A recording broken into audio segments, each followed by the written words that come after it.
Good morning, everybody. There are some so there is some of my friends. So let's start our main discuss for today.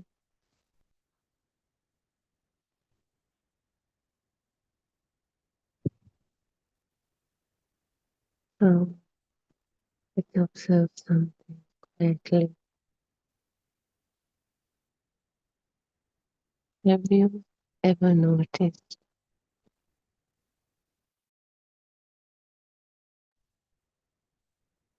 that a thought never appears by itself? It always appears within this present moment. And without this present moment, where could a thought appear?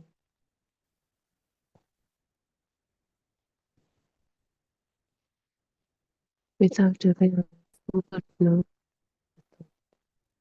Without present experience, what could a thought borrow?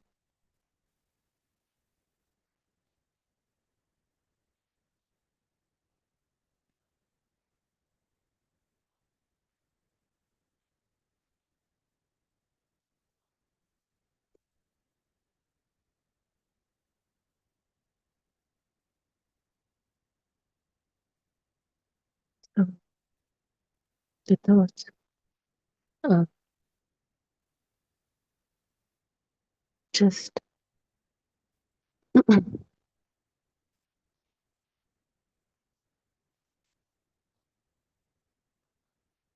they appear in this moment. Thoughts appear real, not because they possess reality by themselves, but because they were the living reality, the direct experience of this present moment.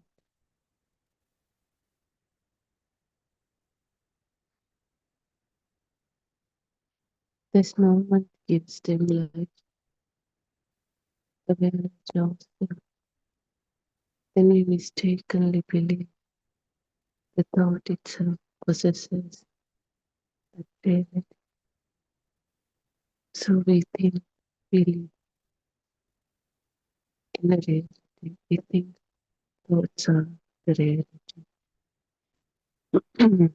So today, let's us investigate this carefully.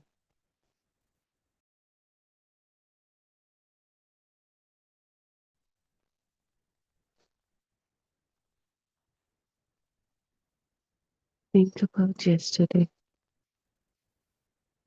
Where does yesterday?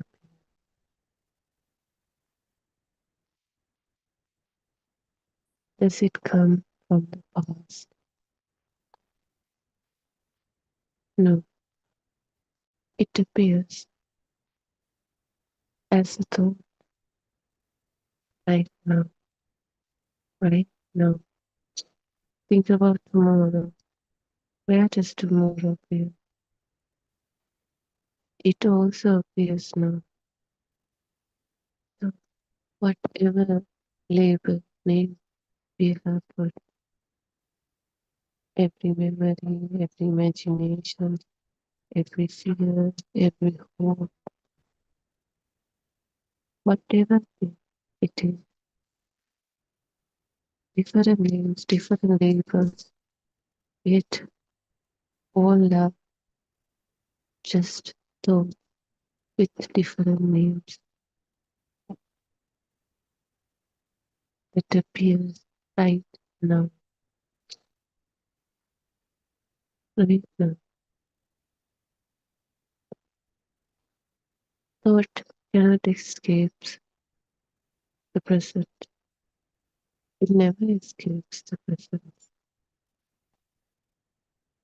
It depends completely on this moment, yet it constantly speaks about another time, whether it's past or future, to a different place.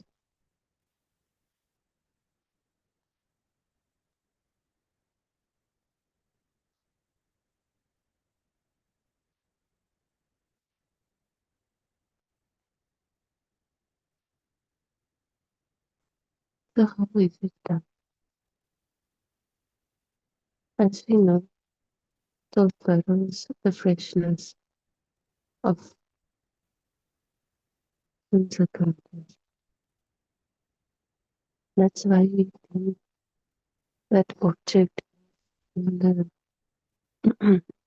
sensor contact that appears right now, but the object is a thought, a mental object in the mind. If we think it's in the sensor contact, whether it's visual or sound, smell, taste, anything.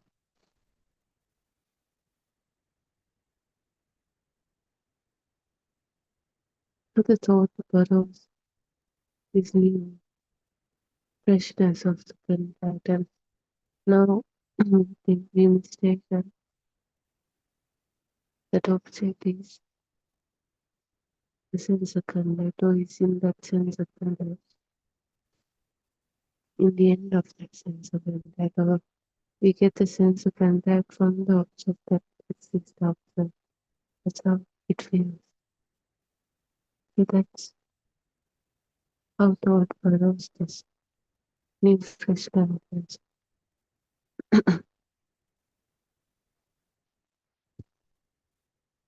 The sound is heard. Immediately thought begins speaking. The thought feels alive. Why? Because it has borrowed the freshness of hearing, a sensation of noise. Thought immediately explains it. Again, this explanation is interpretation feels alive, not because the explanation is the truth, is the reality, or it contains life, but because it has attached itself to the living experience. It has borrowed the living experience. That's why we feel those real as reality. That's why we feel when we get any sense of contact, the thought is the object is this, not the sense of contact, but the object. We don't see any sense of contact as simply as thing. We see the thought, we see the object, because thought has around it, taken away. We are even unable to see it. We think this is the reality. That's why we think when a sound is heard, it's something. When a vision is occurring, this is something, an object, person, anything. That's the thought taking over, following, touching to the sense of contact, living experience. So without contact, thought would have nothing to hold on to make it feel like real.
So like I thought about reality from the picture. Let's say one thought of me, and then it and another similar thought to that one appears, and that also disappears. Then another appears. So soon the mind says, "Yes, king, this must be true. This is the same thing." Because they are similar, they resemble each other. Because of that resemblance, we mistaken it for the same thing, same thing. So when we mistaken it for same thing, we think that thing is not existing continuous. If we see separate moment, we see it's not existing, it's not continuous. But when we see it as something, same thing, occurring again and again, so we think that's something continuous. Solely. It must be true. Not because the reality is confirmed, but because this repetition created familiarity, and this familiarity became certainty, and it became belief, and this belief became the identity.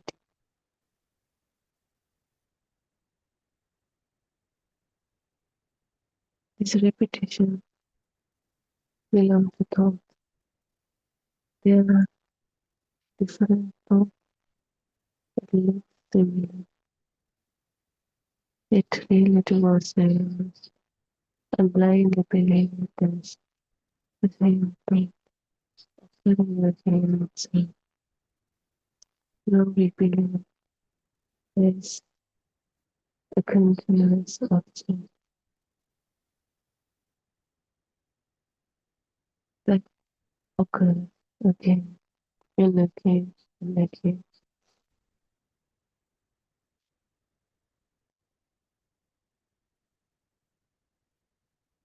Even the self itself is another thought, because our sense contacts can only give us our senses can only give us sense of contacts. So these are the only ways that we can get the real experience. As we know, none of the senses can give us objects, a whole object. Only they can give them sense of contact, vision, hearing, touch, see, that,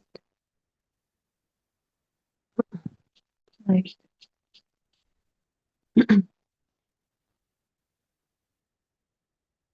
So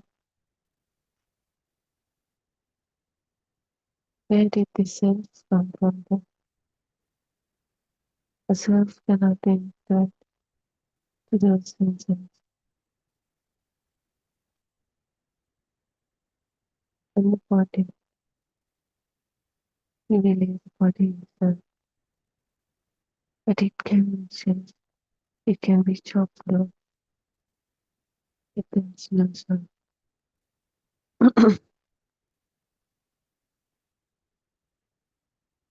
Even the mind, we cannot control mind. Thoughts appear and come. We cannot control anything. Awareness is and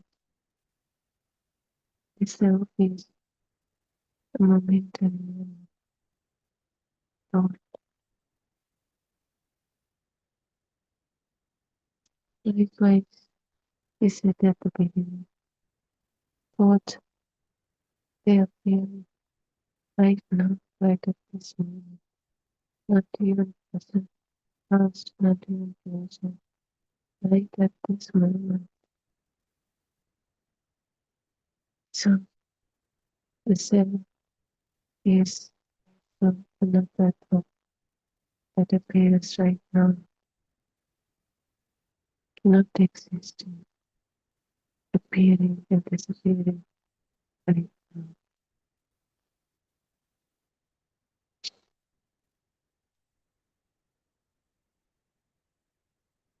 So the self also follows the present.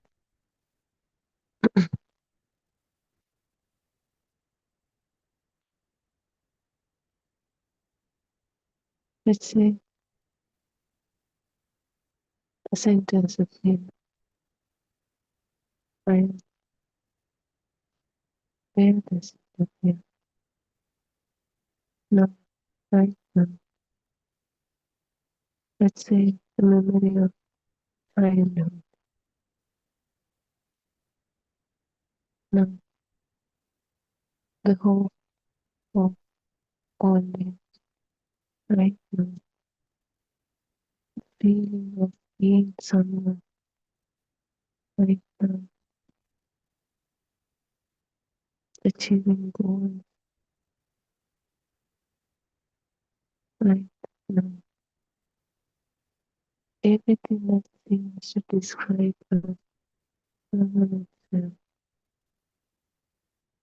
follows this one living moment. Without the present, yes, there could be no story of me, because each and every thought, no matter how present, how past, or future, appears like how strong it was that it actually appears born right now, right at this moment. So without the present, there could be no story of me.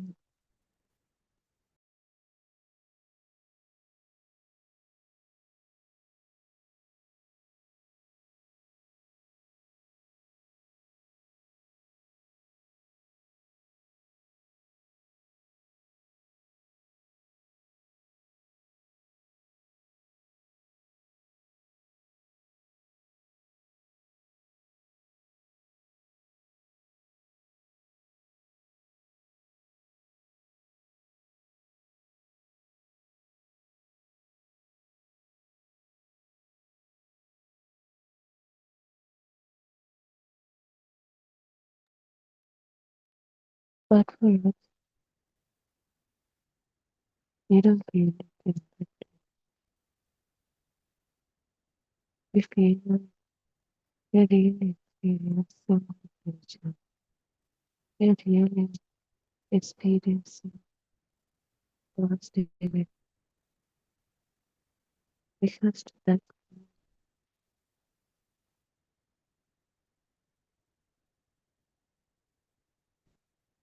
being attracting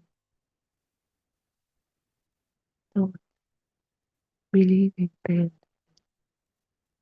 but that thought that we right now at this moment. Yet we believe we are experiencing future. We have gone to future. It feels like a projection of future. Yet that thought is getting created right at this moment, right now, not even as reality, but as a mere answer, mental formation, people talk, but for us,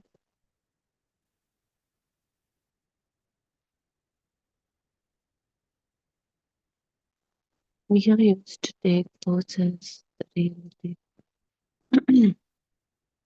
That's why we feel chair is real, a bird is real, mother is real, father is real.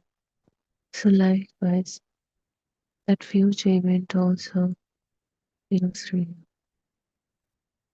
This is the illusion of the mind and the thought.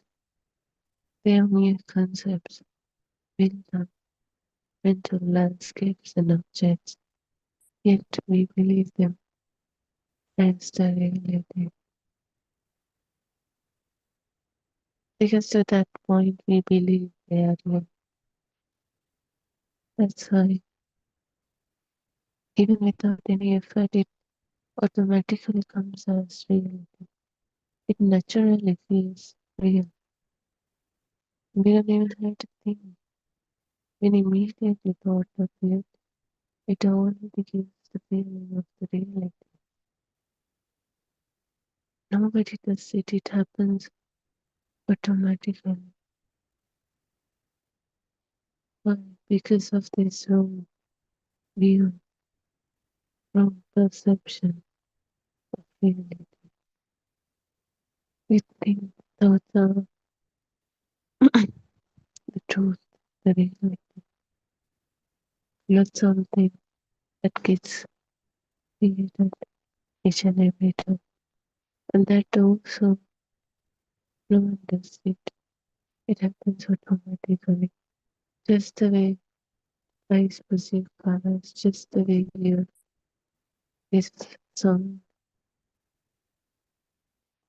mind gives thought. We cannot stop. They're working as they all should.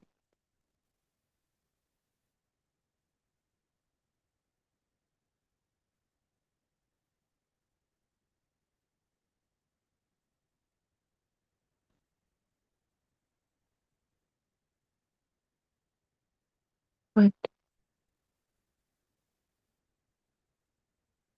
the we mistaken those thoughts as the real, but clearly the thoughts are something that we created.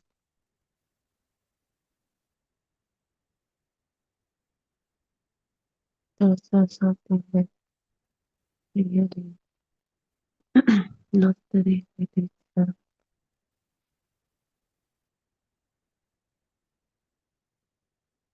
This whole empty space, mental objects hold in the mind,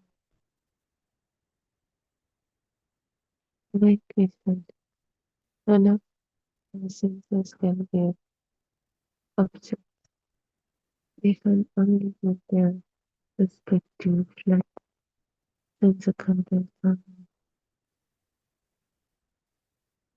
Yet when we observe in any one of those sense content, observe, we feel it like a whole object. We feel like we are experiencing a whole object. Right now you can observe the vision of life. You don't see feel it as just a vision, just a bunch of fun. You feel it as a whole three-dimensional object. But our eyes cannot give us a whole object. It only can give colors, not the whole object.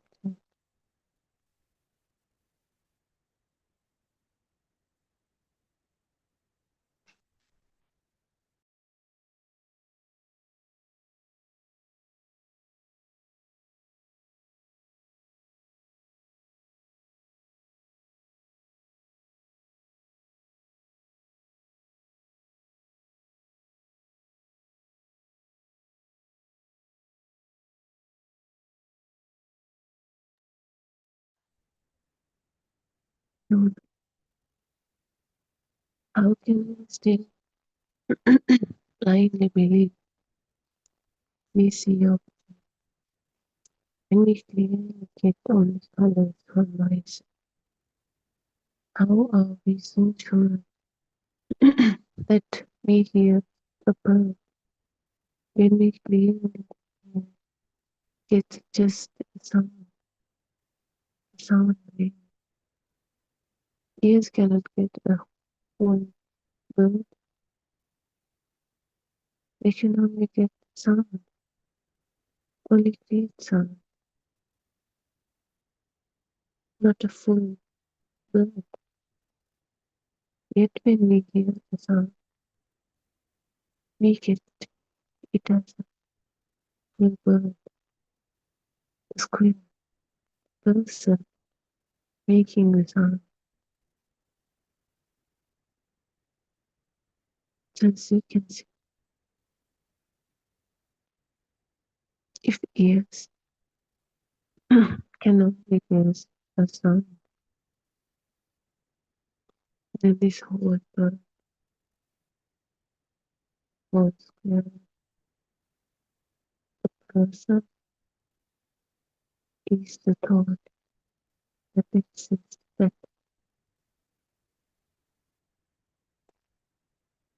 it's created appear in our mind as a thought. But this process happens so fast and immediately the sound is appearing. Thought of bird is already has appeared. So because of that speed, we mistakenly assign it to that sound. That's why we think that sound, that bird is coming with the sound. The sound is coming from the bird that exists out there. They get linked and because of this speed, we cannot figure out what is the reality and what is the thought. That's why we feel that the bird is out there. And this sound broadcasts the bird.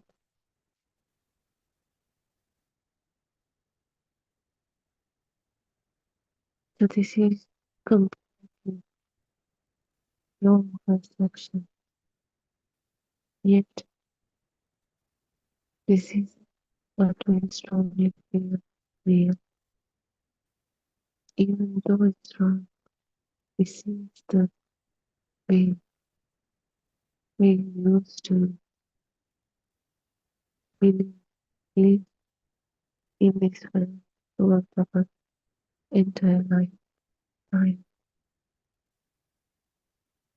So now it has become a habit.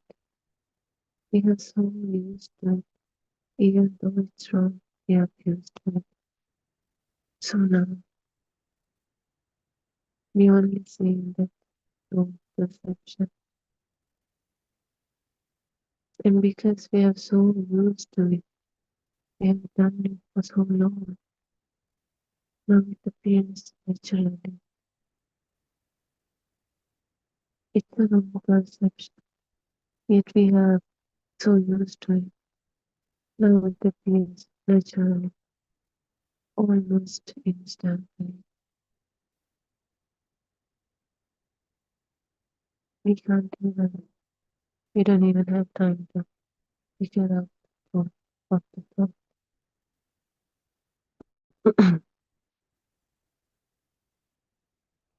But no matter how strong, how real it is, each and every time, this thought is getting created in our mind, depending on the condition. And the thought can be different from person to person. Same sound in different people and in different things. If It's the reality that exists. They are out there, and they all of them should have the same thought, same object, but it isn't like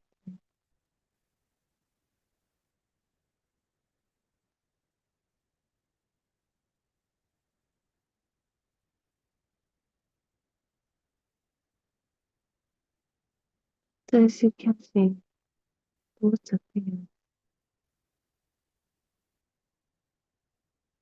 They don't do it. They appear on their own.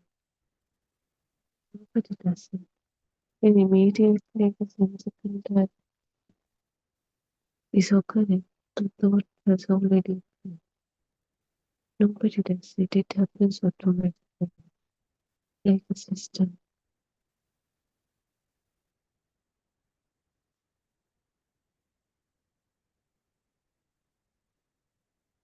But it isn't it. We take those thoughts as the reality.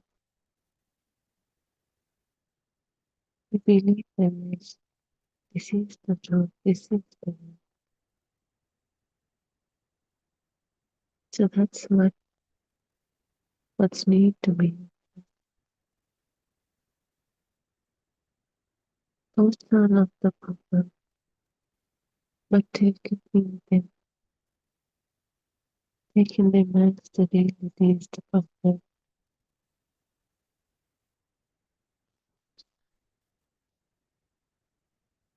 But in order to do so, we have to see the truth, nature of the truth. And our thoughts are not the reality.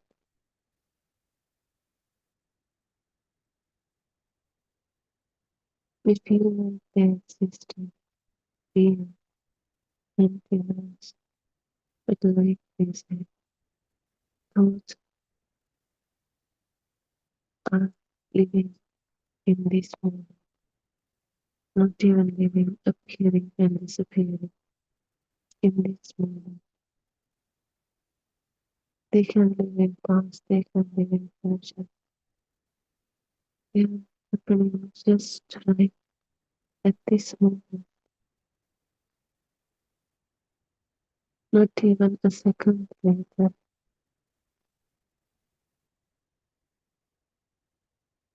Right now, they occur in this moment. But do we feel like, do we feel like impermanence nature of a thought in that way? We feel like they are just solid continuous and existing on its own. But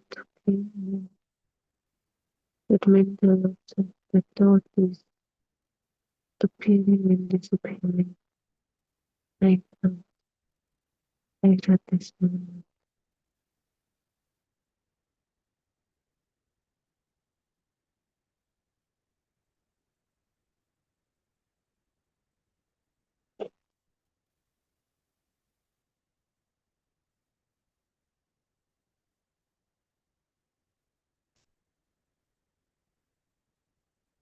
But still we feel those as real. Something it's a system that so used to be the total nothing. We get thought and immediately the natural process to we feel the same. We taking it as reality and we suffer.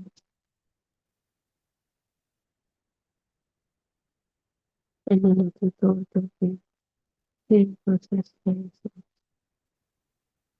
But the thought itself is not existing.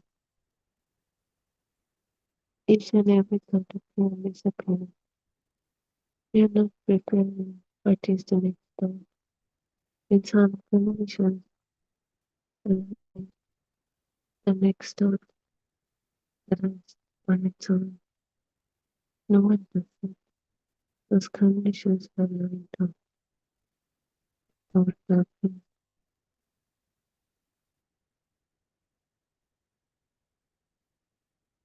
So before I thought that fear, was it already there? Or did the mind prepare that thought before it appears? No, there was nothing there. What conditions met, and I thought that fear, and then it disappeared again. So we can see those we don't have them. They arise when conditions are met.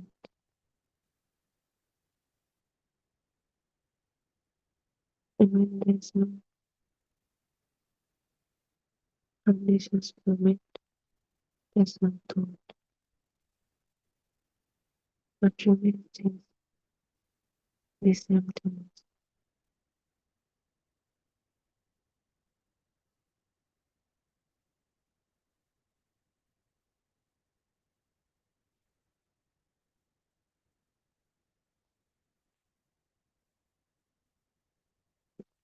Just like the mirage. Thoughts appear, but at the same time, there's nothing there. The power of the thought creates this mirage illusion. But if a real object came to our mind, entered our mind, but it created the illusion of reality. That's the mirage. The power of this thought created this illusion.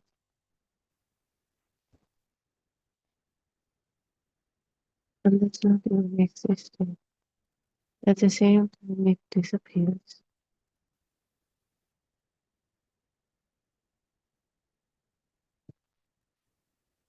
A mirage appeared, and that mirage, all details of the present, and it disappears, and nothing remains.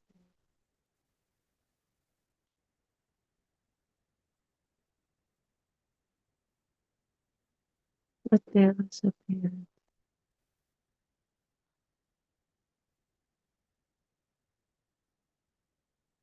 but not at the same time. That appearance is not something real.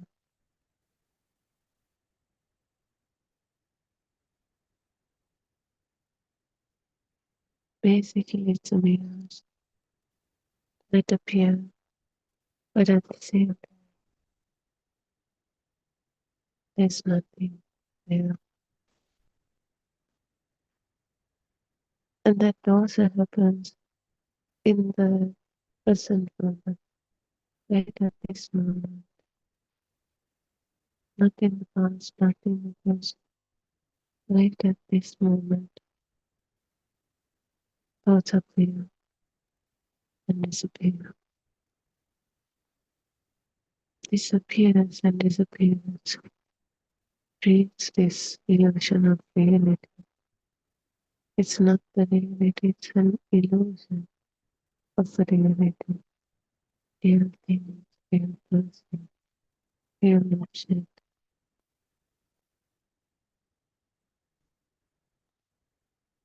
real situation. It feels so real because of this power of this thought. The powerful, more powerful the thought is, the more real it feels, how strong it feels. no affecting, but no matter how strong it feels, how real it feels, how it affects us. At the same time, there's nothing there, nothing is present. If you take the thought as a mirage, then you can see this. There is appearance of the thought, of the object, of the mirage, but that's an appearance. At the same time, there's nothing there. You can't touch it, you can't see it, you can't hold it, you can't keep it, you can't store it. Just a simple appearance. That simple appearance is the one that gives you the suffering, that power, that gives you happiness, sadness, anger, anxiety, hatred, not that even existing. It occurs at this present right, at this moment.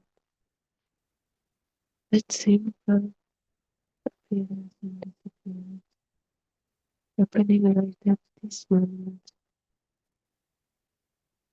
gives us this whole illusion of reality and the suffering.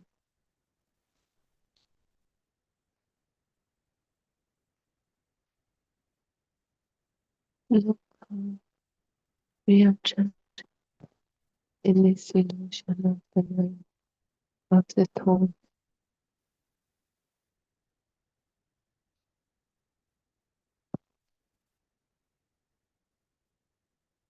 taking the master, believing the master.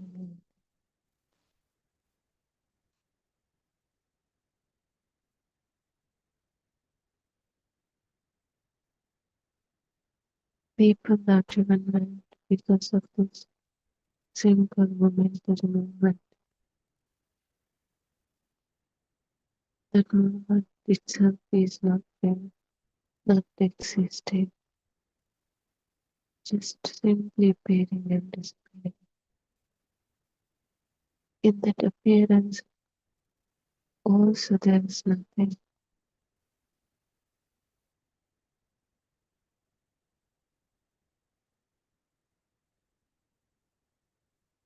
Look how we take it seriously, believing it as the real, suffer for it.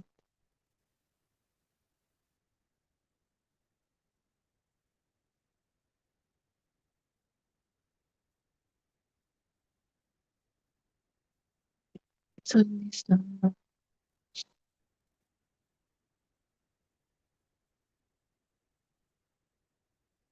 we gently ask not to follow the thought, not to believe that simple appearance. There's not even a mental object. It's simple appearance, a mirage, basically. It has the true nature of a mirage. There is appearance at the same time. There's nothing there. So in this time, you asked not to follow the thought, but to notice the true nature of it. What gives thought its appearance?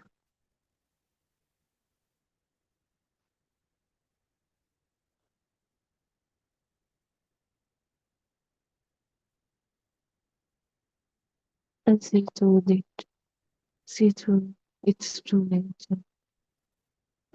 Is it really existing? Is it really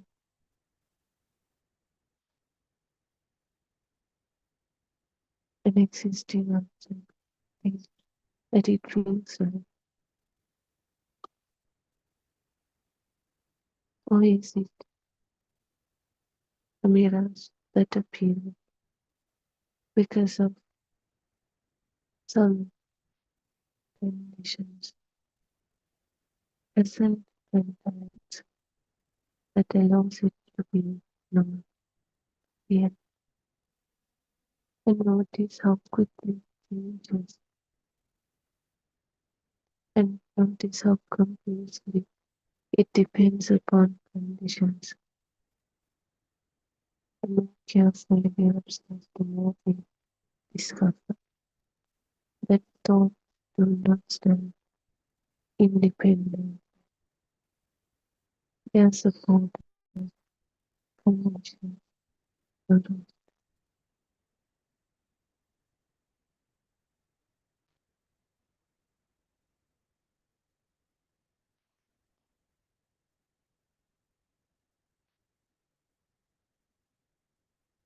We feel like thoughts are there, continuous,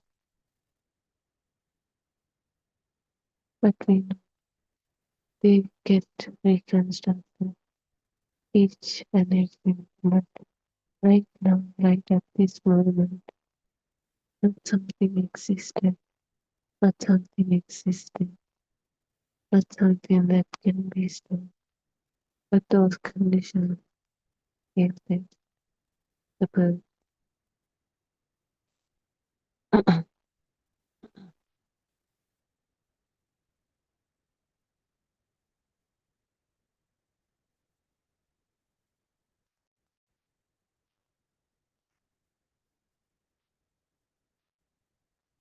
But thought, it has never possessed anything of its own.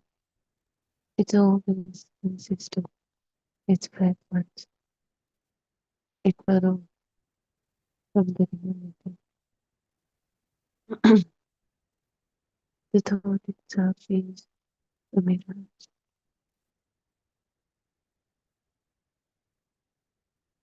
The power of that thought creates the reality.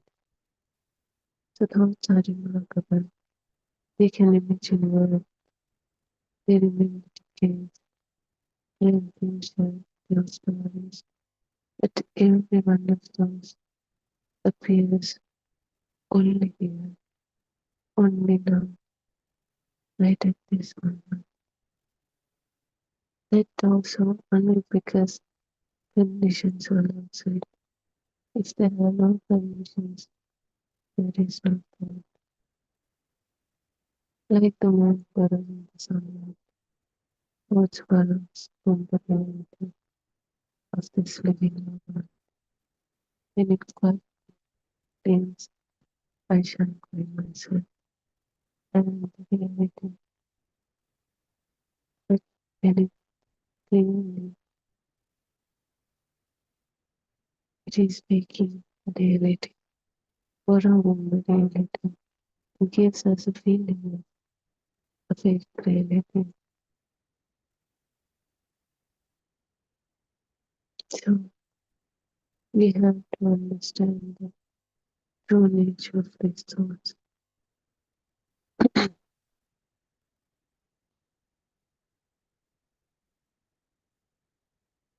So they still serve their purpose, but they're no longer mistaken for independent truths or even permanent truths. They are simply passing appearances, whether in the light of the present moment, before gently fading back into silence, into emptiness, into nothingness. So rest and gently, there was something about it.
Everyone, Sanadi Dhamma, friends of Dhamma, welcome to our English Zoom discussions. First, we would like to pay our Buddothpado spiritual Dhamma guidance teacher, and we also like to thank you for all for attending this Dhamma Zoom talk. When our Buddothpado Adonate until you join with us, we discuss about Dhamma. What the Buddha teaches us in the Vidarshana meditation is to see the pure truth in whichever position are in. That is to see or to be aware that there is no outside, no in there is an inside. Everything we expressing as coming from outside is actually only a thought, and that the thought is also a lie. We have to be aware about it while we are seated, standing, walking, or lying down. In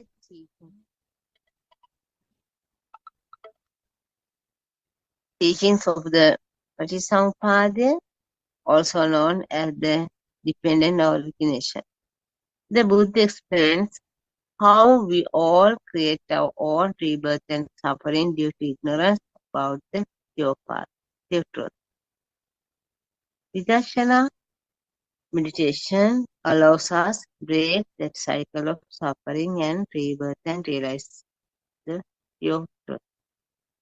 Vipassana meditation can be done in any position you are in. You need to assign a separate time to practice this meditation. Whenever you receive a thought, if you maintain an awareness and be mindful that what you see outside does not exist. It is only a thought, and that thought too does not exist. This is called Sati Sampajanya. This awareness with the understanding of the pure truth of meditation. It is wisdom that takes you on the path to realize the pure truth. With wisdom, when we realize the pure truth, you are automatically able to maintain Samma Satya. When you have Samma Satya, you are able to see the illusion of every thought you receive and not get affected by it. Wisdom is an awareness beyond the illusion of the vijnana or mind consciousness. The wisdom beyond the mind is known Lokuttara Bhumi or the super mundane plane.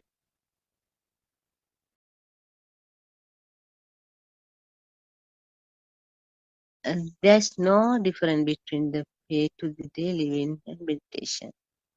When you go on living your normal life with the awareness about the pure truth, you automatically become one with the truth. You realize the pure path. When Anandathera became an Arahant, he was not in any of four postures that the Samatha meditations are instructed on use. Don't you have only four bodily positions in which to do the concentration meditation? On the day Anandathero realized Nibbana. He had just finished his walking meditation and he was just about to keep his on the pillow sleep when he became enlightened. Anandathero attained the state of an Arahant, a fully awakened one. That posture in which he achieved enlightenment, he not any of four postures even for a meditator. Then how did Ananda realize nirvana? There's no particular posture for the Vidarsana meditation. When you experience everything like seeing, hearing, smelling, tasting, touching, and thoughts from your mind, you have to be mindful that is only a thought. You have to be aware that the outside you see and the inside you feel is an illusion, and that even the thought is a lie. This is seeing the pure truth in everything we experience. This is a way to go on the path of attain enlightenment. The method of eradicate ignorance.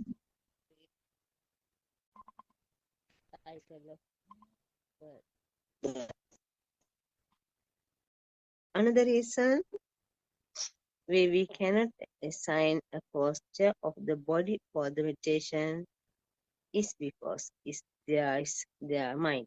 If you think that you can realize yourself from the mind, where is the mind? If the mind does not exist anywhere, is there a position in which we can find the mind? No, we cannot assign a position. If you think that you had the past that existed in the past, that will only strengthen your concept yourself. Your concept means that is called drishti. It is a false view that exists and of that exists in the past. The truth is that there is nothing as a past. At the beginning of the teaching of the Dhamma, we speak about things made up of the four elements. But as the teaching progresses towards the end of the teaching, we use sutras and explain to you now this status of four elements don't exist, but two are all the lie. Even though we talk about the past, there is no such thing. Even now, we can use words, but to have deep and clear understanding about the Dhamma when you speak. Like from what I did there, we believe the past is. Yeah, friend. Yeah, like this when we practice in Dhamma or Pratipada in our day-to-day life, sometimes we face of some problems or um, some problems. Then we also need a solution. Our Buddothpado spiritual guidance teacher, Buddothpado Arinhansi, always try to explain the correct path to Nirvana. So, we will in a moment. Buddothpado Arinhansi join the class. Therun Saranai everyone. Therun Saranai.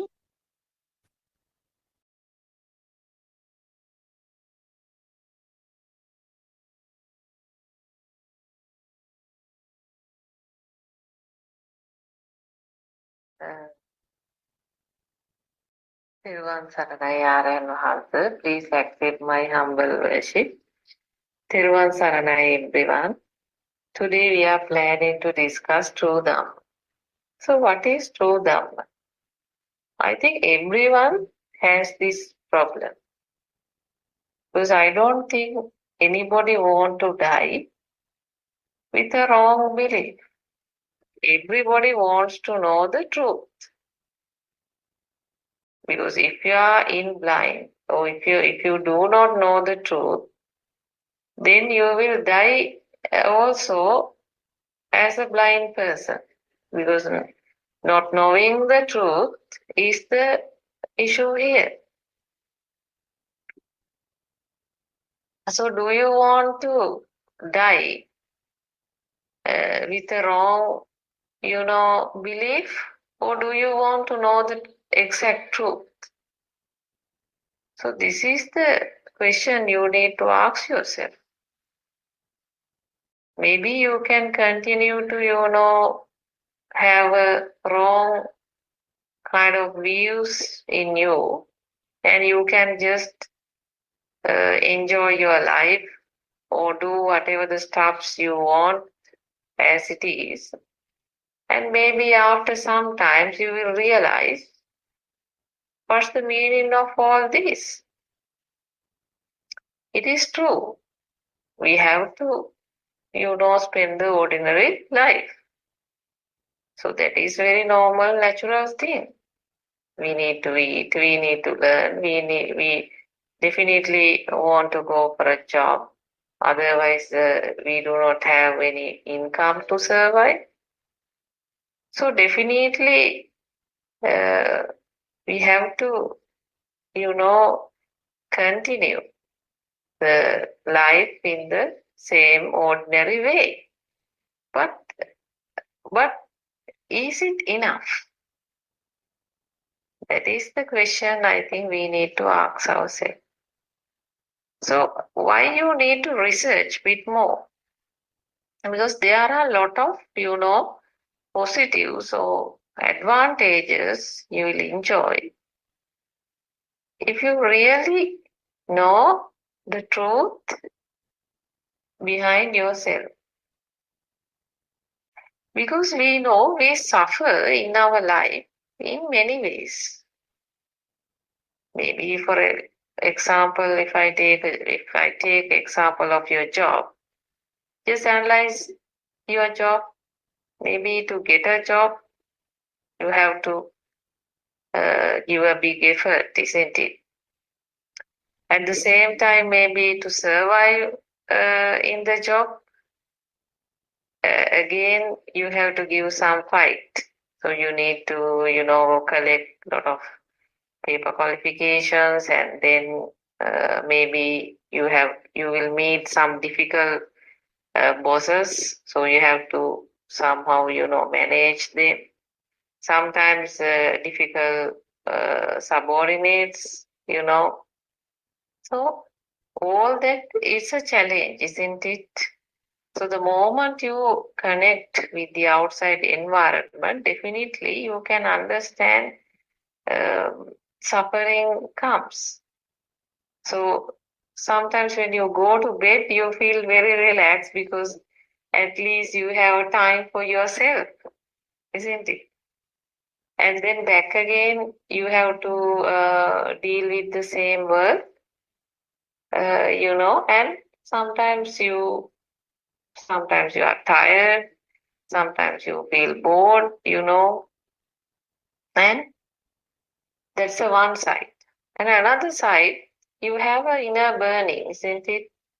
So the burning or kind of a stress all the time you have, because in life is that life, you have to undergo some level of a stress, right? So maybe you are a mother who has to look after the kids, and at the same time you have to earn some income, and at the same time you have to look after yourself. So you have to look after the others, maybe your parents, your sisters, brothers.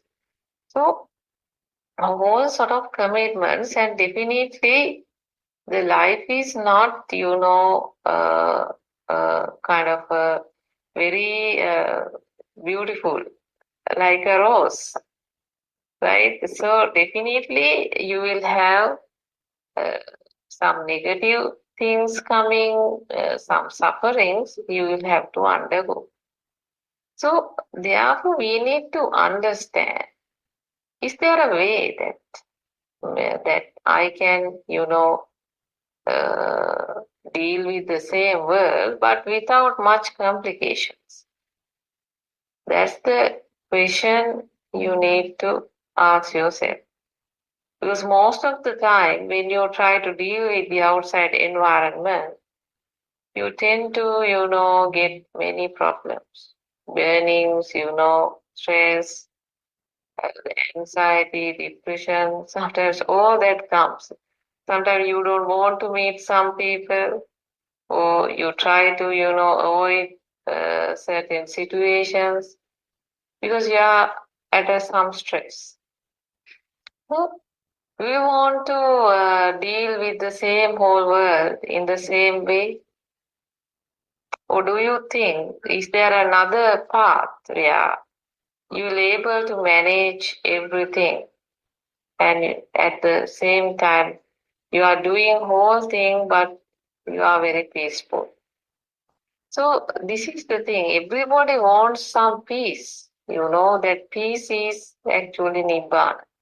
That is the nirvana. So that peace will not arrive just by thinking. I mean, maybe you will enjoy some peace. For example, you hate somebody and you don't want to meet that person, and you will not maybe want to go to that particular party or whatever, or to meet that person. So that's also you will feel some, I have some relaxation or some peace. But that's not the real, thing. The real thing, actually, you have to understand. The real peace is where you will able to, contact any person on this world, enemy or whoever. But yourself will not undergo any complications. I mean, you have no issue whatsoever dealing with the same whole world. So this is the peace. This is the correct peace one need to experience. So is there a way? Is there a path?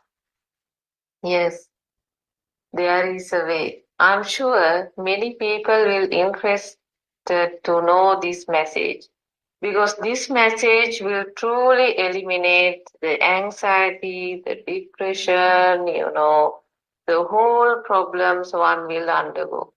Because definitely person needs some kind of a stress. So people try to manage stress. Actually, when they watch TV, what will happen? Maybe their stress level on a particular thing will go down because now their attention is on something else, and maybe for like few hours, so their mind is cool. Just because now their mind is in something else. Or maybe you listen to music, then the same thing happen. Because now your mind is in the music, you are enjoying the music, and now you are sort of cool, happy, only for a few moments. So, is there another way that every time you feel relaxed?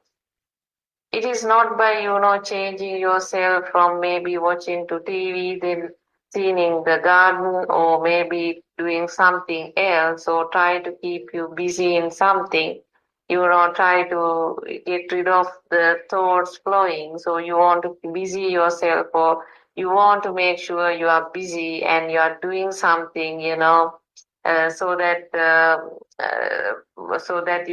since you are busy, that particular thoughts or that negative things or whatever, the unwanted thoughts will not come. So this is how many people in the world, try to get rid of the unwanted thoughts. But there is a very effective way. I think that is the path we are trying to tell you. Actually, we are trying to tell to the world. And even before 2,600 years back, Lord Buddha revealed the same, that particular truth to the world. So that truth is very, very effective. I mean, it's not another magic, or that's not, kind of different just thoughts, or a different subject, or it's not another theory you need to learn. But really, this is the science we are telling you, that the science of yourself. So that is your story, basically. So once you understand your complete story, I'm sure you will get rid of this whole problems. So let's try to understand what's really happens to us. This is something you may not have heard before, but really, because one must understand the reality. That is a science. That science you need to understand, you know. So you need to listen. You need to understand the truth. So what's the truth? Now let's see, in front of you, there can be various things. Now, for example, when I'm delivering this speech, I'm in my living room. So I can see various stuffs, around me. Some flower vases, then a bottle, then a nice, dining table, and a computer, a lamp, television. So several I can see. I can see the walls, So what's if you really analyze how I really experience the world is like, when I see something, maybe for example, let's say a vase, flower vase. So that vase is my soul. So that is my soul. So when I see it, because I feel, can you understand? I feel it. Then after sometimes what happened, then I'm going to look at something else, maybe the wall. Okay, now my mind is not on the vase. Now my mind is on the wall. Look, now my soul also keep changing because now I look at the wall and I see the color there. And now my mind is the wall. Right? So I feel the wall now. I feel the wall. So that feel is the soul. So there is no any other soul here. That feel is the soul. So I feel. Now I feel the wall. So same way, now I look at my dining table. And when I look at my dining table, what happens? I can see the table. And I feel it, so that feel is the soul. So what does this mean?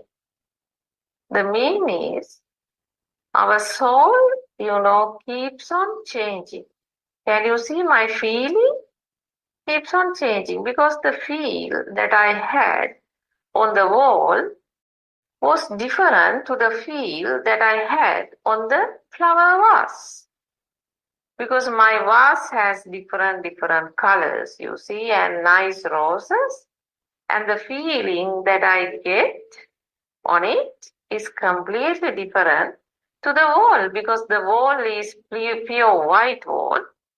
And I do not have the same feeling that I have on the vase on this wall. So that feel get changed from one to another. That means what? That is the change of soul. So there is no any other soul. So you have to understand your life means this. Your life is you live a moment. So that moment can be a vase, or that moment can be maybe a wall, or that moment can be a dining table. So that moment, it dies there itself. Then many people doesn't want to, hear the word death, because some people think it is a very negative word. But what I'm trying to explain here is your feel, that feel has a very short lifespan, isn't it? That feel keeps on changing. So the moment you look at something, you have a different feel. And then the moment you look at another thing, that feel is different to whatever the previous feel. So it keeps on changing. Now this feel is you. Actually, that feel is the soul, because I feel I'm living, just because of that feel, isn't it? So because of that feel, I think I'm living. But do you understand that feel keeps on changing? That change. Maybe now I remember my son, and then that image of my son, appear in the mind, and then now I have a different feeling completely when I remember my son. So now see, you have to understand.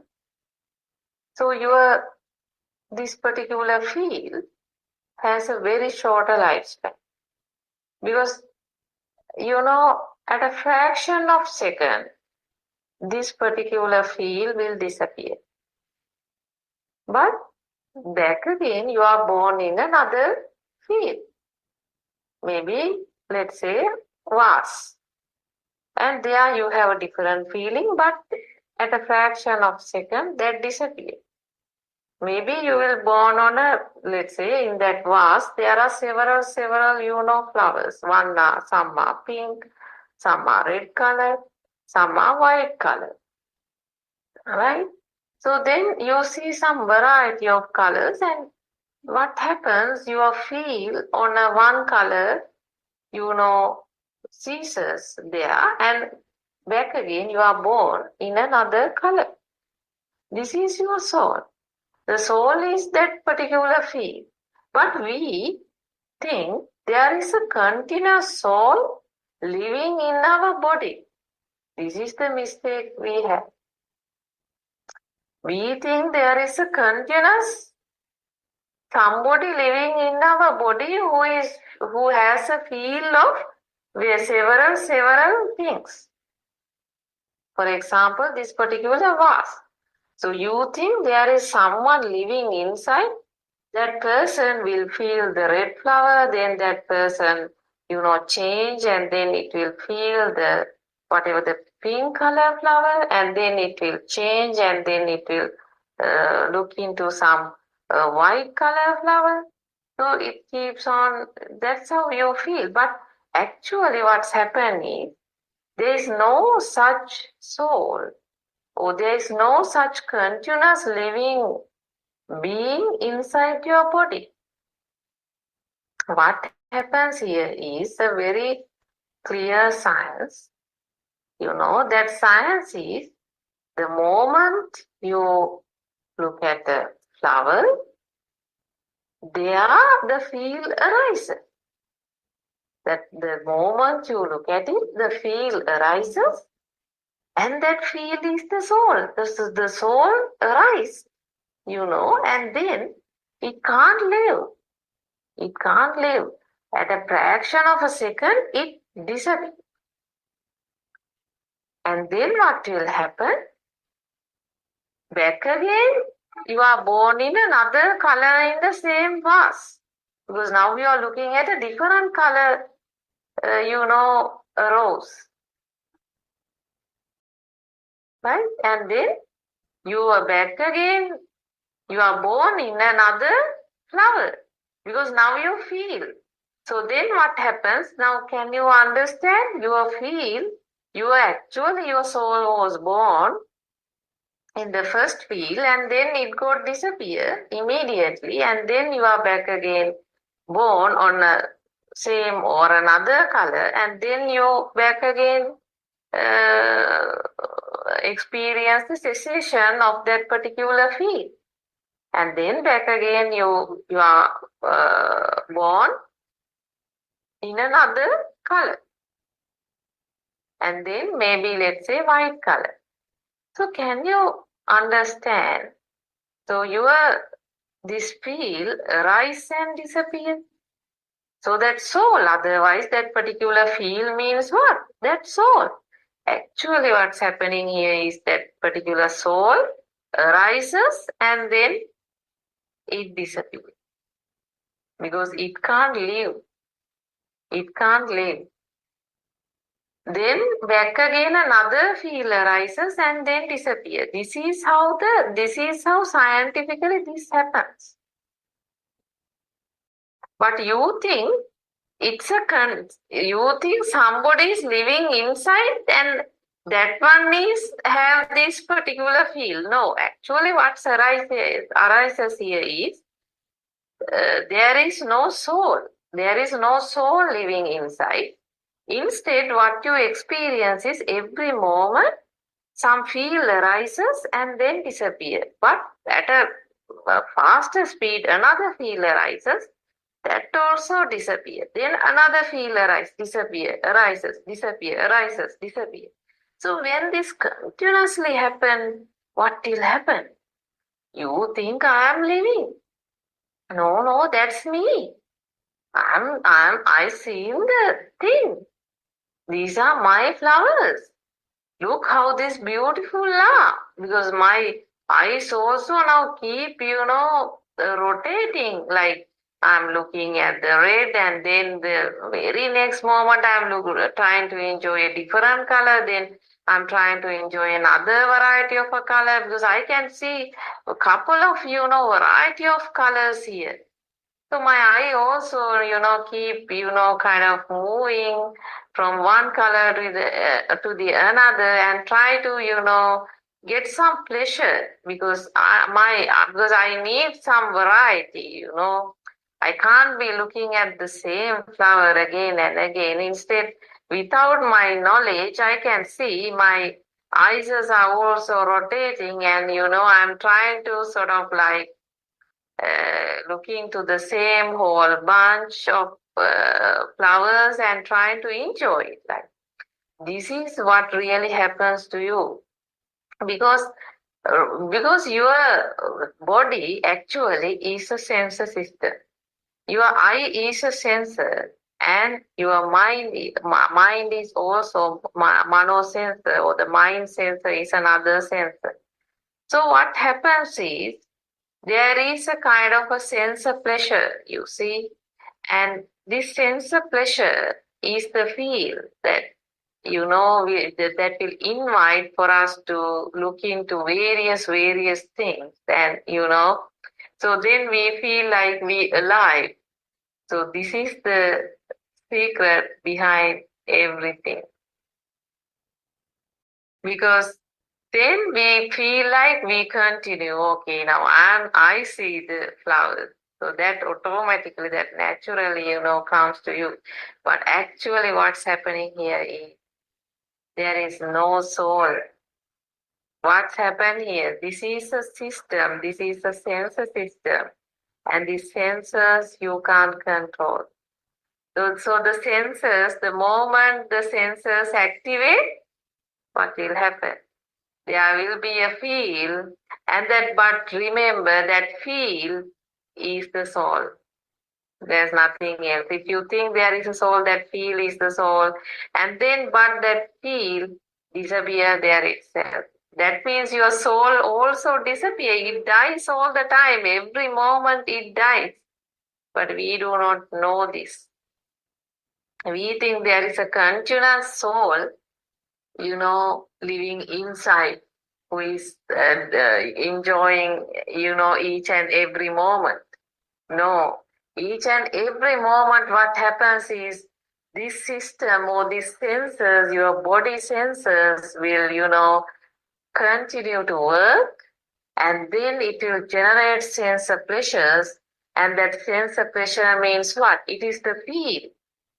That feel, it can't last for long. So it arises at this moment and then it disappears at a fraction of a second. This is what really happens to you. So the point we try to explain you is the Anatma doctrine. This is the doctrine even explained by Lord Buddha. before 2600 years back. The point is that there is no soul, but there is a system happening here and we feel, but there is no we. That is the message we need to understand. So this is not difficult. If you really get the true Dhamma message from a noble friend on how your mind is formed, then most of your problems will be solved. Because you need to now understand how your senses work and how this mind is formed. And I'm sure you have a lot of issues. You think that your mind is inside the brain, and sometimes all those are incorrect. Actually, there is no place for your mind. Mind is like a current. So that you have to understand, right? So it's like a battery, the battery and its acid will help to generate the current. But current is not belong to the acid or the battery, isn't it? The same way, your whole body or the sensor system will, will support the whole process, but your mind is the current. So, like the current in a battery, current generated by the battery. So, battery and the acids, we can say like our body or our brain or whatever you can say. But the current, what it generates is the mind. So, this is a very quick thing, kind of a spark or something.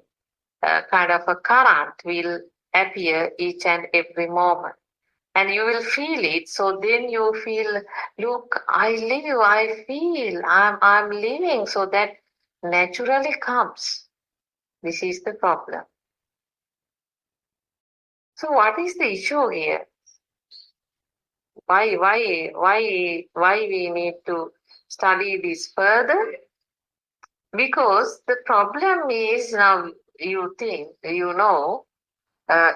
moment our soul appear and then disappear.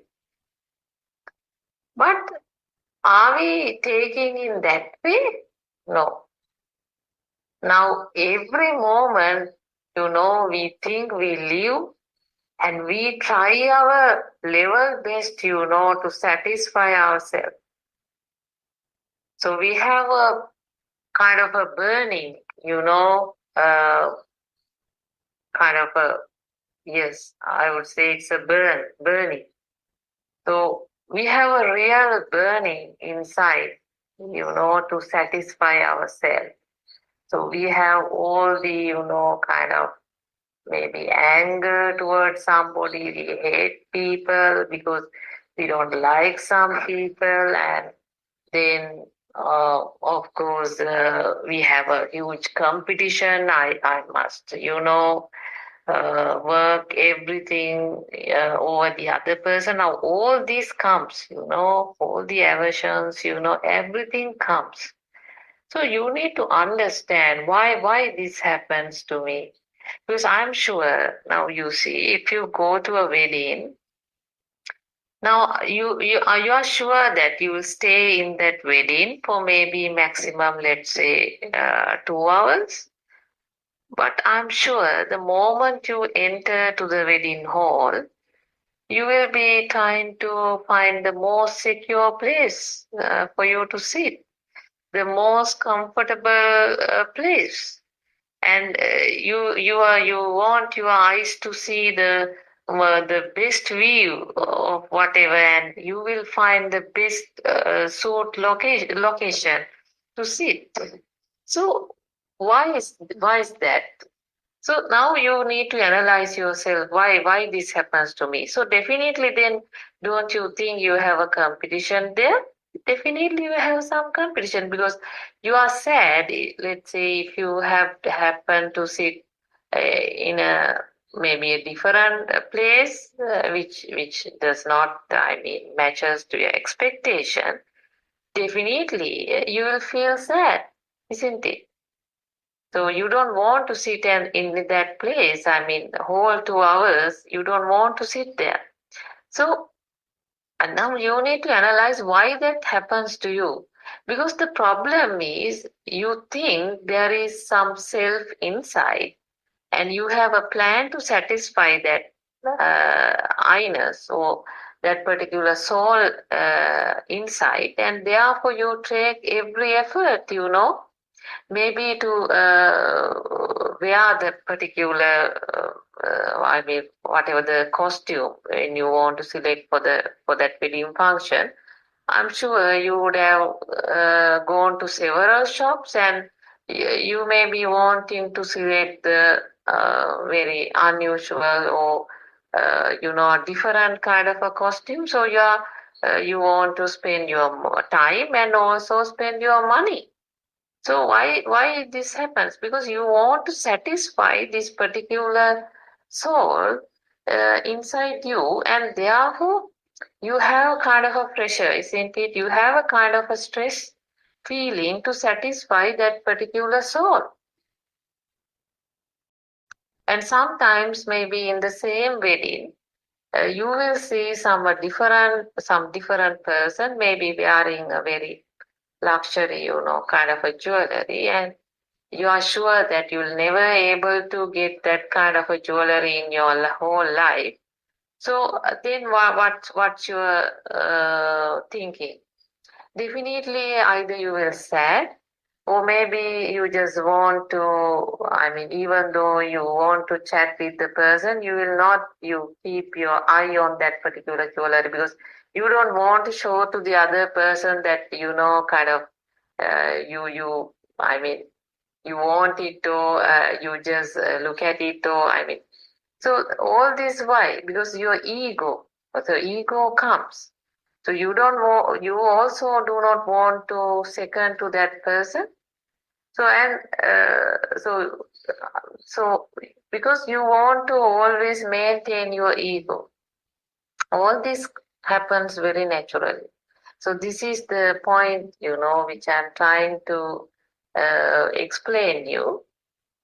Because even though you think that the soul is good, the problem here is to satisfy that particular soul, you really have a burning.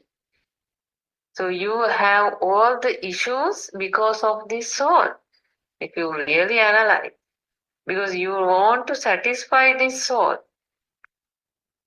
Sometimes you purchase various things, to satisfy your soul. Just think about your house. How many, luxury things are there in your house? I'm sure one chair would be enough. One simple chair settee would be enough for you. But it's not the case. You are buying several stuffs. Why? Because you are in a burn to satisfy your soul. That comes naturally. So this is the problem you face even at your job maybe. Maybe at your job because of that soul. So you are very fear of somebody's action.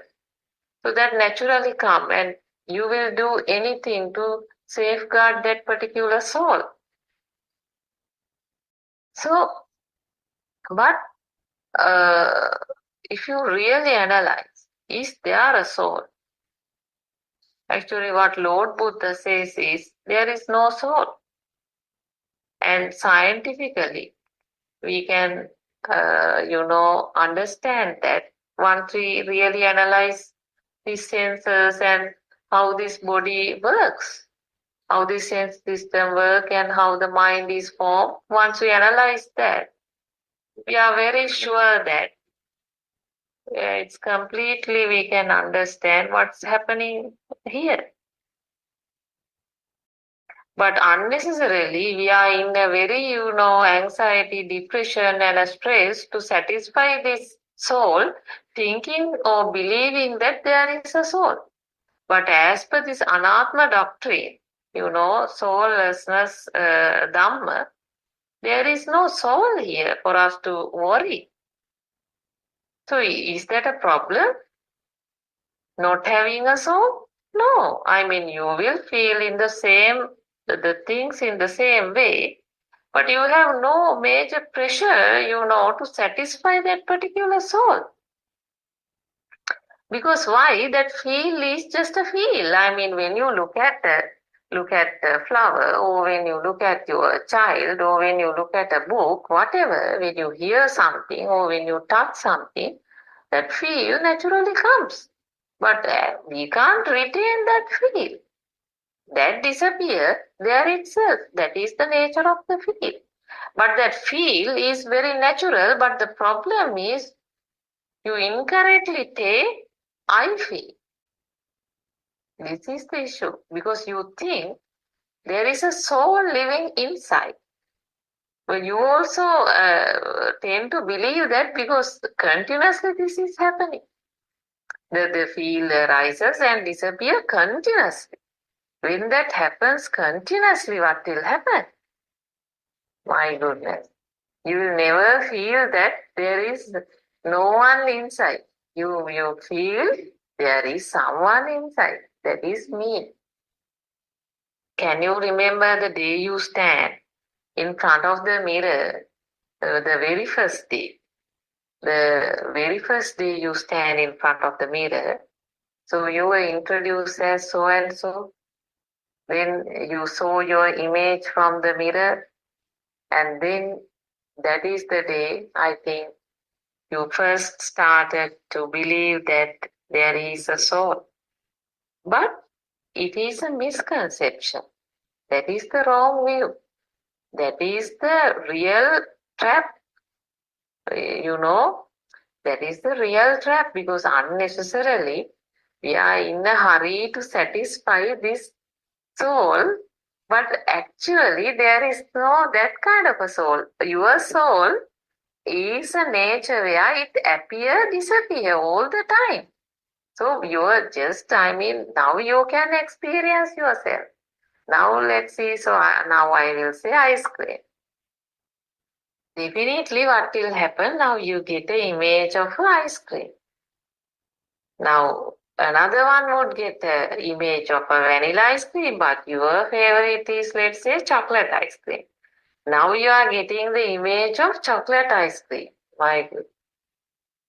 This is the real magic, no? The moment I say ice cream, automatically that particular image comes to you and now you feel. Now you feel the ice cream.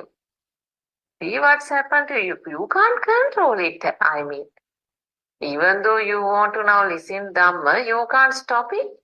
Because now when I say ice cream, now the image of ice cream comes to you. It is not just an image. This is the problem. It's a combined feel you are getting. You get the cool taste, you get the color, you get the shape, and that everything. It comes with all the whatever your previous sensor feelings because you have definitely previously experienced ice cream. So that combined kind of a feel comes to you. That is not just a word. So this is the thing that we need to understand. This is what really happens to us. So all the time, the moment when I say pineapple, now the pineapple comes to your mind and now you feel. Because you get, oh my goodness, pineapple, I must have pineapple, this week. I couldn't have it last week. So all that comes naturally. So can you control? So this is what really happens to you. So moment maybe when you hear something or when you look at something, that feel comes.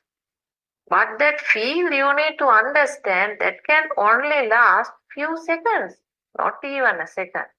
At a fraction of second that disappears. So your life is this.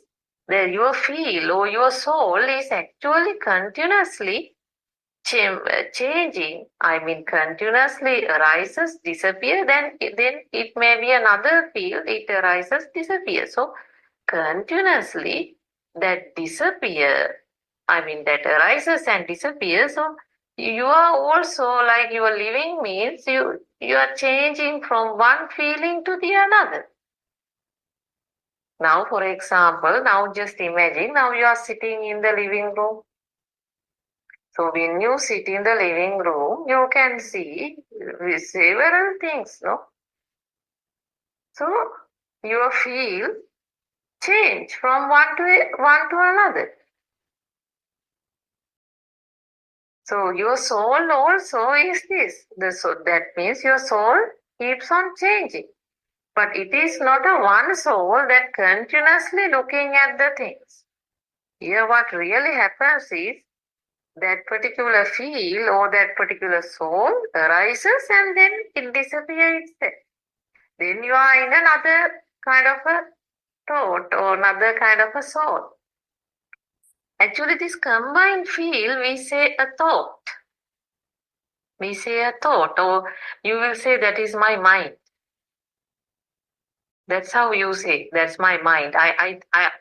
You think I am thinking, but actually you can't stop. I mean, with the moment you open your eyes, but whatever in front of you will,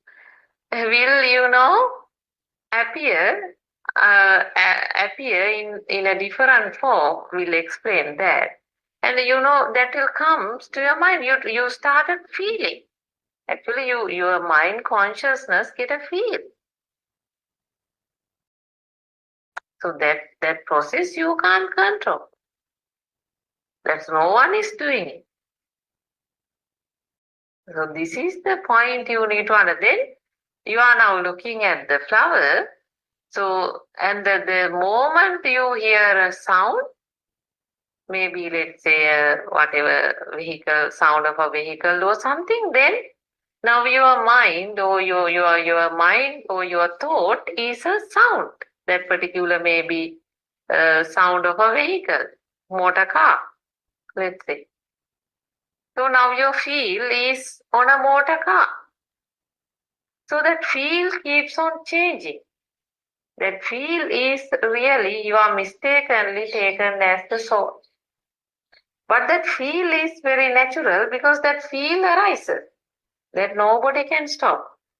Because when a sound comes, automatically, what's that sound? That particular feel comes.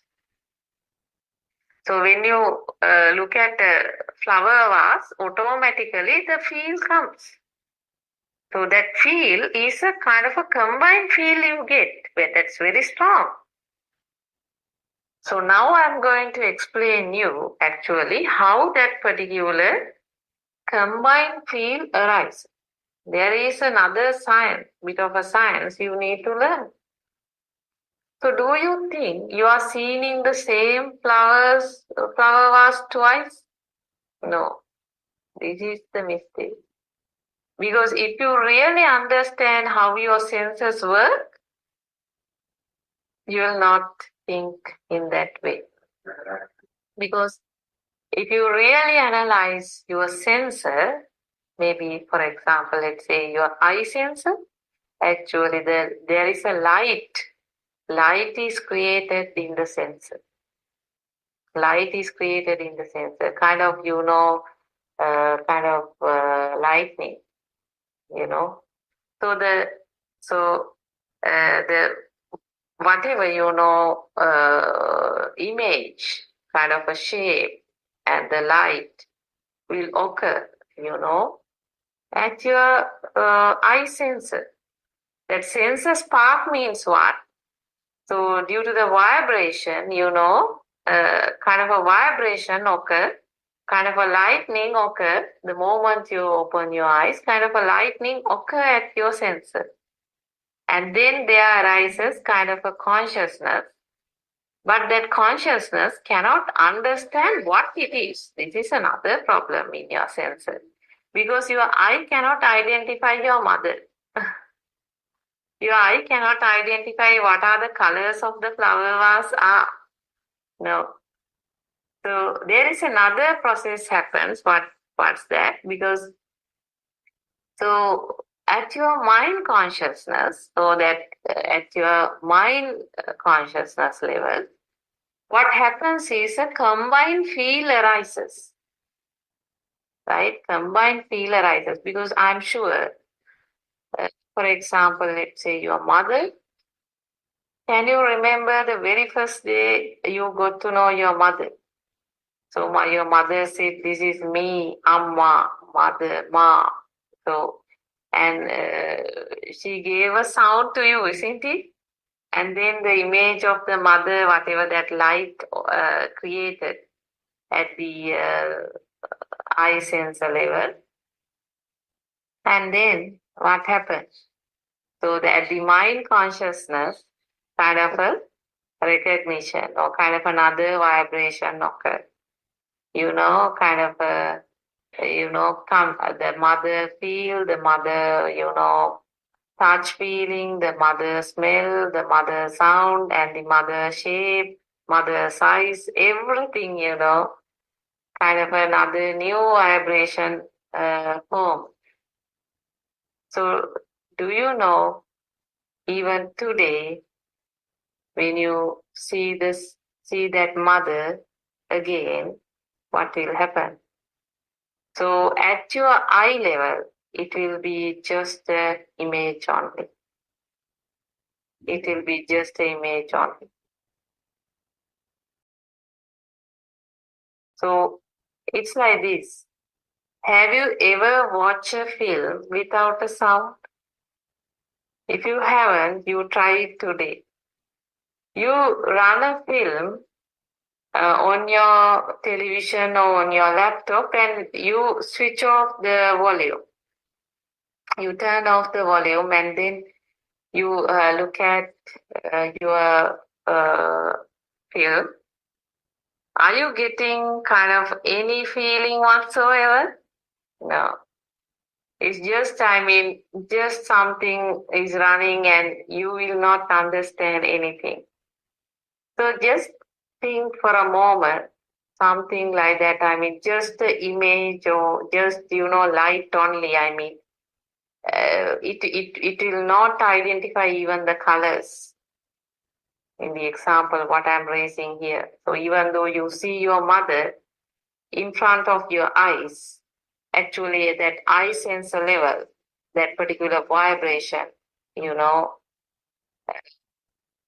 some image or some kind of a photo or kind of a light will occur, but that light is a form or a vibration.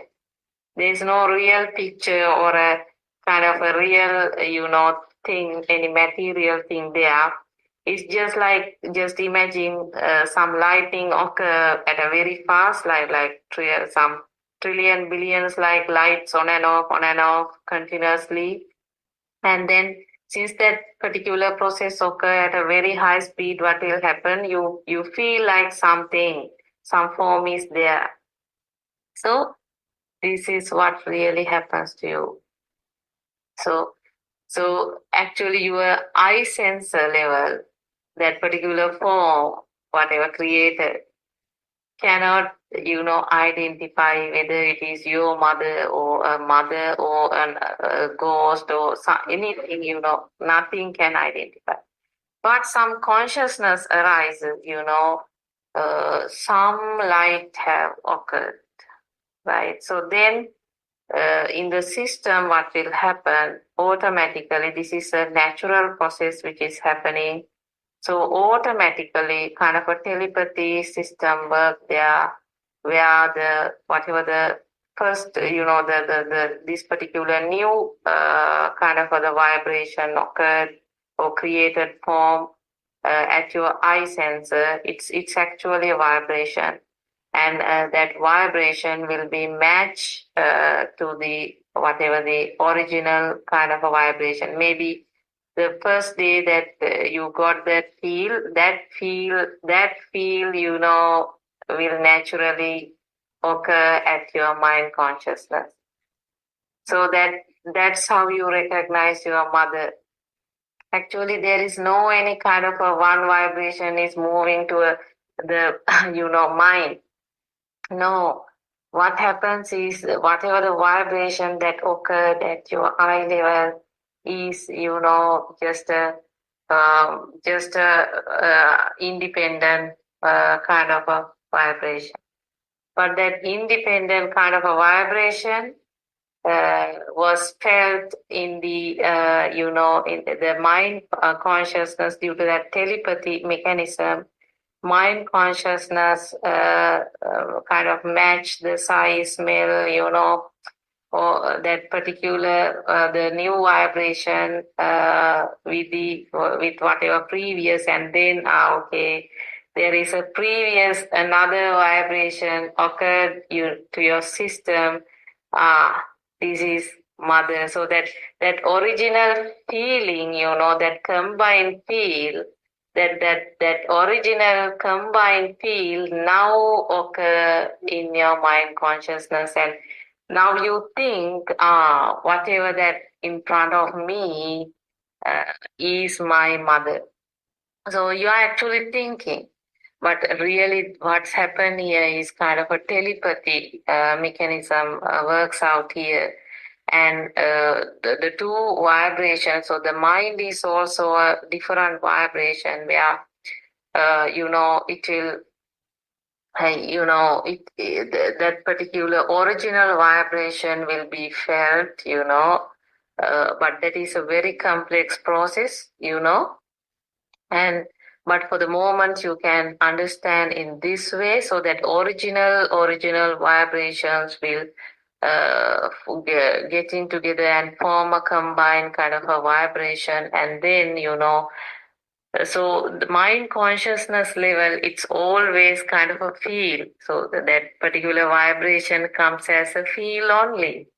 So your mind cannot really experience the outside mother, because even your eye sensor cannot experience the outside mother, because eye level it is anyway some light only. But that original, you know, vibration match to this new whatever the vibration occurred at your eye level, and then that original appear in your mind consciousness. So in your mind consciousness means that you have to understand there is no you actually. That arising of the mind consciousness means what? Arising of that particular thought or arising of that particular feel. That feel comes. That smell of the mother, that you know, the touch feeling, and the, you know, the sound of the mother, and the, you know, that figure of the mother, all that combined feel comes and stand. That particular combined feel is your mind consciousness, nothing else. But since now this happens simultaneously, what happens? You think that no, I'm seeing outside, so that naturally comes, but it's not the case. And then one will still say, no, my eye can see, my eyes can see outside. No, just imagine there are colorblind people in the world. There are colorblind people in the world.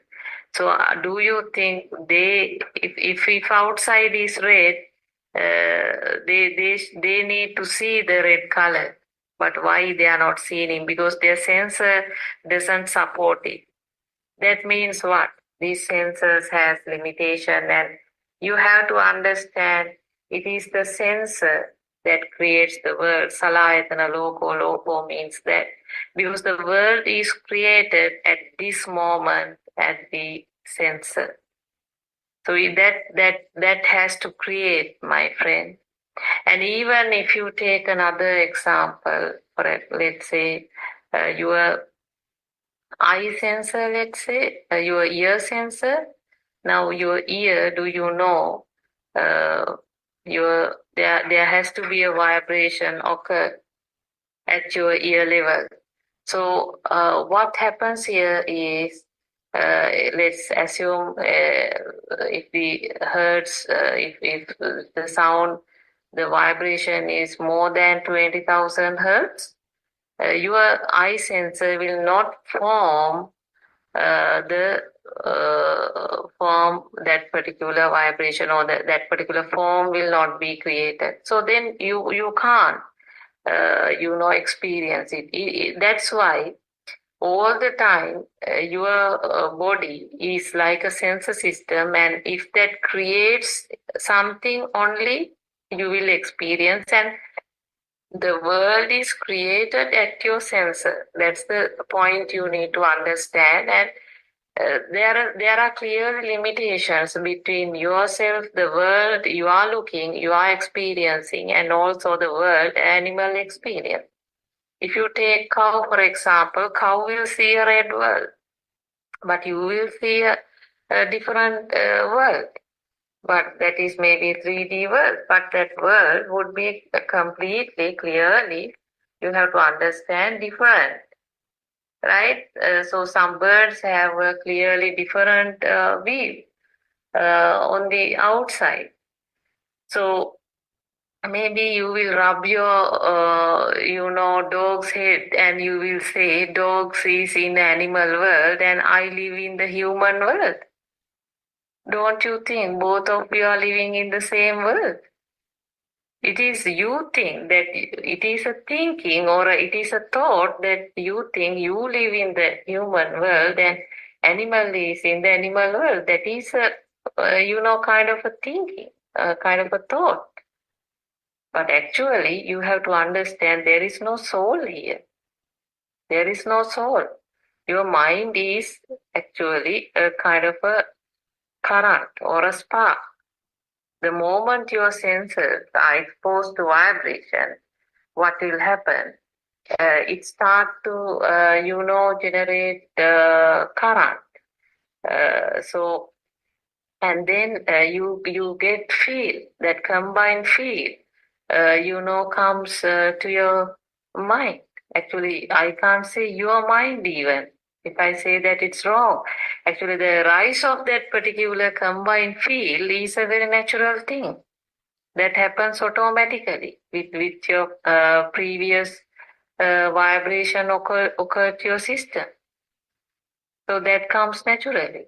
So the problem here is that disappear there itself, because it can't live. Chitta niyama is that. The thought means that. So that thought, it comes, then it can't live. So it disappears at a fraction of a second.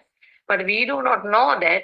Instead, we believe that there is someone, living inside us, and that is the person who is keep on enjoying each and every combined field. No, that combined field as rises as a result of a natural, phenomena, natural thing, natural sensor system, and that automatically, naturally comes, and mistakenly we take that as I see, or I feel, I hear, I taste. So all the time, every combined feel you get as the mind consciousness, you mistakenly taken as I. It is I see. But Lord Buddha very clearly explained to us, this is anatma. So this is anatma doctrine. There is no self. Soullessness. So unnecessarily we, fight for various things in our life, thinking that there is someone living inside, and we are in a major burning to satisfy that soul. All the problems in our life come because we think that there is a soul living inside our body, but it is not the case.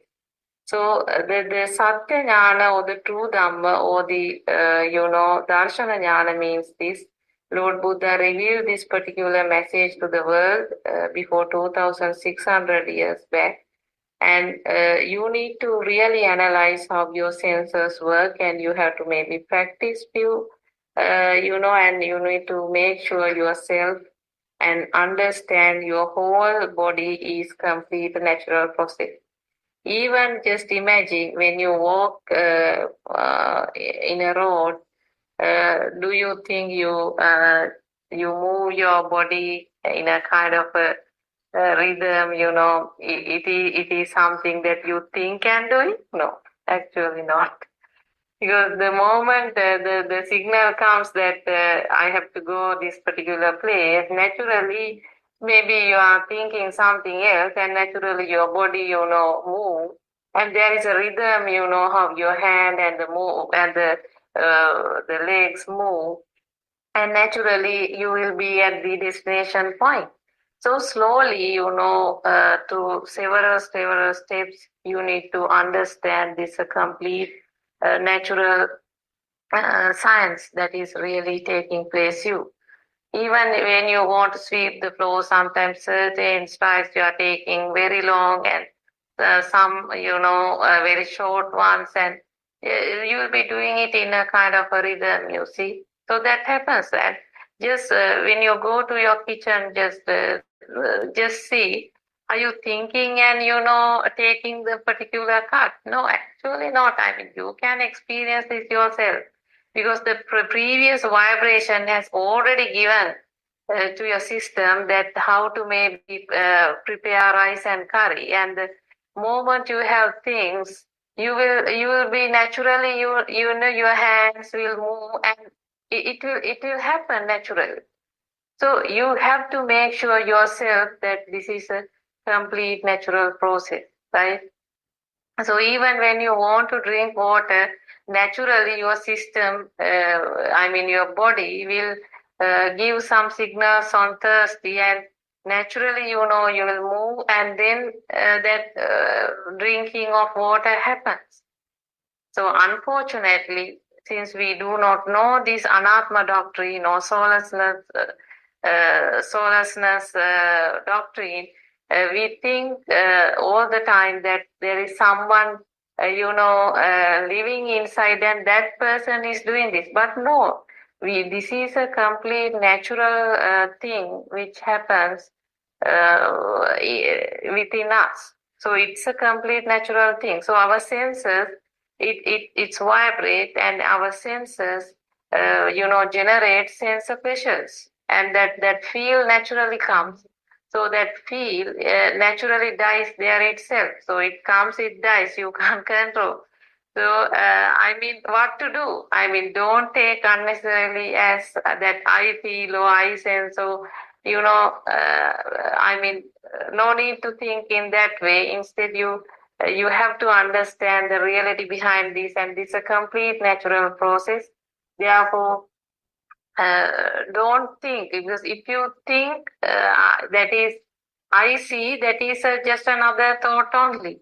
So that particular feel comes is completely a natural process, and the moment you think that I see it, what happens?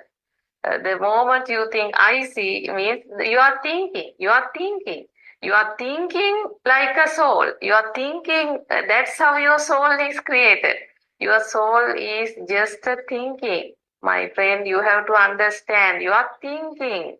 I am living, I see that particular thing. You are thinking, but the rest of the things are really a natural process. So this is what we need to understand. I think today the time is over. But I'm sure we can discuss about this a bit more tomorrow. Teruvan Saranai, everyone.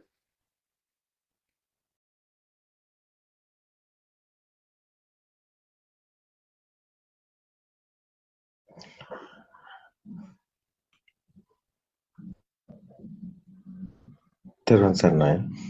Teruvan Saranai Aryan Wahanse. I think today your experience is very good. You try to explain this, your experience, day-to-day experience.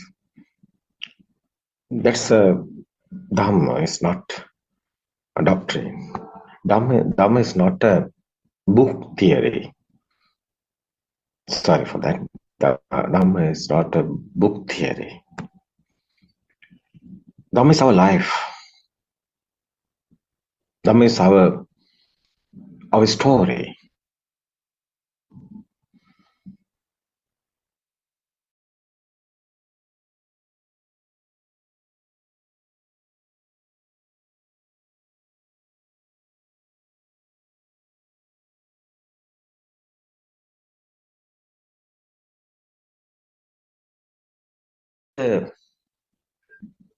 What is the truth here?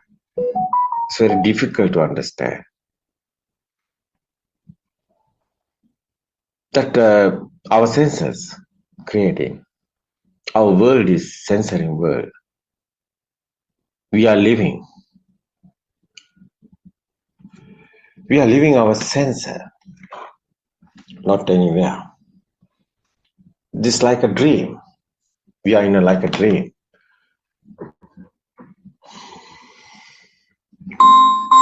We are inside our dream. We are living in our dream, with our dream. We want to awaken our dream, but we don't know the truth, how we are awakened this dream.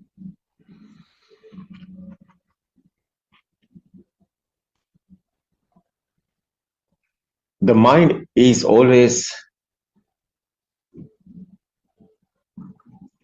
passing away and rising all the times. If every time we see the mind, then we see that there is no living being here. But it's not easy. What is truth is the colors, the sounds, other fields, sensory field, smell, taste, and skin field, hot and cold, smooth and rough. These five senses are creating, that's the living being feel. That's the thoughts are creating. That's the thought is existent feel, that is the living being feel here. Yeah, you explain is very well. I would like to say everybody, listen to these sermons carefully. Then you will feel that you are this finally you are like a nature. Nobody is here.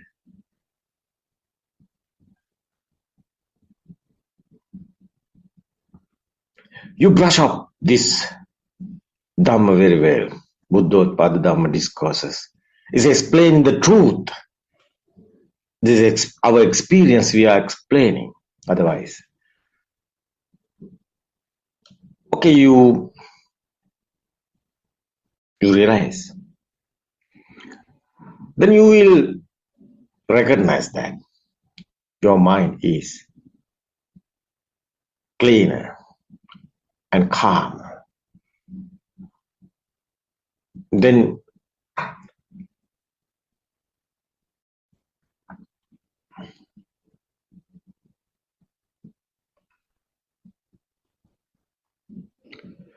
your involvement with outside is getting finally calm and cool.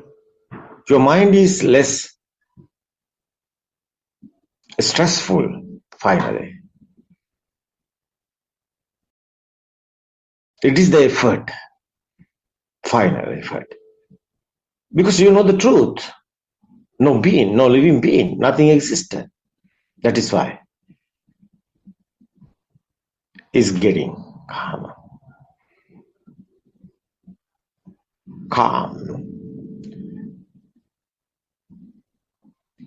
Your mind is less stressful finally. Because you are in always stress. Because you are in the dream. Is existent is something there. You are in inside pain always. That is the we are talking about as attachment and disattachment, ill will and hatred and attachments. So raga, this is Buddha's word, and illusions. There's a defilements. Defilements is coming because existent field is there. But this existent field is coming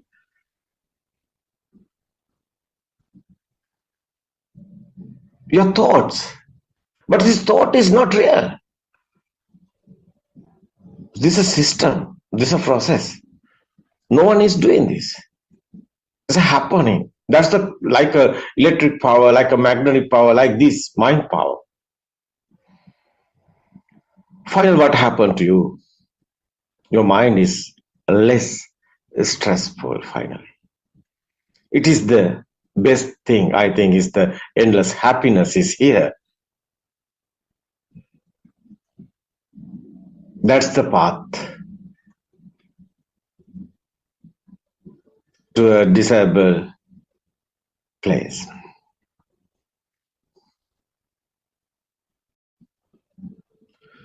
You are finally in the certain path of peacefully. That's the Nibbana.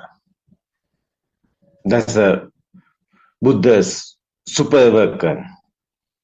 That's the, especially we won't tell you. No war, no fighting.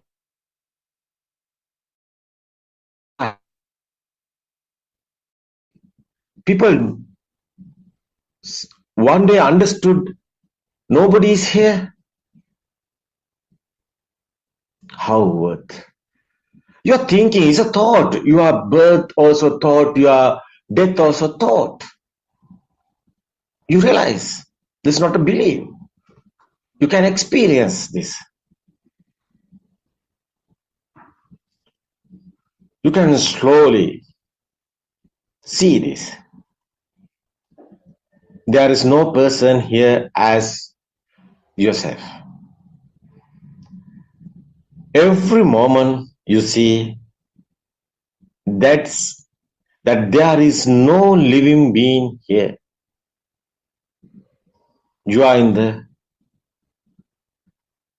correct path. You are in the correct way.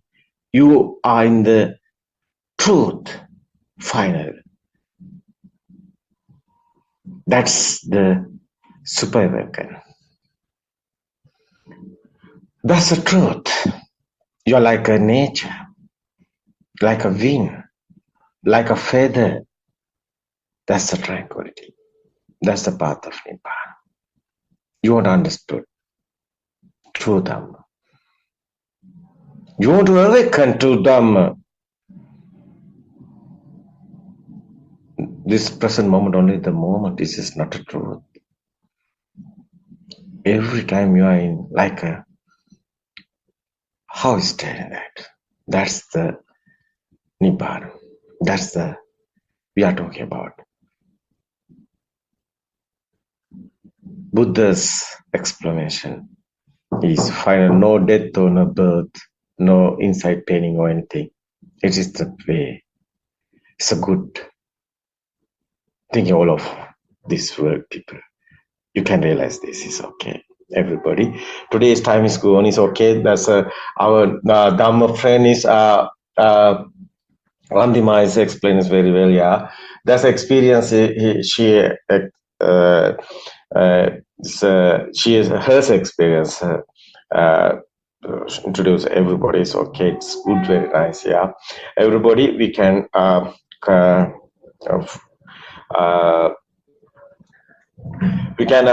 tomorrow we can again explaining other Dhamma path is okay. Dhamma explaining. So various that's our life is in the illusions. So we want to understand how is this illusions. That is why we are explaining every day is this truth. because not easy, because we are many times so your lifestyle is how is going, your kindergarten time and your little child, and today how long, how period you are practicing the wrong way. Now you want to see the real, it's a good way. It's okay, tomorrow we can meet again, it's okay. Teruhan Sarnai, everybody. Teruhan Sarnai, everyone. We can talk about tomorrow. Teruhan Sarnai.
Teruvan Saranai, dear friends of Dhamma, welcome to our English Zoom discussion. First, we would like to pay our Buddothpado spiritual Dhamma guidance teacher, and we also like to thank you all for attending this Dhamma Zoom talk.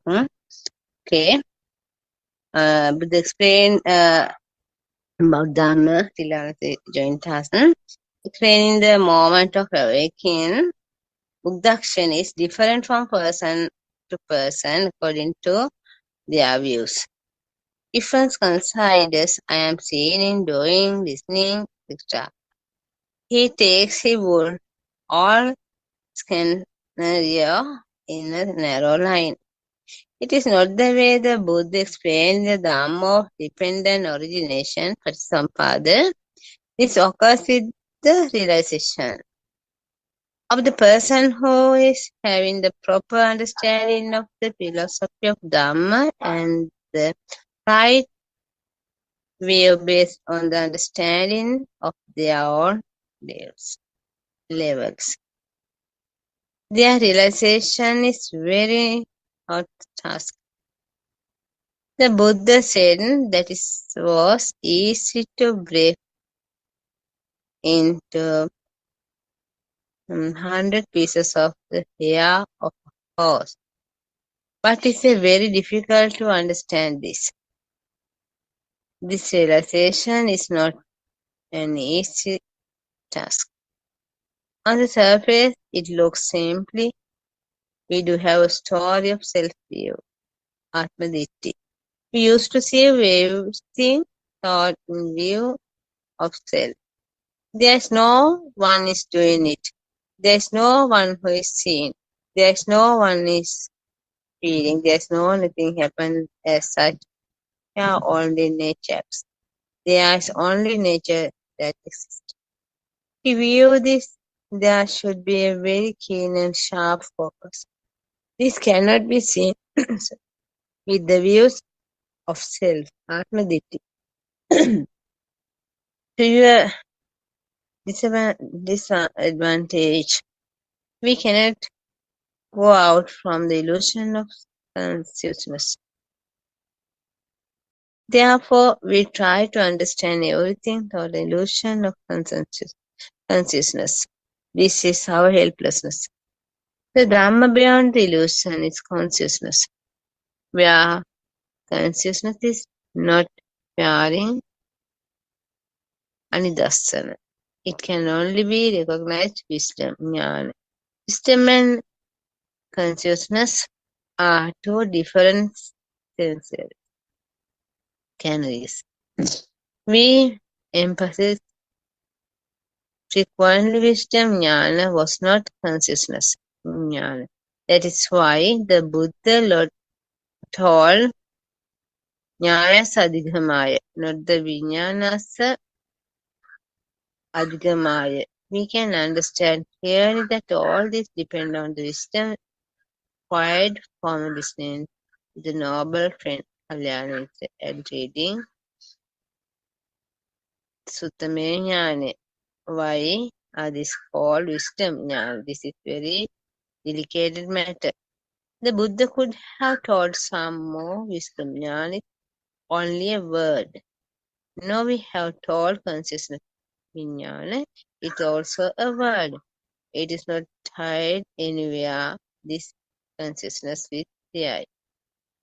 And those are the just feelings which we experience through those faculties. This do not really exist, just puts them in place to ourselves. Why we call jnana after everything when we talk about different kinds of wisdom? For example, wisdom of arising and passing away. Dravya jnana and acquiring wisdom through listening and reading. Suttame jnana, it is the book. It is called knowing specially. This is completely against Dhamma. It is hard to write in words. For an example, nobody can explain the writing to taste of salt. That is why we tell you that this wisdom has to be realized. Actually, wisdom is awareness. After we see an object, we have an awareness that we saw it. It is called Suttame Jnana. When we listen to something, we know that is the truth. Then we try to understand what we thought we correct by this listen and treat the knowledges as wisdom. But what we thought is not wisdom. The main is acquiring knowledge is listening. Then there is a sense of feeling. There are two words called Janato, Pasato, knowing and certainly. Then a Deka. These two words take you to the whole journey. We sharpen a knife by scrubbing both sides in a stone. The sharpness is not related to be act on scrubbing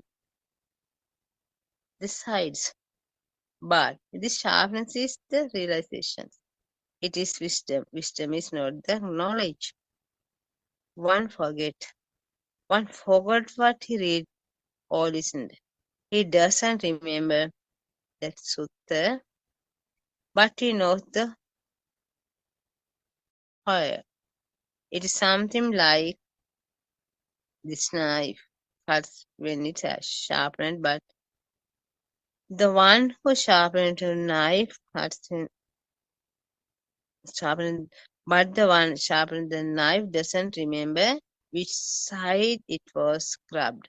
Most of the people say Arinahans. We cannot remember the sutta, but we do not have attachment or aversion with anything. We feel that there is a reduction of defilements. That means it was quashed the wisdom. Can anybody tell that he does not reach the realization?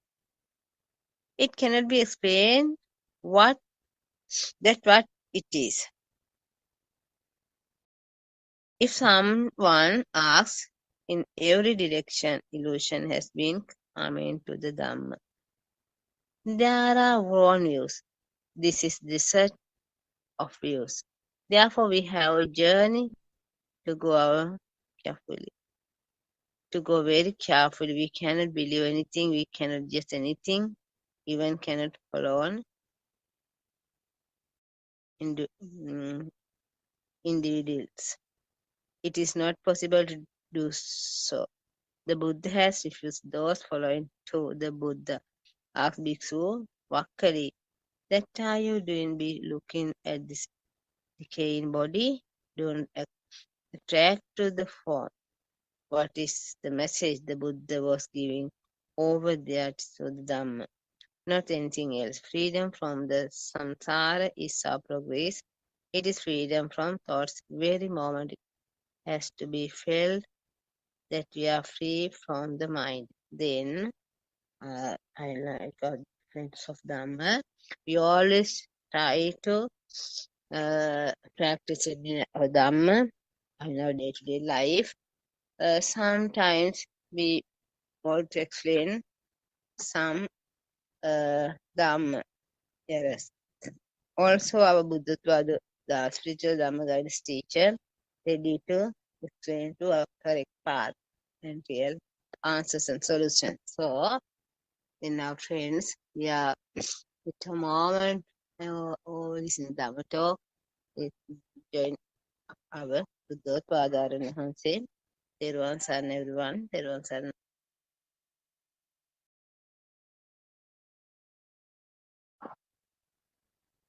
තෙරුවන් සරණයි ආර්යයන් වහන්සේ.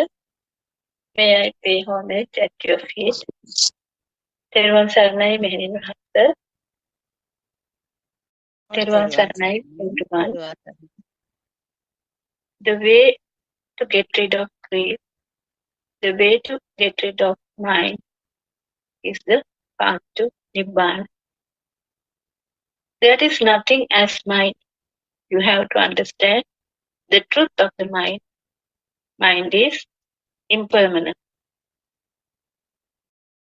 Dhamma is not something in a book. Dhamma is to get rid of the mind. Dhamma means nothing exists. How a natural mind becomes Aryan. Aryan land is the place where the mind is liberated. If you see the mind, you too can attain Nibbana. You will attain Nibbana in this very life. So you have to walk in the right direction and should establish mindfulness. Shouldn't fill your mind with empty, wrong ideas. Today, Buddhists are lost, trapped in an illusion. It is difficult for them to come to Sammaditthi or the right vision. Today, our society is lost in a visual desert. Everyone is helpless. But do you know who sees truth has no death? Death is really a thought. Should anyone be afraid of a thought? Thoughts appear and disappear every moment without a trace. It's an instant death. Every moment a new mind is born. This is samsara. At every moment the mind is born and a mind dies. Chitte niyati loko means the whole world is in our thoughts, but we think it's external. Mostly we live in past thoughts. There is actually no person, no soul, no doer. Do you actually believe in this world of illusion? Do you believe in this lie? Although we are Buddhists by name, we are not Buddhist unless we know the truth. The doctrine of this Dhamma is very rare. How do you know what happens after death? If you don't know the truth, you are blind. Do you want to die like that without knowing the truth? The body we are carrying will fall to the ground at any moment. Dhamma and yourself cannot be two. Everything you see is Dhamma. Dhamma should be preached with direct experience. Once Lord Buddha asked the monks, "Do you preach Dhamma because I told you so?" The monks answered, "No, Bhante. We preach it with our own experiences." So Lord Buddha said, "Sadhu, sadhu. It should be like that. Dhamma is not in a book. Dhamma should be seen in one's own mind. Unless one sees Dhamma in his own mind, he is not in the path to Nibbana." Many people today study books, but Dhamma can never be written in a book. Dhamma is not something which is in a book. You must understand it in your own mind. There's only the message in the book. You get the knowledge from the book, but be practical in Dhamma. You can't find Nibbana in a book. You can get the address from the book, but you have to walk along the path alone. If someone says that the book is Buddhism, it's a delusion. Practical Dhamma cannot be written in a book. The absolute truth is difficult to hear in this time. No one believes that Nibbana can be achieved today. But you too can attain Nibbana, not after death, but in this very life, in this very moment. You will be free from suffering. The absolute truth which was buried in the sands of time.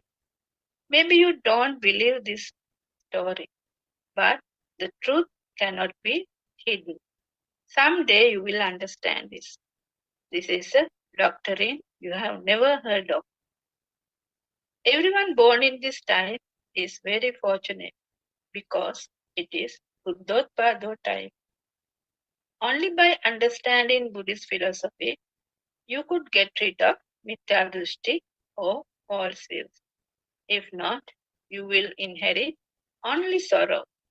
You have to understand that the outside world is not true. It's an illusion. It's a mirage. That world is not real. As long as the world is real, you will inherit only sorrow. It is time to get rid of these misconceptions and false views. You too can get rid of the grief. The only refuge in the mind is to get rid of suffering. Buddha said, "Nati me saranam anya, Buddho me saranam vara." Take refuge in the Dhamma, true Dhamma. Dhamma is taking refuge in path to Nibbana. Now it's the time to open your eyes. The Buddha Shasana has fallen into a childish possession of worshipping. So let's get rid of the mundane world. We have to understand the true Dhamma. That is, the outside world is not true.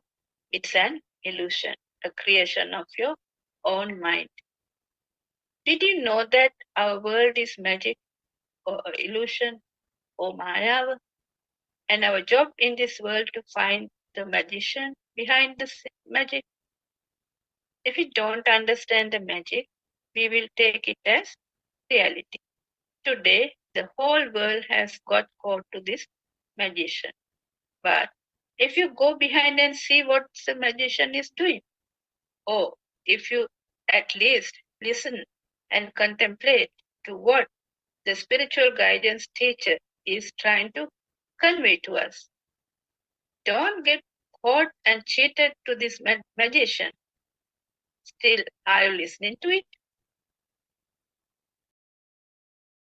So, the only way to catch this magician is to understand the dependent origination Dhamma, which Lord Buddha has revealed to the world, and it was under the sands of time. So if you see how your mind is created, and once you catch the magician behind it, the so-called vijnana, magic won't be magic anymore. It's not easy to do this. It could be only be done by people with great wisdom, not great knowledge. So our spiritual guidance teacher, Buddothpado Aryan Mahanse, who lived in forest monasteries in Sri Lanka for a long time, searching for this pure truth. Actually, one has to achieve great wisdom or jnana. One has to do a lot of sacrifices going through this Dhamma path, especially the practical path to Nibbana. We too were listening to many Dhamma sermons, doing rituals, going to temples, worshipping, praying, doing various kinds of puja, meritorious deeds for several years. I think who are listening to Dhamma have gone through the same rituals. But I ask you one thing. Did you ever find solace, end of suffering, end of dukkha, end of samsara? Yes, you might say you found, but it is temporary relief. But once again, you are back to suffering, isn't it? So, Buddothpado time is very rare. And to find a proper spiritual guidance teacher is also very, very rare. So now, Buddothpado Aryan Mahansa, our spiritual guidance teacher, is revealing what Lord Buddha has preached to the world so many years ago with his own super wisdom, and he is showing the practical path to Nibbana through insight meditation or Vidarshana meditation. Now we have to talk a bit about Vidarshana meditation too. Because all these years what came up was concentration meditation or samatha bhavana. There are various ways to practice concentration meditation, and everybody thought it is the way to Nibbana. Why do you think Siddhartha Tapasa left the 5 hermits? Because Siddhartha Tapasa knew it is not the path to Nibbana. Buddha's philosophy is in Tripitaka, but by reading it you get merely a knowledge. And knowledge is the mind or thoughts. As Buddothpado Aryan Mahansa, our spiritual guidance teacher, always explains to us that you can't attain Nibbana through knowledge or with thoughts. So for many decades we thought that we cannot attain Nibbana in this time. That's how we were taught. We have to complete 10 perfections or Dasa Paramita before everything and complete meritorious deeds. That's how we were taught. Actually, now we understand that it is not so. After listening to Buddothpado's sermons, we came to know that we can achieve Nibbana at this time, at this moment. And there are no reasons to fall back into the samsara. Now the great light of wisdom, like the brilliant rays of sun, coming in all directions. If you really, truly want to endure suffering or endure samsara, Buddothpado's sermons will guide you and show you the path to Nibbana. It's the practical path to Nibbana. When you know the real path, the story of heavens, Brahmaloka, or actually the 31 planes of existence will be a mere sankara or a thought. It's like you are closing your eyes with your own hands. The true Dhamma has awakened. So open your eyes, listen carefully. This is your own story. This is your story of freeing from suffering, freeing from samsara, ignorance, mundane world. There is nothing called permanent. So come to the Arya Bhumi, where even we don't find death, where you will find everlasting peace, eternal peace. This supreme Dhamma is not easy at all to explain. This is not a knowledge. This is super wisdom or jnana. It is like the taste of salt, which cannot be written in a book. That's why it's called Sandittika, Akalika, Ehipasika, Pachupanna, Dhamma. In the mundane world, everyone bound in wrong views and concepts. As long as the external world is true, you are in total delusion. You are bound to suffer. What you have to understand is there is no doer. It's a five-sense creation. Actually, we don't say that outside world is existing. We don't say that outside world does not exist. If we take like that, it will be two extremes created. Lord Buddha said, Majja Jnana. So there can't be any extremes or anta. What we say is that the world is created only in this moment. Chitte niyati loko salayatana loko. It creates this moment and disappears. But due to our ignorance, we take the thoughts are for real. And then happens all the jealousy, anger, hatred, greed, and so on and so on. That's how your samsara circle is created. As our spiritual guidance teacher points out, we don't experience the outside world in any way. What we see is the only our own creation or vijnana mayava or the illusion. Even if you see a new planet in another galaxy through a telescope, again, what you see is your own vijnana maya. Try to understand this. Contemplate on this. So, the senses also differ. Humans have their own sensor system. Likewise, animals have their own sensor creations. So, they see different dimensions. For example, cow sees only red color. The bee sees the world in another different shape. The worm only has the skin feeling. The cats have night vision.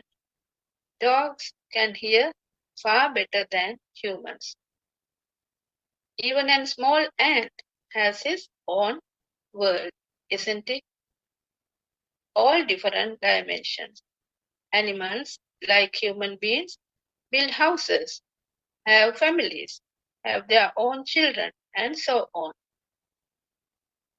So, some animals, like insects, cockroaches, have feelers.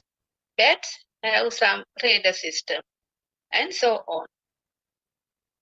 They are in their own worlds. Take the weaver bird. Who has taught him to weave the beautiful nest? It's the feeling. Nobody taught him.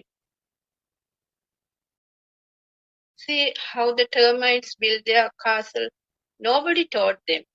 Isn't it funny that the humans think they know everything? We can learn a lot from animals as well. As humans, they love their children. They protect their families. They like to live in peace, isn't it? They also have feelings. When you come to know this true Dhamma, you see everything as oneness. The path is very pleasant. You don't harm anyone, even with the word, even with the thought, because you have the universal kindness and love. So how beautiful is this Dhamma? Lord Buddha has shown the world about this universal kindness and love in examples like Nalagiri Dhamana, Alavaka Dhamana, and even to Angulimal, Patachara, Kisa Gotami, Sunita, Sopaka. What this world needs is not mere technical knowledge, but love, humanity, freedom, kindness, and compassion. Isn't it? Can you see what happened to the world because of these defilements? There is hatred, jealousy, greed.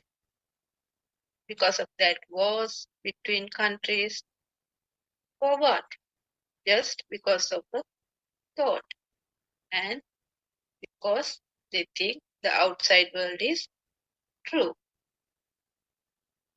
Actually, if people worldwide listen to Buddothpado sermons and understand that there are only thoughts and there's nothing outside to fight for or to suffer for.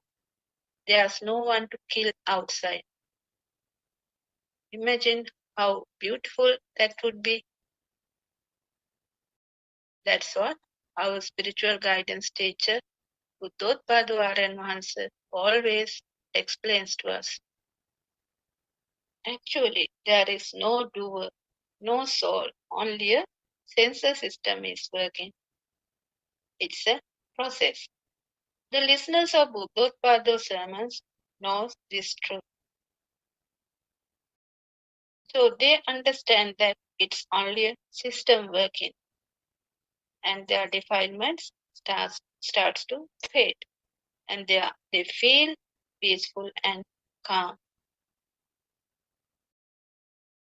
In the mundane world, there is always fire.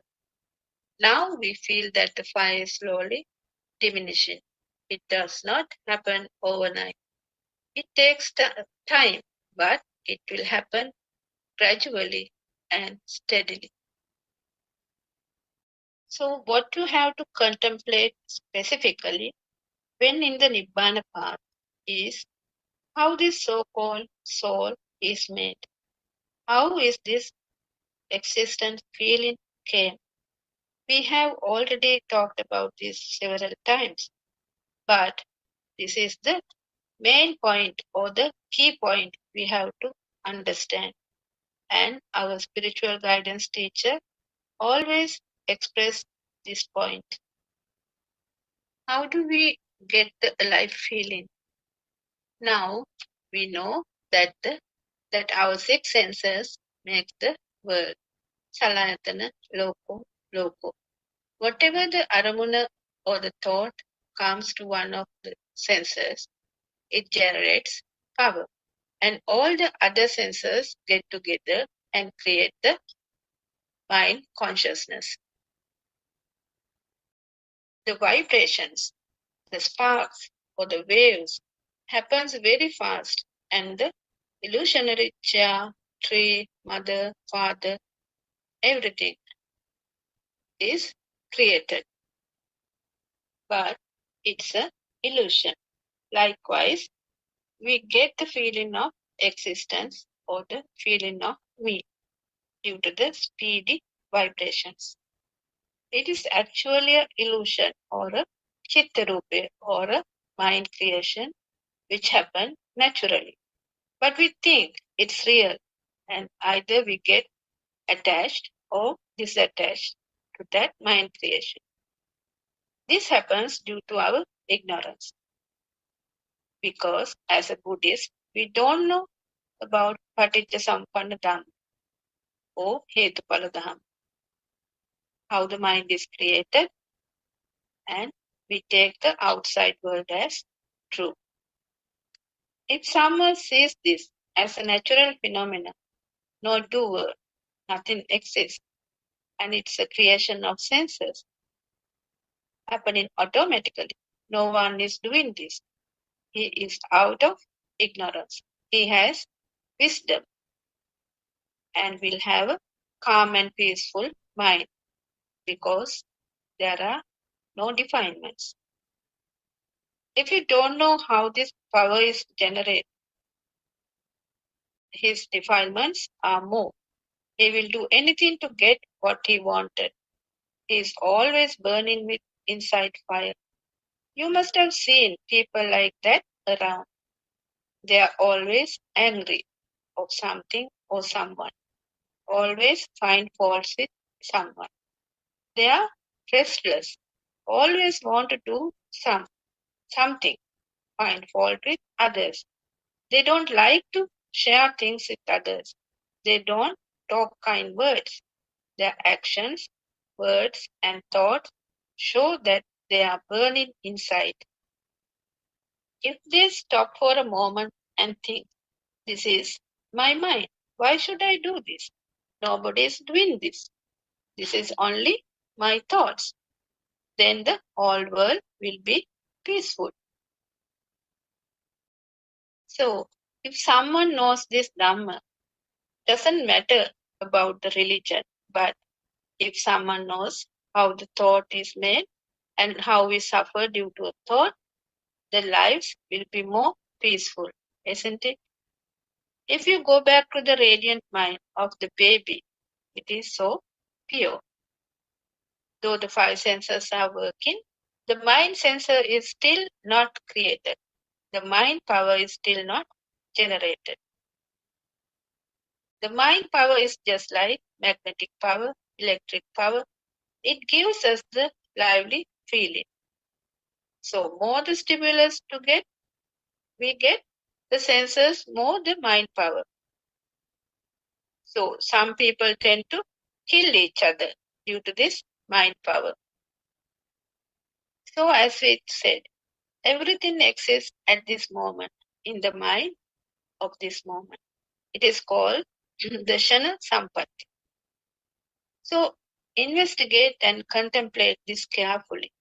The state of thinking and the state of feeling are two different kinds.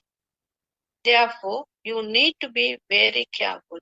At the moment, you get a thought relating to the past. And to trace this thought, there should be an awareness. When past thoughts emerge, you should have the awareness to recognize them as that garbage from the past. Actually, it is a telepathy system that works. The feeling of self comes into effect due to the past perceptions. Within this charge in the mind, Chitta Aropana, these past perceptions are also a reason to feel the sense of self. This is like a current, like a magnetic force, or like electricity, where the charge of mind that has emerged. The reason for this is the repeated flow of thoughts, or the abhisankarana. It has the nature of re-emerging. Sense of feeling is there.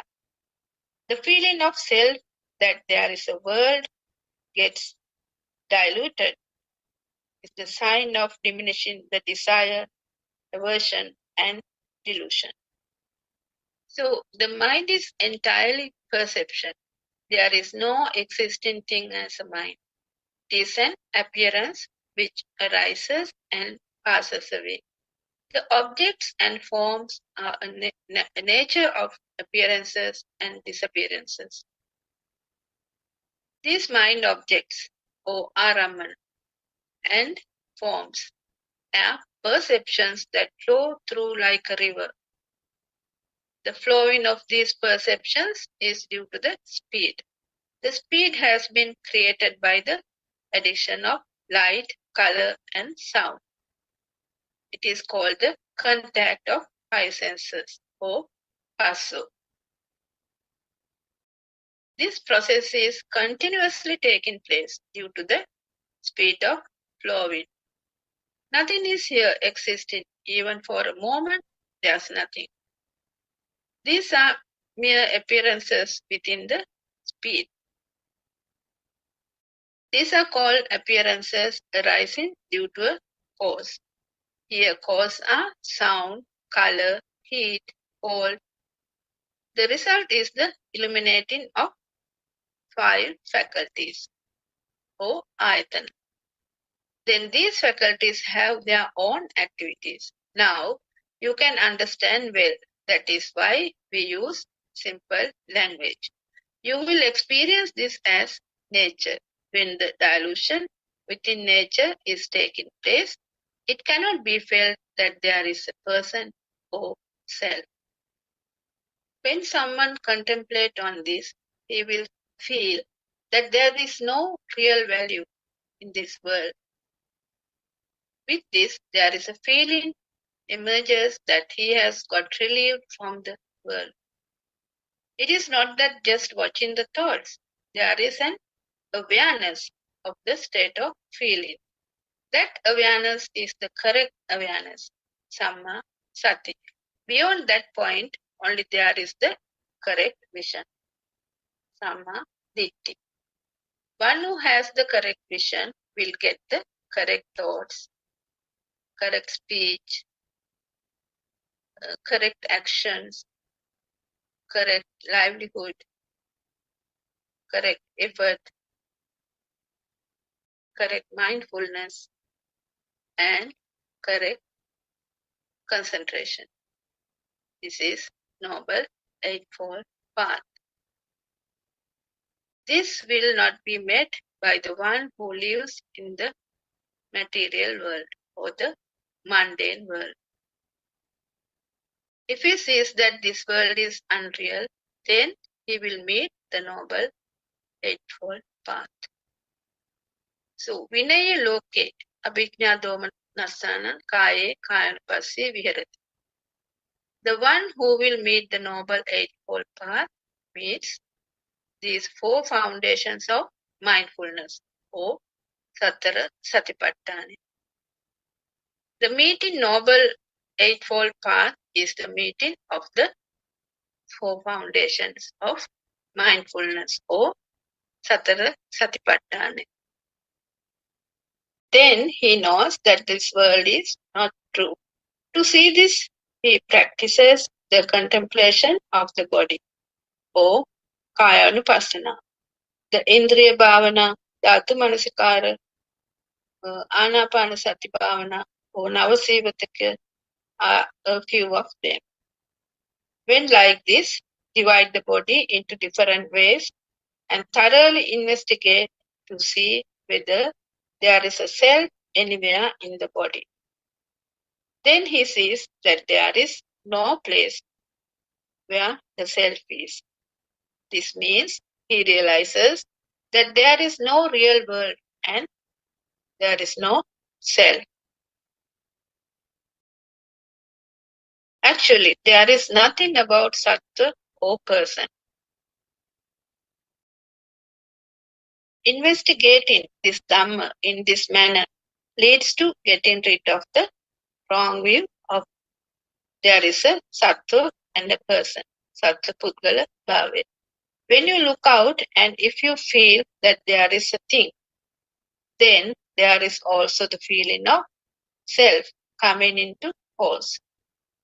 If it is taken as a book, table, or bed, then there is I or self. So what you have to do is to see the truth in one thought, only one thought. When an object arises and is taken as a book, means that it has already become a thing. Then the self is also there with the thing. If there is a thing there, there is a I here. Here I am is the book. I am is the book. The book is I am. The book is there, meaning I am there. However, when we practice this practically, the chair, the table, and the book are all we see as usual. Nothing is lost. Can be seen everything as usual. Not blind. Can be heard in all sounds. Not deaf.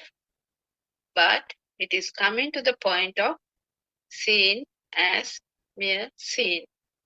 Ditte, ditte mattan. Though it is seen as before, there is a state of which that not belong to anybody.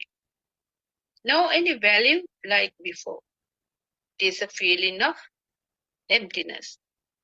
Being in that state is awakening to the moment.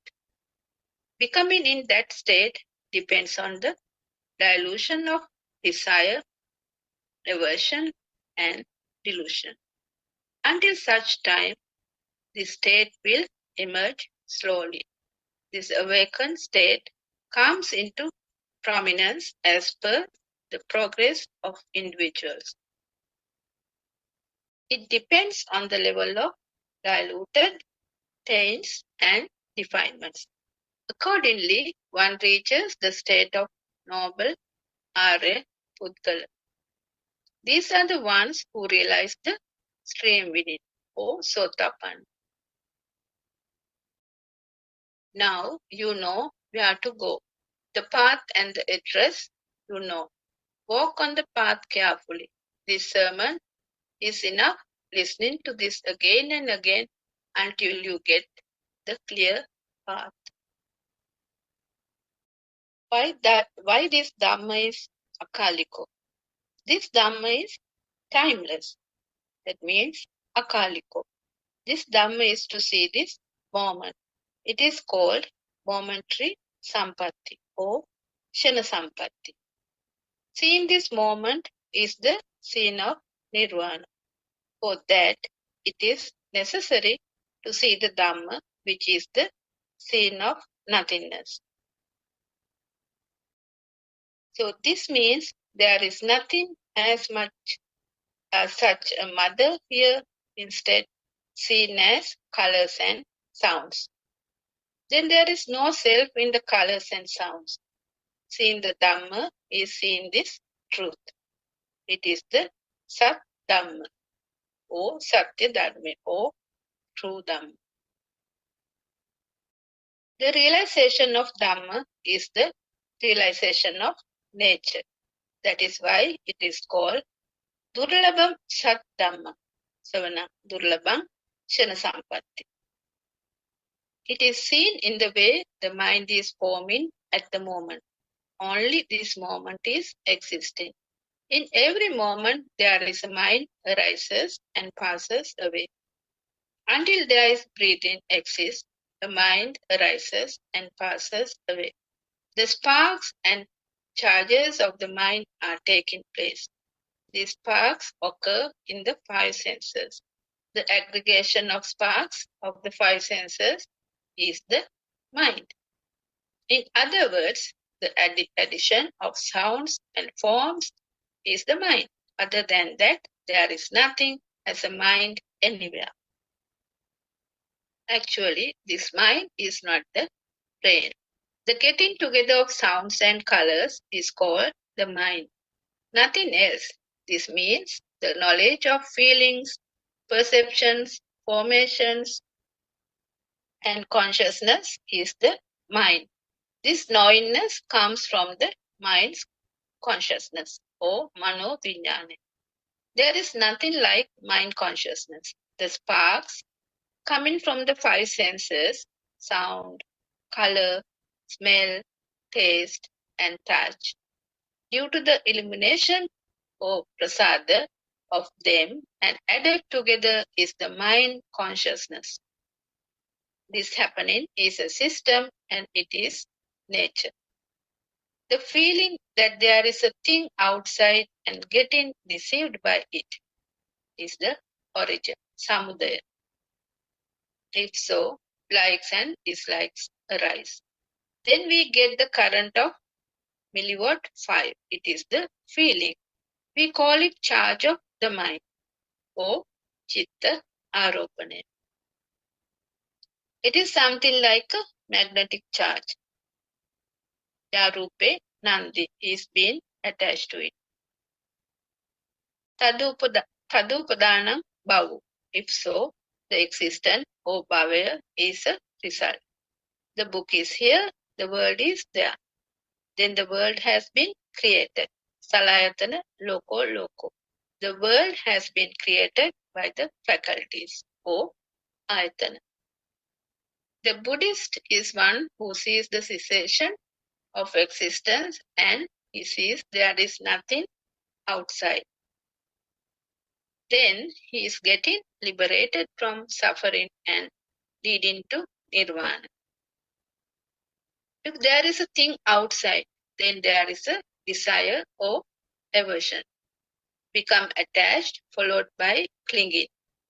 Then existence or bhavaya is followed by birth, decay, death, sorrow, lamentation, suffering, and sadness. Having suffering, if someone sees that there is nothing outside and with the vision, he will get freedom from suffering. For this, he has to listen to Dhamma and get to know the wisdom of truth. Oh, Satyajnana. The one who has the wisdom of truth, the wisdom of action for him, what is this truth? It is the message from the noble friend, our Kalyana Mitra, Buddothpado Aryan Hansa.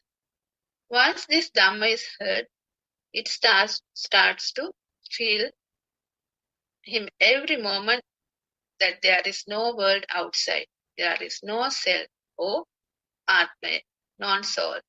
And these all are sounds and colors. Though the mind says thirsty, it cannot drink water. Though the mind says hungry, cannot eat. Look, putting into the mouth, going to the stomach and going out. We say I drank water, I ate rice. Never, this mind has never drank or eaten. In other words, the mind is the I. The mind cannot drink water. What happens here is only a process. At the time that the infant was born, he does not know about yellow, red, blue, or anything.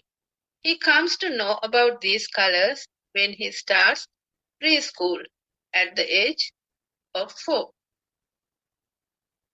Until then, this child does not know the colors.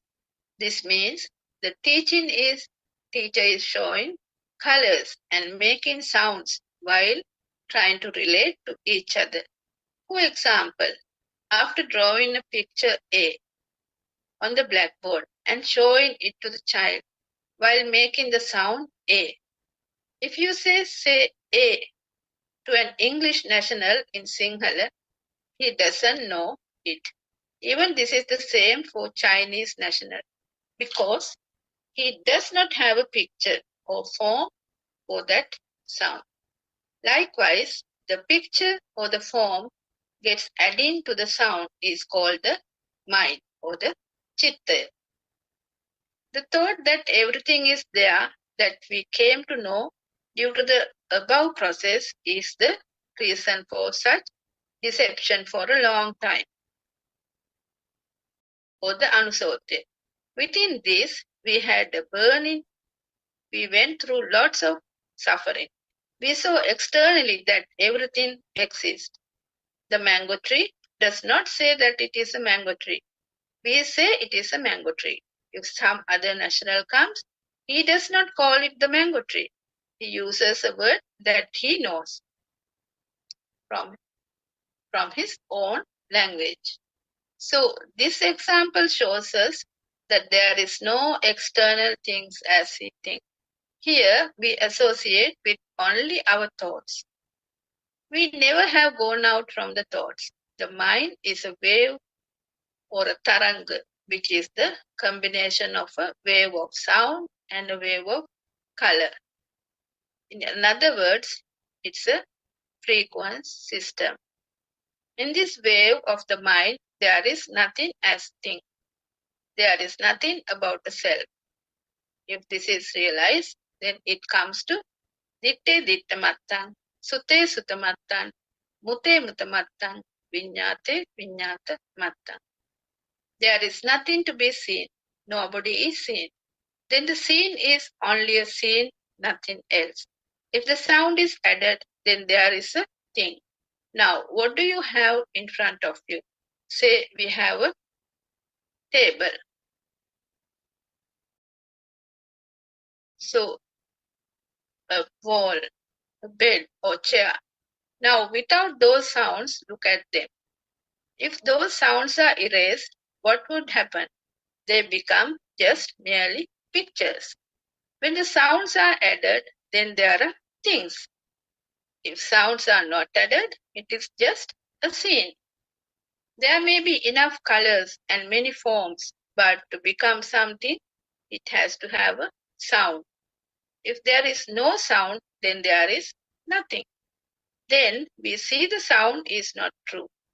If one sees the truth, he feels no value in them. He knows the reality that the thing is only an addition of sound and color. Therefore, he doesn't have any value in it. If it is taken as a thing, then suffering is inevitable. Now you need to listen to these sermons one by one very carefully. Actually, all are vibrations and free vibrations. That means kampana and pratikampana. This has been formed like this. The rotating speed of the earth creates a magnetic power. It means as the earth has been rotating around itself at a speed of 180 kilometers in an hour, it creates magnetic power, resulting in emerging energy force between the North Pole and the South Pole. This process leads to the formation of the ozone layer. And within it, the layer of air in the beginning, the Earth was a huge cloud of particles, or dark matter. Over time, with the vibrations and revibrations and continuous rotations, these clouds of particles turned into dust. At present, the planet Jupiter, or Brahaspati, is still a rotating huge cloud of dust. As such, those clouds of dust vibrating and rotating together and with the effect of heat and cold generated from the layers of ozone and air started slowly getting thicker, forming the Earth's surface. Then the water and life on Earth all were the making of this process. Though the Earth and its surroundings were products of the dark matter in the universe, the nature of the Earth is different. All these are natural phenomena. The nature of consciousness or vijnana also showing us everything there constantly. Therefore, when we see outside, we can see everything outside. Though we see everything outside in the real sense, we see our own minds. Even though we see the tables, chairs, beds, trees, whatever, it is the mind. But there is a nature of feeling which is relevant to everything, still not belonging to anything. This state of feeling is the awakening to the moment. This is what we are talking about. This state is like awakening from a dream. The clouds pass through, and in the same way, thoughts also passes through. There is no single moment without a thought. It is a non-stop process because until the inhale and exhale continues, the mind also arises and passes away. Though the clouds continuously pass in the sky is beyond the clouds. Likewise, the awakening state is beyond the thoughts. Though the thoughts are continuously passed through, this state of awakening cannot be taken by thinking. It can be experienced only if you get into that state. It is something like one gets the experience of the taste of salt. He can feel the taste of salt, but it is unlikely to explain to another the feel and feel the same experience. Within this state of awareness, realization will emerge. This cannot be taken merely by thinking. If it is a thought, then it would be an illusion of consciousness or vijnana. Becoming in the state of awakening is the result of a practical process. This is the product of realization of the Dhamma, which can be achieved through wisdom. To achieve this state, there should be a great wisdom. This process is not simple like doing samatha meditation, focusing on a single object. We also did the samatha meditation for some time, but ended nowhere.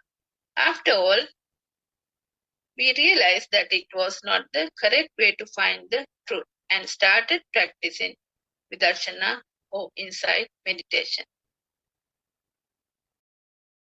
Today, we can see that there are some efforts among the people to find out the true path, to prevent from suiciding, stealing, murdering, and hating.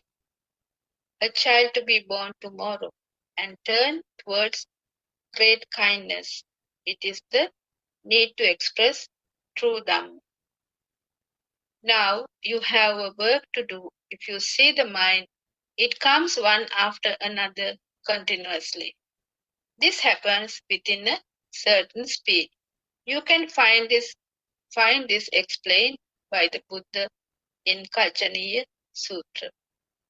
Also in there are a lot of sutras which explains this. The Buddha has said, Rupantiko also rupam vaditi. It means the form or rupa is being formed due to the collision, the spark or light flashes of five senses. Due to a very sparking speed. This sparks happens in the five senses and it creates a feeling that there is something. The world is appearing when the eyes open and the same time disappearing when the eyes close. This reveals that there is no existing world. This is a feeling of self within the speed of sparks in the senses. We are trapped within these friction flashes or aropana. It's just like we are trapped in the magnetic force of the globe. Magnetic power is created due to the rotating speed of the earth. The throwing stone comes back to the ground due to this magnetic force. The earth with the ozone layer and air cover has been created due to the circulating speed and as a result, it generated magnetic force. The moment this speed stops, everything scatters all over the universe. Likewise, with the inhale and exhale, and also the rotating speed of the globe, there are continuous sparks within the senses. The day inhalation and exhalation stops, the speed is also going to be stopped while throwing out to the space. The mind and the mind-made self going to be seized at that time.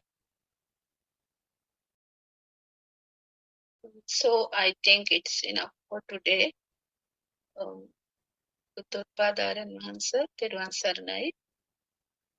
Do you want to add something? Theruvan Saranai.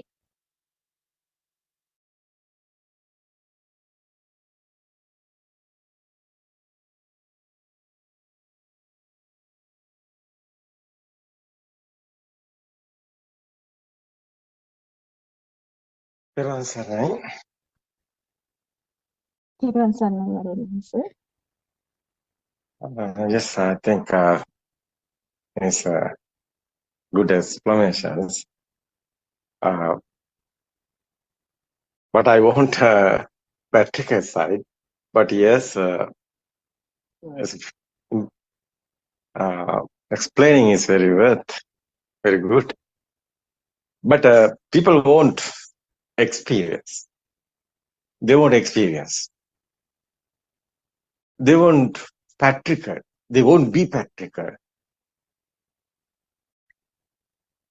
Not a thinking, not a knowledge. I like to say the whole everybody.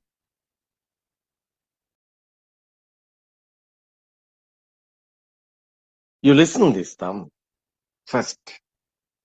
What we are saying, but after you realize what is our life, what's happened here, why I was sometimes suffering, why I was sadness, why I was thinking about the death. Actually, what happened? Most people talking about after the death, they are going somewhere. They are thinking they are going heaven, no heaven. That's what you think. Ask yourself, your mind, what's the happen? It's true. It's happening. What is Buddha explaining? Buddha explained this mind is process, it's a system. What is dependent origination Dhamma? Buddha explained whole world is our mind creation. We are thinking. Everything is sound and forms together. That's the thoughts. These are thoughts. You are in thinking world. You are in mindful world. It is not real. But you have existent field. You have a life field. Yes. But you can't see this, your eyes. But you can see this, your inside. Wisdom. Nobody is here. No one is. It's your mind. Mind consciousness is the world. Is creating the world. You are talking about chair, table, mother, father. But Sinhalese are talking Amma, Tata, Gewal, Dara. What is this sounds? Chinese are talking Chan, Chin, Chu. What is this sounds? Sound is, yes, sound is the word. What? Yeah. Sounds became your mind to picture. That's the word. Sound and firms together. That's the important, that sound and firms. The mainly sound and firms are coming together. That's but inside their field. Skin, sensor, and your taste and your smell, 10 senses. Your nose, your mouth, and your skin, these are senses together. That's Buddha's word is the field sensor. The field sensor, and your eye, you can see that's a firm, that's a sound is your ear. These are together coming. That's the kindergarten time. Little child is first time. No, this chair, table, red, yellow, blue colors also the thoughts. These thoughts are creating. That's the Pubbe Nivasa Jnana is the Buddha's word is this present moment is only the you are living is thoughts. But this creation is, look at this creation, past and future. What is this past and future? Is future not coming. But present moment is, you are thinking the future is present moment only the thought. You are thinking. It's not happening. Otherwise, is the fast is gone. It's not coming. But you are thinking. It's present moment only the thought. Now it's okay. Past and future is you know this present moment only the thought. But this present moment thought is not real. It's otherwise sound and influence. This is the case. This thought is existent every time these thoughts are created. Every time one thought is coming. That's the stimulus. But it is not real. It's illusion. Sound also vibrations is we are talking about quantum theory like that. Vibrations, waves. So, you know, that's colors also, lights also, waves. Red, yellow, blue. These colors are waves. The sounds are waves.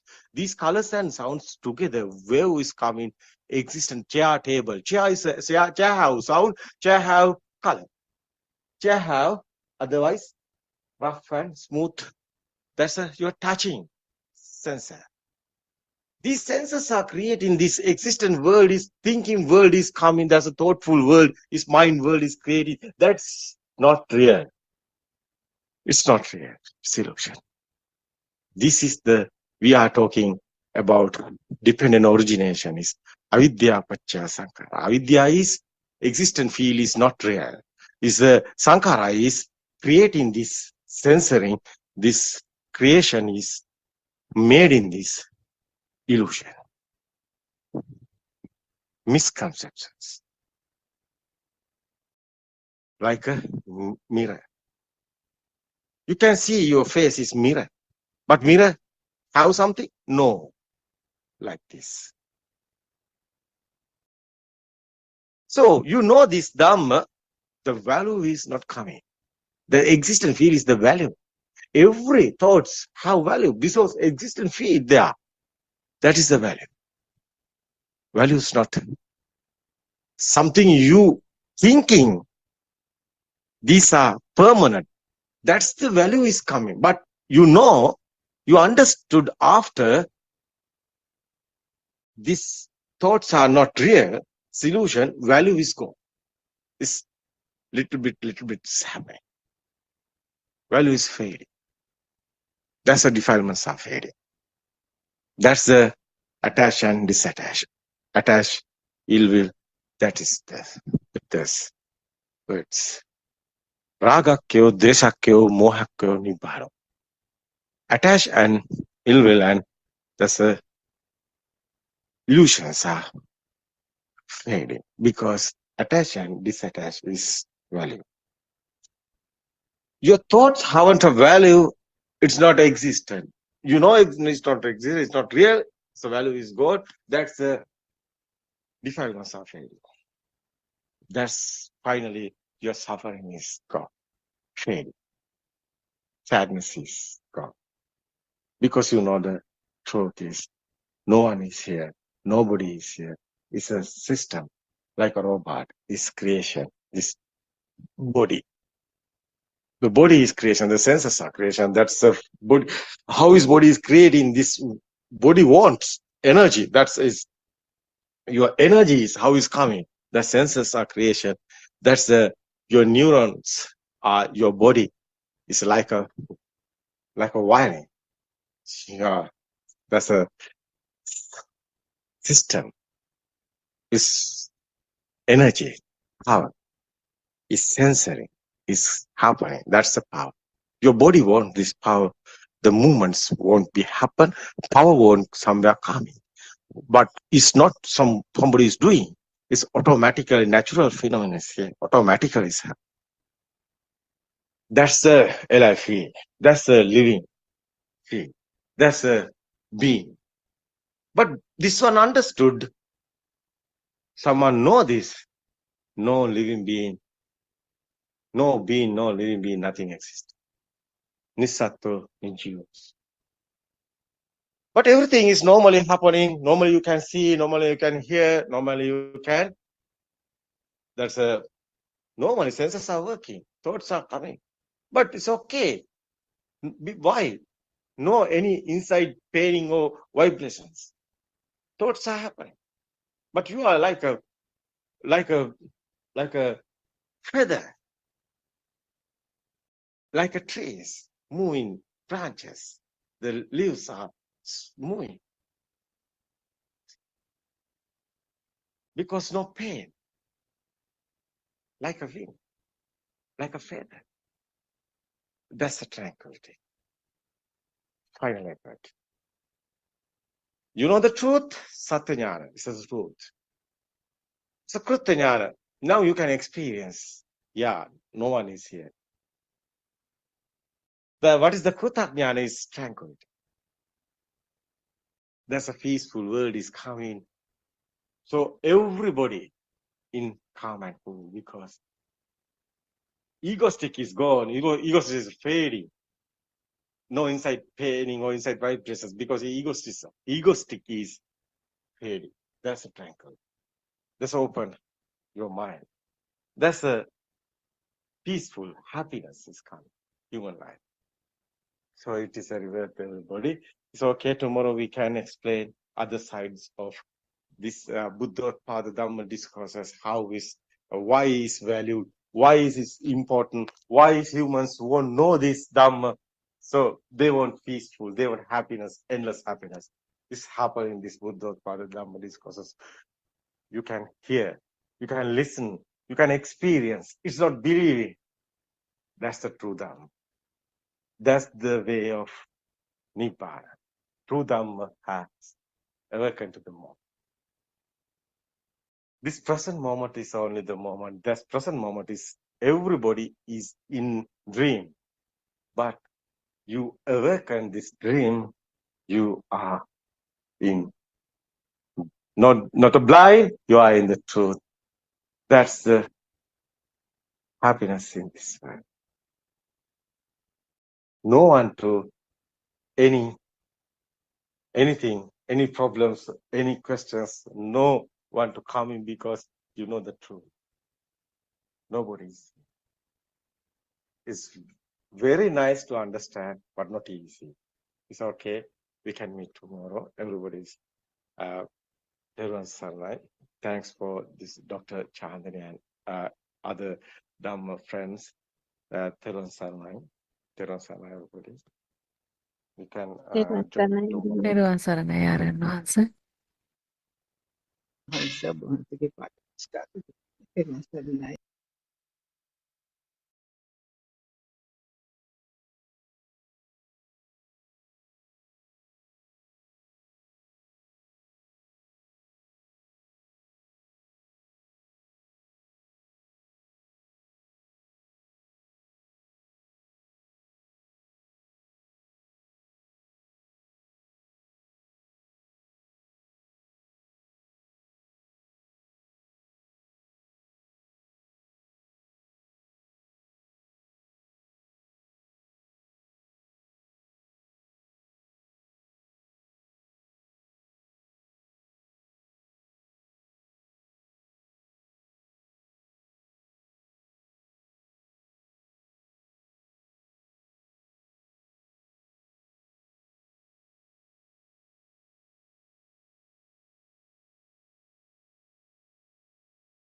Thiruvang Sarnai, dear Dhamma friends.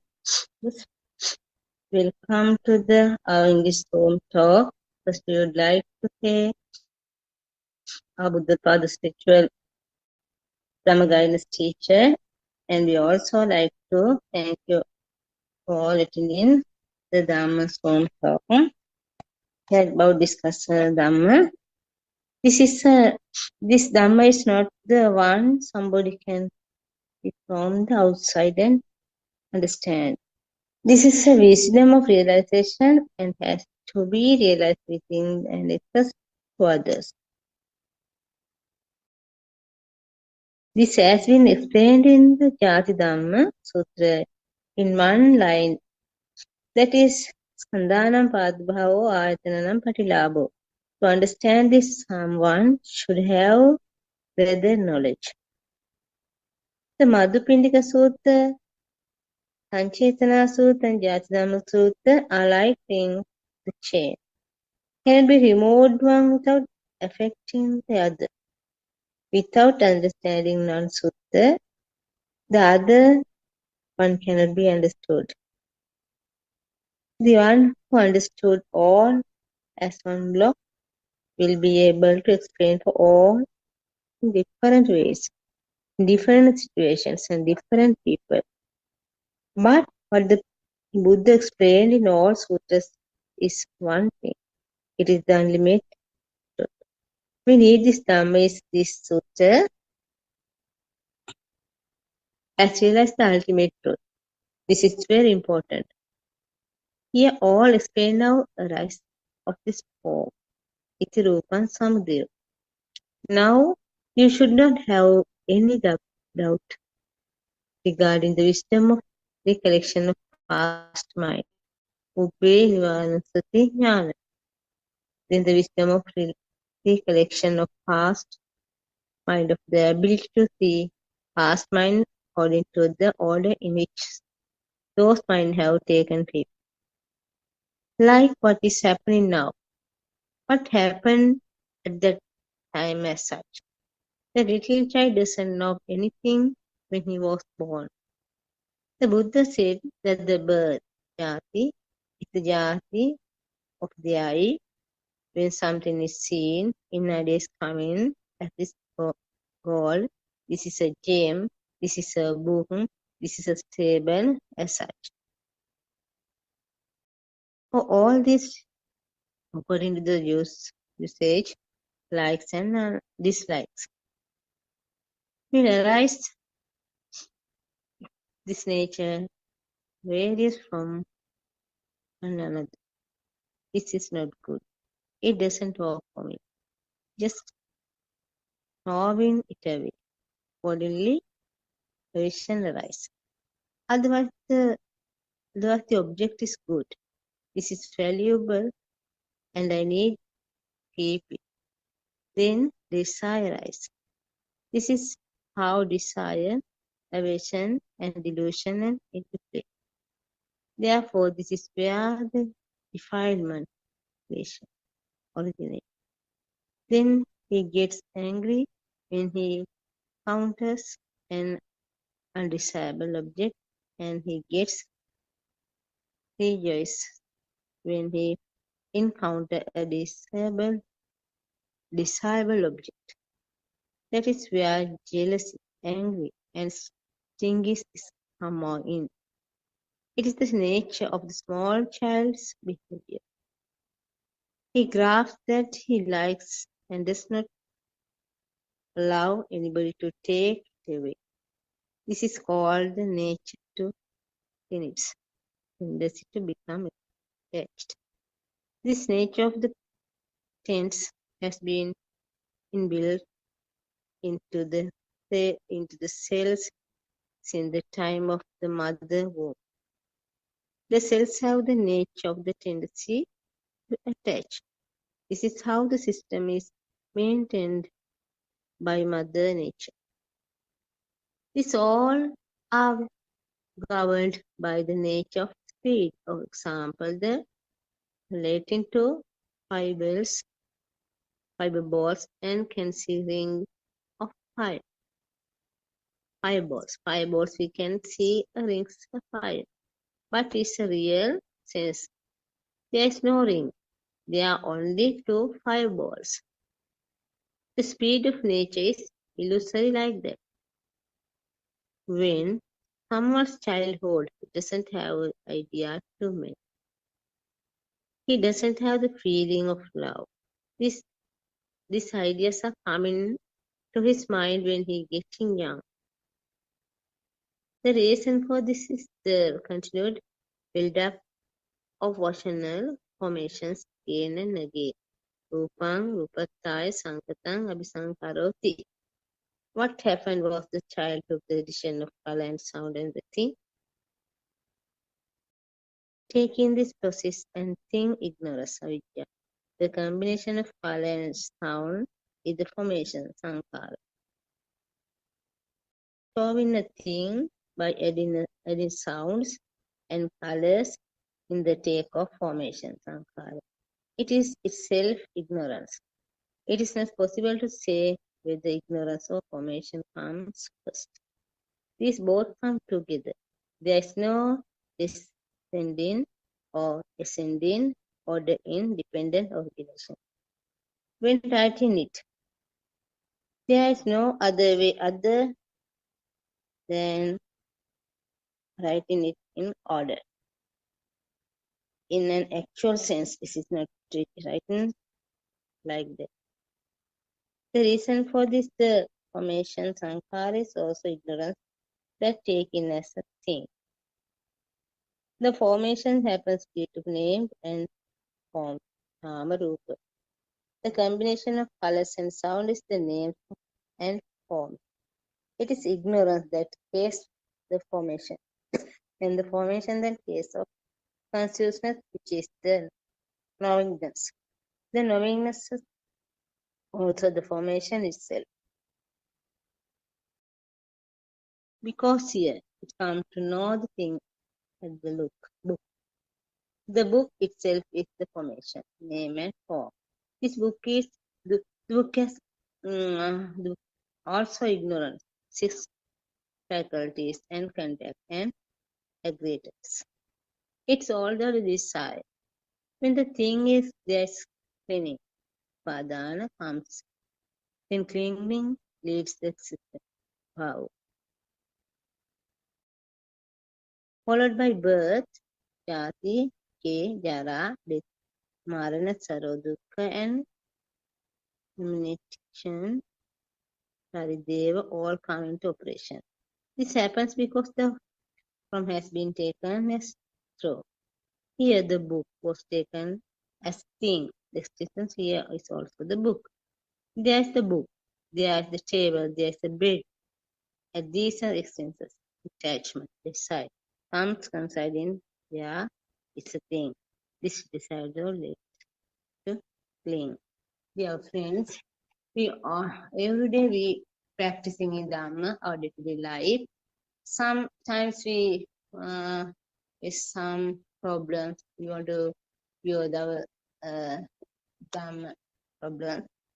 Then also our spiritual guidance teacher, Buddothpado has always give to correct answers and she explain to correct path to us.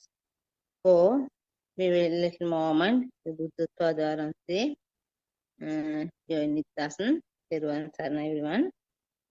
Teruvan Saranai.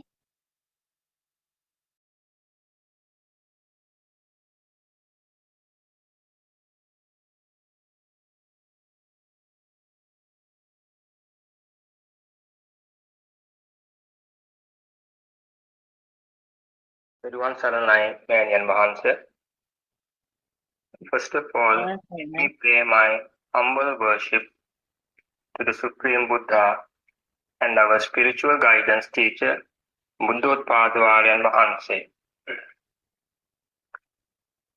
Admiring the great initiatives and efforts made by Buddothpado Mahanse to spread the true Dhamma to the entire world in English, I find myself very fortunate to be able to share my thoughts in the daily English Dhamma Zoom session. Thiruvan Saranai Aryan Mahansa and Thiruvan Saranai all Dhamma friends.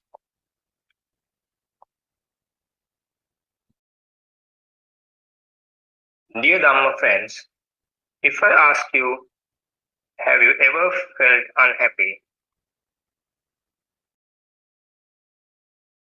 sad, lonely, or depressed? I'm sure you will say, why not? Life is full of sufferings and discomforts. We feel sad when we realize that we get old day by day. When we get caught with various diseases, when we lose our loved ones, when we have to associate whom we don't like, when we can't get what we desire, etc., etc. We even feel sad to see or hear innocent children dying or facing severe hardships all over the world due to human-created wars, natural disasters, and diseases like COVID virus. Suffering is common to all beings. Lord Buddha once said, Dukkhe loko patitito, which means the world is established on suffering. From ancient time, people were very curious to find a solution to sufferings. Some thought we suffer due to our bad karma. Some thought suffering is created by a supreme authority like a god. That's why when people undergo various suffering or losses, say, oh, it's God's wish or the Creator's wish. Or sometimes people say, that's my bad karma. Well, 2600 years ago, Siddhartha Gautama also wanted to find a permanent solution for this problem of suffering. We call his mission towards finding a way to end the suffering as Arya Pareshana. We call it Arya Pareshana. In other words, the noble experiment.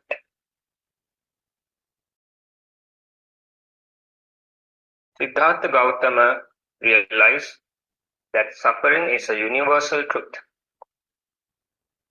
Whether you are human or an animal, whether you are a king or a beggar, you are not free from suffering.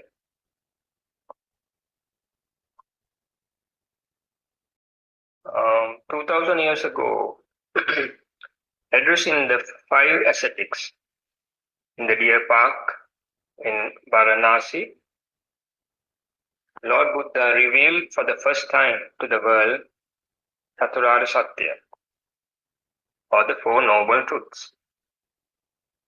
By self-realization, through awakening spiritual life, or we say Dhamma Chakkusaya. Dhamma Chakkusaya.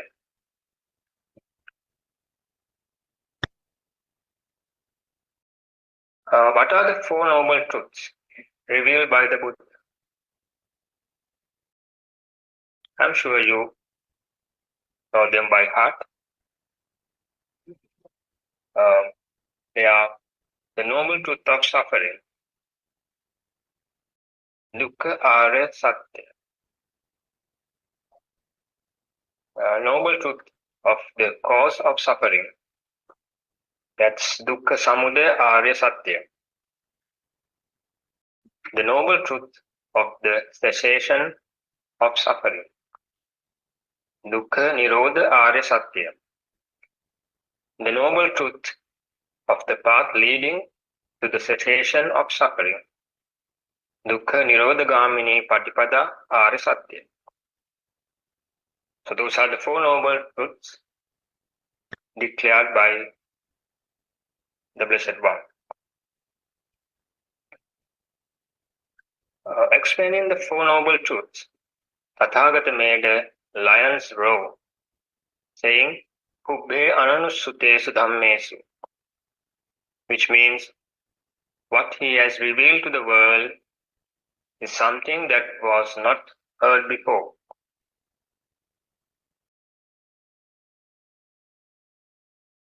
I repeat, what he has revealed to the world, something that was not heard before. The doctrine or the philosophy set forth by the Buddha is an Anatma Dhamma. In other words, it's a no-soul doctrine, Anatma Dhamma. This is also called the Satya Jnana, or the true Dhamma. Lord Buddha found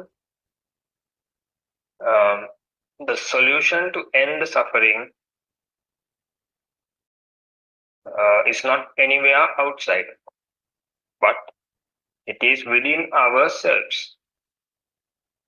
The solution to end the suffering is not anywhere outside, it's within ourselves.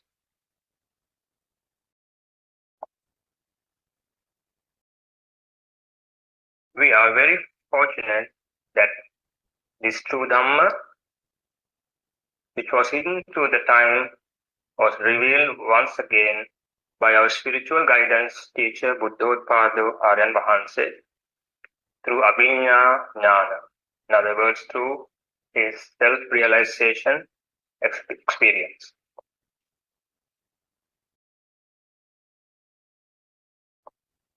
So, dear Dhamma friends, now let's discuss the message of our spiritual guidance teacher in detail. Let me first start by quoting a popular saying of Buddothpado Aryan Vahanse in his teachings or discussions in Sinhala language. මාත් එක්ක මම ගමනක් යනවා මාව දාලා මම යන්නම යනවා මාත් එක්ක මම ගමනක් යනවා මාව දාලා මම යන්නට යනවා which means I go a long journey with myself, but at some point I leave myself behind and I will never return. I go a long journey with myself, but at some point I leave myself behind and I will never return. If you are wise enough, you will see that these few words contain the message of the Lord Buddha to end our suffering and the journey of birth and death, or samsara. In this regard, we need to first understand the functionality of the senses or ayatana and the formation of thoughts and our existence of a soul.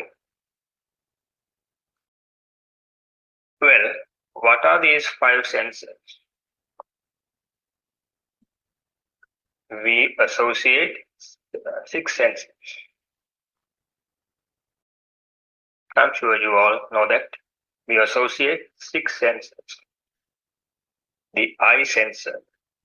In Pali we call it chakku. in Pali, tongue sensor, Jivha in Pali, body sensor, Kaya in Pali, and finally mind sensor, Mano in Pali. So those are the 6 sensors. Let me repeat: eye sensor, ear sensor, nose sensor, tongue sensor, body sensor, and mind sensor. The functionality of these 6 sensors is actually a system. Aryan Vahanse has clearly explained the science behind the functionality of the sensor system. A spark or a vibration always takes place at any one of these 6 senses. The moment you open your eyes, there will be a continuous vibration process that takes place at our eye sensor. That continuous sensor spark creates an image. This is called the Chakku Prasada or eye sensitivity.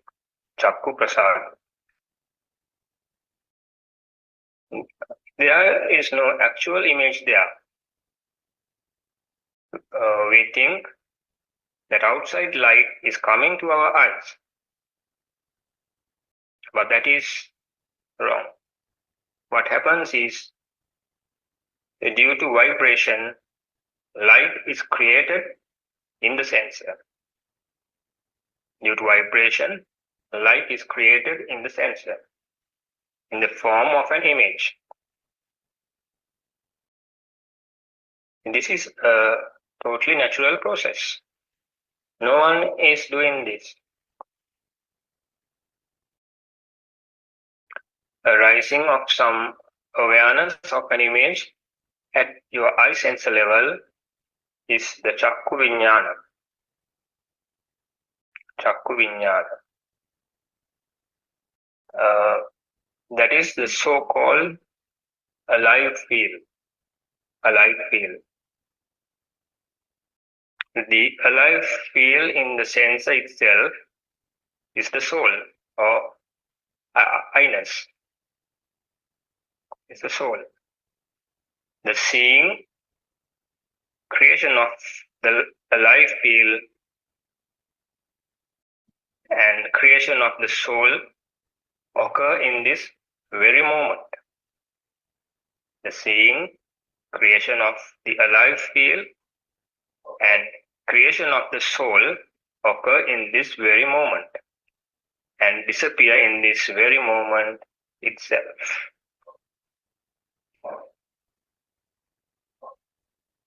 This is called the birth of the eye. Buddha has preached that the birth of the eye is jati itself. The birth of the eye is jati itself.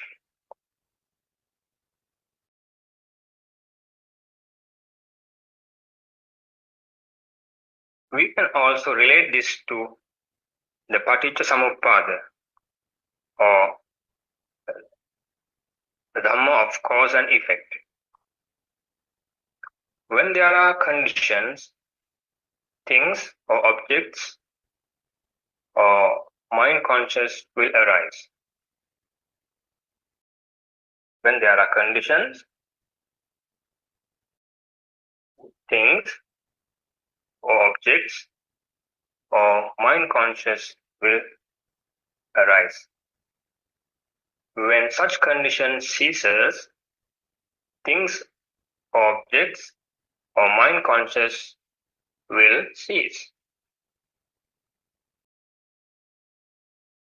So your soul is a Sambhuta Dhamma.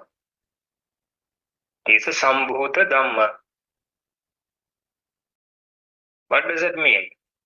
Sambhuta Dhamma, which means It forms or occurs in this moment, and it was not existed before. Let me repeat. Forms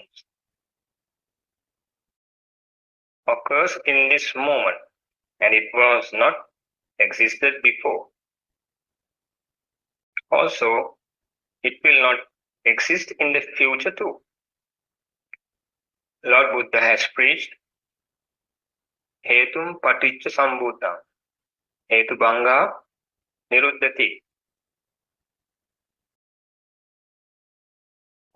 Let's take our spiritual guidance teacher's example to analyze this scenario. When you stand in front of a mirror, your image will appear on the mirror. Your image will appear on the mirror.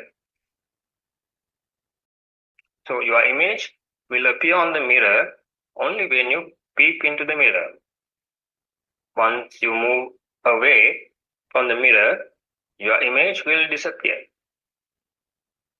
So what you need to understand is your image was not found in the mirror before you peep into the mirror. Similarly, the same image does not appear in the mirror once you move away. This is the cause and effect. When there are conditions, things will arise. When such conditions ceases, things will cease. Do you know the same world you see from your eye is different to another animal? For example, a bird will see the same world in a different way. Just imagine one of your eyes is replaced with an eye of a bird. Just imagine. When you look from one eye, you will see the world in a different way to the other eye. This means that you will experience a photo based on what your sensor creates. The light is created in your sensor. So that's what we should understand here. The light is created in your sensor. If sensor does not spark, you will not be able to experience that part of the so-called world. There can be certain vibration that our eye will not form the color or light. We think that we see the outside world, but actually we experience what is created by the sensor.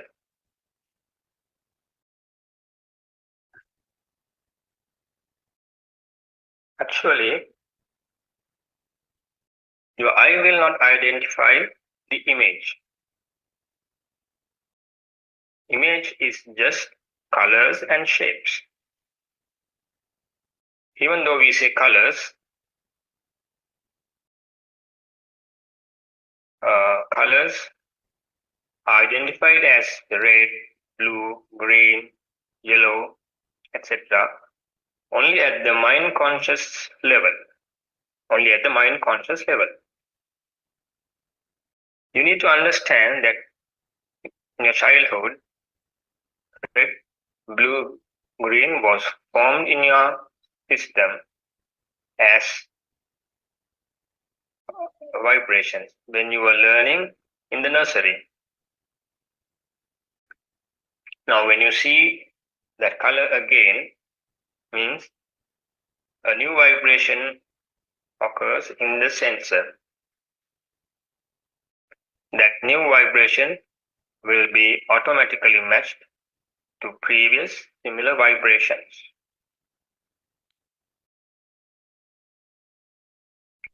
So this is the functionality of the eye sense system. If I say Your eye has not seen outside.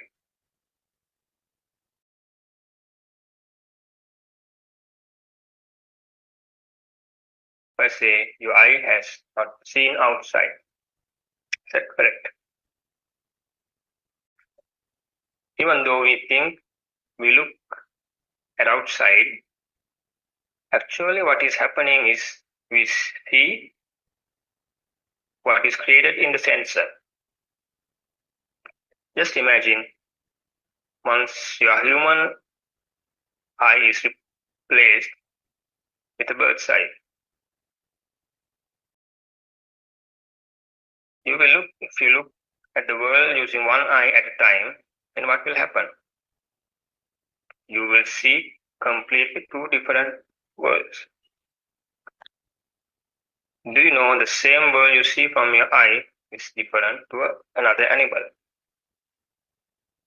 For example, a bird will look the same world in a different way. A cow will see the world as red. There are some people only see black and white. They are color blinded.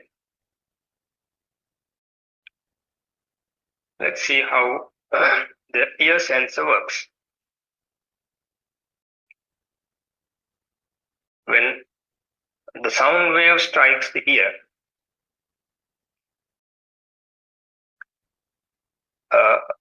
an awareness of hearing created in the sensor is the ear conscious. But it does not know what the sound is.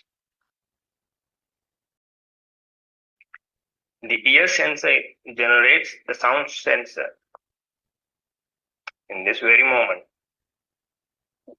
That is, vibration occur at ear. The sound object will not be created sometimes. For example, sound will not be created in the sensor for sounds more than 20,000 hertz. Then your sound system has no capacity to experience those sounds. If a person is deaf, the vibration will not happen at the ear sensor.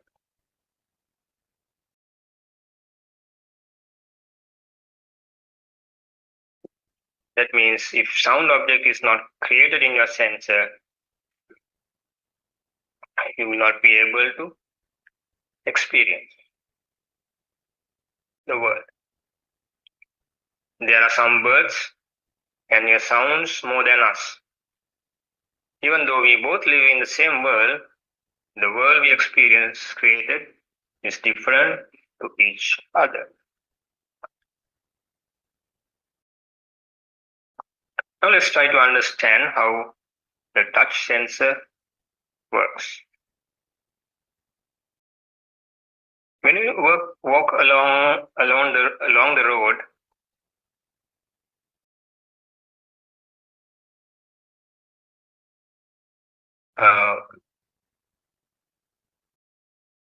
when you walk along the road in bare feet, what do you feel? What does your feet feel? Do you think your feet can recognize sand or stone? No, your feet cannot recognize. It can recognize certain touch feeling only. So we call it body consciousness, which cannot recognize whether it is sand or stone or something else. The mind consciousness is the mind consciousness that recognizes that touch feeling. Now let's try to understand how the thoughts are formed.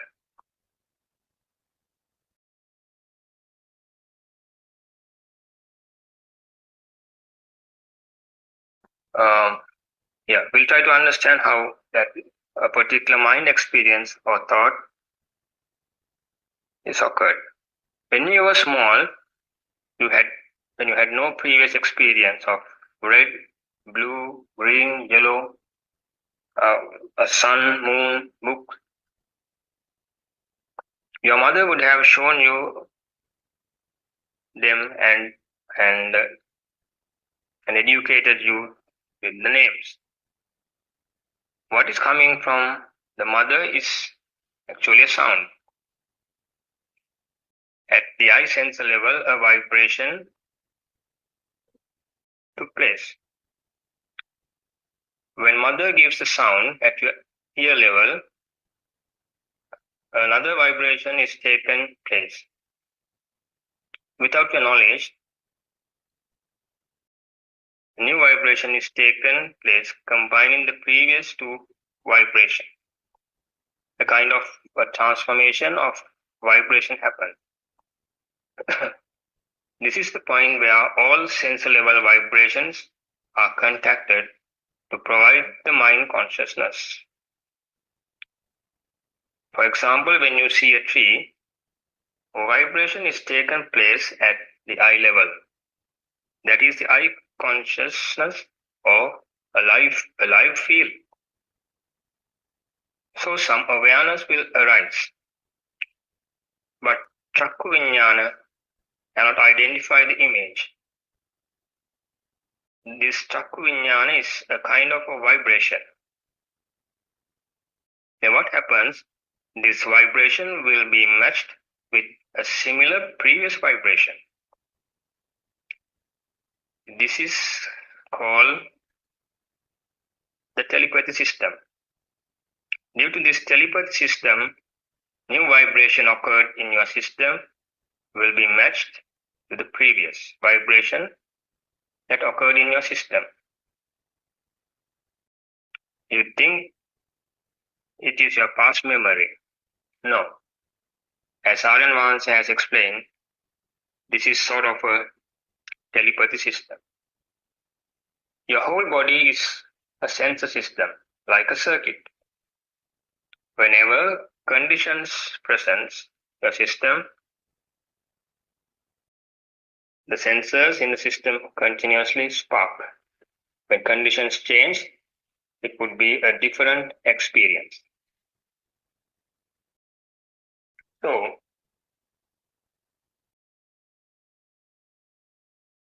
your mind conscious will never meet present. What is experienced by the mind conscious is a similar past vibration. So to understand something, mind conscious is always looking at the past. In our mind consciousness, at a very high speed, trillions of sounds and shapes come together and ignite like sparks at all times. These data, thoughts, turn very fast in a circle.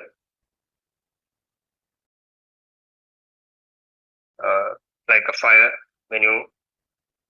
like a fire circle, giving us an illusion that thoughts are real and true. All these sparks that ignite with thoughts, in other words, chitta-aropana, in the mind consciousness gives us an illusion that everything is real. When all senses are combined, mental formations are created. Sound, color, smell, taste, etc. are combined due to contact.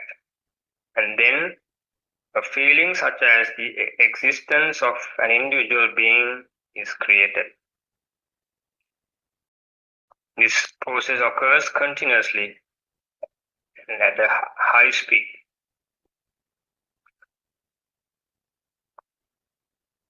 When we analyze each sensor, they have no issue with the external world, as it cannot identify any objects.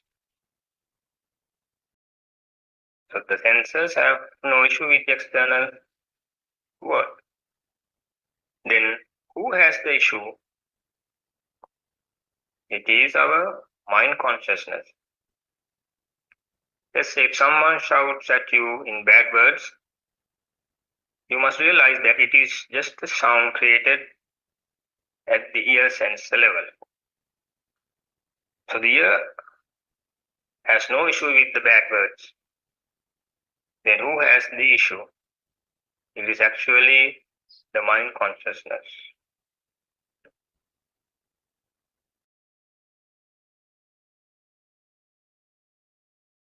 Are you seeing the world, or are you really seeing what is created in your senses? Let me repeat. Are you seeing the world, or are you really seeing what is created in your senses?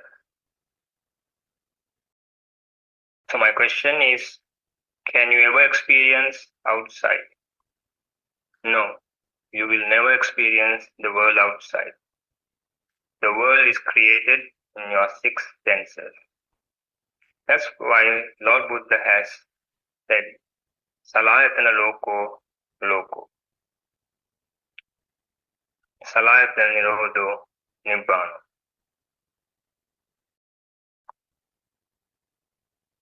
If you really analyze,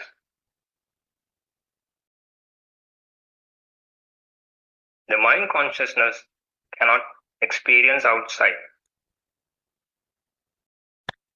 It will always a nama dhamma experience by the mind consciousness. Mind consciousness is a different stage in which these colors and shapes are identified as the real object.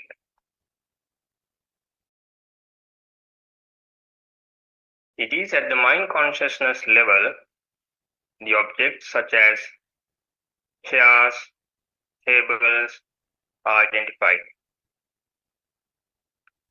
All these are just sounds and forms. All these are just sounds and forms. Identification of chairs and tables as objects itself is the alive field.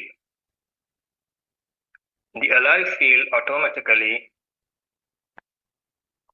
takes the sense pleasures as I see, I hear, or I feel. What you need to understand is the alive field is created due to a series of vibrations at the sense level. When there is a vibration, the alive field or I-ness or the soul is created. Similarly, when there is no vibration, the alive field or soul is not created. The soul is created in this very moment when the conditions present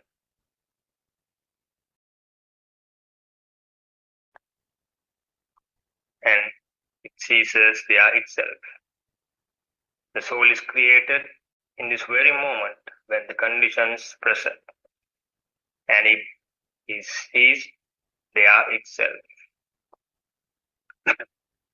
The alive field or sense pleasures are taken as real in the land of ignorance or avidya bhumi. Let me repeat, the alive field or sense pleasures are taken place as real in the land of ignorance. In other words, in avidya bhumi.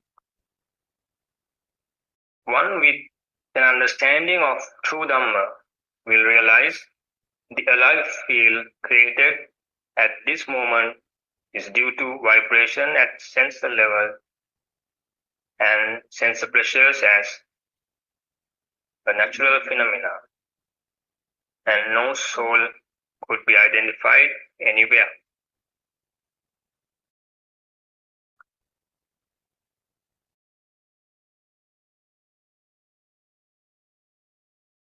There is a verse in the famous Buddhist scripture, Dhammapada. Digha jagarato ratti digam santassa yojanam. Digo balanam sansaro sadhammang avijanata. The meaning of this gatha is as follows. Long is the night for the sleepless. Long is the league, in other words, the long journey to a tired person. Long is the journey of samsara to the fool who knows not the sublime truth, or true Dhamma.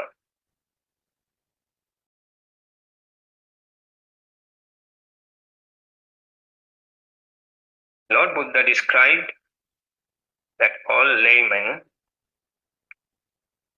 in other words, all those who are in the Pruthajjana Bhumi, the land of ignorance, as fools. Well, Buddha said so not to insult them, but to show their real status. All laymen are fools because they are in the wrong view or micchadikti. As they are living with the thought that all phenomenal things, the external world is real.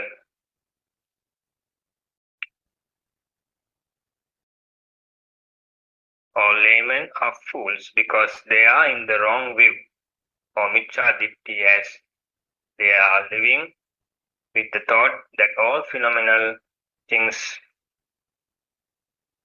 that exist in the world is real. They think the external world is real.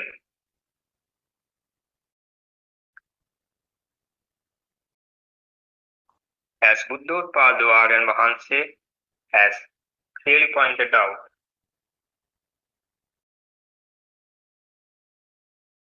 we need to come out of the micchadikti by listening to the true Dhamma and gaining Satyajnana.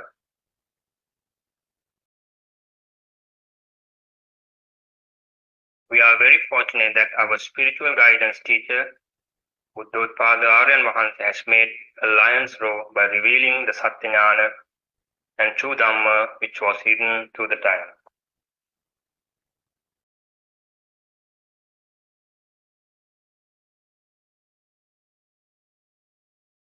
So we should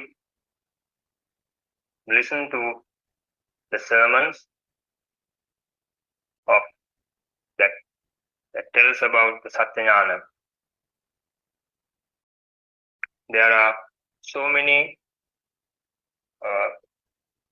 intellectual sermons that Buddothpado Aryan Mahanse has preached. They are available on YouTube. So you can always refer to them and you keep on listening to those sermons, so that slowly, little by little, you will get an insight of the true Dhamma. Those who believe the outside world is real are far away from the truth.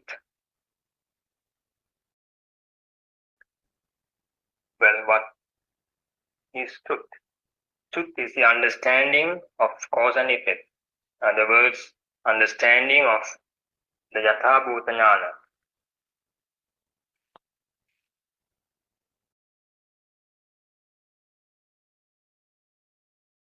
If I relate Buddha's example to see the depth of the true Dhamma.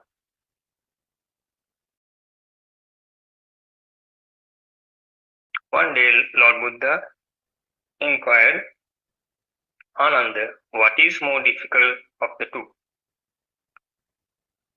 Shooting an arrow through a keyhole from a distance, or shooting a a piece of horsehair split in 7, kept 500 fathoms away with another such piece, so as to hit the end of the first piece. Anandathero said, "Bhante, it is more difficult to shoot the piece of horsehair split in 7 at another such piece." Then the Tathagata stated, "Ananda, if someone realizes the Four Noble Truths of suffering, cause of suffering, cessation of suffering, path leading to the cessation of suffering, it is more difficult task than shooting a split horsehair at a distance with another piece of split horsehair." The difficulty in realizing the Four Noble Truths of Satyajnana should be understood from this remark.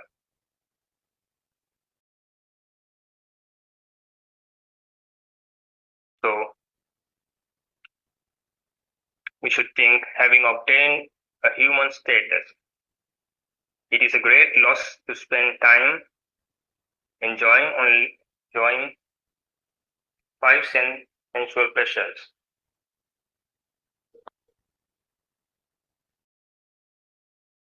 Which can be had at any time and are even enjoyed by animals,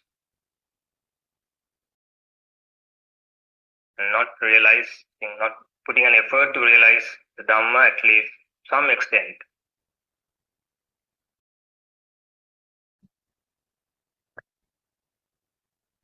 So whenever possible, we should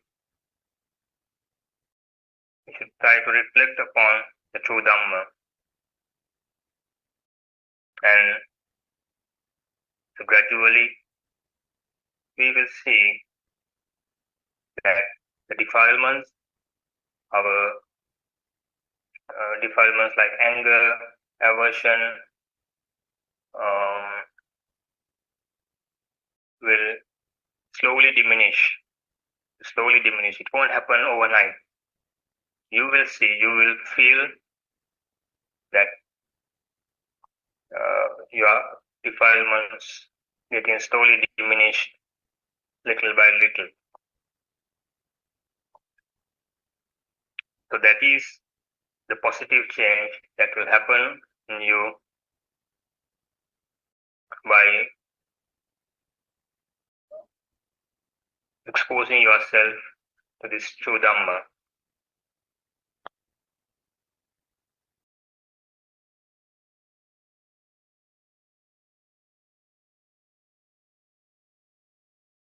So, I think I have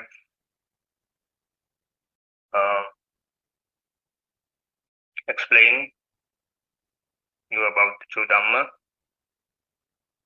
and I hope you have gained something from it, and I suggest please keep on listening to the sermons on true Dhamma,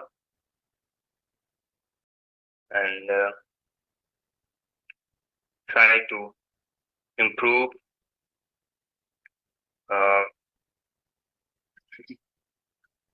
your knowledge and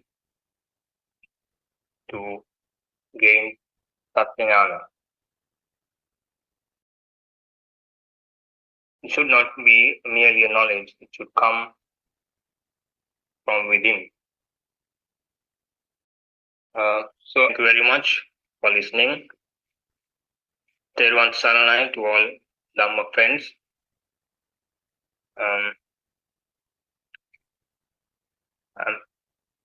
I'm sorry if I have done any mistakes in my speech. Our spiritual guidance teacher, Buddothpado and Vahanse, will advise us, will continue to advise us in our path of the spiritual path. If there's anything to be added, I hope Buddothpado and Mahanse will explain us. So, Teruvan Saranai. To all of you, Teruvan Saranai, and Mahanse.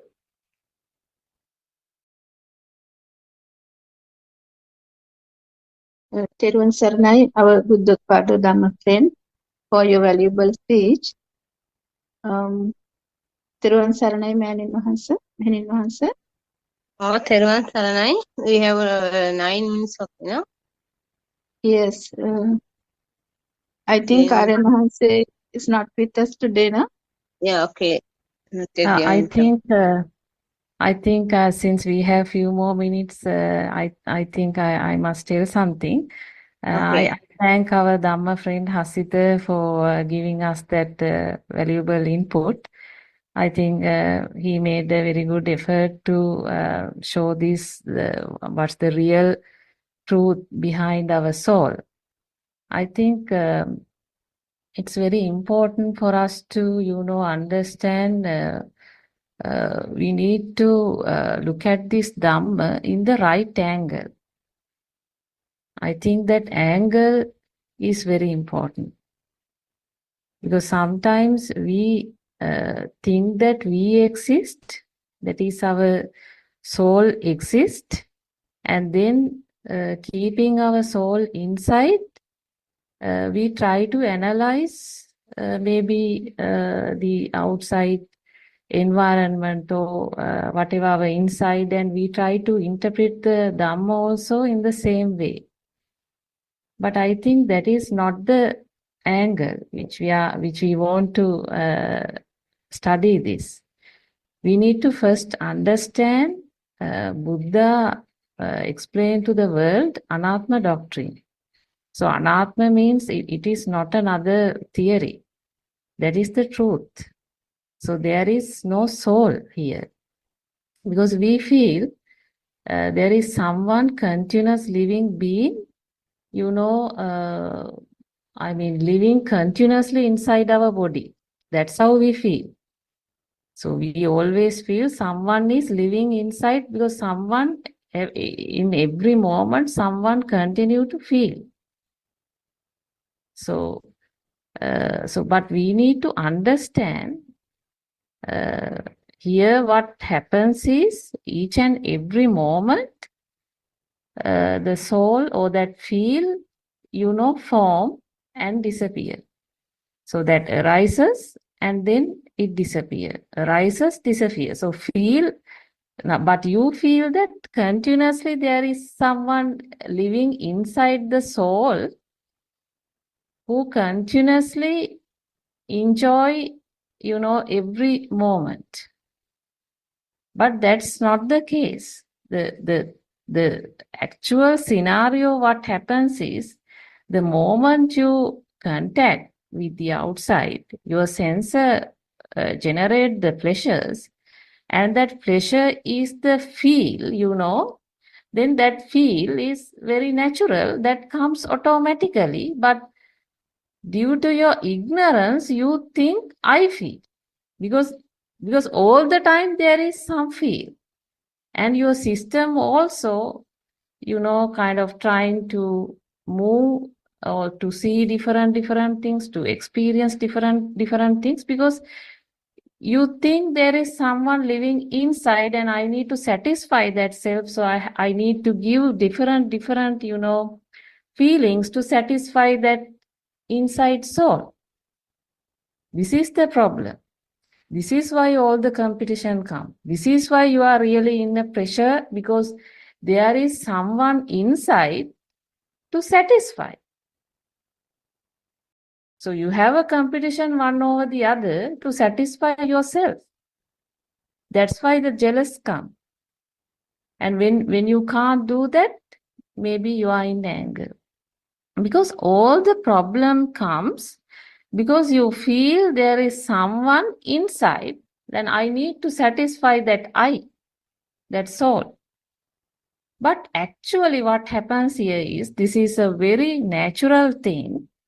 The moment your sensor spark, that you can't control anyway, you can't control sound objects created in your ear level. You can't control whatever the feeling which occur in your body due to the wind. You can't control the moment you open your eyes, the world is created every moment. So that you can't control. So, but the problem is each and every sensor, when it's activate, when it's do these productions, naturally the sense of pleasure is created in the system. The problem is this sense of pleasure. Now this sense of pleasure, it's a normal thing. So when you eat chili, your tongue will feel some spiciness. So it's a natural thing. But that feel, it will last a moment and then that disappear. So moment you look at a wall, that's a different feel. Moment you look at something else, it's a different feel. Let's say you are in the garden and there are several flowers in your garden. So you look at one flower, different feel. When you look at a different colored flower, you get a different feel. So that feel is actually the soul here. There is no any other soul. The soul appear, disappear. The feel appear, then in the very next moment it disappear. So the feel, that combined feel you get, appear, disappear. So this you need to slowly understand. So when we analyze this outside world even, we don't say outside world exists. We don't say outside world does not exist. Those are two extremes, my friend. That is two extremes. What we say is the world created this moment. Salayatana loko loko. It created this moment and then it disappeared there itself. In your system, there is no way for you to experience the outside world. That's a different point that we clearly explain you, because at the sensor level, the world is created. So sensor has its own limitation. For example, being a human, there will be a three-dimensional image created at your eye level, but there can be another animal living in the world that have vision ability of different dimensions. So then the world you see is the one which is created, in your sensor. Therefore, we can't say whether the outside exists or outside does not exist. What we can experience is what? Only what is created. But at the same time, what is created, at your eye level, it is just a light. It don't have any feeling. It doesn't recognize your mother. So all the time, through a sound, all these images, photos, you have formed kind of a different vibration that your system does. So if you take for everything in this world, there is some sound, isn't it? Every material thing you have given a sound. So form appear at your eye level, then your mother say, son, this is moon, this is your father, this is book, this is pen. So each and every material thing, a sound is created, and then the form and sound combine and form a different vibration. That is the arising of the mind. So you think there is a continuous mind. You think there is a continuous mind. No, the mind is a spark, Sambhuta Dharma. It occurs at this moment and then it disappears. You think that mind is the soul, but that soul, then I would say, it arises and it disappears there itself. This is what you need to understand. There is no continuous soul living inside. So that is the misconception. That is the wrong view. That's why you suffer. You suffer about your past. You suffer about your future. You are unnecessarily in a stress because you think someone inside and you have a very big pain, and you are in a real pressure to satisfy that person. So the moment you get out of this incorrect view, you are very calm and cool because you have only this moment. So awaking to the moment is you understanding this truth. So I think that's enough for the day. Thank you very much, Aryan Mahansa, and also thank you very much, Dhamma friend, who are helping us for today's Zoom session. We'll meet tomorrow as well. Teruvan Saranai, everyone. තෙරුවන් සරණයි මෙහෙණින් වහන්සේ. තෙරුවන් සරණයි ආරයන් වහන්සේ. තෙරුවන් සරණයි everyone.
Okay, sorry everyone to my signal errors. Okay, Teruvan Saranai. What we are discussing here are not applicable to my mundane life. Conventional rites and strength.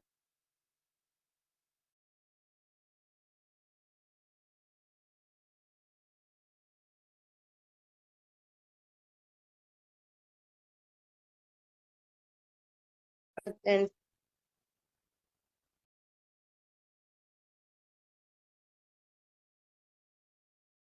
philosophy is being conventional,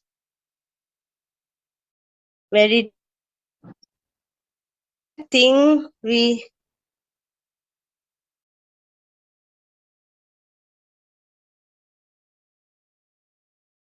තෙරුවන් සරණයි මෙහෙණින් වහන්සේ. We can't hear you properly. on the spiritual path.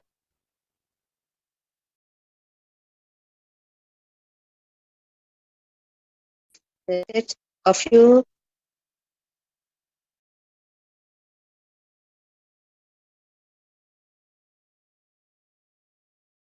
bishops. We are trapped with six senses.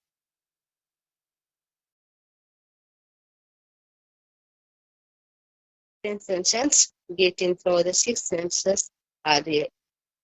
When the truth is realized, we recognize all our else. We are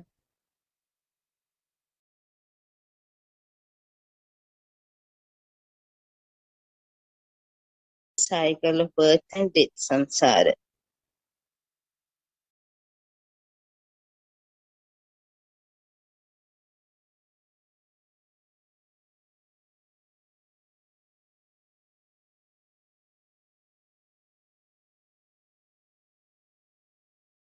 තෙරුවන් සරණයි මෙහෙණින් වහන්සේ.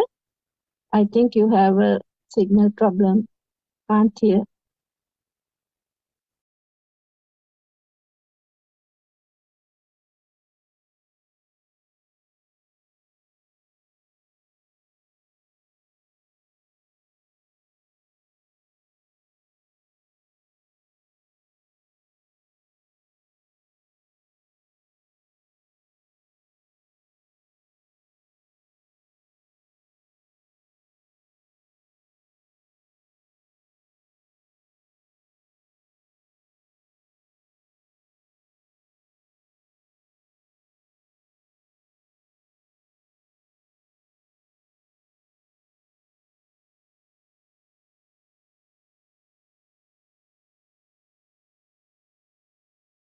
තෙරුවන් සරණයි මෙහෙණින් වහන්සේ.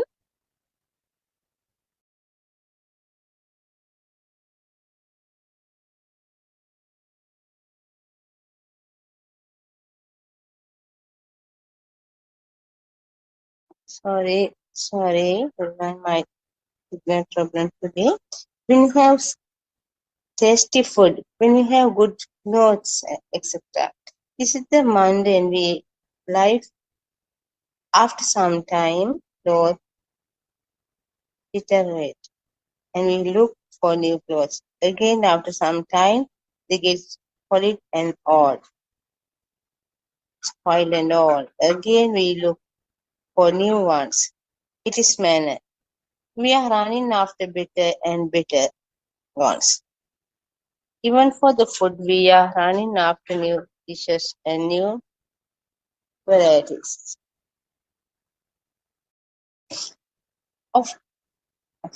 In the ignorant way of life, we are never satisfied for long to look of the next.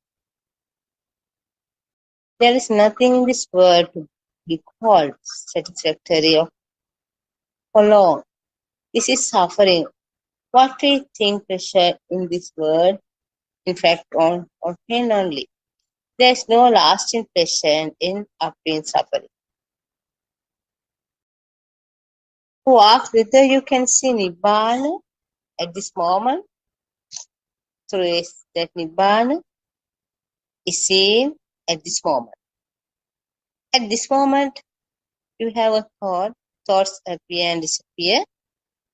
There is no lasting thought, all are transist. It is only this thought that give of suffering.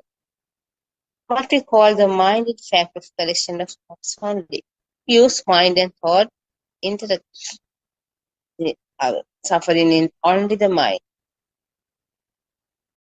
Therefore, seeing and truth in simple words, understanding the full function in the world.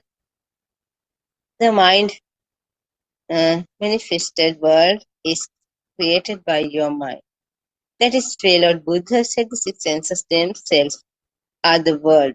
Salatana loko loko, chittena niyati loko.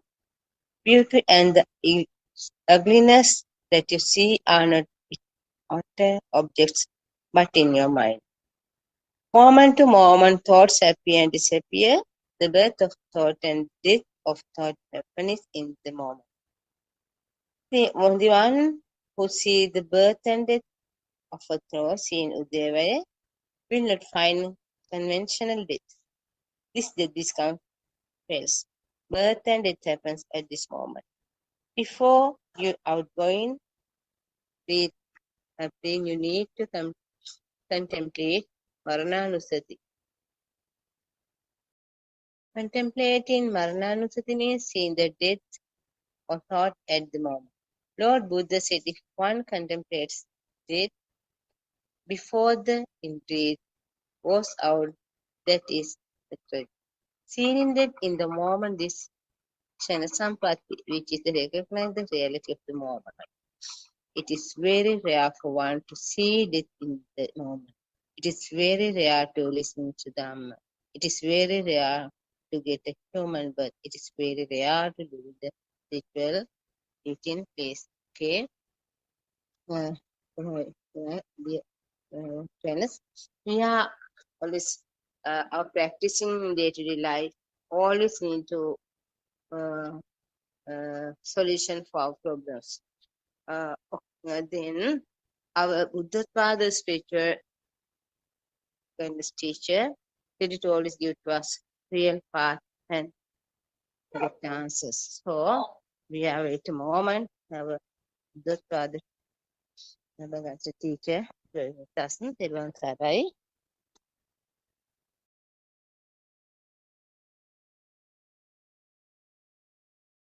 Therwan Saranai. May I pay homage at your feet? Hello, Sarnai, everyone. Welcome to the Buddothpado Zoom sessions. Today, we will talk about self, or the concept of me, and how it is created. If I ask the question, whether you like to lose your so-called soul, or individual self, or me, many will say no. We don't like to lose ourselves. Why? Because we love ourselves. Here, what we meant by soul or the individual self is the sense of individuality or I-ness, or the sense of separate entity that we believe as me, or the feeling of existence, or the Atma Sanya. In reality, there is no such soul or individual self. It is just a belief, a concept, and imagination. So what happens here is you are afraid of losing an imaginary, non-existent me. How can you lose an imaginary thing? How can you lose a thing that does not exist? It is like a frog in a well who is afraid of coming out of the well, isn't it? It is scared of all imaginary, fearful things outside. Another example, it is like a baby chicken. He is scared of breaking the eggshell to come out of the shell. All are imaginations. So we will find out how this imaginary self is formed. How do we get this alive feeling? To identify how the self is made, one should know the dependent origination Dhamma or Paticcasamuppada Dhamma, which Lord Buddha has revealed to the world. Paticcasamuppada means the process of coming together of all senses. It also is dependent on cause and conditions. If you take a book, for example, the concept of a book is formed due to a color and sound. Actually, color and sound are also vibrations. When you were small, you were shown a shape and you were taught a sound by which to call this shape. The shape and sound together makes a chittarupa or a mental image, which is called a book. It is actually a thought. A thought, as you know by now, is a illusion or a mirage. But when we see the shape, we match the sound, so we call it a book. As our spiritual guidance teacher, Buddothpado pointed out, it is a telepathy system that works. Even sounds and colors are vibrations. All are at sensor levels. It does not come from outside. You have to remember that it does not come from outside. It's a creation of our senses. So when the six senses come together, it makes the illusion of a book. It happens naturally. It is a natural phenomenon.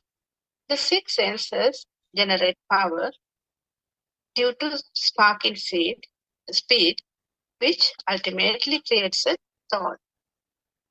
Example, chair, house, book, everything. It's like a machine. Body needs power.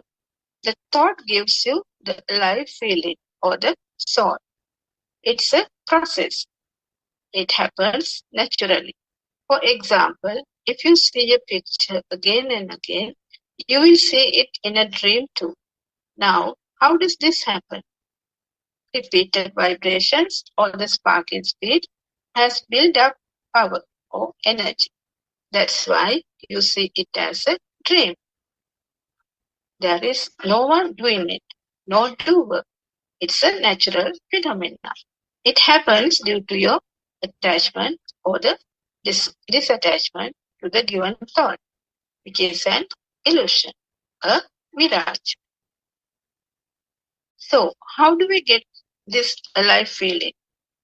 It's actually due to the mind power produced by the vibrations of six senses. It's like a current. It's the live feeling or the soul or the Atma Bhava.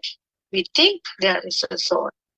So the six senses are creating the current, the waves or the spark or the vibrations. This happens so fast. For example, if you draw a picture of a child running in a book and turn the pages very fast, you could see a running child, but it's an illusion. Likewise, we get the feeling of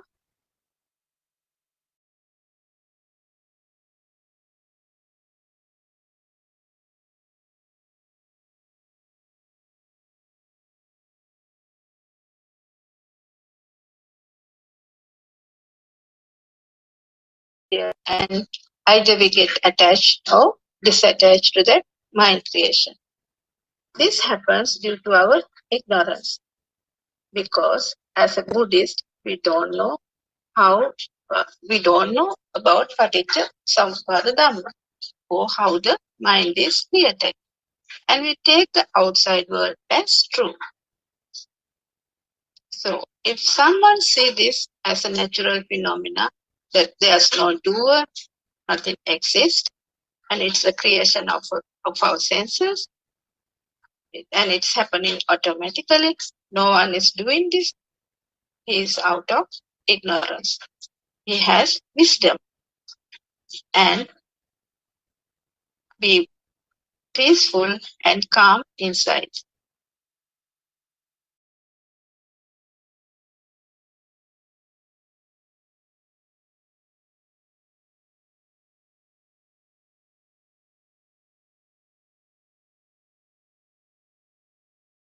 He is always burning with inside fire.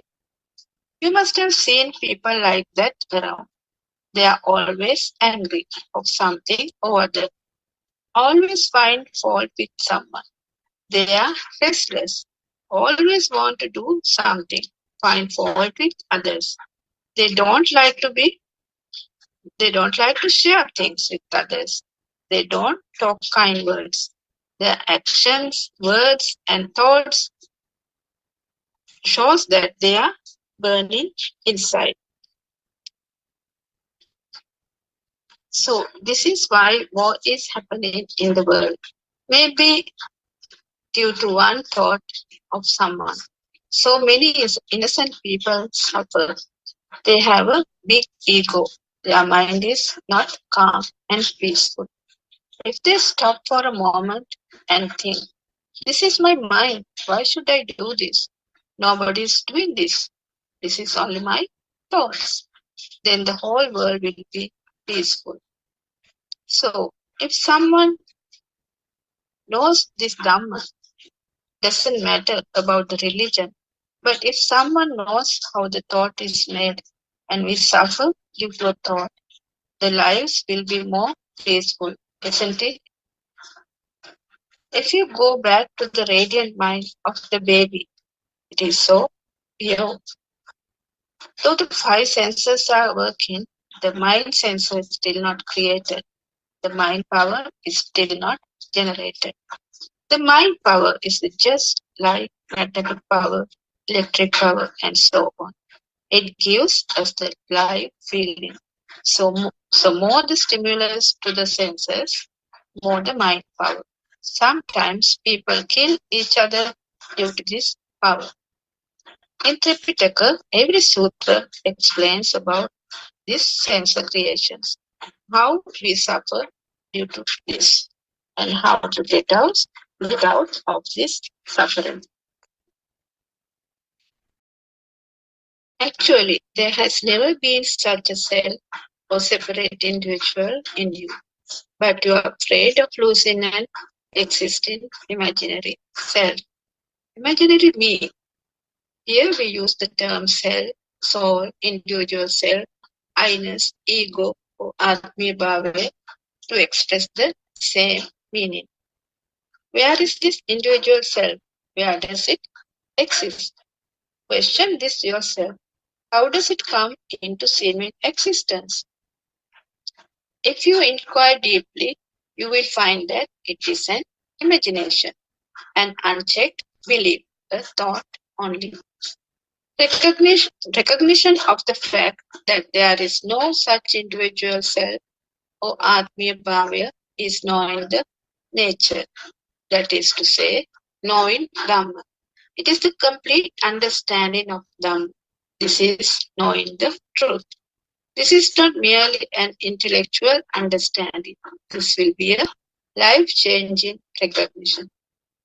Lord Buddha asked the monks, is this I permanent? Is this I a soul? The I is the activity of seeing. Take a common example of a book. You say, what I see is a book. Analyze this. Book is a word. It is in fact a sound. Is there a book in the sound? Or is there a sound in the book? Where is the sound? Where is the book? How did the book come into seeming existence? So, Buddha explained, no, the I is not permanent. This needs to be understood in the correct sense. With the activity of seeing, the I is created at the moment by your own mind. This needs to be recognized. Once you recognize, then only you can say, no, I is impermanent and I is not a soul. You know for certain that there is no such thing called a book. It is a fabrication and imagination. You never find a thing called a book. That is why Lord Buddha said, no, anicca bhante, is impermanent. If there is a thing called a book, it implies there will be somebody to see it. A book cannot exist without somebody seeing it. A subject-object relationship is established. Is it the truth? We should investigate so-called somebody and the book. Is there an independently existing book? Is there an individual self? The sense of individual self is called the bhava. If you recognize that there is no thing, then you become a Buddhist. Is there an individual self? Let us investigate. By seeing through your eye, you say a book, but book is merely a sound, and in that sound there is no thing. World of sound is empty of anything. I received only a color. Here color implies both from the form and the color. That color does not contain a book. You will not find anything in a color. That is not magic. It is your own experience. You have to trust your own recognition. When you see the book, you have a sense of I seeing the book. Is it not? Then how can the self of individual entity, me, come into existence? Inquire yourself and check it out. Is the sound a self? Is the color a self? If you do not find a thing called a book, how can there be an individual self to see such? Non-existent book, non-existent self, not non-existent world. Where is the world? Does it exist outside of you? The color came to the eye. Is it world? The sound came to the ear. Is it the world? Inquire this. Why can't we turn inward and see this rather than follow habitual patterns? Whatever you perceive, are those real or just mental contracts? Understanding the functioning of the six senses is called seeing the world created by the six senses. Salayatana. So, Salayatana is the six senses: eye, ear, tongue, nose, skin, and mind. Mind is created as a result of five sensory sparks. It is said that cease of the six senses is Nibbana. Now, you know that the mind is formed due to the speed of the sparks through the eye, ear, tongue, nose, and the body. The result is the sense of existing things like books, tables, beds, and so on. These are the mental creations, which is called Mano Sanya. In reality, there are no such existing things as books, tables, beds, and other things. The mental projection creates illusory objects outside. If you see the truth, you will recognize that reality is there are no existing things. They simply appear when appropriate conditions are present, just like the rainbow. Once you see through this illusion, why do you worry about the world? Are there things to lose? What is there to lose? What for you are crying? For what reason can there be any sorrow? Are you sorrowful due to a sound? Are you sorrowful due to colors that you see? Are you sorrowful due to manosanya? Is there suffering in the sound? Is there suffering in the color? Where is sorrow? Where is suffering? You cannot find suffering anywhere, can you? It is the mental creation that you created by binding color and sounds together. For example, book. Suffering, the mental creation are called Vijnana Maya. In other words, an illusion. You cannot find these mental creations anywhere. You cannot locate those. They simply appear and disappear. In reality, they do not exist. If you believe the illusion, you are bound to suffer. You are in the samsara. Think of the image you see in the mirror. You see a sound. You call this image as me. Is anybody there in the image in the mirror? So, is it the color coming to the eye? Is it the sound me? Then how does this me come to existence? Isn't it your imagination? Does it really exist? Who am I? Where am I? What am I? Really, where does this I exist? Have you ever questioned this way? We usually ask people, where are you? So we may say, I am doing this, I am doing that. So it implies I exist always. What is this I you refer to? Where did this I come from? From the eye, from the ear, from the nose, from the tongue? Is there any other sense organ that I exist? No, it is simply an imagination, a fabrication, a thought, similar to the way you created a book, table, bed, and so on. The I, the sense of individual self, is the concept. It is your own imagination. Through social conditioning, you kept on using the word I without even checking what it refers to. This is a wrong identification or sakkaya ditthi due to a lack of inquiry, due to ignorance. If you see a book, that means I also exist. Similarly, to the way the book is created, I also created when you start learning the words. When you see a book, at that instant, there is I also to see the book. If there are existing things, then an individual self called me also exists. If no things, then no me.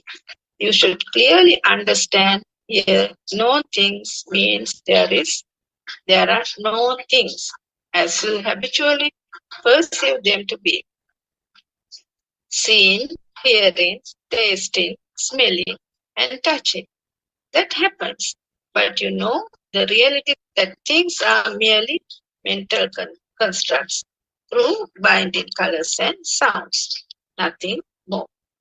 They simply appear and disappear. With this, you will recognize the falsehood of individuality of me. False cannot stand with the truth. So me dies. Understanding this illusion means understanding the truth. So can you see that we all are deluded? Deluded. All are trapped in an illusion. Here it is raining, there somewhere is snowing, somewhere is dry period, another place typhoon. What are these all about? Is it not all these are illusions of the mind? In other words, Maya or Vinya or Vinyana Maya. What Vinyana Maya gives is like an icing cake. Because of this icing cake, you must not lose your human nature. As a human being, if you can see reality as it is. What is the real nature of a human being? Is it not attempting to see the reality, the truth? If you do not see the truth even for a moment, it will be like you have not seen the reality of that icing cake. You may have seen large wedding cakes made of many layers, but only a small part of the cake is cut and eaten. Most of the parts are made of foam and decorations and are not edible. Our story is also like an icing cake. What we dress, what we think, what we see, what we hear, and whom we associate with all are illusions. A Maya only. Our minds knows whether we are happy or sorrowful. Mostly, we become sorrowful because of the fear of losing imaginary things. Is there any other great joke than that? This is the funniest story in the world, creating non-existent imaginary things and weeping for those. Animals cannot understand this, but humans have the capacity to understand. It is irrelevant who you are, what you are, and your social status. What is important is whether you know the truth or not. Once you know the truth, you start living with the truth. You become free. This is the profundity of knowing the truth. You do not daydream. You do not fall again and again. You do not grieve or cry when leaving the world. You will see death every moment. You will never worry about death. That is also seen as blissful. If we do not lose things in the world, how can there be new things? Think for a moment. If this plant and tree does not fall down, how can there be an opportunity for new plant and tree? Why don't we respect nature? If this mother plant and tree does not fall down, there is no room for a baby plant to grow. How can new people be born on earth if people do not leave the world? This is nature. There exists only nature.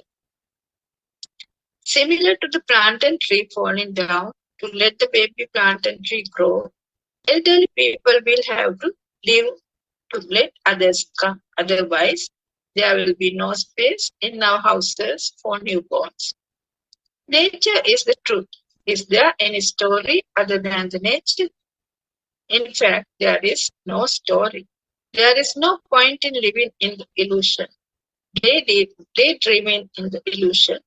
It is like thinking about a non-existent rainbow. It is all right to see the rainbow and enjoy it, but we should not cry and ask to possess the rainbow. We should not try to claim ownership of the rainbow. We know the fact that we can never get a rainbow. In similar manner, we should not try to possess or claim ownership of this illusionary world. On the other hand, to claim ownership, there is nobody here. What is needed to be done is simply see the rainbow and its beauty and be happy.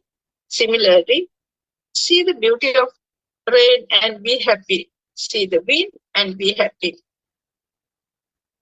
Try to be happy in all circumstances, no matter what comes on the way, whether it is flood waters, sorrow, or an overflowing river. Even if your last breath is about to go, be happy.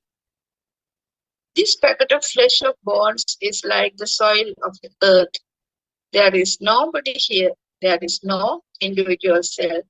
How wonderful, how blissful it is if you can see and abide by that there is no world, nobody. It is simply the happenings in nature, nothing apart from nature. Then you will be ever blissful. This peace and bliss can be achieved only through the understanding of Dhamma. No one can reach this state without seeing how the sense of individuality and the world come into seeming existence. That is, out of dukkha or suffering will not happen. Until such recognition of truth happens, all are in dukkha. If you want to get out of this fire of dukkha, you should understand and recognize the truth through Buddhist philosophy. All beings end suffering by knowing the truth. How beautiful it is if all human beings could recognize the truth. We do not think anyone in the Buddha's path fall into lower worlds or has dukkha even at this moment. When you go in this spiritual path, everything goes on as usual. Sometimes you forget things. You feel you are slow at work, less interested in worldly things, and not too serious about worldly affairs. These are natural at the beginning because You have started going against the natural flow of ignorant life. These types of changes are noticed at the beginning, but slowly all become normal. The reason for this is your attachment to the world is slowly fading away. Earlier we behaved as a slave to our minds. We are adamant about doership and achieving results and targets. Things needed to happen our way. We have deeply dwelt on this world. This is the natural tendency of an ordinary householder. However, when you are on the spiritual path, you feel the kind of freedom and lightness, and you are not much agitated within.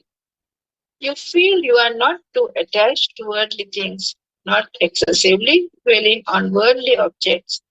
You will notice these kinds of changes in small day-to-day matters initially. With time, it becomes normal. You still do day-to-day things, but you have fewer worries and anxiety whether you do things or not. You will realize that slowly the tendency to dwell on worldly matters and attachments will fade away. This is a kind of stabilization in your life. This is a kind of balancing of your life. When you move along the Buddha's path, you will naturally awaken to Sihir. That is, be aware of whatever you do, whatever you think, and whatever happening around you. Eventually, your life becomes completely natural. This is not thinking. If you dwell too much on thinking, then you will notice forgetfulness, less interest, slowness. You may check yourself if there is any grasping and attachment happening. This is the contemplative process. This is called Savitakka Savichara. When you progress along the path, it will become Avitakka. This is not a state of thinking or contemplation, but it is a kind of natural state. Contemplation or reflection is a thinking process. It is only when at the thinking level such apparent drawbacks that we mentioned earlier are seen. So mind is a bundle of habits. We talk, we brush our teeth, we comb our hair. It is all habitually done.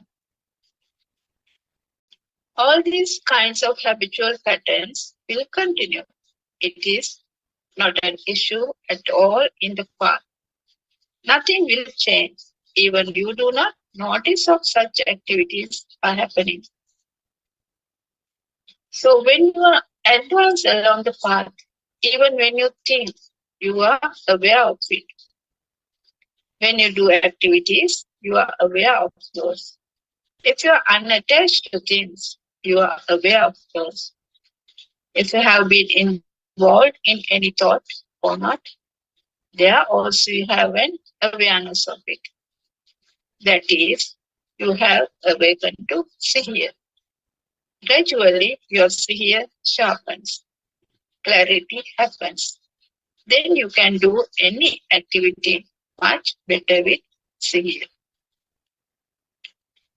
Only at the initial stages, you will notice such changes as we explained earlier. It is like the sugar has not fully dissolved in a tea yet. You have not reached the Avitakka state. This is the Manasikaroti Swabhava. That is the state of mind who is on the path. Margasita. In other words, this is the state of the yoga. Once you reach the Avitakka state, you become established on the Buddha's path and all will disappear. When on the spiritual path, some people will feel disgusted with the world. Some seek solitude. Here we should understand that solitude and nibbida are two different conditions. Solitude is not the condition of nibbida. Nibbida is the condition that you are not affected by any sensory sparks.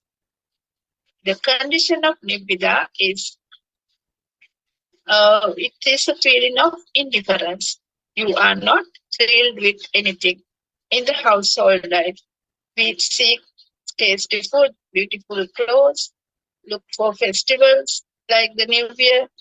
In nibbida state, we are unconcerned about whether there is tasty food or not, whether festivals are there or not, and whether good clothes are there or not. You become disinterested in worldly things. You do not have a thrill through worldly activities. Solitude is a supreme state where there is lightness, freedom, peace, and bliss. You should clearly understand that nibbida and solitude are two different conditions. You will know these things through the Sihir. In Sabbasava Sutra, no ajata, no ajata bahita. No ajanato, no apasato. If one does not know the basic of Buddhist philosophy, Sabbasava Sutra does not make any sense. Lord Buddha advises practice only for those who have understood the key teachings. That is when you have the understanding of the fundamental truth, Satya. Then only practice is to be done, Kritya. This is where all defilements, kiles, begin to diminish.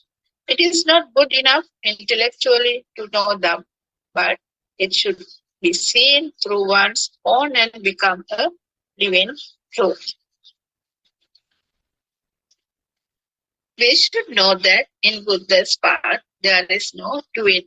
It is the path of wisdom, path of non-doing, the path of dhyana. There is nothing to be done. If one says, I will do, then we notice that he has picked up the wrong side of the teaching. Buddha's path is the path of inquiry, the inquiry by the keen intellect. This is the jnana marga, dhyana marga. That is yoniso manasikara. What should happen here is the continuous remembrance and contemplation of the teaching that you have heard and learned from the spiritual teacher during day-to-day activities. This is wisdom. This is called the awakening of the spiritual eye, or Dhamma Chakushe. We should understand what is meant by doing here. If you say you are doing, that means you use thoughts for doing. For any intentional doing, thoughts are essential. This is not the thing we are talking about here. This is happening internally within you with your spiritual progression. This is the opening of wisdom. This is the way of this is the way we can explain. So what we do in this path, it is only listening to Dhamma and Yoniso Manasikara.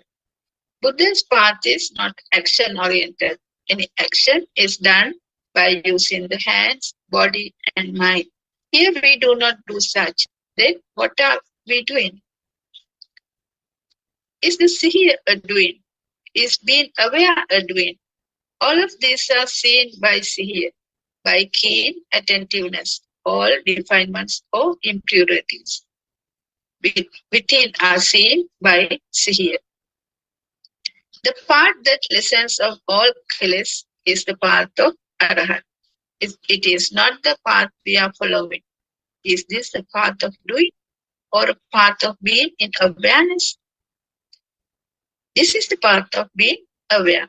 It is correct to say this is happening rather than doing. In reality, it is happening, not doing. When you truly understand Buddha's pointing, it happens without doership. When you clearly understand Dhamma, detachment happens by itself. Or do you do detachment? It happens naturally. Is it not? This talking is also happening, not anybody doing. This is the wonder. To grasp this, we need our own experiences. These are the experiences that should come through a deep understanding of Dhamma and seen in your day-to-day activities. These come naturally when you progress towards complete realization. So this is why Lord Buddha said, there are no ready-made routes. You have to make your own route to sail through. You cannot sail through someone else's route. This route we refer to here is not a thing. It is your path of travel with full awareness at your own space. Now you will notice even you scattering mind by here. If your mind dwells on worldly things, you are aware of such. Gradually, clarity develops with being aware. If you have developed here, you will not run after your thoughts. You will not become a slave to your mind.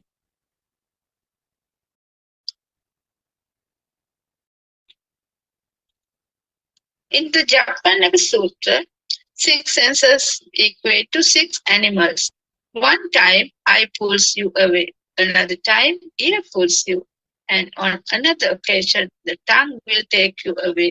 If you are not aware, you will run after each sensory senses. This is the nature of ordinary householders. That is why we need to be in Siya or awareness. So your attentiveness to Siya grows only through your understanding of Dhamma. Understanding happens through listening to Dhamma regularly.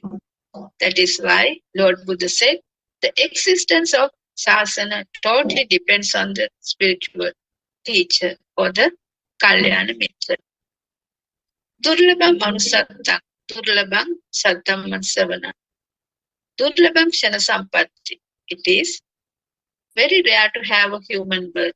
It is very rare to have the opportunity to listen to the truth Dhamma. And it is very rare to see the truth at this moment. What is highlighted here is the importance of spiritual teacher, Kalyana Mitra, and opportunity for listening to them.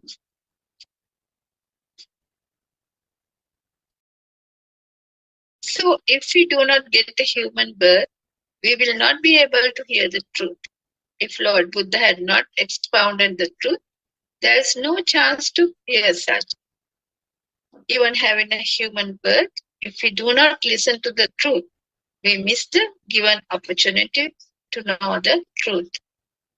Seeing the truth is very, very rare. Seeing the truth at this very moment is Darshana Sampatti.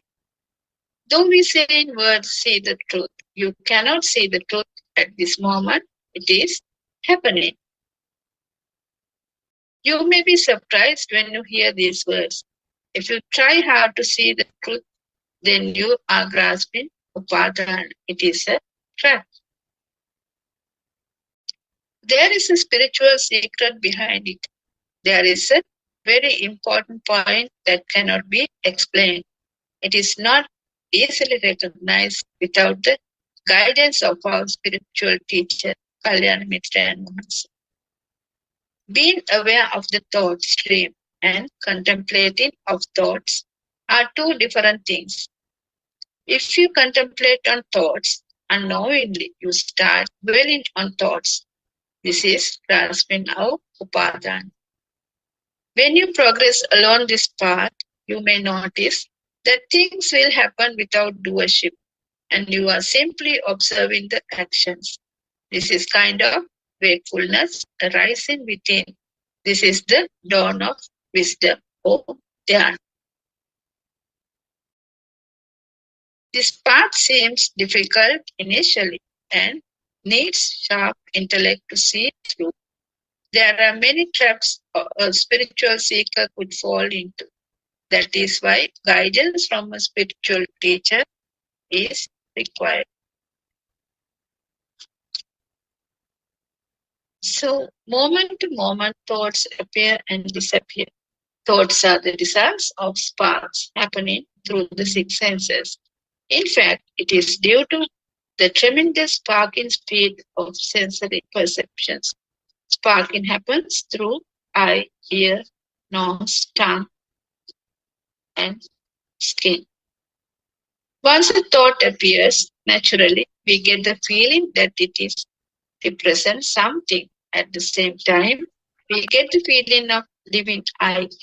We feel an existing individual or living entity. This is the Atma Swabhava, Atma Bhava. All thoughts that appear and disappear gives rise to a sense of feeling of existing I, the Atma Bhava. With the sense of I, we feel we are living. We do actions and we think. This is a natural process. The sense of existing I, living I, thinking I is a delusion, a false belief, false identification due to ignorance. From moment to moment, we get different impulses. Sometimes we are sorrowful, sometimes we are happy. We are oscillating between pain and pleasure all the time. This oscillation of mental status depends on the degree of attachment, aversion, and ignorance that each has. What are these raga, dvesha, moha? These are actually thought forms, in other words, impulses. We feel the effects of this raga, dvesha, and moha very clearly. Why we are sorrowful, why we are happy, why we are subjected to such impulses. We are oscillating between our own thought patterns. One time, your home comes to your mind. Another time, a temple comes to your mind. Another time, a person that you met yesterday comes into your mind. Sometimes you just keep thinking about the past and future. In this manner, we are subjected to train of thoughts. We are getting impulses through different thought patterns. We feel we are living. We have a feeling of a living entity here. The sense of living entity or sense of individuality or me is called bhava. In this manner, bhava is created each moment. The creation of bhava, moment to moment, is called pono bhavika. In other words, repeated thought patterns generate the power to sustain the sense of a living entity. The I-ness sense of I is like a whirlpool.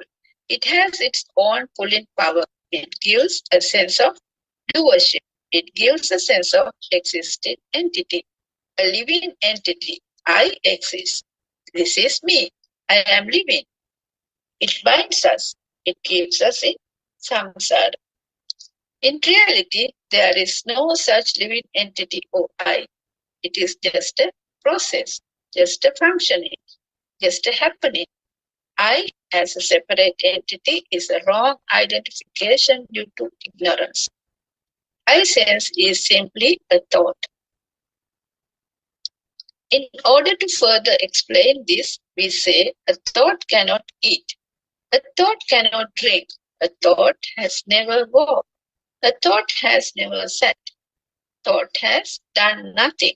However, thoughts gives us a feeling of sense that I exist, I eat, I walk, I sit.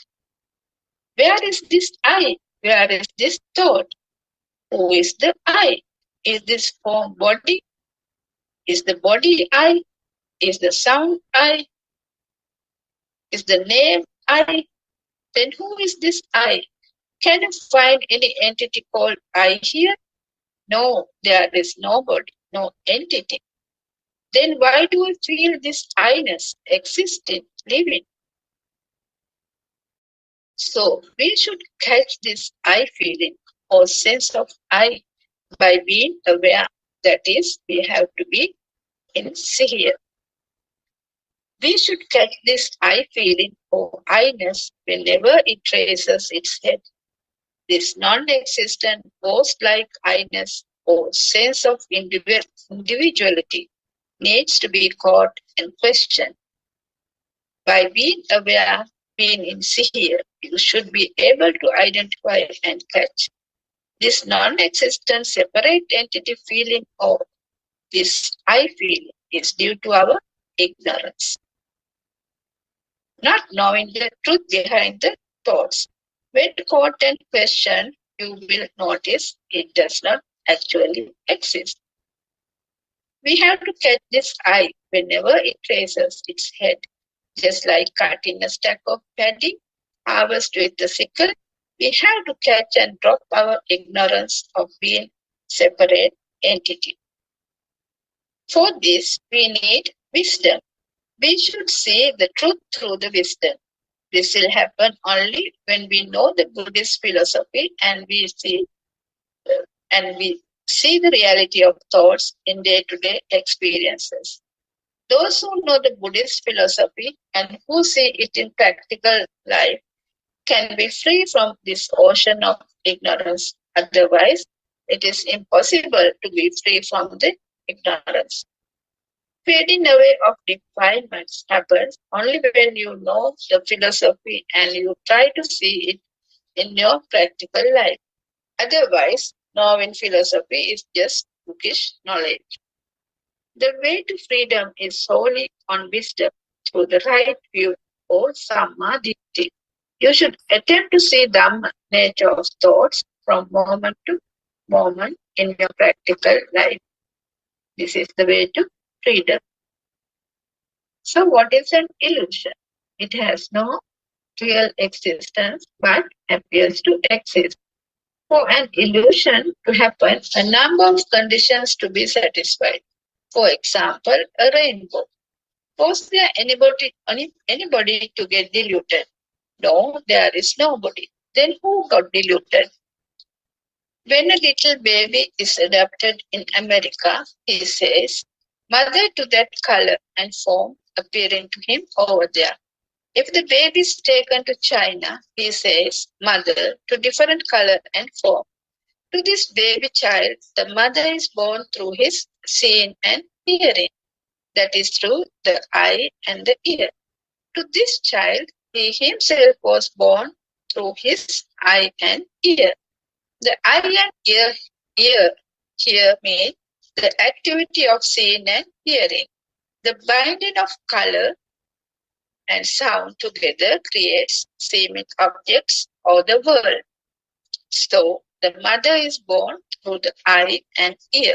If we ask the child, where is your mother in his language? He replies, there is my mother. That is my mother. Language does not matter. Only mental projection that relates to sounds matter. There is an immense illusion happening here.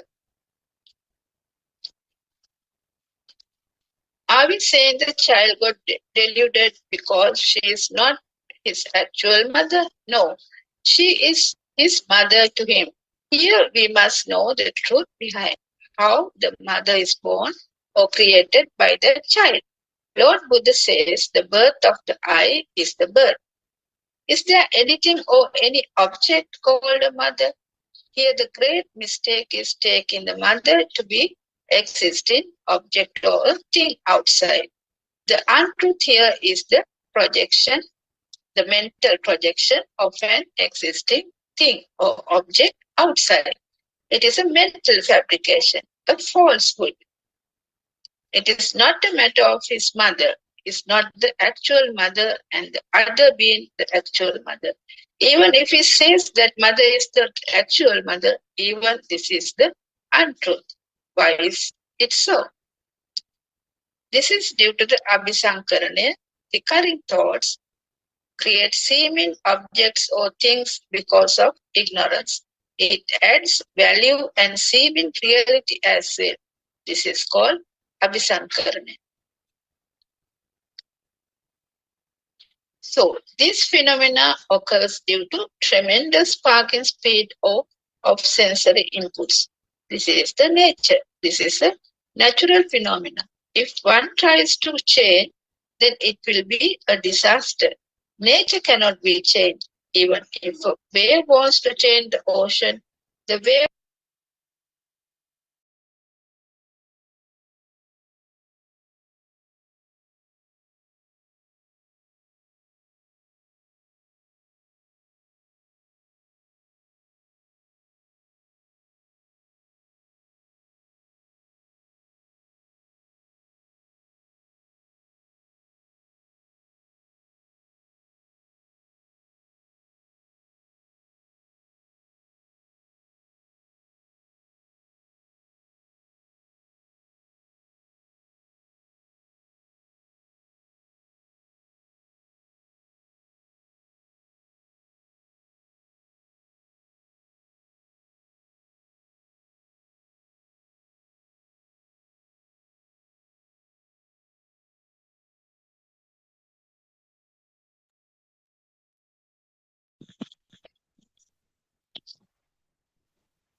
Peruvan Saranai.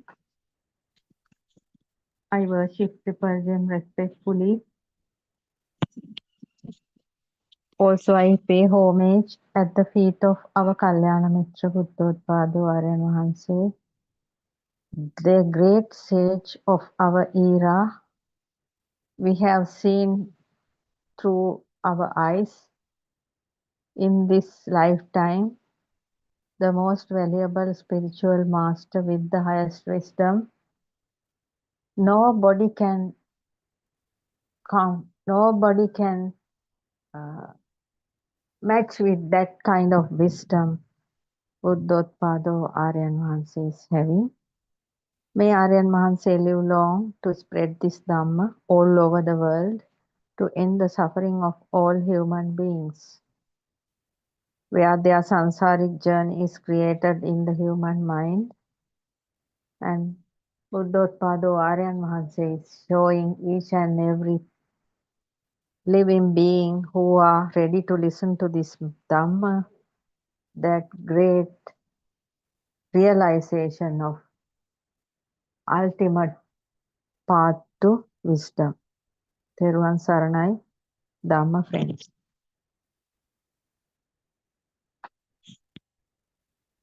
First of all,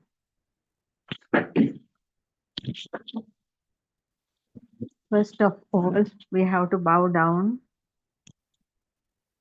to our great master of Lord Buddha and his great son, the Shravaka Buddha, fully enlightened Arahant at this era. In this era, Buddothpado Aryan Wahanse, the wisdom of Asia from Sri Lanka, now revealing the ultimate truth of Gautama Buddha, the true teachings of Gautama Buddha and the true Buddhist philosophy of Lord Gautama Buddha, hidden more than thousand of years. So,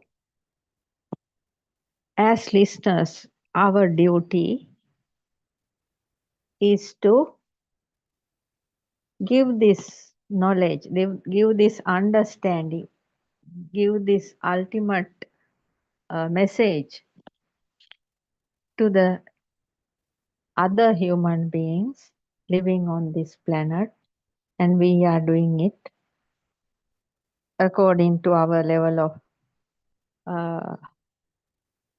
knowledge and wisdom through Buddothpado PeoTV, Zoom and YouTube channel to the living beings, human beings living on this planet who are able to understand the English language. No matter wherever you live on this planet Earth, in which country, no matter in which country, no matter whatever religion your belief is, that is also no matter. Whatever your color of skin, whatever your level of education, whatever your power, social and economic power, those are not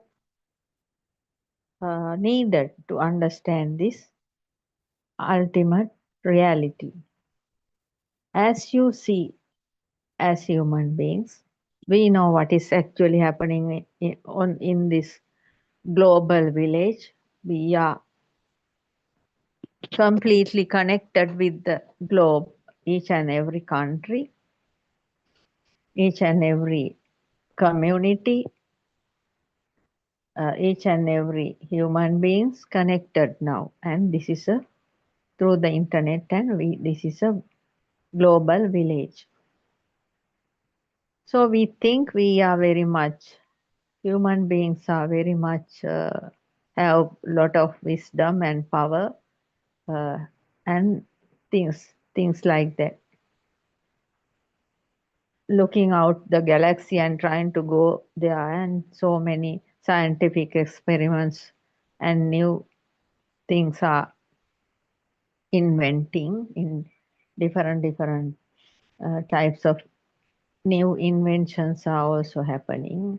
And you may be thinking that this human race is now very much sophisticated and very much knowledgeable and things like that. But if the human beings are very much knowledgeable and they are very much superficial, why they are fighting with each other and destroying other human beings? How they are satisfying by destroying other lives? If we are a human being, how can we kill another human life or thousands of human lives and destroying their uh, homes and buildings and things like that? And how we are satisfying? Then how can we say that we are very much knowledgeable and things like that? We cannot say that. When a crow dies, thousands of crows are coming and shouting because of when one crow dies.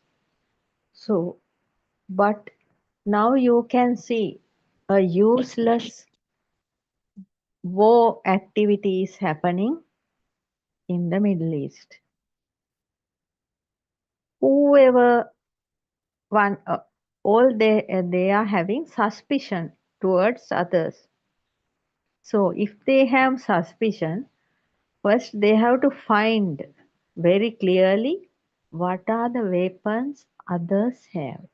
So without clearly understand the weapons or whatever nuclear weapons or whatever the others have, they should first clearly understood that however in whichever way they have to come to know what is actually they can find, and then they have to come to a table with each and everybody, or else even they can talk over the internet and they can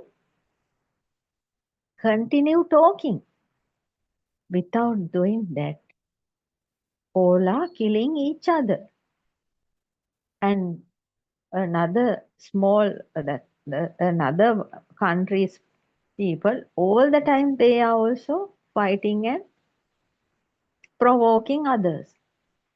So how can we say human beings are educated compassionate, and they have loving kindness towards others. They are destroying others and they are destroying themselves as well. So, what is the meaning of this? Human lives. Can't we live on this planet helping each other without suspicion? Why you all have a God up there, and the God can show now if there are hidden weapons. So, what is the use of fighting? That is why you have to understand. Actually speaking, this human mind is not in a good stage, because they have all the time suspicion. Uh, they have no faith in God. Even if they have faith in God, how they are fighting like this? They are just fighting for nothing, killing for nothing. So the God can come and tell no. They have to ask from the God no. Why God, if the God can see each and every activity of the human beings, so why the God can't see the weapons, hidden weapons?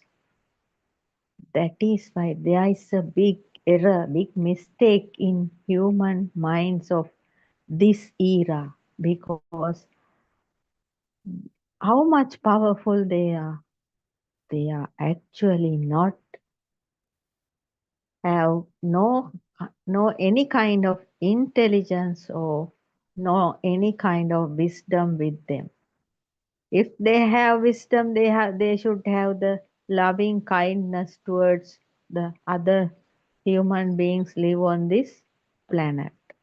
Whatever problems can happen, they can talk, and in a natural way they have to solve problem. So that is why we are talking here. We are talking about a way of life. Understand the illusion, because you all are living in an illusion. That is why you all are trying to control a dream, a illusion, but actually you all can't do it. First of all, everybody on this planet Earth should understand the illusionary world created in each and every human being's mind. People, what all the most of the people on this planet thinking there is a world outside and there is a self here, but it's not true. It is not. It's a complete false. So Lord Buddha has revealed that 2600 years ago, after the Buddha era, a lot of mad people tried to hide this Dhamma, and now it is revealing again from Sri Lanka through Buddothpado Aryan Mahalse. So you all must listen to this Dhamma, because all the time looking at useless things and hearing useless things, and most of the people's mind have corrupted. They have corrupted mind and unsatisfactory minds.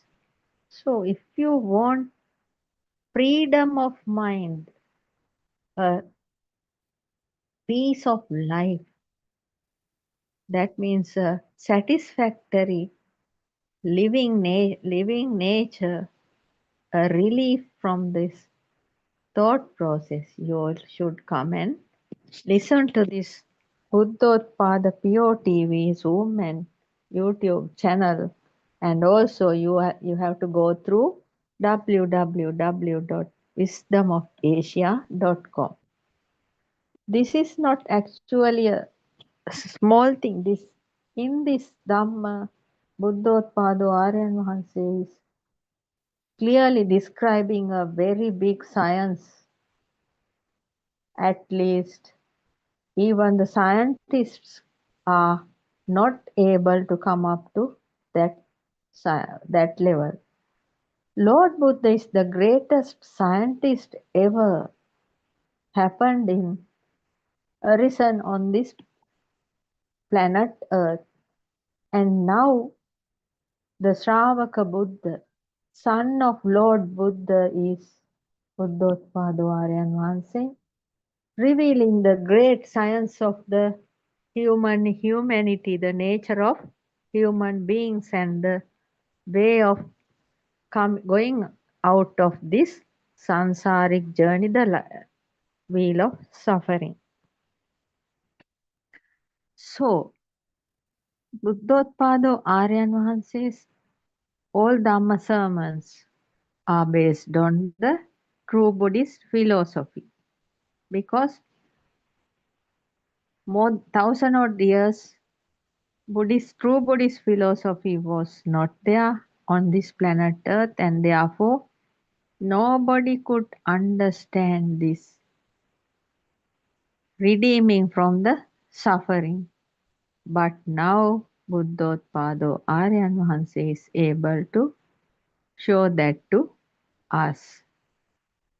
So today I'm going to talk about the one of the Buddothpado Aryan Vahanse's Dhamma sermons, self-translated Dhamma sermon. Aryan Vahanse has done 6 years ago. That is Nivana Obalangamai. Nibbana is near you. In this sermon, Aryan Vahanse is revealing about the great thing, Majje Sutra. Actually speaking, Lord Buddha has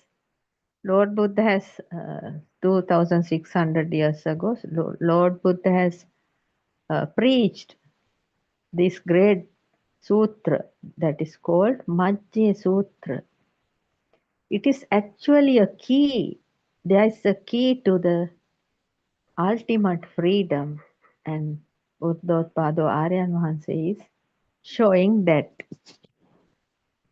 in that Dhamma sermon, the sutra, it has the whole Buddhist teachings.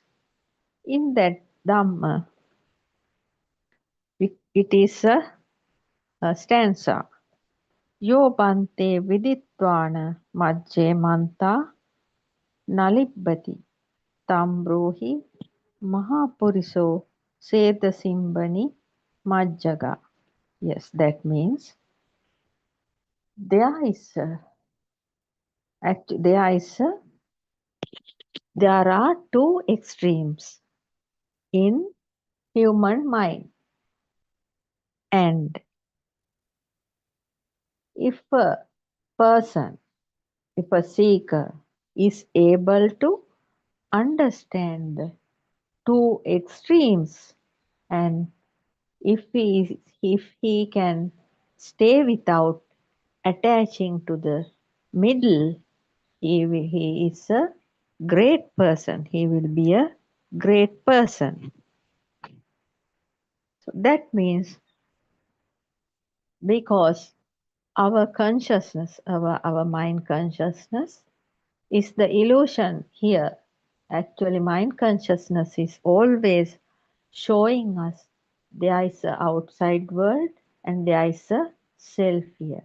But according to true Buddhist philosophy, there is no outside world for us. We are not experiencing any type of outside world. We are able to understand, we are able to experience each and every stimuli coming through our six senses system, and it is a creation in our mind, and we are attaching names to it. conceptual, adding conceptual names, and looking, hearing, and feeling what we are looking or seeing, hearing, and feeling. That is how our world is creating inside our mind. So Lord Buddha said, a person who understands these two extremes, and if he is able to not attach to the middle, means middle is the mind consciousness where the craving starts.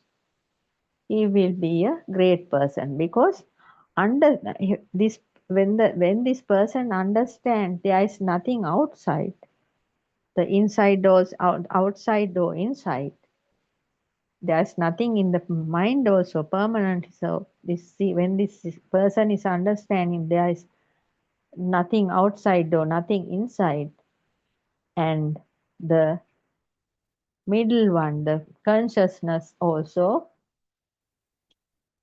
mind consciousness will become non-manifested, non-manifesting consciousness. That means what you see, hear, or feel will not be a thing for you. So there won't be any type of craving happening for that person, and he will be completely, slowly redeeming from the samsaric journey. So, Buddothpado Aryan Vahanse is explaining it this way. This Yobante Viditvana Majje Manta Nalippati Tambrohi Mahapuriso Sedasimbani Majjaka. This Samajje Sutra, Aryan Vahanse is telling this is a password. This is actually like a puzzle. This is a password to Nibbana. If somebody sees this, he is a great person. This cannot find it easily. Person who sees this is a great person, and he will redeem from everything. What is this password? Yes. What is this password? A puzzle. This is the door to Nibbana. One of the great sutras, in a very short way, Lord Buddha explained this, but nobody couldn't show this up to now until Buddothpado Aryan Vahanse. Others couldn't correctly tell about this, because Buddothpado Aryan Vahanse is the most powerful spiritual master with the highest wisdom. Now Buddothpado Aryan Vahanse can very well explain this. This is what is this? This is a password, puzzle. This is the door to Nibbana. Aryan Vahanse is telling. If there is no two extremes, there is no power in between. Person who realizes this is a great person. Yes. If there is something outside, we are trying to go behind it. Then the inside burning is creating. So, if there is nothing outside and nothing inside also, there will be no burning. That means if there are no two extremes, there is no power in between. Power is generating through the consciousness. When we see something, the wanting to run behind it is creating. That is the power. This middle is not there if there are no two extremes. Yes. So each and every mundane person, this outside is there because all of us have caught into this illusionary consciousness. Mind consciousness shows us always There is outside and there is inside. There is some other person. There is a self here. But through this Lord Buddha's true Dhamma and Aryan Mahanse's true revelations of true Buddhist Dhamma explanations based on true Buddhist philosophy, we can very clearly understand this middle is not there if there are no two extremes. So he is an Arahant like Aryan. Aryan Mahanse has no two extremes, and Aryan Mahanse there's no power middle. So Aryan Mahanse is an Arahant. So Aryan Mahanse is showing us the path to come up to that position. Who are you? You all have a vibration because still other listeners, most of the listeners, some are actually now reached up to that Arahant level. Others like us and all of others, all of the human beings have a vibration. Every vibration has plus and minus two extremes. Every vibration has plus and minus two extremes. When these two extremes are touching, the power arises. Like like that we are creating electricity when the plus and minus touches, there is power existing. That is how when we put a switch, the light is burning.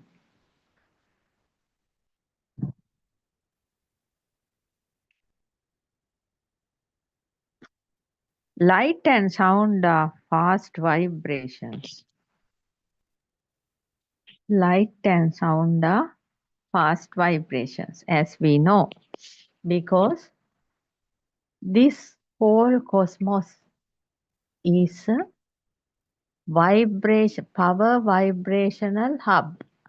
Each and everything in this cosmos is vibrations, and we can't see through these vibrations. And everything we see through our mind. We can't see these vibrations. All the vibrations we can't see through this naked eye. We have to see them through our wisdom.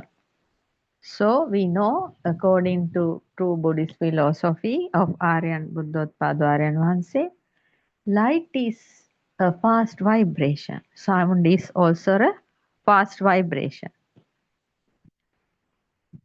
Light and sound are fast vibrations. So when the light vibration, eye vibration is equal, the light vibration creates on the eyes. Then the other stimuli vibrations are equal to this light vibration and eye vibration.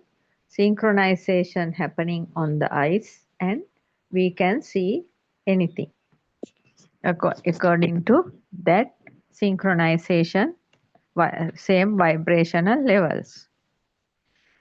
So light, because of the light, we are able to see things. That means all the shadows and reflections are creating inside our mind. And the name is given through the mind. The sounds are also coming as vibrations and synchronization happening inside the ear. And we can, in the mind, we are recognizing the sound. So this light plus sound is a thought, as described in true Buddhist philosophy. because of the light vibration, eye vibration, the reflections are creating in the mind, and mind is giving a name, that is a sound, to that particular form. Whatever see, whatever hear, or whatever feel, each and everything, there are names fed this human system from the early childhood. The names are there. So light plus sound are thoughts, are also fast. That means thoughts are also fast vibrations. Because of the fast light vibration, we are able to see so many forms, and the sounds, names plus light plus sound create thoughts, and thoughts are also having fast vibrations. Thoughts are flowing very fast into the mind and just arising and ceasing. So Lord Buddha said about non-vibration. Yes, that means to stop this samsaric journey, because it's created inside the mind because of the thought power. When we are thinking again and again, defilements are creating and no end of suffering. The wheel of suffering continues. Therefore, Lord Buddha told us about non-vibration.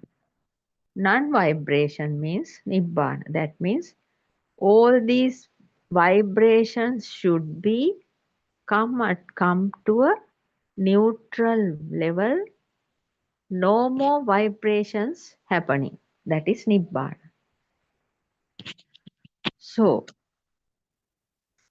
each and every living being has this self vibration. So we have to see however it is creating according to this Majjhe Sutra. Buddothpado Aryan Mahanse is showing us light and sound creates due to vibrations, that we know. Sound vibration also we can very clearly, in a simple manner we can understand. If a sound comes from a aeroplane or a helicopter, a big noise, a vibration is happening. That vehicle, that aircraft is vibrating, and its sound, that vibration reach, according to that sound vibration, this ear drum vibration also happening. When the ear vibration is equal to that sound vibration, the synchronization happens. That means the gap between the two vibrations will disappear, and this aircraft vibration is telepathizing to ear vibration. Then they both become one, and we can hear that sound. So that is how the sound vibration happens. So light and sound creates due to vibrations. Because around us there are so many light vibrations from the morning to night. So the light vibrations, and when the light vibration is equal to our eye vibration, the gap between them will disappear and synchronization happens, and the light vibration and eye vibration become one. That means the light vibration creates in the eye. So that way, whatever the vibration around is equal to this light vibration and eye vibration, the gap between them will disappear, and according to synchronization, we are able to see the things around us. So, actually, in this cosmos, in this world, everywhere there is one law, that is cause and effect law. So, here the cause is vibration. Cause is vibration. All the time, everywhere vibrations. So this here, when the cause is the vibration happens, effect is light. Because of the light vibration, the light creates in the eye. That is why cause is vibration and the effect is light. According to cause and effect law. And the cause is light plus sound, light vibration plus sound vibration. Effect is thought. Thoughts are creating due to light vibration and sound vibration. Here sound vibration means the names. Nama. Through the light vibration we see forms. So forms plus names means light plus sound, that is thought. Cause is thought. Then the effect is existing perception. This is a special place. When a thought arises, each and every thought you can very clearly examine. When a thought arises, at once we feel that something is existing. Yes. If a bird sings, we can, when we hear a bird is singing, that is the cause, a thought. A thought appears due to synchronization. There is a bird is singing. That as soon as that thought appears, effect is existing perception. At once we feel that bird is somewhere there. The bird is existing. That is called existing perception. Due to this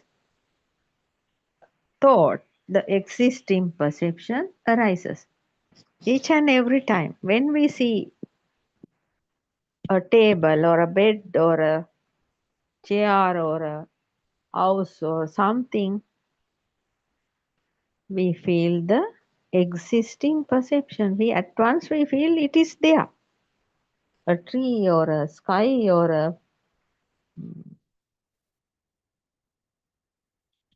shadow or a whatever it is,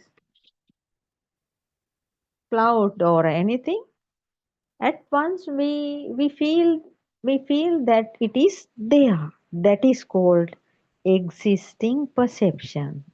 In Dhamma it says as itta sanya. If we see a bottle or a cup, at once we feel it is there, because this existing perception is happening due to the repetition of that thought. That means coming again and again. Bottle or a cup is coming again and again. Because when we see a bottle or a cup, the cup is coming again and again, because in that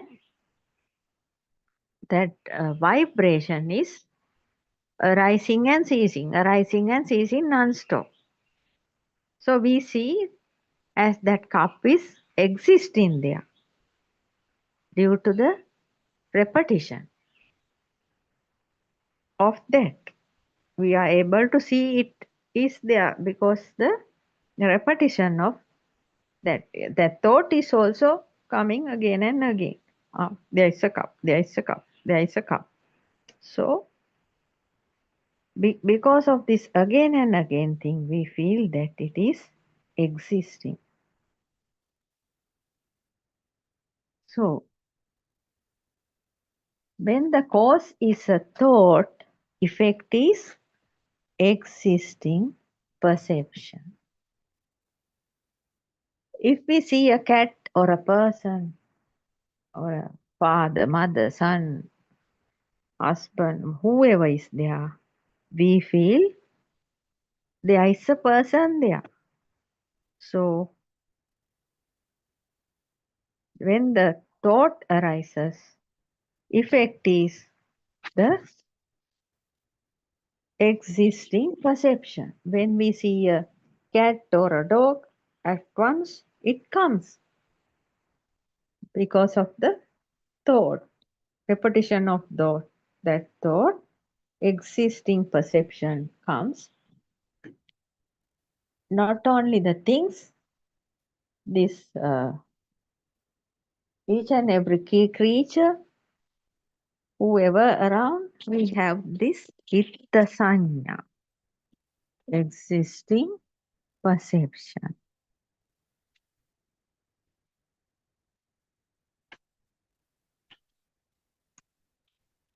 When the cause is existing perception, effect is self-perception.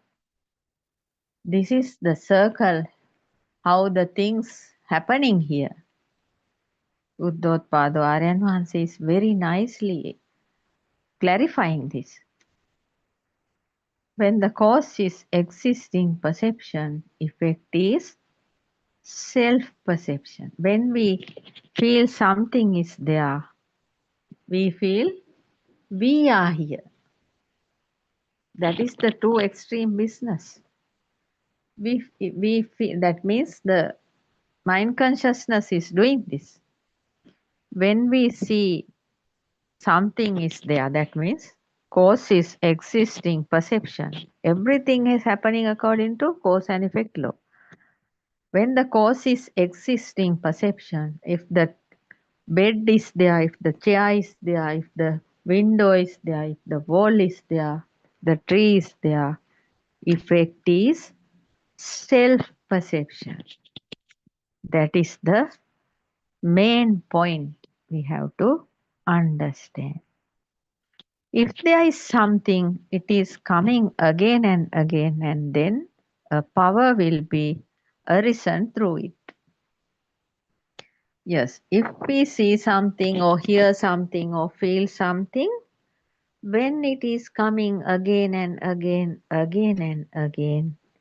there will be a power arising through them, a power arisen through that.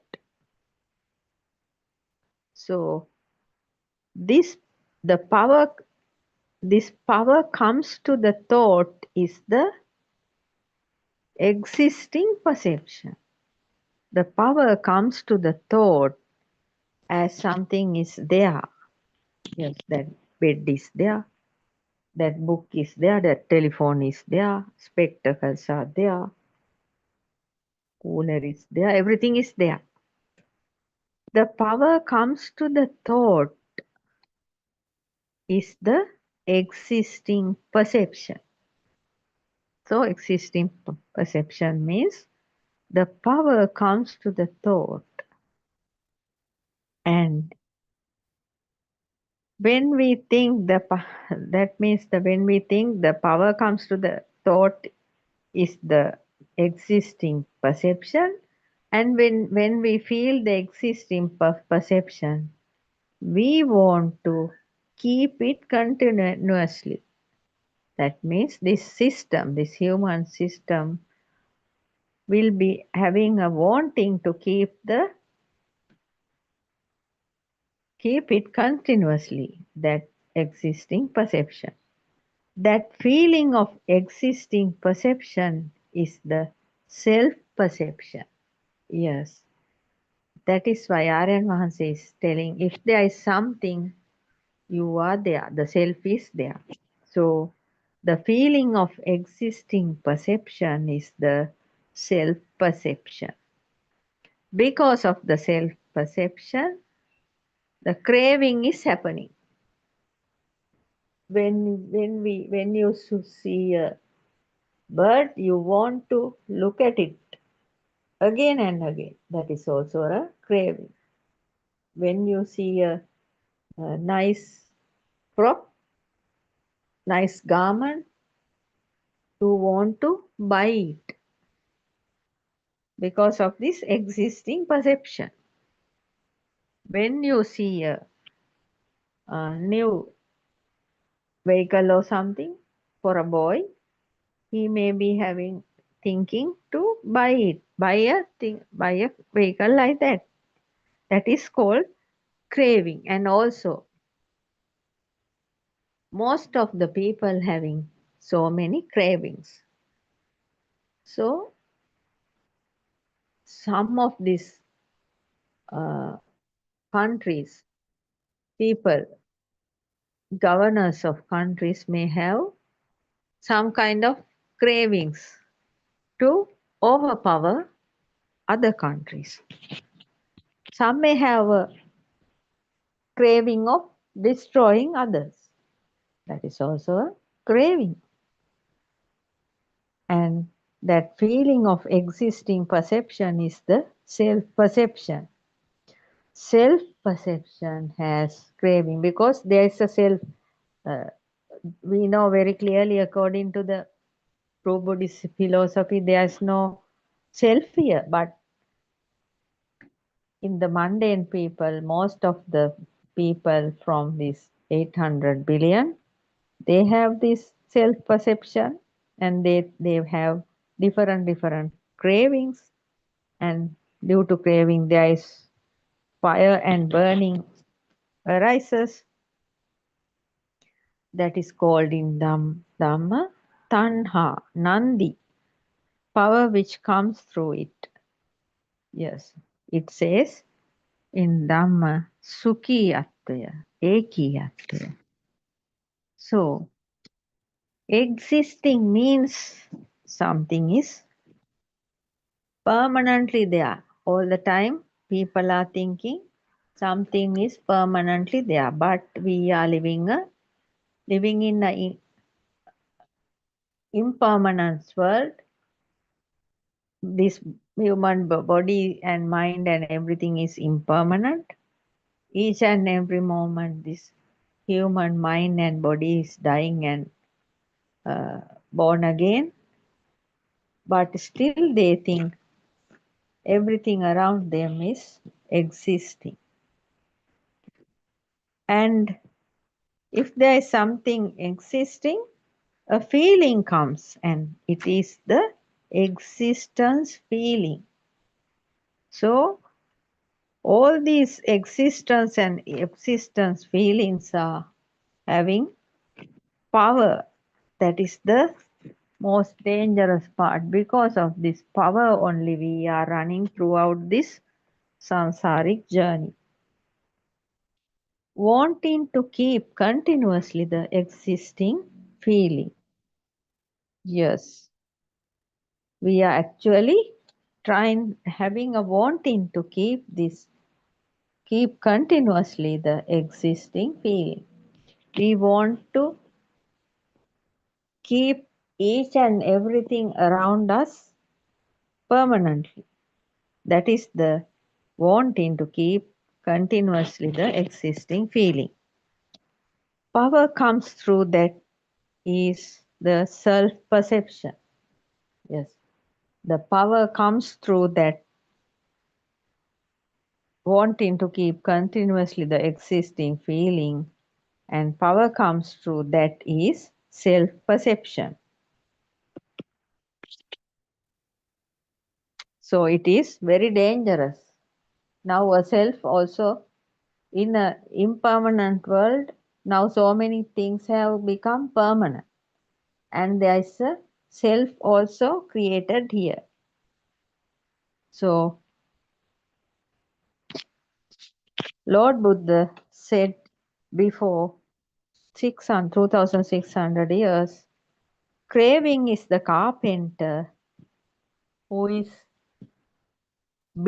creating the sansaric home. I have seen you. Lord Buddha said, the craving, the carpenter of the creator of this sansaric journey, I have seen you. I will not allow you to build another house for me hereafter. And Lord Buddha has completely redeemed from these two extremes and the middle also. And there is a stanza. Aneka jati sansarang saddha vissang anippisang gahakarakang gavesanto dukkha jati punah punah. Lord Buddha said how Lord Buddha redeemed from this sansaric journey, wheel of suffering. Without knowing this truth, we have come through a long sansaric journey, Lord Buddha said. And Aryan Mahansa explained. Each and every stimuli coming through the six senses has a craving which we cannot see. Yes, that is also a very hidden place. We are not even thinking. Unknowingly, there is a craving. It is appearing like entertainment. You can feel that power of wanting to keep. Until you have this, you have a sansara. Yes. That means Aryan Mahansa has shown us a very deep point, that is, each and every stimuli coming through the six senses has a craving which we cannot see. It is appearing like entertainment. Yes, when we see a tree is swaying through our, that means when we see a reflection of the tree branches are swaying, with that there is a craving to see it again and again, to see that again and again. That is a hidden craving. When we see a tree's branches are swaying, we are just not turning our heads. No, we are still looking at it because there's a rhythmic swaying. So we cannot see that, but there is a hidden craving to see that tree branches are swaying like that. When we hear a nice voice of a singer, there is a hidden craving to hear it again and again, hear it continuously. Without closing our ears, we used to hear it until the end. If we want it again, we are trying to hear it again.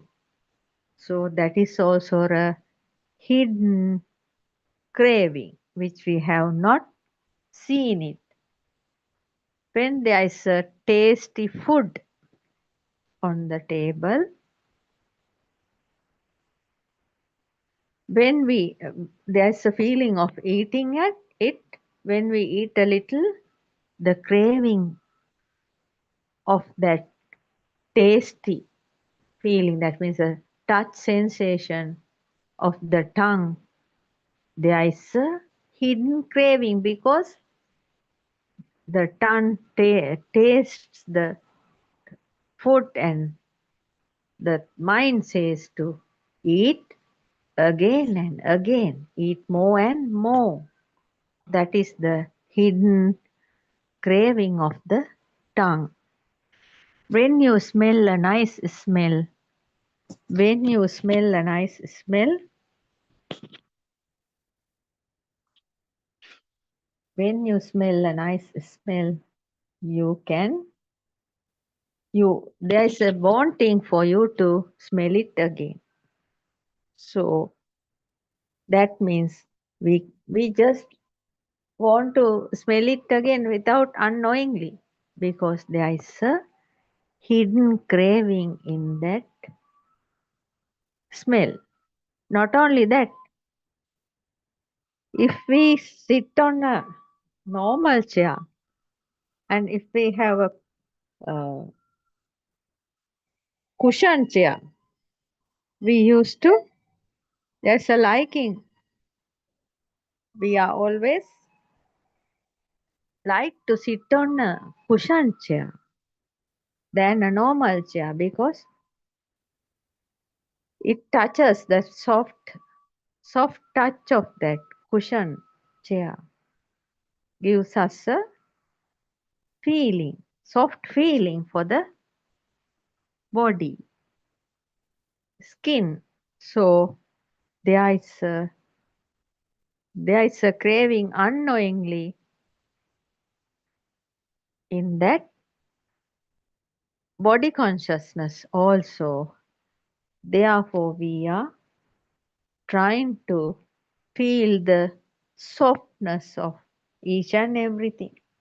Clothes also like that, no? According to our clothes, norm, we are very much like to wear soft clothes because than the rough clothes, because the body consciousness likes the softness. That means the body also, in that also there is a hidden craving. Because of this body cravings, so many problems occurred in the human society, because all are trying to feel the soft things, all are trying to feel the softness of the body. So that is also a big problem, because there is a craving there. Actually speaking, we are unable to see that body craving. It gives us much pain unknowingly. So until you have this, you have a sansaric journey. So for today, I am going to conclude this session. Teruvan Saranai. I worship Triple Gem respectfully. Also, I pay homage at the feet of our Kalyana Mitra, Buddothpado Aryan Vahanse, the great sage of our era, the most valuable spiritual master with the highest wisdom. May Aryan Vahanse live long to spread this Dhamma all over the world to end the sufferings of all human beings. Teruvan Saranai, Dhamma friends.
Teruvan Saranai.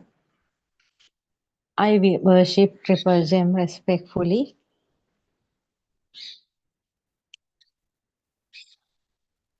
I bow down to Buddothpado Aryan Vahanse, the Shravaka Buddha, our great spiritual master, who is having the ultimate wisdom on this planet Earth in this era, wisdom of Asia from Sri Lanka, Buddothpado Aryan Vahanse. Teruvan Saranai Dhamma friends.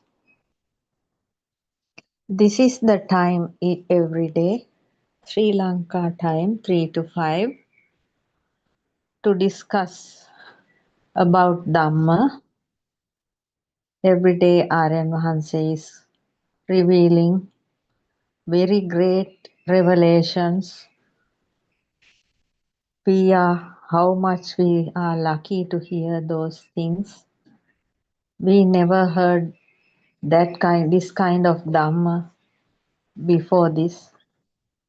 Buddothpado Aryan Vahanse is the great son of Lord Gautama Buddha, revealing Lord Buddha's true teachings based on true Buddhist philosophy. We invite each and every monks and each and every people on this planet Earth to listen to this true Dhamma, which Lord Buddha revealed 2600 years ago. Now coming through Buddothpado Aryan Vahanse with such a profound way. So each and every clergy in each and every country, actually their duty is to listen to this Dhamma, and they should be able to free their mind and become arahants. And also we invite each and every English speaking personnel on this planet Earth to listen to this great Dhamma, great revelations about human beings, and understand according to your level of knowledge and wisdom. Then you will be able to live a very peaceful and very relaxed life with a great relief. As you all are aware, most of the people on this planet Earth are suffering due to the process of thinking. Each and every moment, because of the wrong views and the wrong way of thinking, human beings become very much suppressed with thoughts. And due to the developing thought patterns in them continuously for years, they are acting like different types of natures. If somebody has some kind of compassion towards others, even who are without listening to this Dhamma, we cannot say that anybody can be able to understand their mind without listening to this Dhamma. Whatever their religious beliefs, you all can understand one thing, because the people on this planet Earth are not living happily. Teruvan Saranai, Doctor. Teruvan Saranai.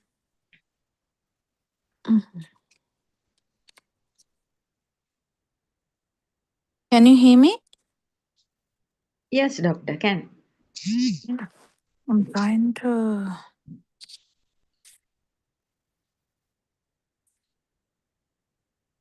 Yes.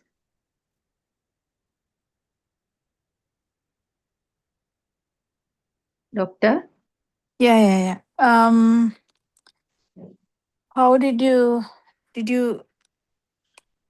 No, I was trying to put the earpods in. I don't know whether you can hear me now. Now can, doctor. Now can. Can you hear me clearly? Some problem somewhere. Wait, I'll put that, then it will be okay. No, I think it's my one, my problem. Give me a second. All right.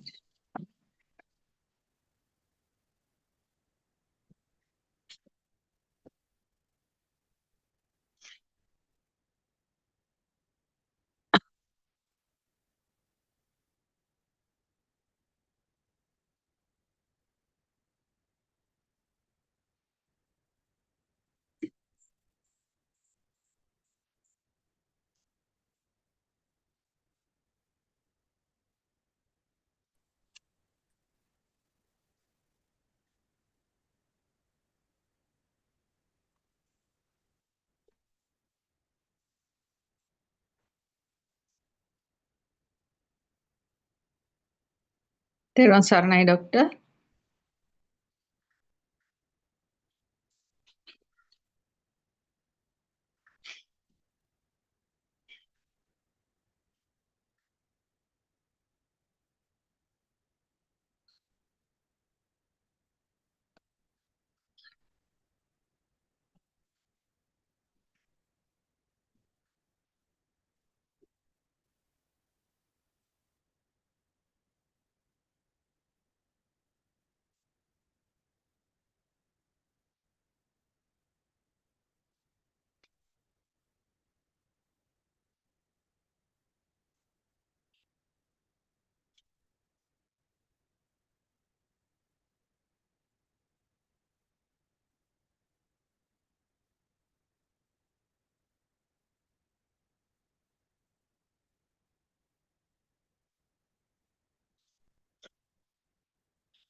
Actually, the world we live in is a complete dream, though we couldn't understand it properly from our early childhood.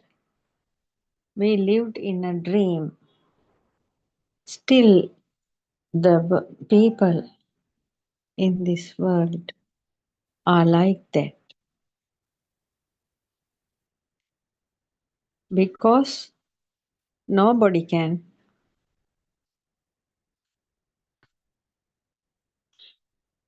Nobody is able to understand what actually happening here because all are thinking we are living in a permanent world, but actually there's nothing like that. We are living in a complete illusion. That is why we are not able to do anything on according to our wish. That is the nature of this world. Because as human beings, we have 6 senses.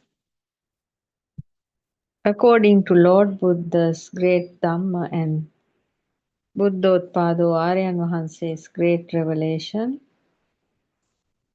this body, this human body is actually a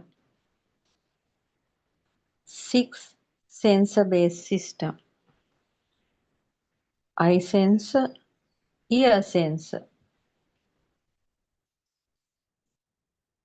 tongue sensor, nose sensor, and body skin sensor.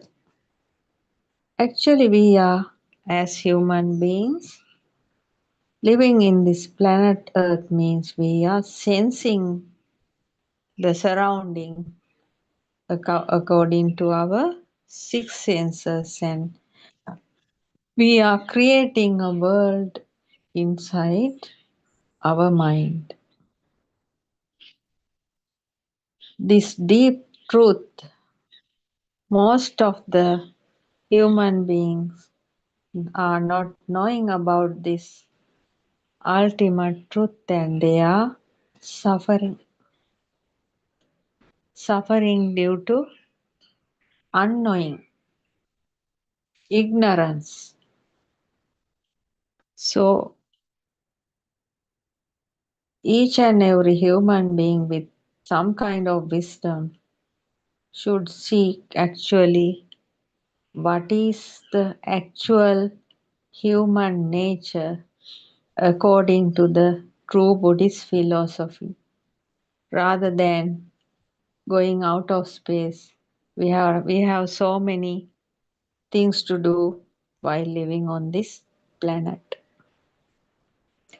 Because each and every human being should be able to understand what is this life, what is this human nature.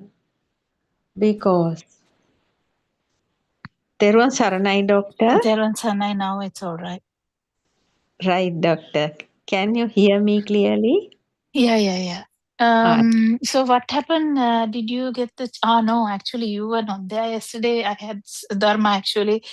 It was so good that she was there. Otherwise, it is not easy. So, how did you feel about the trip, to see Aranwanse and the discussion? All good, doctor. I am a positive. That means this Yeah, I know. system is very positive, no? Yeah, but what did you? What are Yes, the specific points? Yes, I have taken some points, doctor. Yeah, we'll talk about that. Yes, not everything. The basics from the beginning, Aryan Mahanse, as usual, told this. There were a few newcomers also. So Aryan Mahanse has done a normal session, as we all know. No need to describe those things.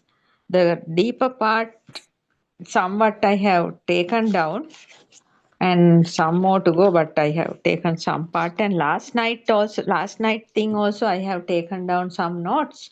Today morning thing I have listened to a certain point, but in that also Aryan Hanse was talking about this plannings and these sessions, and actually that means when Aryan Hanse happened to come, there should be a good type of settings. I told that girl yesterday, this setting is not good, but she said after when Aryan comes, we can change. But for those things also, Aryan talked about so many things. We should have some kind of feeling when at once we see the setup, we should feel that it is not correct. So, though, because Aryan Mahanse said, the setup should be very clearly organized. Otherwise, this Dhamma cannot be given properly and it's not reaching us properly. So, that those things were discussed in the morning also. So, these are the points I have taken down. Aryan Mahanse said, the best language in this world is silence. And also Aryan Mahanse talked about the non-form level to a certain extent. That means Dr. Aryan Mahanse said at night most of the time, Aryan Mahanse is actually in the dark, staying in the dark without light. When is this? Yesterday, doctor. Oh, okay. But I can't remember. It may be last night. No. In this session, Aryan Mahanse mentioned that because I came home and I did it last night. In my room, switch off all the light and I just tried to listen to them. But I was tired and I slept early.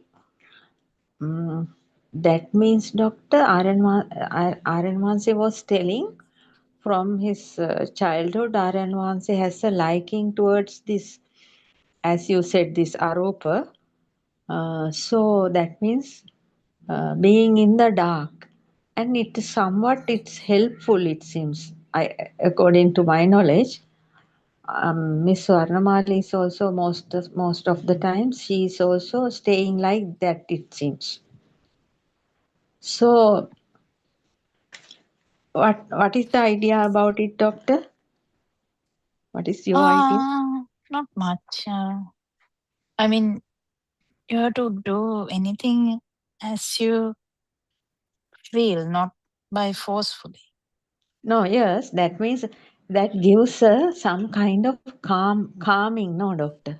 Yeah.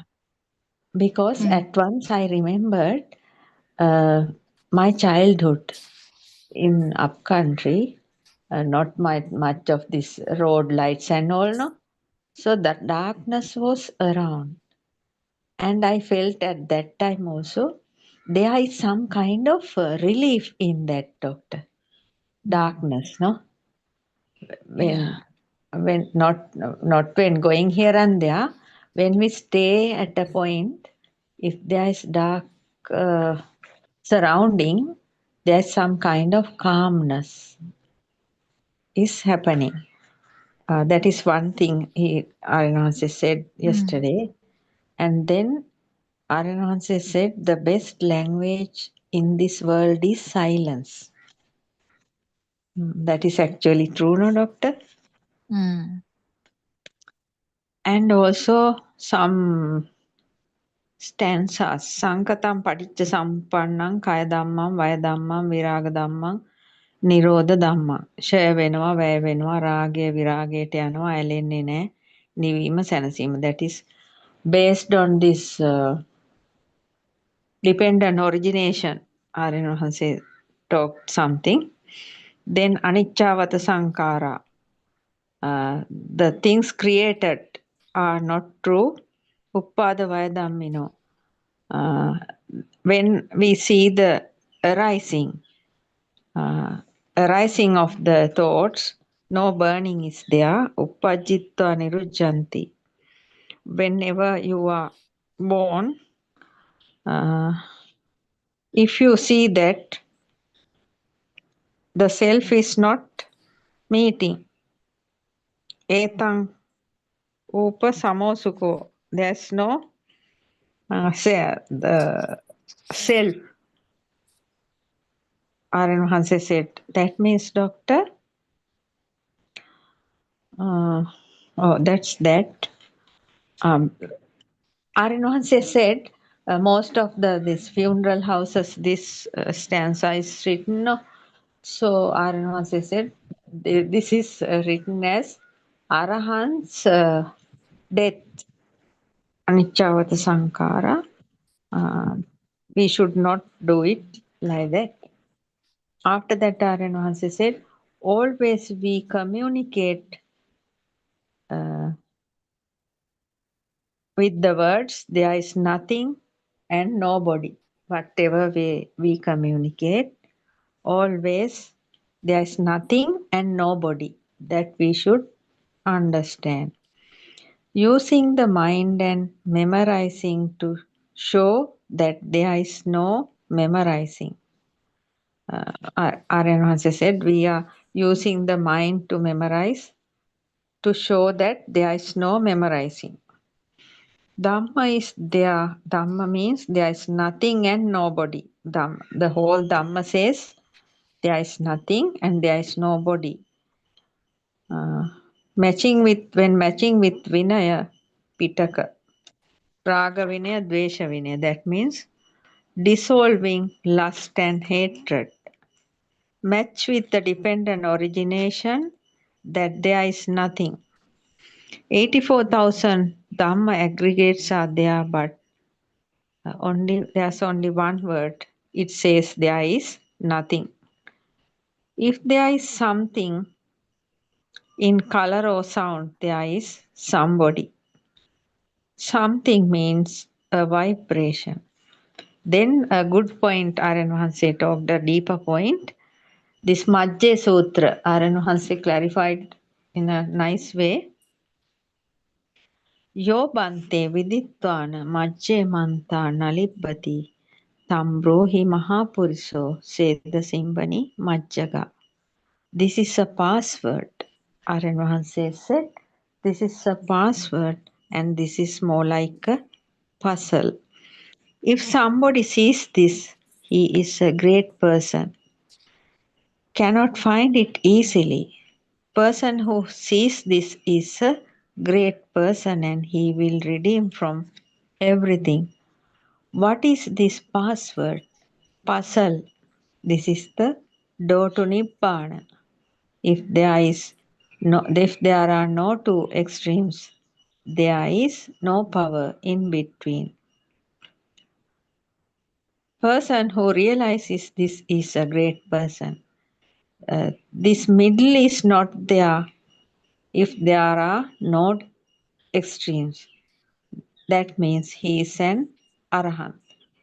Who are you? You all have a vibration. Every vibration has plus and minus two extremes. When these two extremes are touching, then the power arises. Light and sound are fast vibrations. Light and sound equal to thoughts are also fast vibrations. Lord Buddha talked about non-vibration, that is Nibbana. Light and sound creates due to vibrations, and everything is happening based on cause and effect law. Cause is vibration, effect is light. Cause is light and cause is light plus sound, effect is thought. When cause is thought, effect is itta sanya, existing perception. Bottle or a cup is coming again and again, then we feel that is existing. When the cause is a thought, effect is existing perception, itta sattva. When the cause is existing perception, effect is self-perception, atma sanyava. If there is something, it is coming again and again, and then a power will be arisen through it. The power comes to the thought is the bhava sanya, existing perception, atma kampane. Wanting to keep continuously that feeling of existing perception is the self-perception. Craving, fire, burning, nandi, tanha, power, which comes through it. It calls sukhiyattaya, ekiyattaya. Existing, තියෙනවා. Feeling existence, තියෙනවා වගේ දැනෙනවා. Wanting to keep continuously the existing feeling, power comes through that is Atmiya Aropana Balaya, self-perception. Craving, the carpenter of craving, I have seen you. I will never give you a chance to build another house for me. Aneka jati sansarang saddha vissang anibisang Kakarakang gave santo dukkha jati punah punah. Without knowing this truth, we have come through a long sansaric journey. Each and every stimuli coming through the six senses has a craving which we cannot see. If it is appearing like a entertainment, uddepana. If you can feel that power of wanting to keep, until you have this, you have a sansara. Your sastra power has a power wave like a phone number. You are seeing the creation of your sansara, that is a wave. It is synchronizing, telepathizing, like a phone number. Equalization, some vibrations are synchronizing.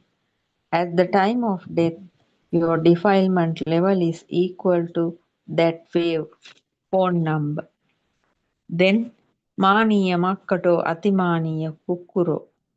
When you die, your vibration will synchronize to a equal vibration, that is samsara. You are not the body, not the mind, but the vibration, but that vibration. Not the form, not the name. The inside burning is the vibration. Tuning the wave is vary based on the fire. When your vibration level is red, you are a human. When it goes to purple, you are a hungry ghost. When it become maroon, you are an animal. When it becomes black, you are in hell. That means the 31 realms, the mind circulation through 31 realms while living here, Aryan Vahanse clarified. That's all, doctor. Some more to go, but I couldn't finish. Yeah, I think there was a point that we were trying to talk even yesterday or not yesterday, day before. Aran Hanse was saying that in that you just said it now, that the pattern of how these things, the cause and effect, and also we have discussed them. Yes. But you must have felt it when Aranwansa is saying them. Yes.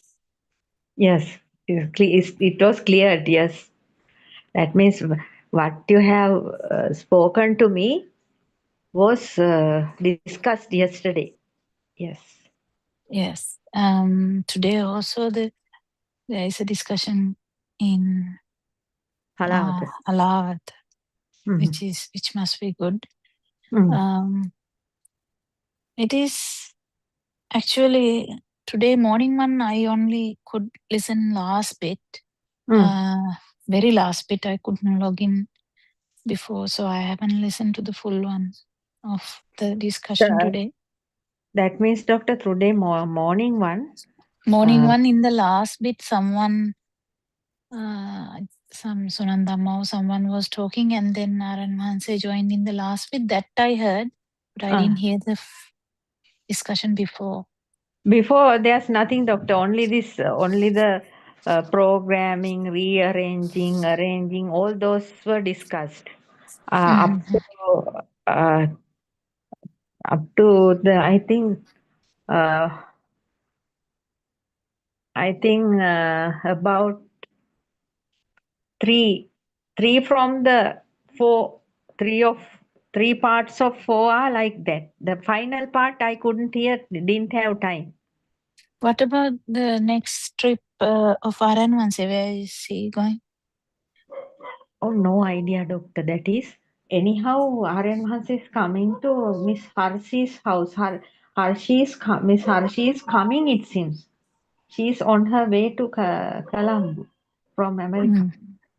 Mm. 28. I think her mother's Tumma Sepinkawa. My mother died before 3 months. She couldn't come. Mhm. So on that day, there's a discussion in her place, somewhere in Panipite. We are not knowing about that. Today is 26th, no? RN, Tomorrow, not tomorrow, day after, day after. Day Mm. after. and you will be going. I'm trying to, yes. I Yeah. can go not far away. Tomorrow, I don't know where he is. Yeah, that's okay.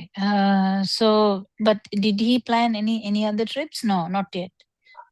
I think Miss Asanti is planning. On the, I don't know, on the Poya day, I heard someday somebody is asking from Kurunegala side to a temple. Oh. I don't When know is the whether. Poya day? Wednesday, 29. From Shilao, he may be coming today because uh, I don't know about it. Anyway, not tomorrow, day after tomorrow, Panipitiyavan. Today, that's Miss Saroja's place, it seems, doctor.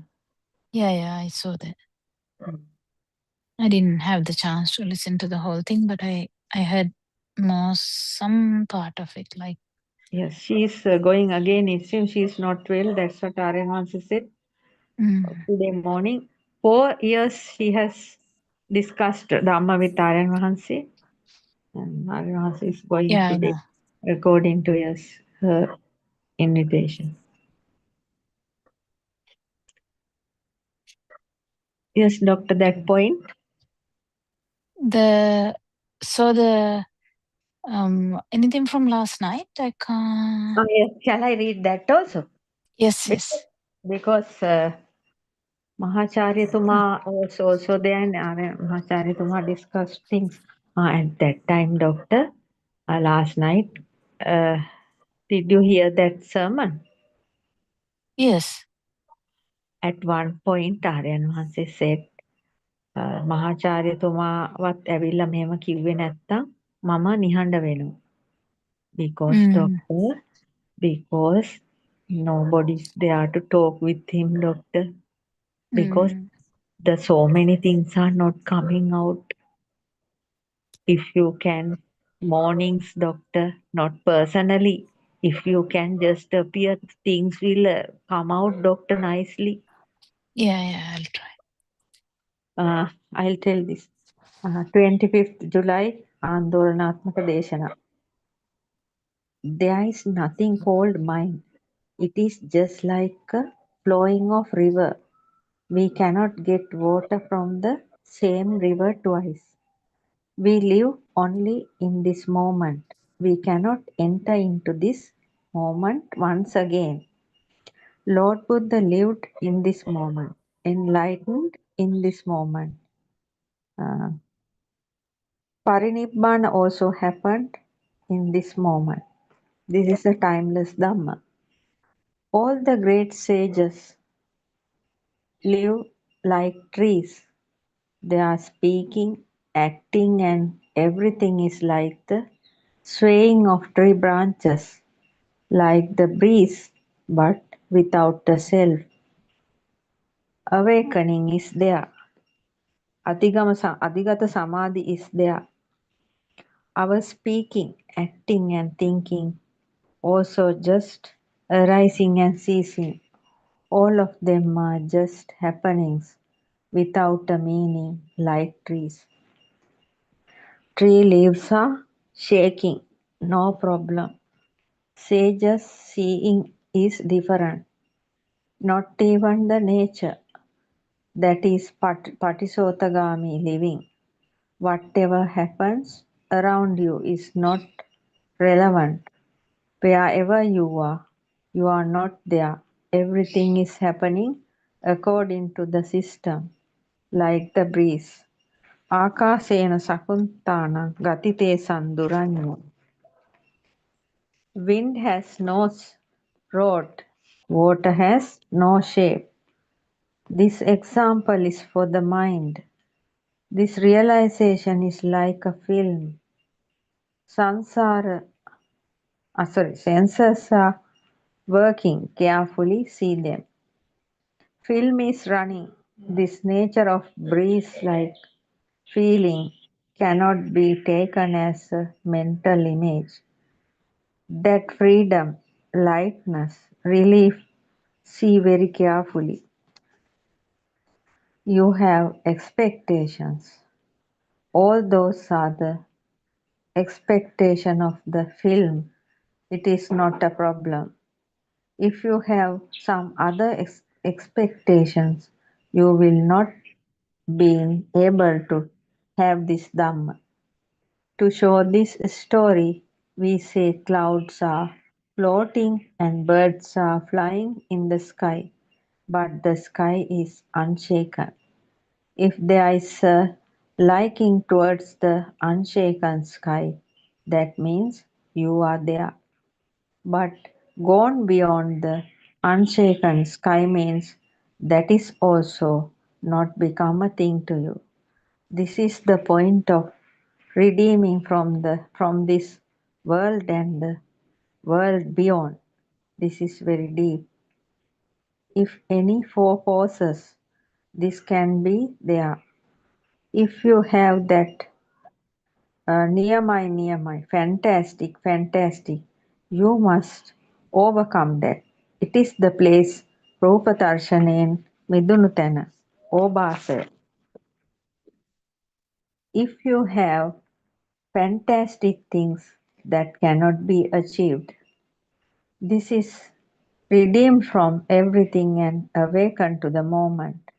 But your Vitakka can communicate that, whether you are there or not.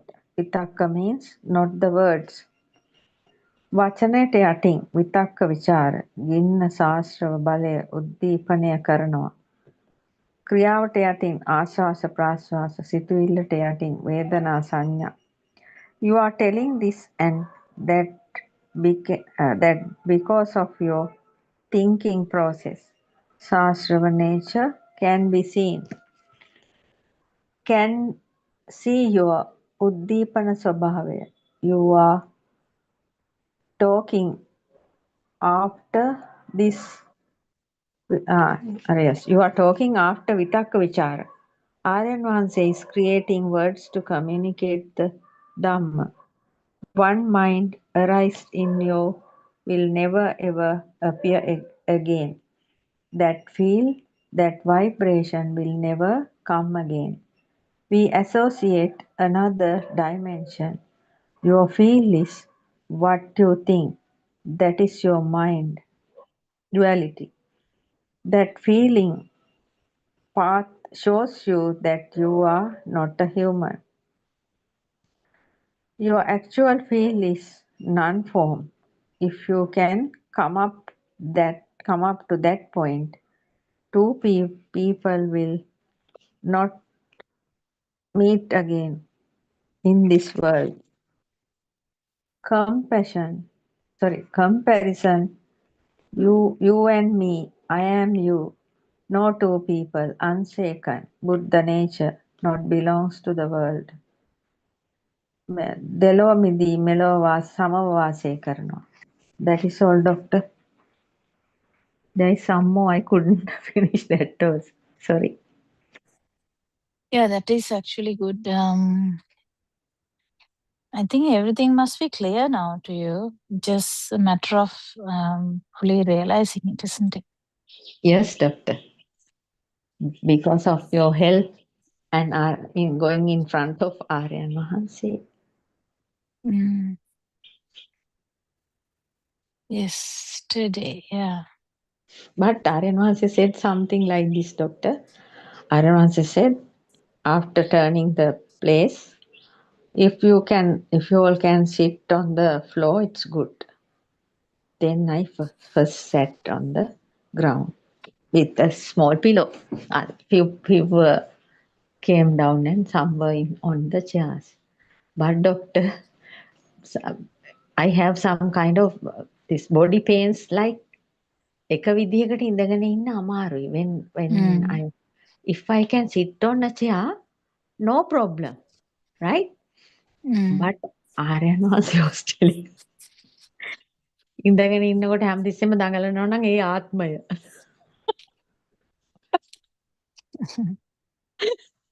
What to do? He may have seen him. He seen me. But what to do? I can't. That means not very comfortable now sitting on the. But that place didn't have a area to sit down. No. On the floor. Yes, that means in front of the chairs. You haven't seen me because but I was. Yes. But it was like a compact room, like I think. Yes. It's a whole compact room. It's a whole, yes. yeah. Not outside, so. No. It's a second floor. The first floor of that building. That means in the same area of that Kandalanga quarters. In front of Kandalanga quarters, right? So under that there was a preschool.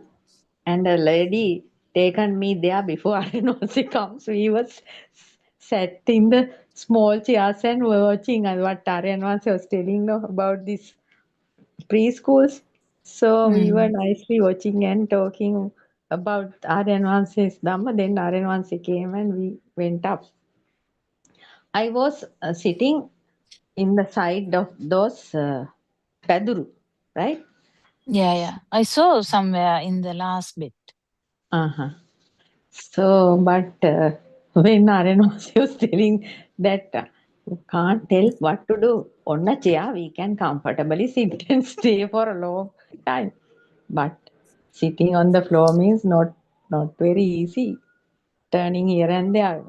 That girl, Kanchana, was near me. She was doing video part. We were under a table, sitting under a table. Whatever, it's okay. It's over. And I came. By 3 in the evening, it was finished. Yeah, and it was a good one that this mind is not a static thing, like not something. He made a like a similarity between a river and that you can't actually. It's only one moment, but in the mind we have the ability to connect that to the last all. If you are like 50 years, then you can say, look back and say, it's my 50 years. That is also one thought. Oh, really? The whole thing, you mean? No, like when you say it. Yes.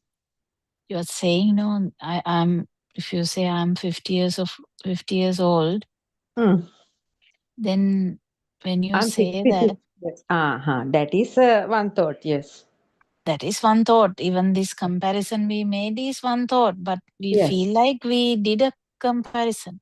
Yes. But why we feel like there is someone is due to the speed of this sensory function, the mind sensor. Yes. The experiences we got is the 66 years of life. Yeah. The sensory experiences. Yes. We feel like it is joined Yes, yes, we feel it. Yes. I feel like I was this age and then I grew bigger and went to a boarding school and then got married and did the job and then got like Yes, suffering yes. and all that story. Yes, yes. All See are mental. how difficult it is to erase that actually there wasn't anyone call me there. It's very difficult, isn't it? That's the thing. Yes, doctor. Actually, that power, when we thought about the past, there was a power. No? Now it is not much, right? Yeah. Before this, before listening to this Dhamma, when I And think there was about, another one last night or today, I think last night. Very important point ආරණ වහන්සේ said මේ අවදිය බලන්න පුළුවන් මොකක් හරි වෙද්දි. that is what Narayan Vansi said. Yeah, This that's a very important thing because vitakka. No? No, මෙන කරදරයක් වෙන වෙලාවක ඒක Right, ඇත්තටම right. Yes. I can remember. Yes, he said a very big trouble or something appears, then only you can see the avadiya. in the sense it is much better thing to see it like that because when everything is all right anyway, you can't compare. Yes, can't compare. That So means the when unshaken. something, yeah, Unshaken. not even unshaken, it is like a really you are not there. Right. Not there, right. There is no self, non-self perception. Yes. In the sense you are not in that kind of film and you are in the film but not in the film and you the sukha feeling is not broken. Right. But maybe you are shouting with pain, maybe you are burning, but still it is there. That's the example we can put. Yes, It's extreme situation, but that's kind of that kind of situation. Yes. Dr. Arenose said some kind of dangerous things. If something happened like that, if you can very clearly see whether there is avadiya. Yes. Awaken to the moment. That means not in the middle also. Redeeming from the two extremes and not in the middle also, no? Yeah. Yeah, but those are theory, no? Yes, those are theory. Those are theory, but Yes. actual experience is the problem is there. Imagine if it's a fire. Yes. Fire is happening. You may be burning, but still it's kind of not breaking it's kind of you're not in taking. that. Yeah. Somewhere else like, yes. Not in the world, somewhere else like. Yeah. That means maybe in other that's the Arahant. Don't that's the Arahant. Yes. Because Avadi is actually Arahant. Why normal stream enterer or the feelers can't have this avadiya? I don't know whether you can call it avadiya, but actual full awakening from the dream is an Arahant. Arahant, yes. Sorry, yes. Because Arahant Hanse might say here and there different things, but actually speaking, Adhigata Samadhiya, Avadiya, they are all kind of similar. Yes. That's why it can come and go. Yes. But not static, like something like that. That non-manifesting consciousness is also the same. Same thing. Right. Yes. That's why we shouldn't like sometimes our Arhan Hanseva might say, yeah, these like that, but people are actually looking forward to Avadi and looking forward to Sukha, and everything is complicated. Yes. You know, Doctor, I felt something yesterday when Aranwanse was talking about the normal, natural sermons to the general people, that is the beginners. In my mind, I had a feeling of අනේ ආර්යයන් වහන්සේ ගැඹුරට යන්න like that. There's some kind of think that means feeling is coming. I don't know whether it's correct or not. When he goes. No, you have to be able to be satisfied with at that particular moment. If you're seeking something more, that is you. You have to actually know that. Then it is okay. If you don't know that, then it's a problem. That means you are not satisfied with the moment. Right. I wanted to ask you from you, yes, what is this? I want the deeper one, like, that is self, no? Right. That is self.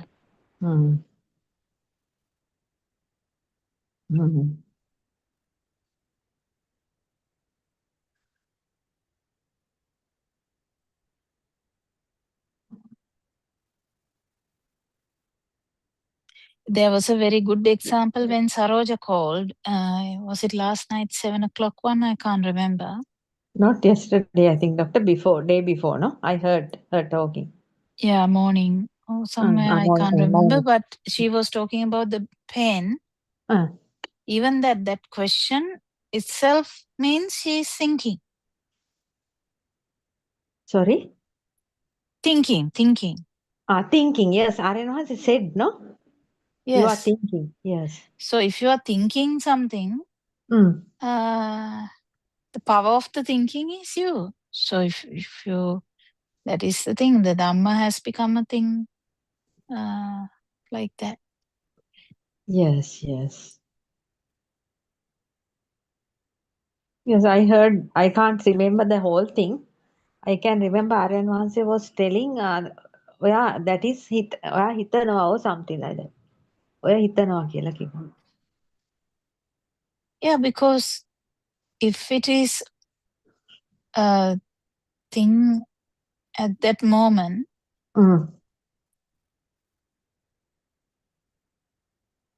pain is there. Yes.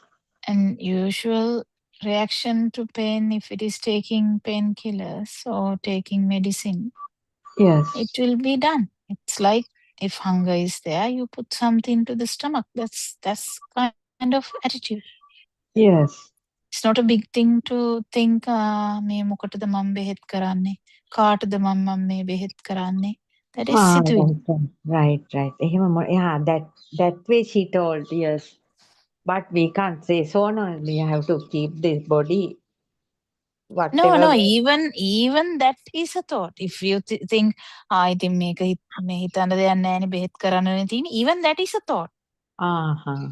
Right. Without thinking, we have to do the feeding and everything. No, it is common sense. No, whatever. Yes. Now, if a child is having a food choking, what will you do? Will you be keep thinking? දැන් ඉතින් මූ මැරුණත් එකයි. දැන් හිටියත් එකයි. ඔය හිතේ තියන්නේ නැහැ නේ. ගිහලා අරක අයින් කරනවා මිස. Oh, yes. It's a common sense. Yes.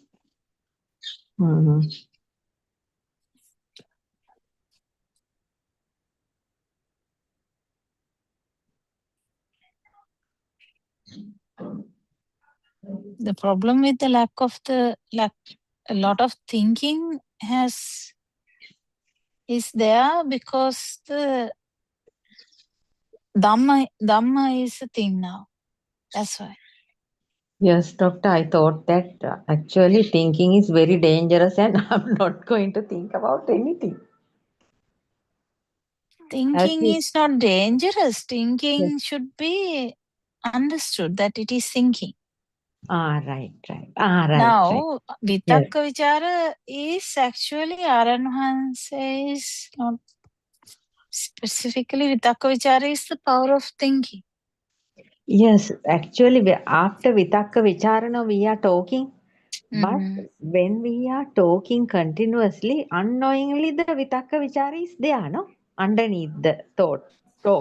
No, anyway it is there. Now, if you are cutting carrots, Yes. breathing is underneath that. You can't prevent that. Yes. If there is no breathing, you will be on the floor dead, no?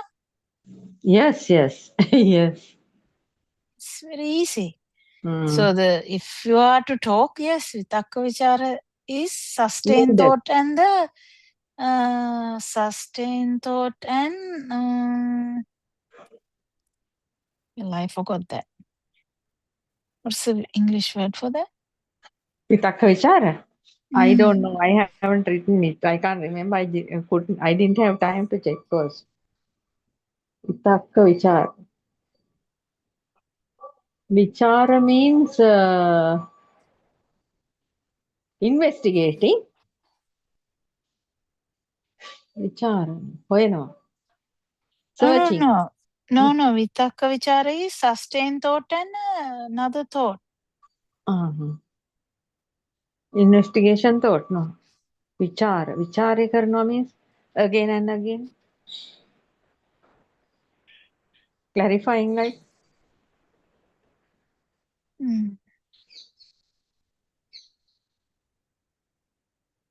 That famous couple. No, Directed thought and sustained thought or evaluation. Evaluation, yes. Evaluation. Direct initial application and evaluation. Yes. So directed thought and sustained thought. Yes. Directed thought and sustained thought, yes. Dhammadinna and Visakha, the famous couple. Dhammadinna become an arahant before Visakha and gone and... Vitakka means like placing the awareness, like focusing. Focusing, right. Vichara is like you analyze it, kind of. Analyzing, yes. Yes, it's naturally it's happening, no, doctor, when talking. According to the wisdom or according to the knowledge or the education, it's based on those things. Yes. Vitakka vichara sansiddhanava means there's no power. Right. Thought power has gone down.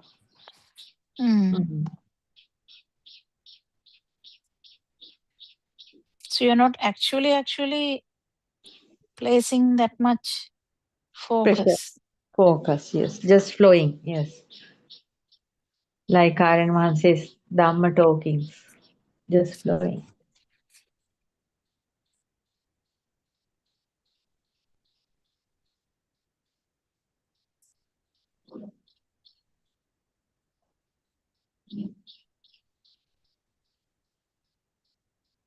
Anyway, the feelings, actually, Dr. when hearing this Dhamma, it's very much calming, like.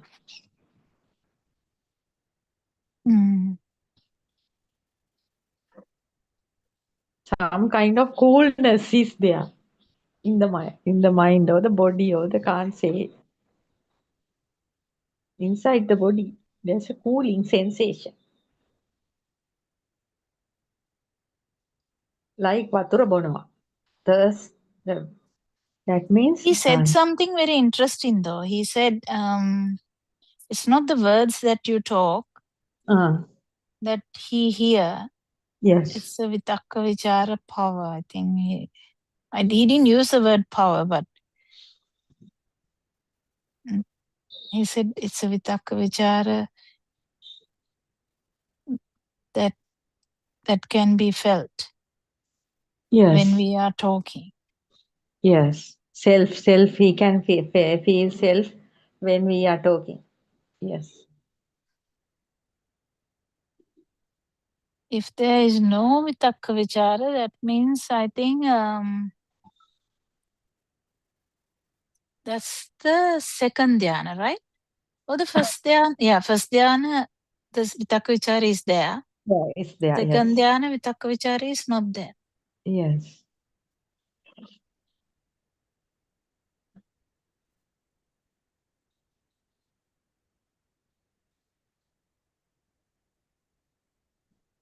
That is what I am telling you, Doctor, talking to you on this phone, through this platform and going and sitting in front of Aryan Manse it's a great opportunity, Doctor.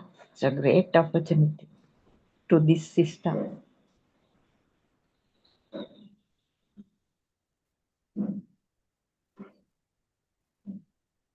And translating, hearing and everything. Life is flowing with Dhamma. Yeah, this eagerness for gathering more Dhamma should drop. No eagerness. Because the time is not enough all the time. So No, when you go to a that is there. Yes, that has happened. just drop that and be Right. like a child. Just listen. Right. Yes, I have to think of that because Not that. think, just Yes, rest. just rest. Because Yes. I don't know whether you might fall asleep then, but because a lot of people, what happens is when they relax, they fall asleep because they don't know relaxing. No, Doctor. I can manage. Otherwise, like I'm going to catch something here, like attitude. Rather than that, relaxed attitude is better. Yes. But No, not that. there will be a kind of a synchronization then. Right. Yes. Otherwise, it is self-blocking the synchronization with Taranas. Right. Yes. Self coming between and blocking. Yes. Blocking because there's too much attention and you are trying, not you, in the sense the self is trying to do something. No. That kind of feelings are not there. Just sitting and just listening. When the same thing is hearing. No, these are subconscious things we are telling, not obvious thoughts, Champa. Yes, Doctor. Yes. Subconsciously happening. Yes. Yeah, otherwise, if we are telling every and we don't even think of something. Yes, we don't think. Naturally happening, yes. Yeah, but subconsciously we have a plan. Yes. If we are subconsciously having a plan, most probably that is a self. This is the only part that you can't actually plan anything. Yes. Yes,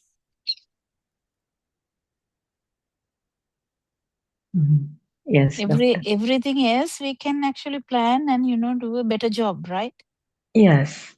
Here it is different. From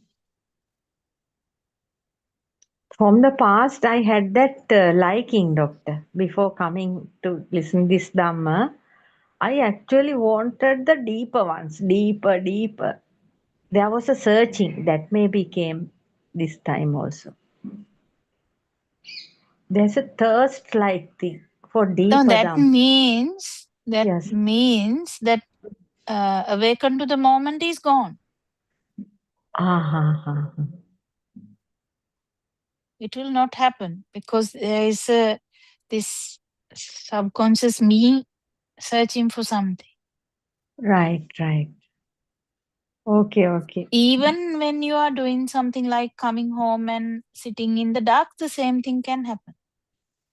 Yes. Subconscious me is trying to do something. That's why you are doing that. Because it's kind of artificial. Right. No, I just relaxed. Actually, in the dark, the relaxation is there, no, Doctor? Yeah, it is if it is happening, normally happening, it's fine. Yes. The subconscious plans are actually working, yes. That is kind of vitakka vichar. Yes, forcefully can't do anything. Action is also like that, yes.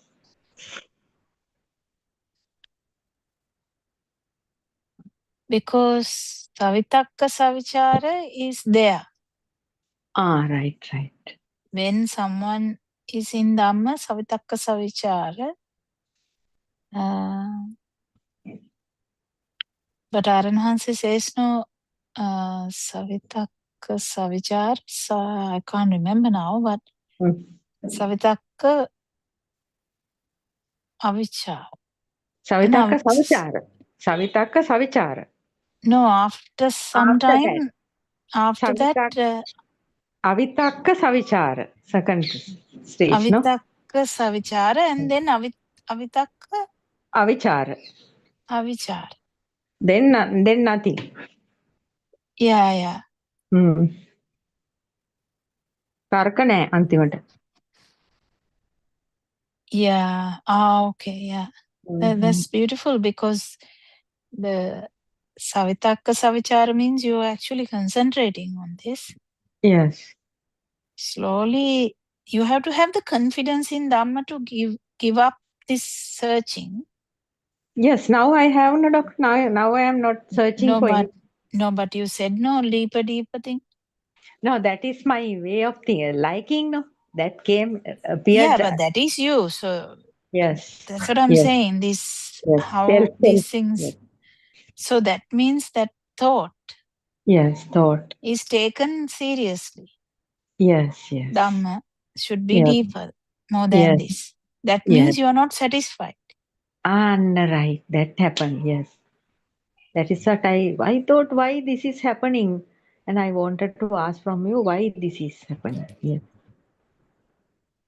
Self came. Yes.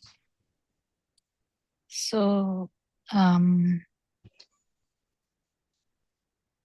first it's Savitakka Savichara, it's Avitakka Savichara. Yes, Avitakka Savichara. Yes. Now I think I am in the Avitakka Savichara point. I'm not going to Tarka Karande and just. No. This is not deeper than this. This is deeper than this because that means focus is also focus there, but tarkama neveyi meka. Savichara means not tarkama neveyi. Then Avitakka Avichara. No, because you said evaluation. It's very, very. You can ask from Maranans if you want, because evaluation in English for vichara is. I don't know whether we can actually say that because it is a sustained holding of that object. Yes. No, there's nothing much to ask, but I think I'm not going to contemplate much, but I'm just watching light, sound, and no, in the beginning it should be there. Just imagine it's a tree. Yes. First, it is there, the tree. Yes. Now imagine it is the walking meditation. Yes. First, the walking meditation. I'm doing kind of walking meditation. Thought is there. Yes. You know it is walking. The mental image is there. Yes. After that, slowly the sustaining that thought is there, but you're not actually focusing. That is Avitakka Savichara. Yes, Avitakka Savichara, yes. But then after that, you're not actually in walking. Yes. No, not come up to that point. I may be in the second one, yes. No, even that I'm not sure how to say that because maybe still Savitakka Savichara, maybe. Yes. Yeah, because you still kind of think about Dhamma. Yes. Because in Savitakka Savichara, we think about the Dhamma. Maybe still in the first place. Yes, maybe like that. Sometimes not all the time, but sometimes. Yeah. And if the thought is coming without you actually focusing, then it is Avitakka Savichara. Yes. And if Dhamma doesn't come, but it's happening, that is the last one, that is Rahatanat. Yes, yes. Yes, maybe still the first stage of that Savichara, maybe, yes. Yeah, but this has so many applications. Now, Yeah. when you're looking at a tree, that's a different one. Yes, Or if you are doing the walking meditation, it's a different one. Mm. Or when you are doing the breathing techniques, it's a different one. Yes. Which, in them also it is described nicely by Lord Buddha, but Aranhanse also describes in different approach because the way how you apply the Dhamma in everywhere. Yes, Because doctor. initially you apply Dhamma, that is, you think about it and apply Dhamma, and second, you don't actually try to think, but it comes. Yes. And the third one, you don't think about anything, but it is there. But the actual, that is the pala, the fruition level. Right. Okay, doctor. Yes. So there are so many ways to say that. Yes. Slowly. Because if you are talking about the Sotapanna, that is usually the Savitakka Savichara. Yes. Yes. I can't even remember how Aranhanse tells this because he has told this long time ago.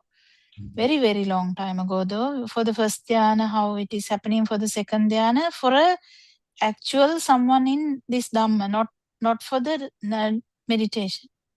Right. Yes. Maybe you haven't heard it yet because Yes. everyone think about the concentration meditation. If we say first dhyana, second dhyana, third dhyana, fourth dhyana, but Aranhanse nicely says it, comparing it to a person who is actually in Dhammapada. Right.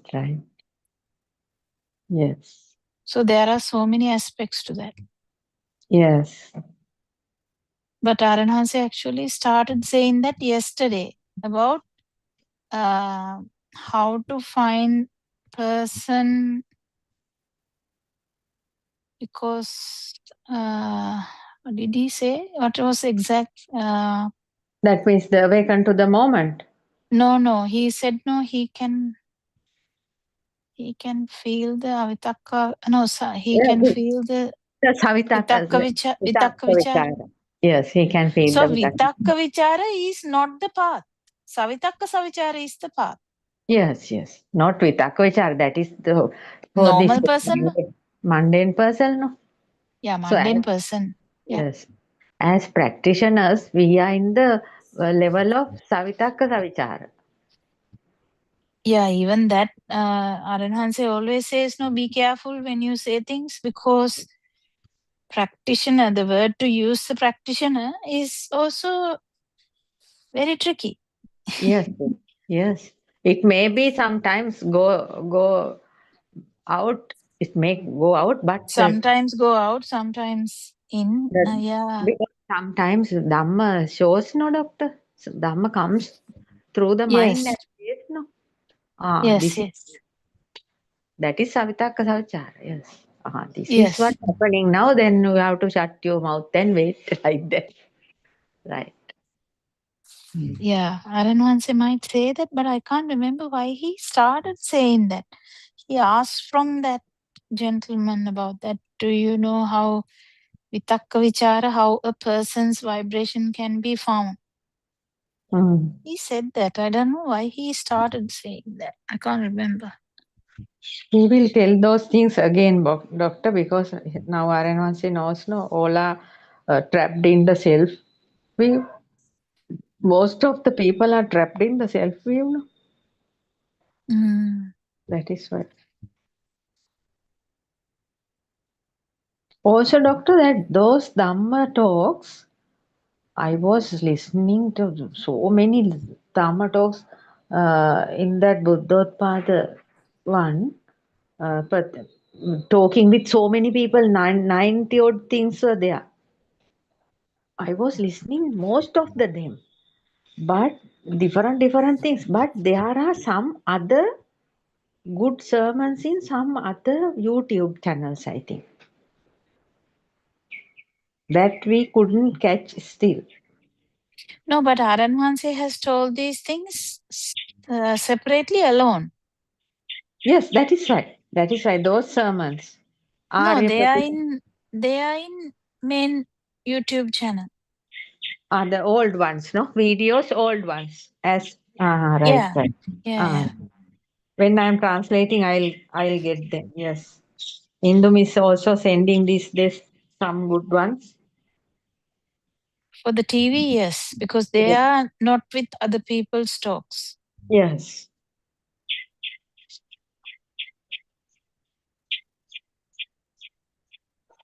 But in those sermons, were not very much deep things. Just some certain points only. Mm. From the beginning, Aryan Vahanse was telling each and everything. From that means up to the end, Aryan Vahanse was telling, I think.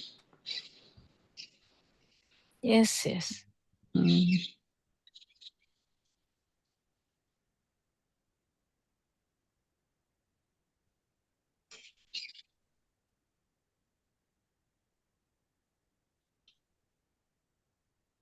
But Dr. see how this Dhamma is slowly, very slowly it is, these people are also getting it still, it's like slow motion, no?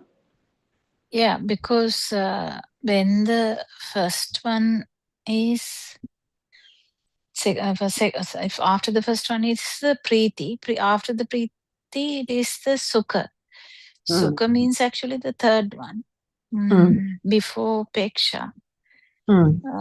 So I think so. So Vitaka Vichara, Preeti Sukha, Ekagrata, that is the Upekka, right?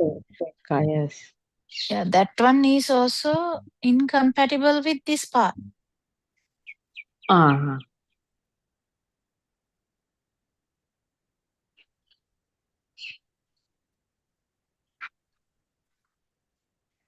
It's really matching. I think it's beautiful. It's matching very well. I think if some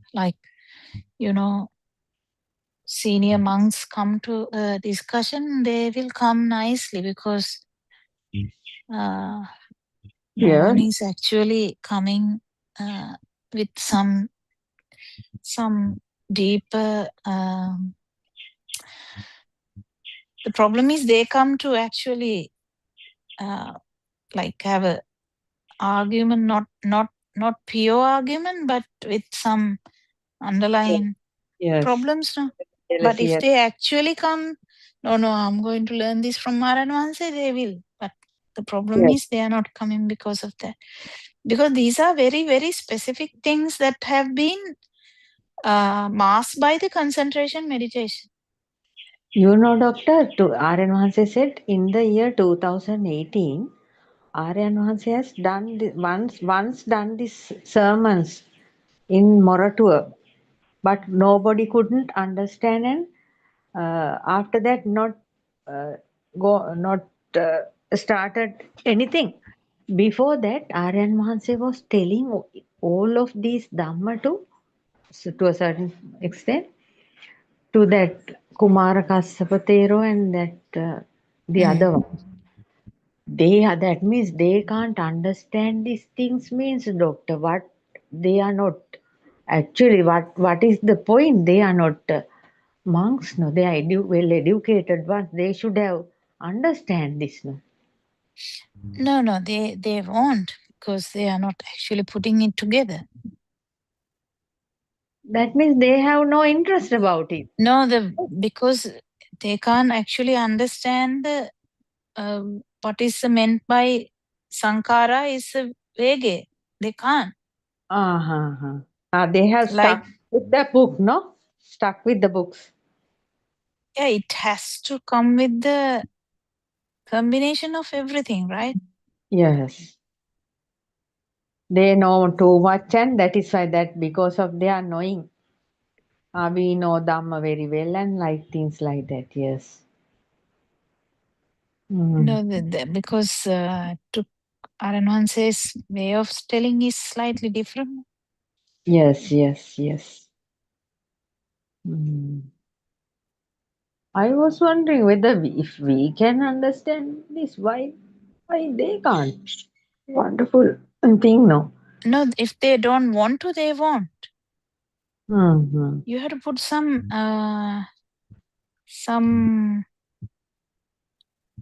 how do you say, gaurave.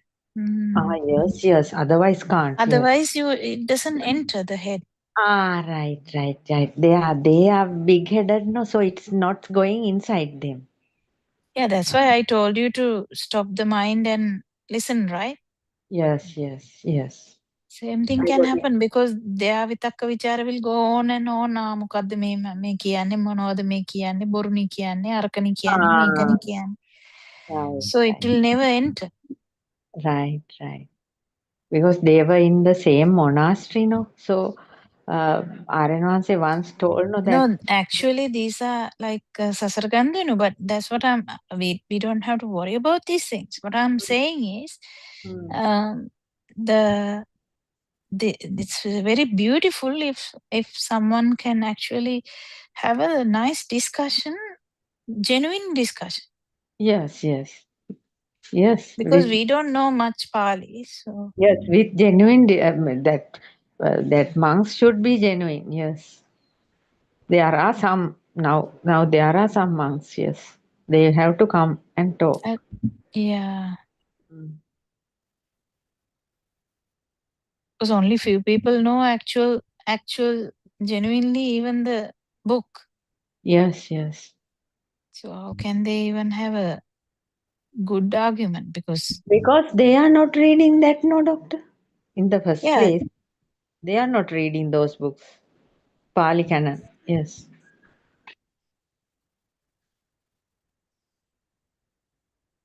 but the Samma Sankappa, what do you call Samma Samadhitti. Yes. The path starts from Samadhitti. Yes. No one is actually paying much attention to that. So that is a problem. Yes, doctor, how can they live like this country? They know how people suffer. Not only this, everywhere in the world, people are suffering. Yeah. Vachi Sankara, underneath is Vitakka Vichara. Yes. Kaya Sankara, underneath is breathing. Mano Sankara. Mano Sankara is sensation and Feeling. Perception. Right. Yes. Sensation and perception. Vedana Sanya. When thinking, no? It's there. Vedana and Sanya, yes. You can't think otherwise. Yes. There should be some kind of perception to think. Yes. Yes, otherwise how can you think? What to think, yes. So we are now go through all these perceptions like astronomer going to moon through a rocket. Rocket is Dhamma. Trying to go beyond the three realms. But I still can't remember why Aranhanse started talking about Vitakka Vichara. Because Ola went I think he was talking about Vitakka Vichara when he was trying to describe the flow of mind. Or something like that. Can't remember the origin. Origin. Thoughts, yes. He was saying, no, there's nothing called thoughts. Yes, nothing called thoughts, nothing called mind, yes. All are just creations at this moment. No? And it's like stimuli, but because of the speed, we feel like something is flowing. Yes. It's like the river. river, the water. But because of the speed, it becomes like a one line of water. Yes. That's like the river. Yesterday, Arenwansi said, I didn't write it. If you put some ink to the river and you can take a bucket of water and you come up with that that bucket of water is blue or red or something. So again, by tomorrow, if you go there and bring another bucket, that color is not there. Yes, that is as I said, you can't get water from the same river again. Like that, you can't think the same thought again. It's a brand new stimuli. Yes. That's why the Nibbana is a possibility. Yes. Possibility, yes. Yes, otherwise can't know, yes. That is why the Angulimala, the murderer, the next mind, he is not a murderer. Yes.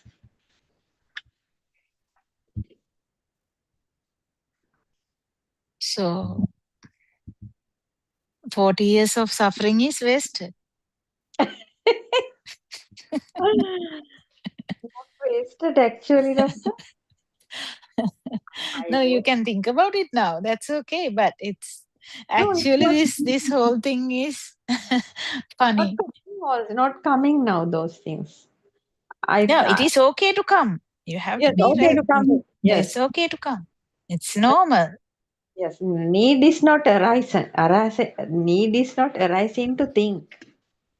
It's okay even the thought of death to come.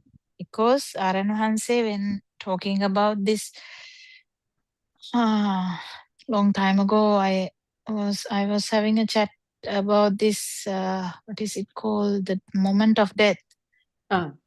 So the thought comes. Thought is not a problem. Yes. But doctor, about our past memory things, we can't remember each and everything now. So many thoughts are not even appearing in years. That's because the causes have not come. Right. If some kind of cause is there, Definitely. previous birth things are also coming, no? Yeah. Cause has not come in. Causes have not matched. Yes, not matched. Yesterday, Aranwansi was talking about the darkness. I went to Navalapitiya and felt how I felt the darkness. Yes. But that is not the reason he is saying. Yes. There's kind of a deeper liking towards the darkness. Non-form. Yeah.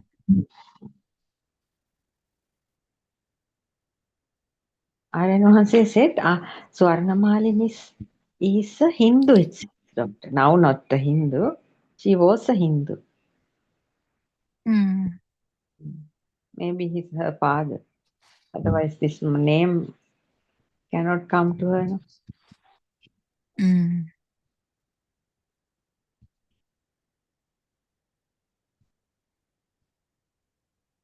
Aranwansi said so many people wearing white. White is good for the Dhamma, but one boy was wearing, young one, a full black suit.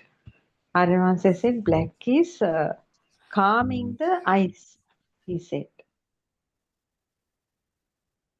Because the arupati, non-form.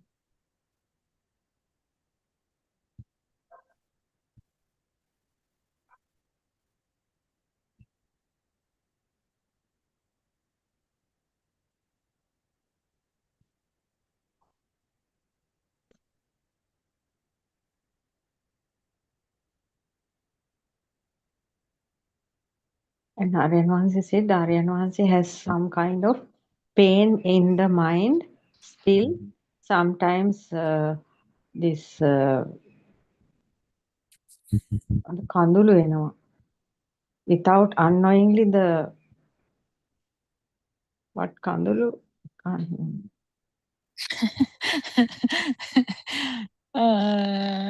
tears are coming because that doctor that දුකක් නොවන දුකක් I think Aryan Mahanse has because of this mankind, because all are suffering still because they still couldn't understand this, no? So Aryan Mahanse has a suffering because of that to give this Dhamma to each and everybody. That kind of pain is there, it seems. Yes. And Narayanwansi was saying yesterday that how the greed, hate, jealousy things are bad. Yes, yes. Something like that he was talking.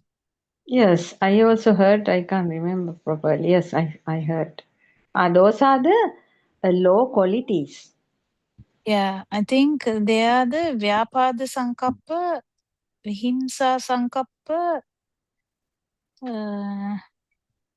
Kama Sankappa, right? Yes. Vyapada Sankappa, Vihimsa Sankappa. Yes.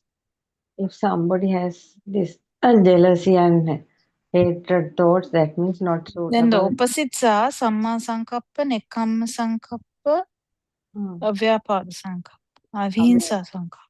Avyapada, Avihimsa, yes. When hearing this Dhamma doctor, if we are naturally listening, these defilements are unknowingly dissolving, no? And after Samma Ditti, it is Samma Sankappa. Yes. And see, Samma Sankappa means the Vitakka Vichara, kind of thoughts. Yes. So they must be Nekamma Sankappa, Avyapada Sankappa, Avihimsa Sankappa. Yes. Under the Samma Sankappa. So there's no self. Yes. And there's other things will go away. Yes, there's nothing. Nothing is there and nobody is there. So nothing is there for there to be jealousy or take revenge or something like that. Yes.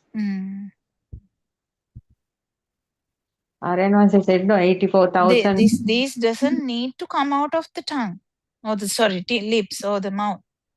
Yes, it may be in the mind. Yes. Yes, these are just can be like thoughts. Yes, doctor, that is fine. No, there's so many people are acting like that without showing it. We can see the people's behavior. So we can understand that kind of people, and we are not having a liking to keep company with them because though they are not expressing those things, jealousy, nobody is expressing jealousy, no, but we can see the way hatred also like that.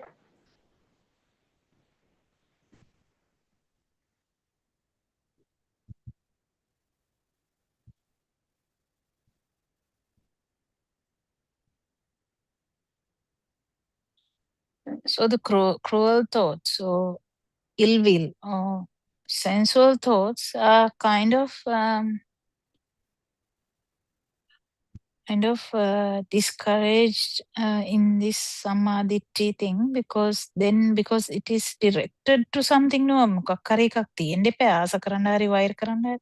Oh yes, and doctor, even for the people who are ill-treating us, we there are no thoughts coming to take revenge or something like that. Those things are not appearing. Just to avoid them only, no. Can't think of doing anything. No thinking is coming towards them, no. Yeah, but heaviness can't be there. Yes, yes. That means no need to think about anything. No, even if the thinking comes, heaviness can't be there. Heaviness can't be there. That If the thought, thought is heavy, then you will feel it. That it is the problem. yes. The thought power is also light.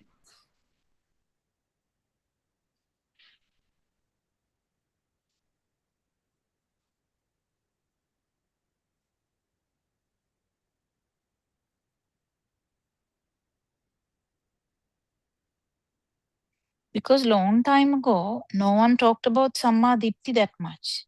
They talked about it, but like a Wrong way to Sammaditthi නිවැරදි දැකීම. Who knows? yeah, But නිවැරදි දැකීම. yes. නිවැරදි දැකීම. I was And wondering. Niverdi Sittivilla. So Niverdi Sittivilla is also biased, no? Yes. Correct thinking. It is very biased. So this is the thing. The දෙයක් නෑ කෙනෙක් නෑ thing. How if that is probably the best thing that has happened. Yes. That means Aryan Mahansa said one thing yesterday. If this Dhamma is not calming you, you are not coming and sit here. No, he asked. This Dhamma is giving you some kind of peace. That is why you are here. Is that so? He asked.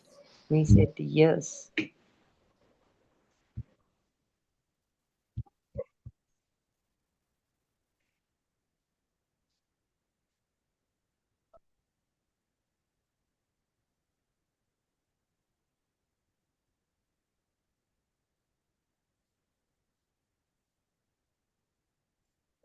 Mm.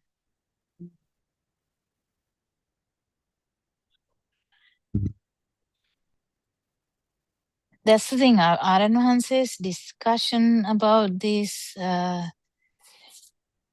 avitakka vichara means actually even the Dhamma is not coming. The fire is not there. Yes, yes. Nothing is appearing, but fire is also gone. Yes. Mm. The final stage, yes.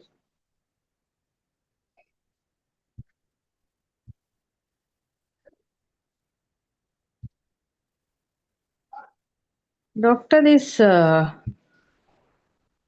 Suddhavasa means beyond, no, not beyond the 3 realms, no? Before, it's in the one of the realm, no? Yes, 31.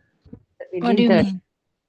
Yes, the 5 Suddhavasas are also within the 31 realms, no? 5 Yes. Suddhavasas are actually related to the field. That means Arupa. But they are in the form world because actually it is not Arupa. Because you can't actually put it in Arupa. Arupa it's already taken now by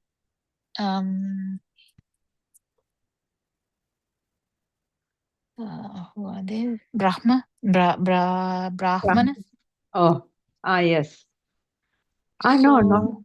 That Lord Buddha actually put the 5 Suddhavas in the form world, but it's related to non-form though.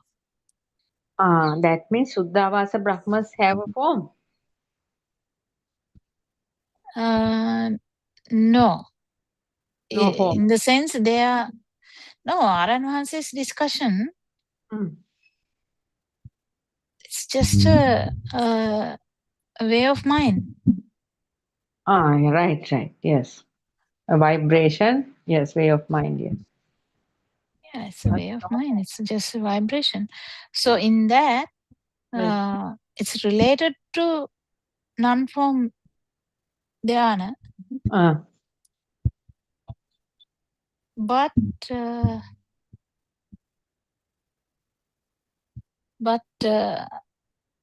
it's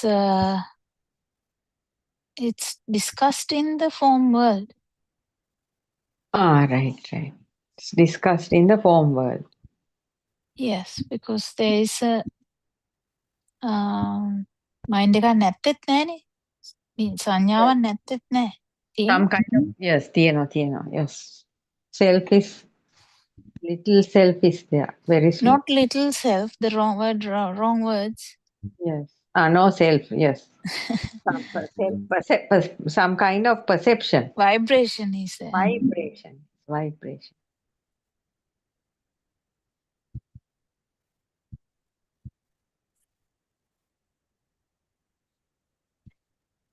And yes.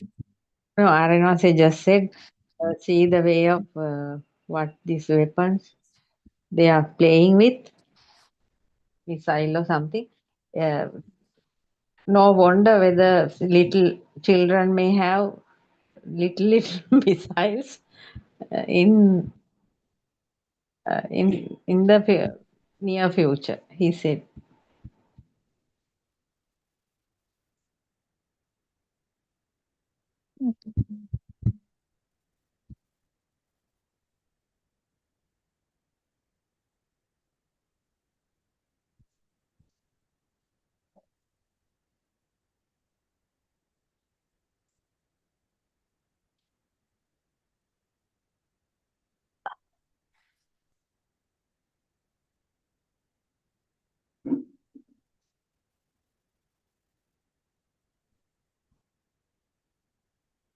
Understanding Dhamma, listening to Dhamma, doing the 4 things.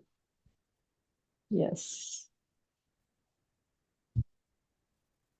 Discussing Dhamma.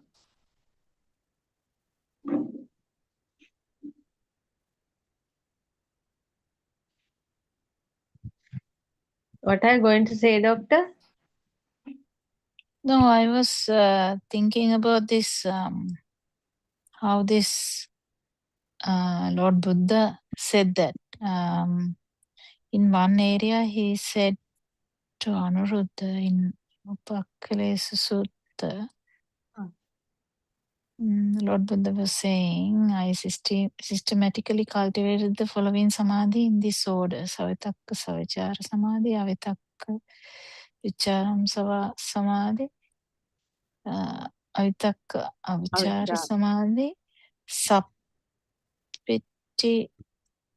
Kampi Samadhi. That is with pity and joy. Nippiti Kampi Samadhi, absence of pity and joy. Then Satta Sahagatampi Samadhi, with only Sukha left, and Upeksha Sahagata Samadhi. Sukha also removed in the Upeksha state, that is an Arahant state. Right.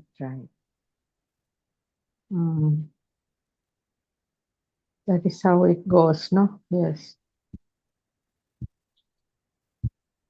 The greatest thing is, this is not like the one-pointedness thing. This is natural. This is natural. And not dissolving. Yeah, you don't have to sit anywhere. This is in all the poses. Yes, all the 4 poses. That is the miracle.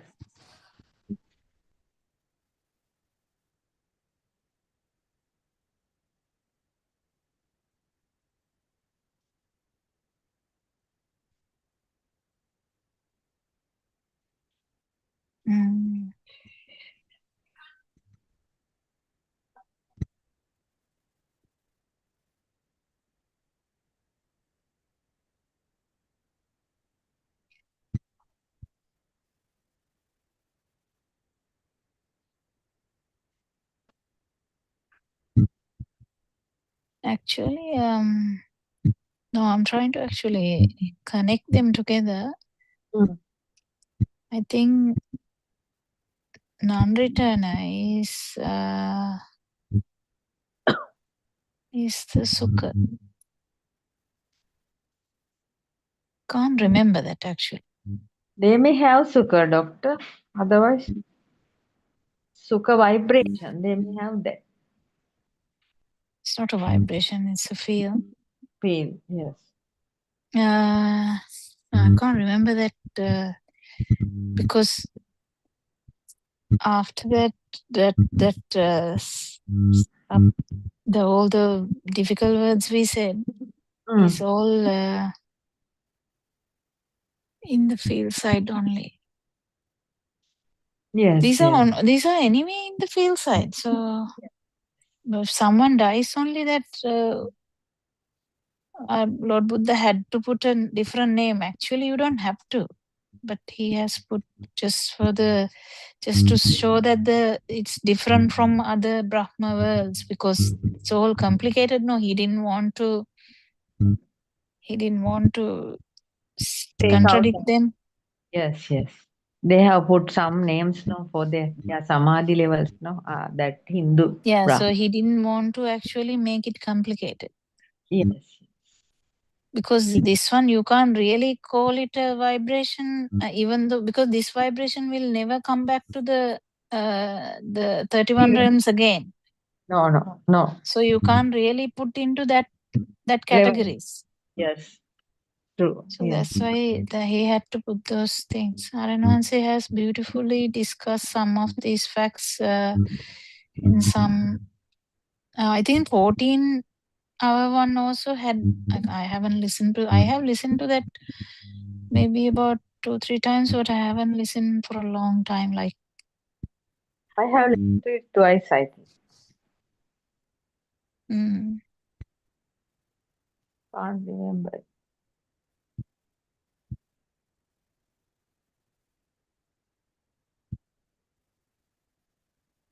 Actually, listening Dhamma and being with Dhamma means slowly becoming the nature first. Then only going beyond the nature.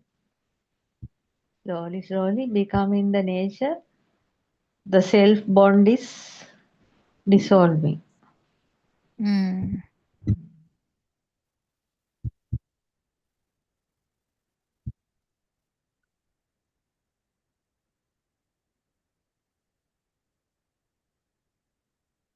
Tomorrow, Dr. Sakuntala may come, no, Doctor? I saw that. She said she has said that she will come. Come from tomorrow, yes. Yeah, it's good that yesterday. I was wondering what happened. That's what I put that message. I think Sudharma came, no? Yes, she came. That was so good, because it's difficult sometimes to keep talking at this hour. Yes, Doctor. That is not in the night, no? Yes. And she was talking a lot about her experiences, because she had multiple experiences. So it was very good for her as well.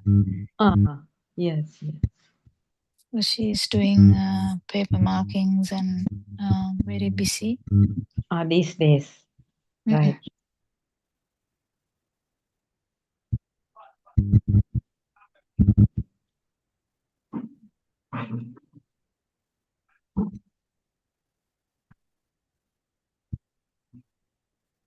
Anyway, this is a big treasure, Doctor. My God, listening to this Dhamma means, oh, it's a very big treasure for these systems.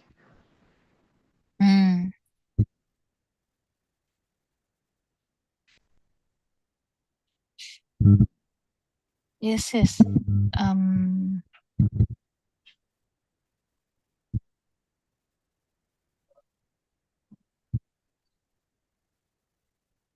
This whole thing is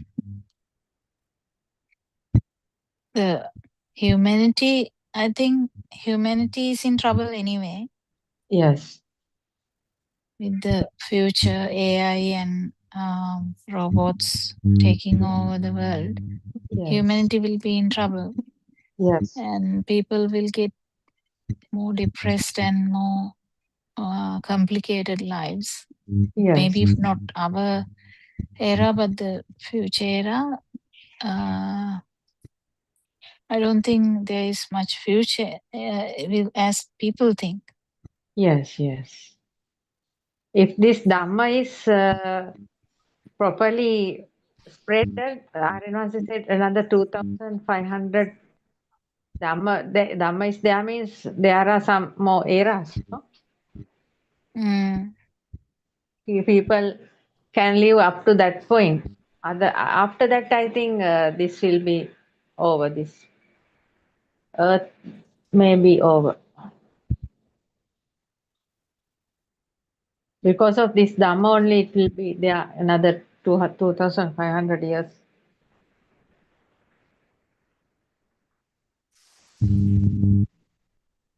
Yeah, with the AI and stuff, the whatever the value that we thought we have, like we have an ego, no? Human Yes, ego. that will go down, yes. That will Humanity. also go down.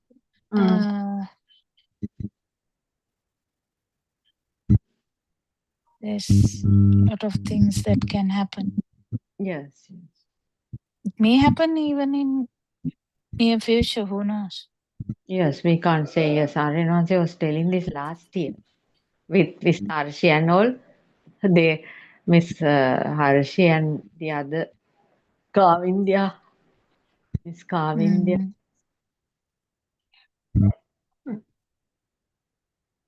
I think we have come to the end of the session, right?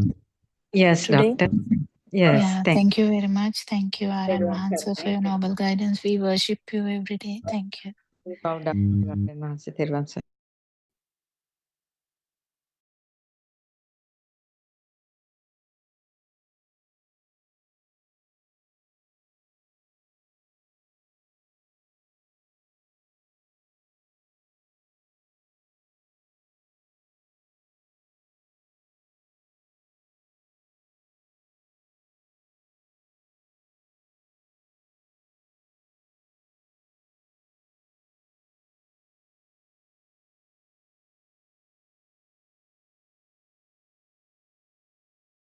Therwan Saranai.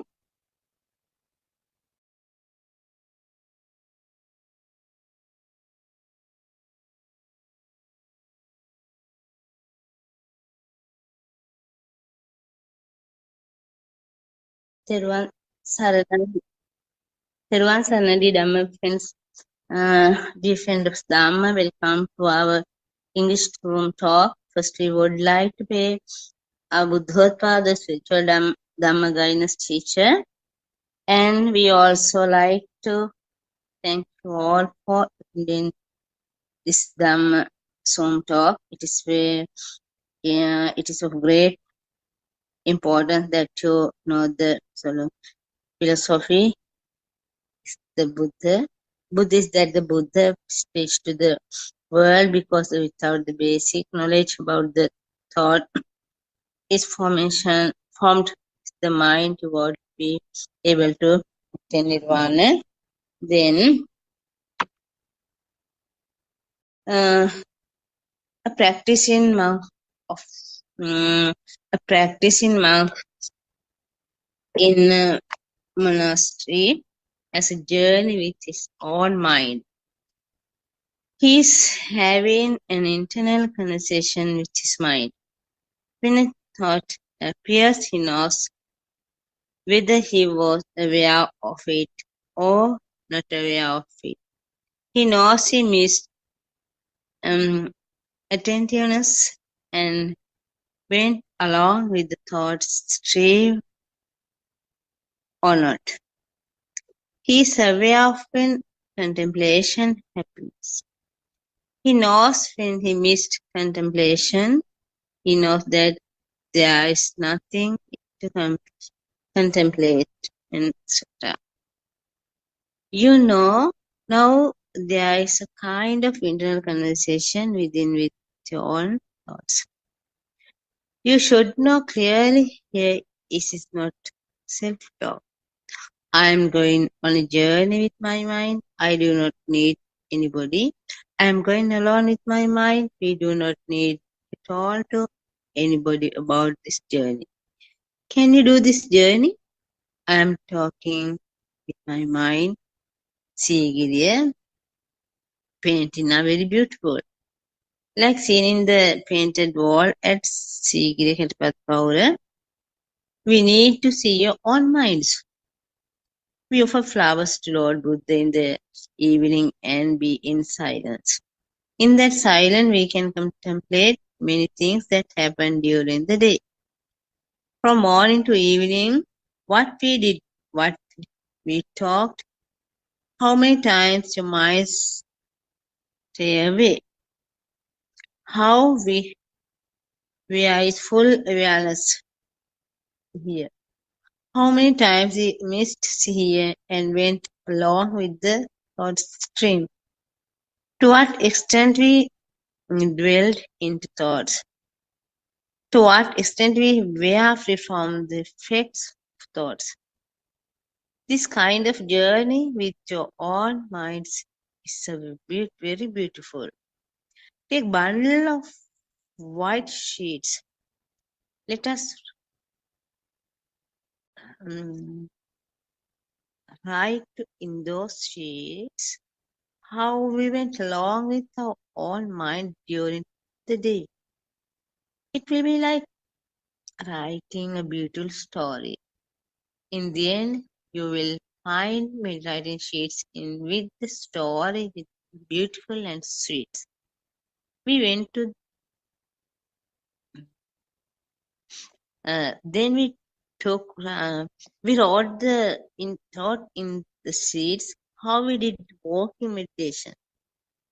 What we contemplate, how the mind became purified and calm, how the mind stayed away, how old memory and covered the moment, how we create the thoughts by using old memories, how we lost the present moment, how we were falling in the spiritual path, how we come back and awaken to pure awareness here.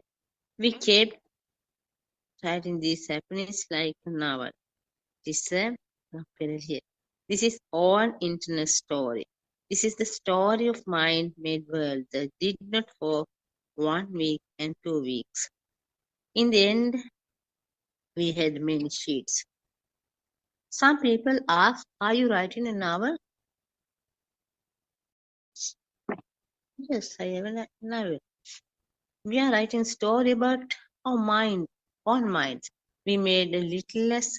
We are going on a journey with our own mind. We went on a journey with our mind. We took our mind to Nibbana. We showed our mind the truth. We made our mind see Nibbana is a wonderful story. Who can do this? We wrote that we felt when doing walking meditation on sands. We wrote how much lived a burning fire and felt deep. We wrote about how we saw Dhamma through all these events.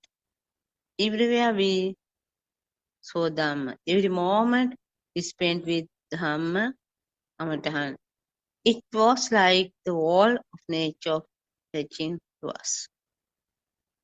There was nobody to speak with. There are only trees, all wine, sun, trees, sands, and the earth tour. Nothing else. The all we to whom the whom we are telling this story. There's body to tell. There's nobody to tell. We know only we have seen the truth and absolute truth. What has happened to the people in this world? What these people are doing, they are going on this journey with themselves. Why don't they awaken to reality? Why don't they high and come the spiritual path? We should be awakened to this here in this journey. We have made this journey with here awareness. We have to follow the path of Nibbana. This is very sweet and beautiful. That is why we said we are going on a journey with ourselves, our best friend in our here. Dear my friends, like this we always practicing in Dhamma day-to-day in our life, like this practice, we want to sometimes clear the Dhamma, or we face many problems. We want to get a solution. Our Buddha spiritual Dhamma guidance teacher always ready to explain correct path. Vana. So then practicing all times our in Dhamma life, day-to-day life. So with this moment, Buddothpado join the lesson. Teruwan saranai.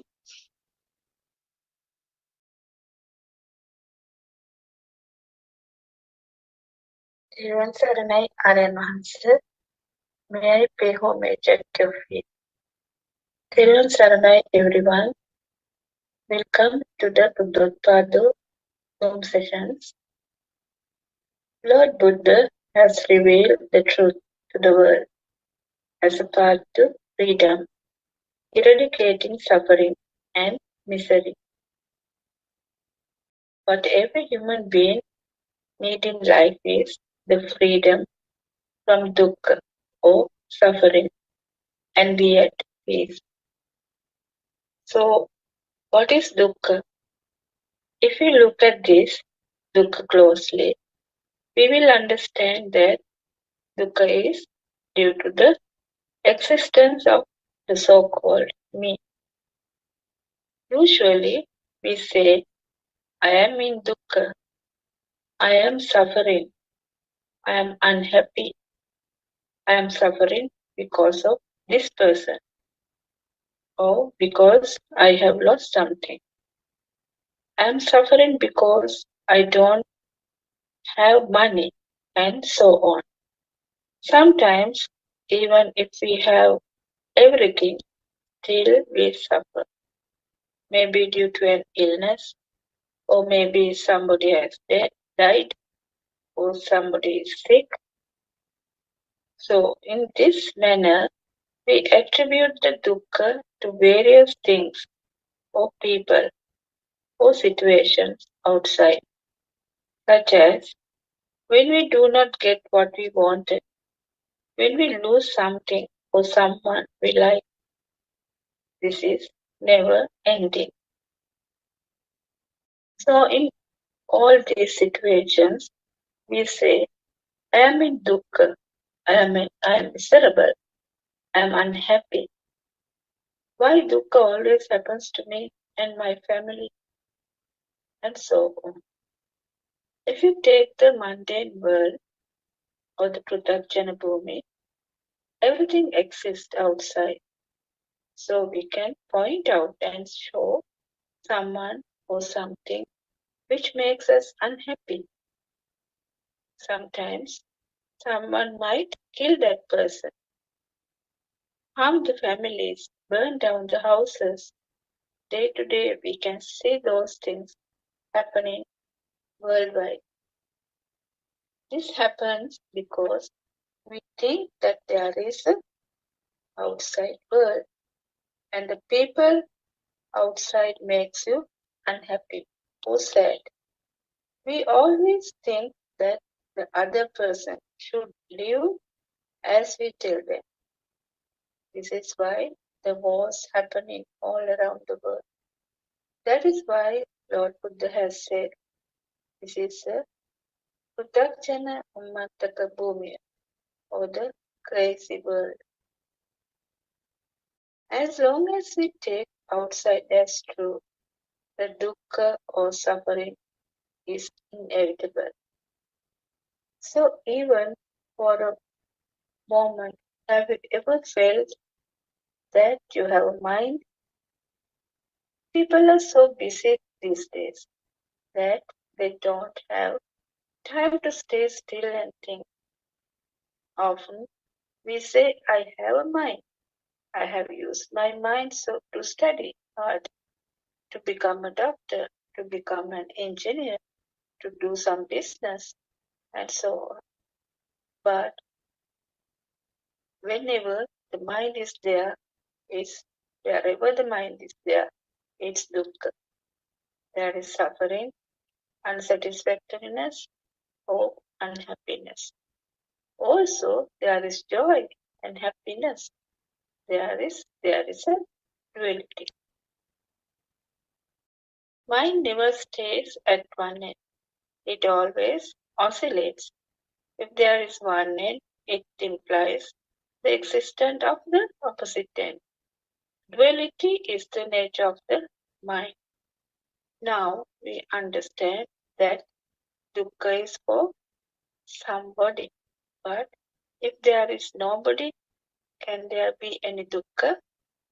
So, Lord Buddha has taught us the truth, the reality beyond duality.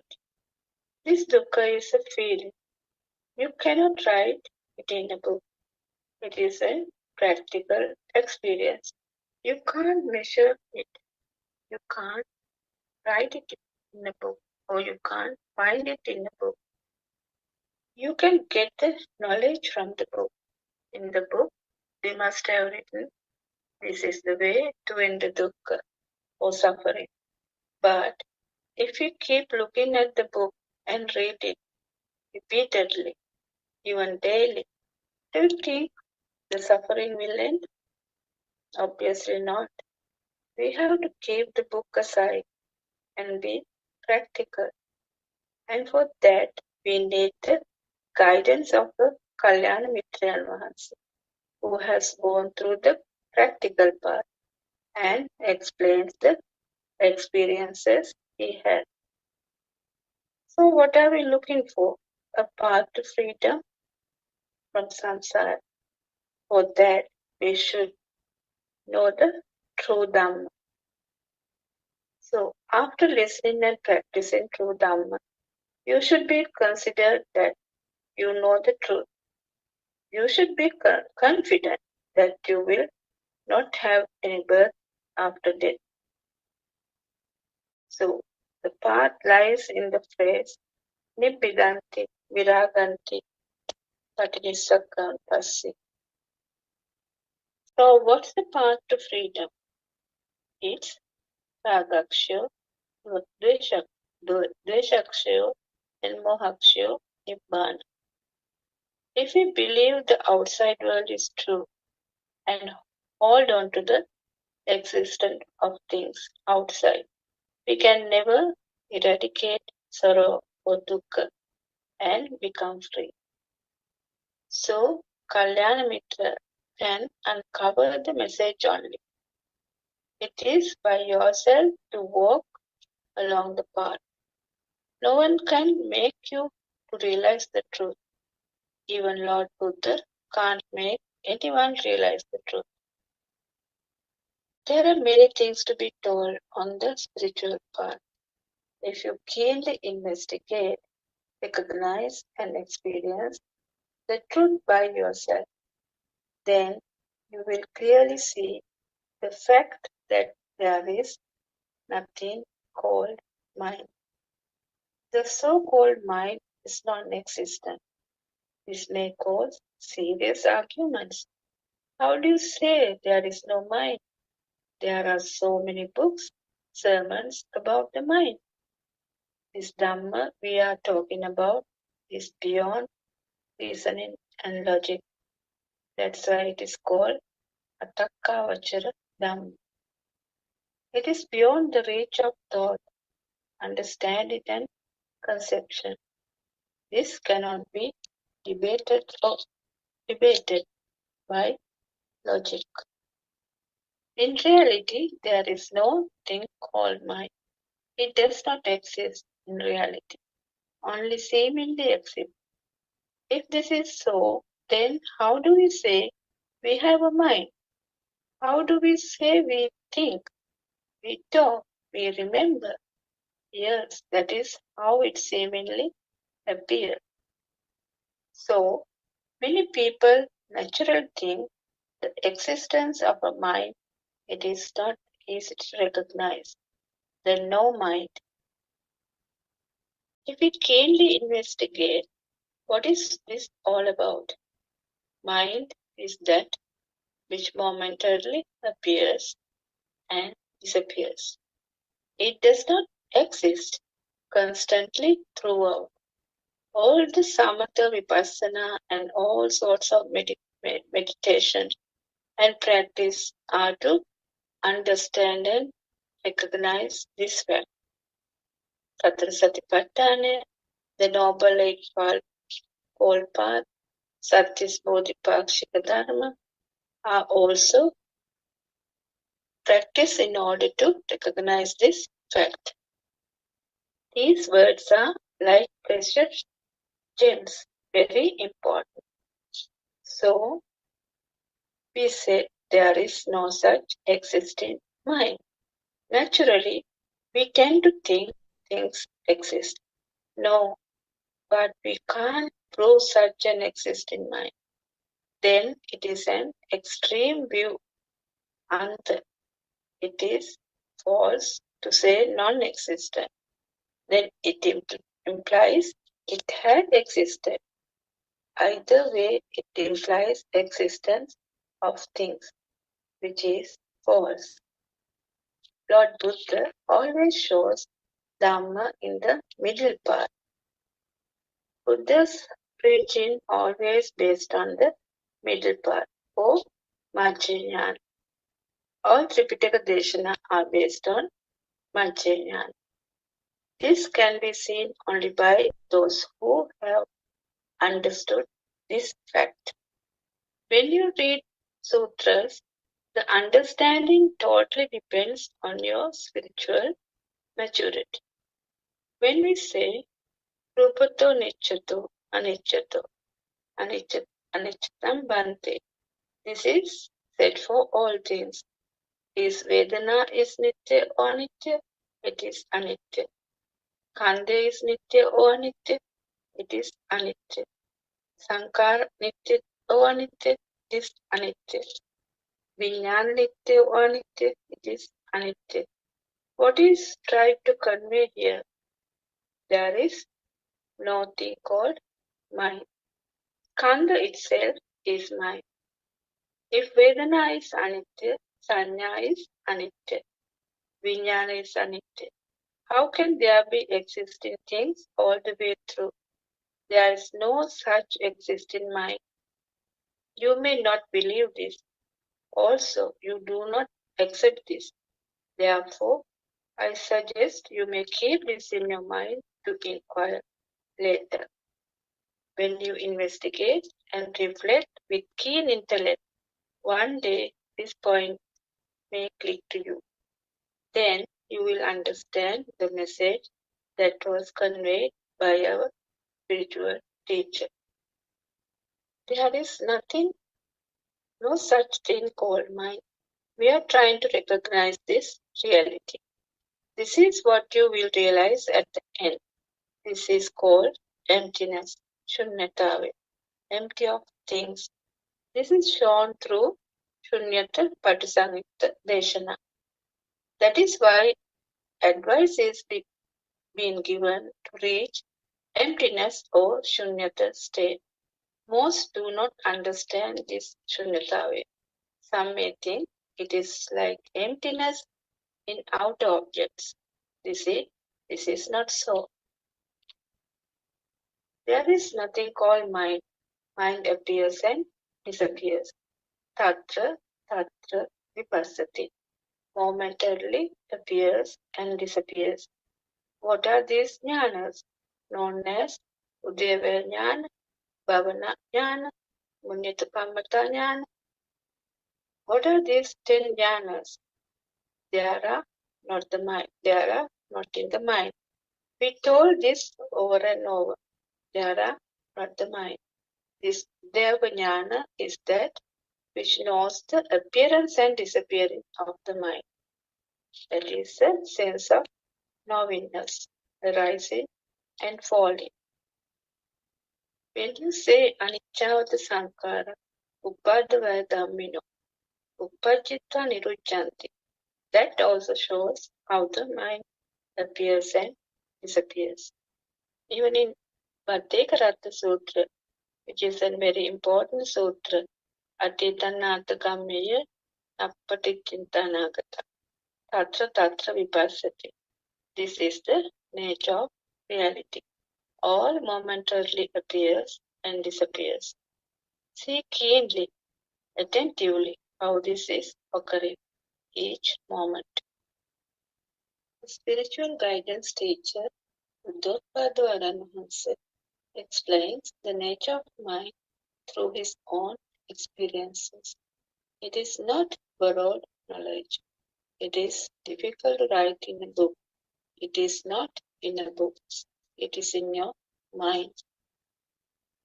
So, if one sees the reality of the mind is freedom, Nibbana, recognition of the non-existent mind is Nibbana. We cannot write this in a book. Why? Because the experience one gets cannot be translated into words. Can we write the taste of salt in a book? Even you spend 5,000 years, you cannot write this in a book. No one can argue this fact. Similarly, if you spend 5,000 years, you cannot write down Nibbana, the nature of reality, in a book. This is an you get from experience. You can't write it on a book. The nature of reality, you can't write it in a book. This is an wisdom you get through experience. Until one sees by direct experience, one will not know the reality. Until you taste salt, you do not know what it really looks like, isn't it? Until you get direct experience by your own, you can never find Nibbana or the truth from books. You will die. You will never find Nibbana from books. Nibbana, the truth, should be experienced by yourself, only through your own efforts. That is why we call this Sandittika Dhamma, that is subjected to one's own recognition and experiences. So, if there is no mind, it momentarily appears and disappears, then how does time exist? That is why we say Dhamma is not subjected to time. That is Akalika Dhamma. At this moment, a thought appears and disappears. Where is the time? Time is also thought only. So, the appearance and disappearance of thoughts is the only thing happening moment to moment in the so-called world. That is all. When you say you die, it is just an appearance and disappearance of another thought only. Every moment thoughts rise and fall away. That's all. Where is the time now? These are all our imaginations and fabrications. There is no such thing as time. Only the truth beyond time exists. This is just a way of reality. This is called Atakkavachara Dhamma. No point of arguing. The salt taste cannot be written in books. In similar way, we cannot argue and win on this truth. This is the absolute truth. This cannot be subjected to logical arguments. This is the truth one should recognize and experience. So why this is a Sandittika Dhamma? Because no one can teach this. No one can give you. One has to recognize by his own efforts and experiences. The salt you eat is only experienced by yourself. How can you make someone else to experience it? This is directly experienced by yourself only. Sandittika, Ehipassika, Opanayika. Anyone can come and investigate this. Until one directly experienced by oneself, this cannot be expressed. Pachupanna Dham, that is by nature, arising and falling. That is why we say only this reality exists, nothing else. So Dhammam Passati, Soma Passati. Lord Buddha showed us to see him through Dhamma. We told Buddha is not an individual. The state where no mind is the Buddhahood, or the Buddha's nature. So this is the word we use to point this nature or to represent only. There is emptiness, shunyatava, at this stage. There are no defilements, pleasure at this stage. There is no thing at this stage. All arise and decay. Only the truth ever exists. And that's why it is only the Nibbana, the absolute truth, exists. So how can then one say all appear and disappear and only Nibbana ever exists? This is by recognizing the fact that all else appears and disappears. By recognizing the falsehood, truth is revealed. This is a very deep, subtle knowingness. There is no such thing called mind. It only momentarily appears and disappears. There is no thing that ever exists. This is very simple if one sees it is in this manner. How can then we have reasons to be sorrowful or unhappy? Dukkha. We do not find reasons or causes to be joyful or sorrowful. All thoughts, constructs, end then and there. All appear momentarily and disappear. If we cling to a thought, projection it is inevitable that there will be a residue. The thought of a book appears and disappears with no residue left. The thought of a wall appears and disappears. No residue left. Niravashesh. We are using the words only. You could recognize the deep meaning that these words points to. The one who sees the momentary appearance and disappearance of a thought, constructs of the mind, will not find the so-called death. Then he will be ever blissful and at peace. The mind is like the wind. Is there beginning or end to the wind? Can we enforce an end or boundaries? No, we cannot limit or demarcate by any end or boundary. In other words, it is impossible to fix it. No ends, no extremes, no boundaries. We cannot define or fix this. It is just a natural phenomena of arising and ceasing. We cannot show you the mind. There is nothing called the mind in the world. However, when you are able to grasp this, it is like recognizing the nature, like the wind. Where does the wind exist? Can you show the wind? We have shown many similes which have no extremes, ends, or fixations. Consider a river. We cannot show you a river. If you touch it, it's water only. The river flows. The wind flows. Rain also like that. Flow of water drops. We cannot make any fixation on any of these. There are no such thing as wind, river, etc. Those are concepts only. The word river is not the river. The word wind is not the wind. Can you touch the river? Can you touch the wind? Can you touch the rain? No. Likewise, can you touch the mind?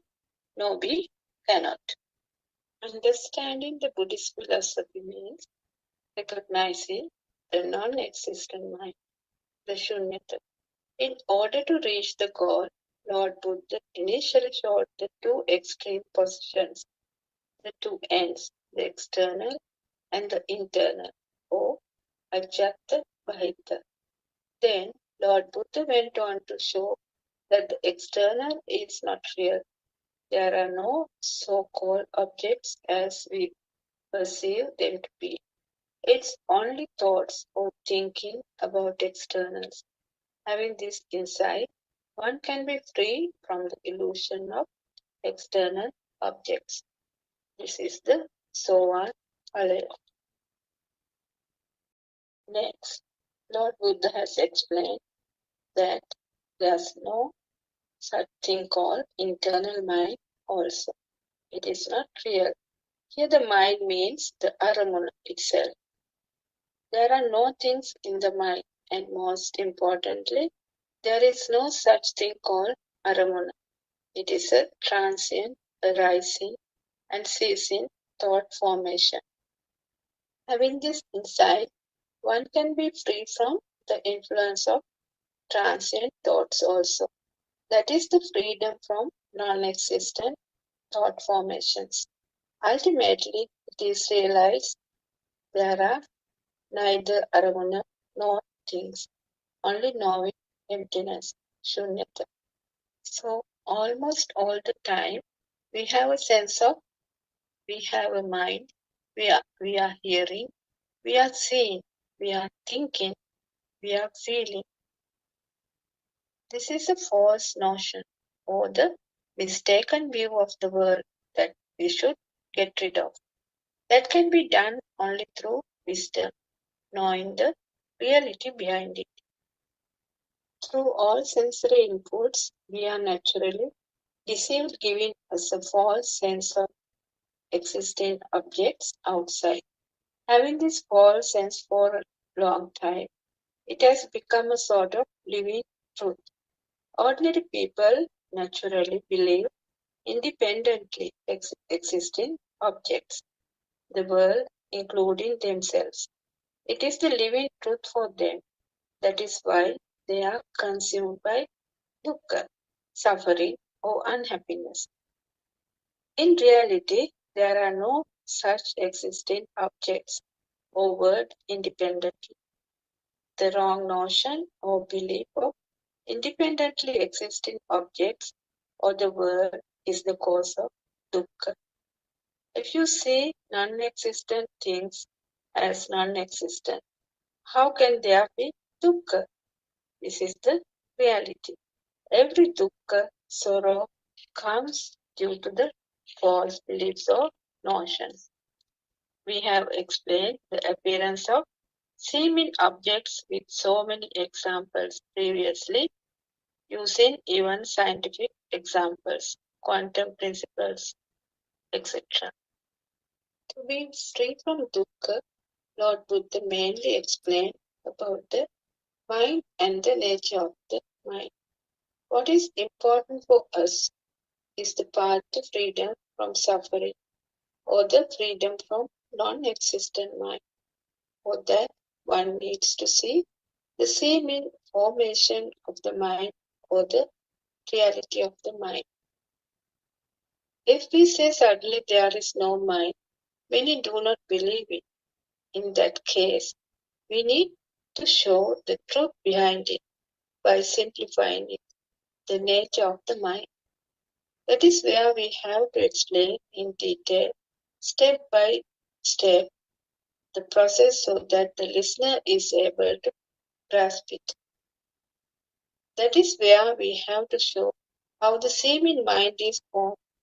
We have many sutras like Mahanidana Sutra, Salatanika Sutra, Skanda Sutra, all are to explain how the seeming mind is formed.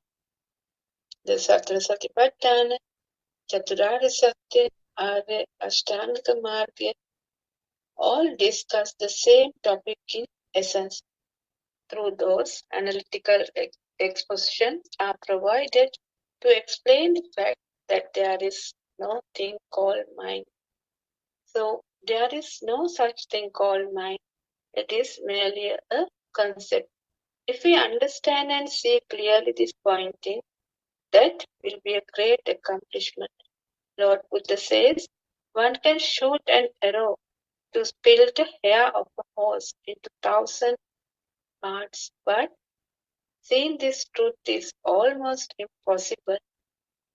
Knowing this truth is not easy. If one grasps this by experience, it is pratyaksha, a living truth. Lord Buddha has given many similes to show how difficult it is to grasp this truth through the ordinary human mind. One can see a rainbow in an early morning, dewdrops on a grass blade, only if one sees it at an exact required angle and position only. In a similar way, we will grasp this truth only if we analyze and understand the truth in an appropriate viewpoint and understand it.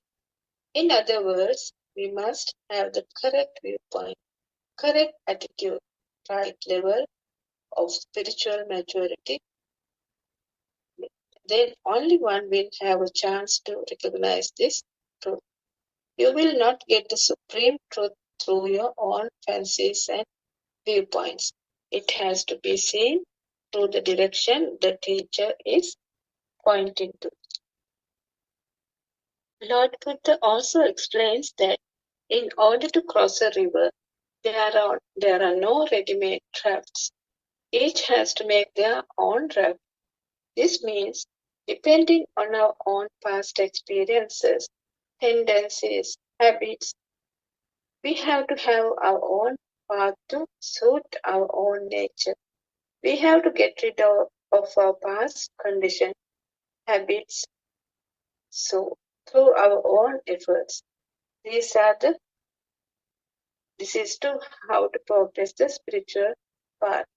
Depending on your job, spiritual understanding, habits, beliefs, age, social responsibilities. So you have to have your own method of practice or kamatahan to see arising and ceasing thought formations. This is the raft here. One has to see vigilantly each moment how the thoughts come into existence and disappear. This is tatra tatra vipassati. You have to do yonaso manasikara vigilantly. There is no universal method for everyone. You have to sail across the ocean of samsara. Through this scene and investigation, there comes a stage that you will have to drop all your past knowledge, concepts, and theories that you studied and accumulated so far. That is, you have to let go of all. If not, you will not be able to grasp the truth. The so-called mind is merely your knowledge, the collection of concepts and memories. The sense of me, the sense of living me, sense of separate entity is your past data, acquired knowledge only. The moment you let go all, then and there, where is the mind? For the one who is deluded by external world, for the one who believes in Namarupa, there's no path to freedom, no path to Nibbana. He does not become a bhikkhu of this sasana. What Lord Buddha showed us, ekayano maggo ayam bhikkhave, is that the so-called state that free from dualities, free from rupa, free from nama existent objects, free from extreme ends, free from ajjata bahita, free from fixations, boundaries. This is the way it can be explained by words. If this is to be explained to the one free from the burden of knowledge, like Sunita Osopaka, this is how it is explained. Thought or aramuna comes to mind, but seemingly objects do not exist outside, but those appear in your mind only. We live in a fabricated world made of mental concepts and imagination. And it is not a world existing outside. We are merely in an imaginary world of names and forms. Nama, Rupa. This is not the reality. The seeming world does not exist outside in real. That means there is no reality outside you. There are no things in thoughts. Thoughts are also not real. They appear and disappear. With this insight, one is free from duality, external and Rupa Antaya, and internal and Nama Antaya. The thought or the aramana does not belong to the external or outer end or Rupantaya or to the inner end Namantaya. The thought or aramana itself cannot claim a place for its seeming existence.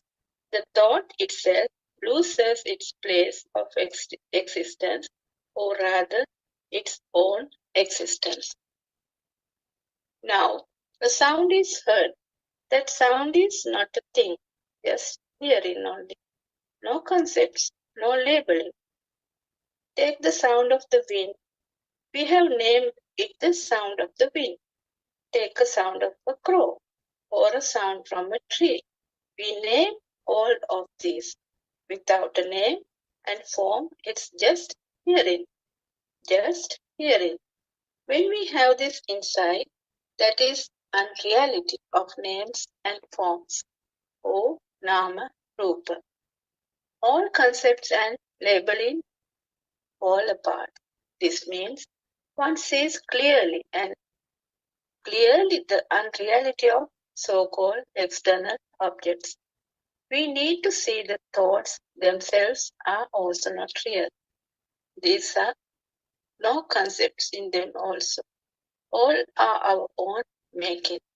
Then the sound is merely a sound without a name attached to it. Sound is only a sound itself. There are no intrinsic thoughts attached to the sounds. This is where no mind is. We have discussed here about the sound. Now let's take a color. The book is seen by you. There is no such thing called book outside. The seeming existence of the book is merely a memory of past data in your mind, which is imagined through concepts and labeling. These concepts and names are created by us and are merely thought constructs only. And in reality, those are non-existent. Can you find a book in your mind? Can you find a book outside you? This is merely a seeing only. See here clearly the point in that there is no one to see and no thing to be seen. Just seeing is happening. If there is a thing, there is somebody to see it, and vice versa. In reality, there is nobody to see. It is just seen only. The book becomes oneself. Nothing exists apart from oneself. If it is a house, I am the house. There is no separate me and the book or separate me and the house. If there is a separation, that is the illusion, Maya or mirage. Through this deep understanding, you will now find anybody or a separate entity. Just happening only, everywhere, just happening without an owner. You do not find any individual entity doing that. The feeling that I exist is not a thought.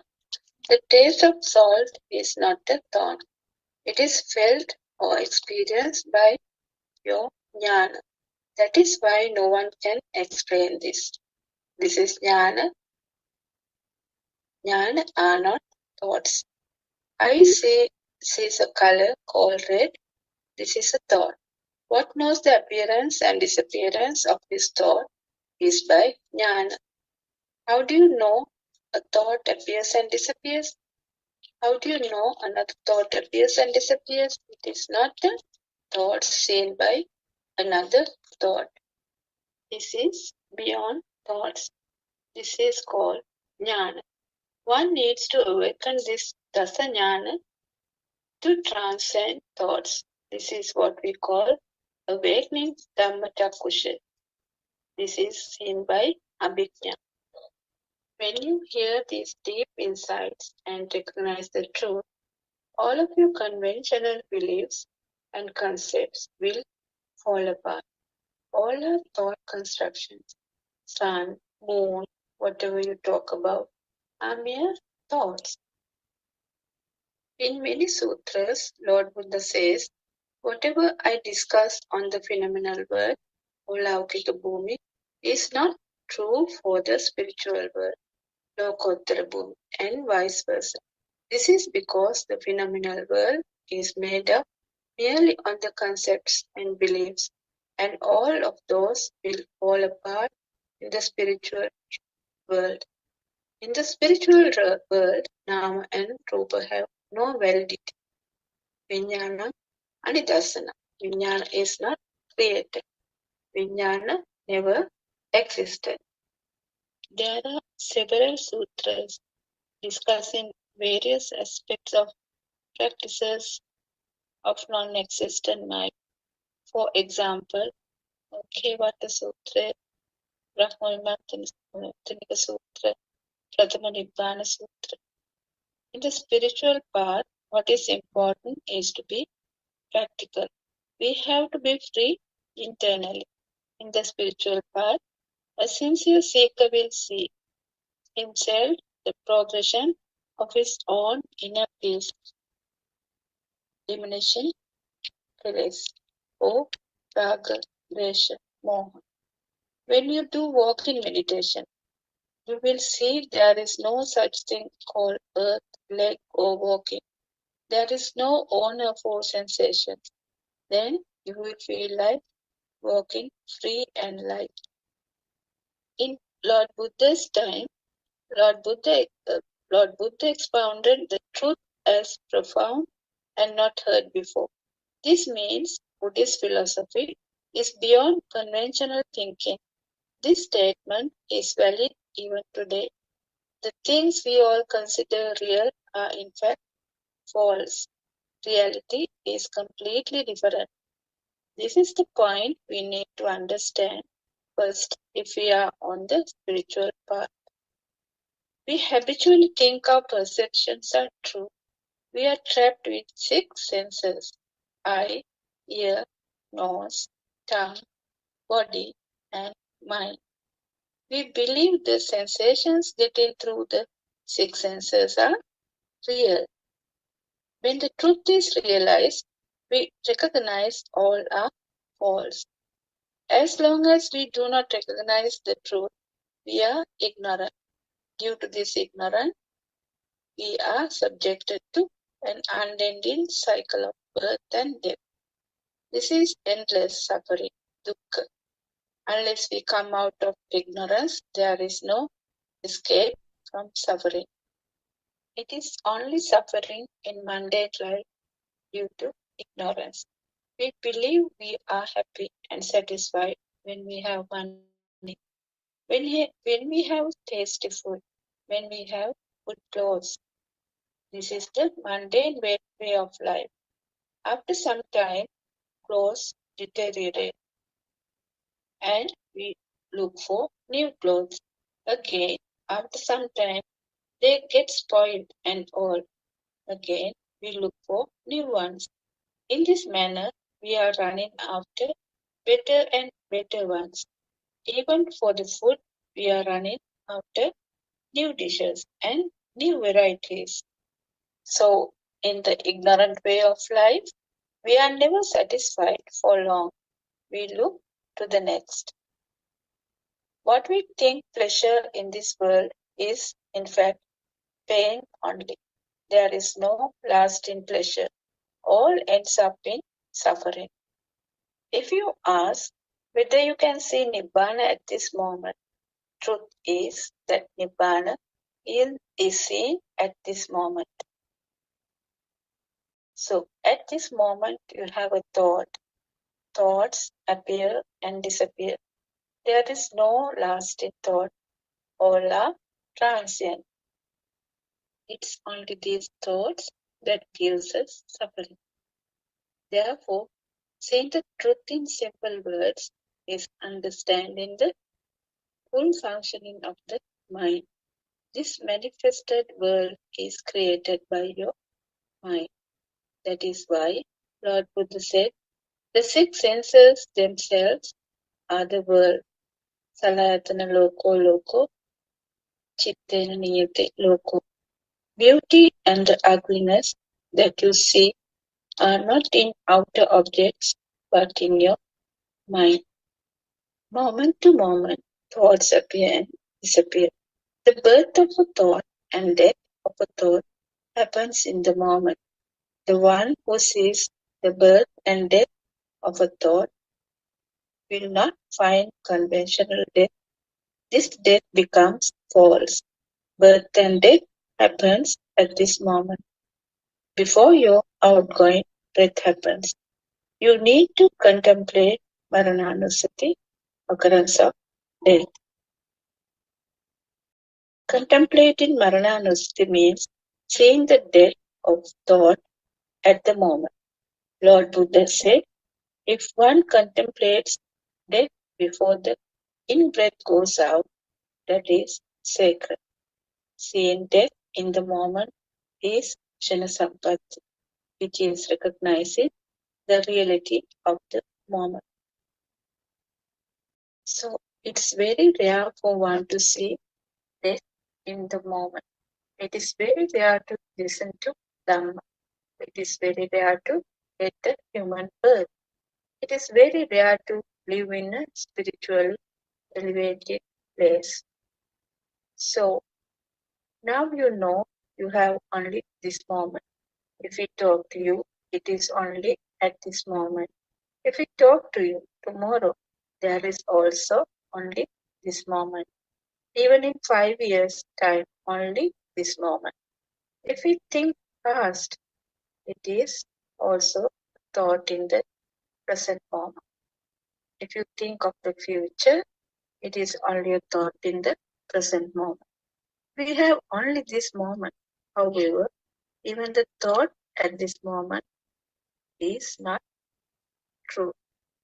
Past thoughts are gone. Future thoughts have not appeared yet. The thought appearing at this moment is also not true. Now imagine you see a book. So this book is not outside. It is a thought in the mind.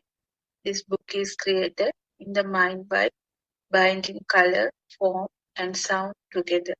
Now analyze how you came to know the book for the first time.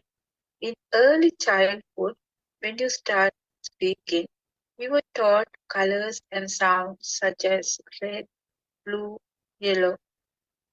Here, color includes form as well, and the sound is the word of the language you use. For easy reference, we use the word color only. From that early age, objects are identified by binding color and sound together. Until today, this process of binding colors and sounds continues for your worldly transactions. We call the result of combining colors and sounds the mind of thoughts. Here we use color and sound because these two are predominant among other sensations. Binding sound to color to other sensations happen in a similar way. When you hear the sound parrot, a form of a parrot is created in your mind. If you hear the sound crow, a crow is created in your mind. If a person who does not know English hears the word crow, any form is not created in his mind like us. He has not bound the color to the sound crow. Do you see how a form is created in your mind out of a sound? Now you can understand that the mind is the result of binding colors and sounds. This is the truth you need to recognize. So we have only the present moment. Everything happens only at this moment. If you see the reality of the mind, you will see that there is no book out there. There is no crow outside. All appear in the mind at this moment. So you are free from outer objects. Now, when you investigate the mind, can you find a book or crow in the mind? No, we can't find anything in the mind. It is just the appearance of a thought. Now you are free from the mind as well. You cannot find anything inside or outside. It is empty of things. The shunyata, no material or mental objects exists to be grasped. This is called animitta. If there is no book, then no me also. The absence of me or individual self is the absence of things. This is shunyata, emptiness. This is freedom from the mind. This is the Buddha nature of the moment. Buddha's birth is at this moment. Buddha's death is at this moment. Buddha's awakening is also at this moment only. Therefore, Buddha's Temagula or birth, death, and awakening is at this moment only. So if we take like that, every moment is a result, isn't it? If one realizes the truth, for him every moment is auspicious. The greatest achievement in human life is the realization of this truth. So I think it's enough for today, and I invite Buddothpado Aryan Mahanse to add anything. Everyone, Saranai.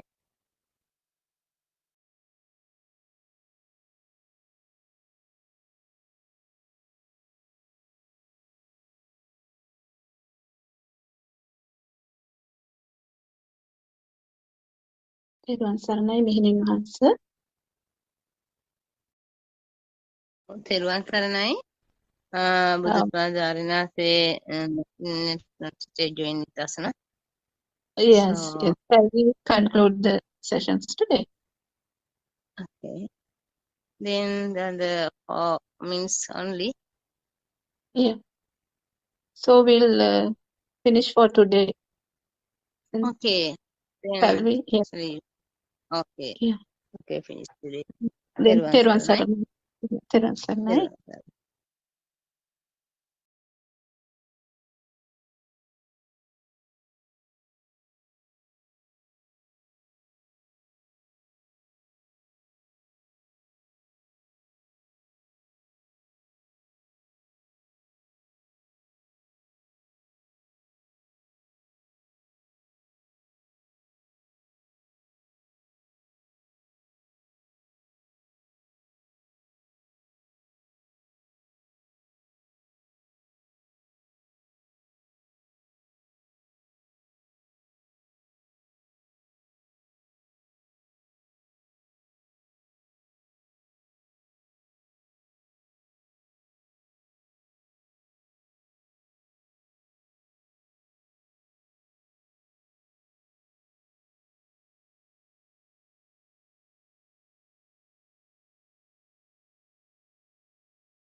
visible house, mother, father, and so on is created, which is an illusion, a mirage, which is a mental image or a chittarupa. With that creation, we get the alive feeling. That's another spark, the soul creation, I creation. Now the ego, myself, is created. If we take that everything exists outside, and if we don't see this, only a mind creation. So then, who are you? You are not the body. If the mind is not working, senses are not working, that's you call death. If you understand this, you won't find death or birth. So, why do you have an ego? It happens due to the I-ness. So, I am jealous, I am proud, I need to buy something, a better car, a better house, and so on. It goes on and on. It's your samsara. Always I, ego comes forward. I want to be better than the other. My child should go to a better school, so and so on. It's power which is generated. This all happens because of some vibrations, which automatically happens at the sensor levels. So it's the vibrations again. Sometimes the thought ends up bringing a war between two countries because of a thought which was an illusion. Everything happens due to vibration. Actually, beloved spiritual guidance teacher Buddothpado and Mahans showed us the pure truth we all were in the mundane world. What happens when we see the truth? When we see the truth that there's nothing to get attached or disattached, nothing to be proud of. Actually, there's no self. We go to Nibbidava. It comes with the understanding of Dhamma. Then it goes to Viragya, means no attachments, no defilements, because there's no one to get attached or disattached. Your fire within will slowly die down. You will feel the calmness within. If you understand this, there is no one to suffer, only a creation of thoughts. Everything is not real. If someone understands that the world is not real, it's only in your mind, you will be relieved.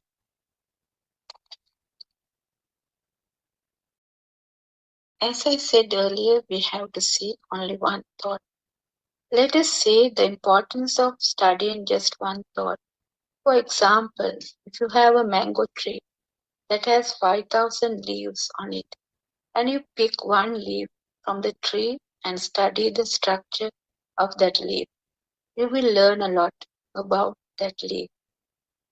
You know that the rest of the leaves on the tree would have a similar structure to the leaf that was picked by you. Similarly, just that one thought that arises in your mind consciousness will be the same as all the other thoughts that arises in your mind. What you need to do is to understand just one thought. Understand how the thought is formed and how it ceases to be Udaya well. The wisdom to see the formation and the cessation of the thought is called Udayagya Jnana. Actually, our problem is that we fail to see the truth in this fleeting thought. By now, we all have observed SIL, attended many meditation classes held in this society, practiced Samatha Bhavana, or concentration meditation, and you would have followed various other methods to control your senses.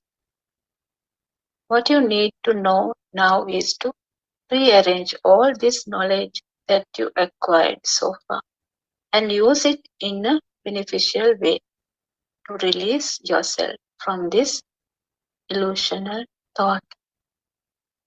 You should realize the pure truth and attain Nibbana.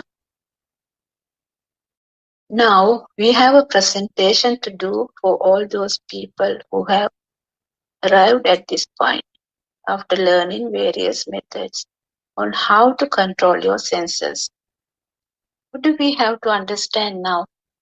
We need to understand how a thought is formed and how it ceases to be. So now we know it just happens, nobody makes it happen. There is nothing as a thought and there is nothing as a mind consciousness. Let us say that you see a book. The fact that you see something means that you exist at that moment. You see the book only because you are there.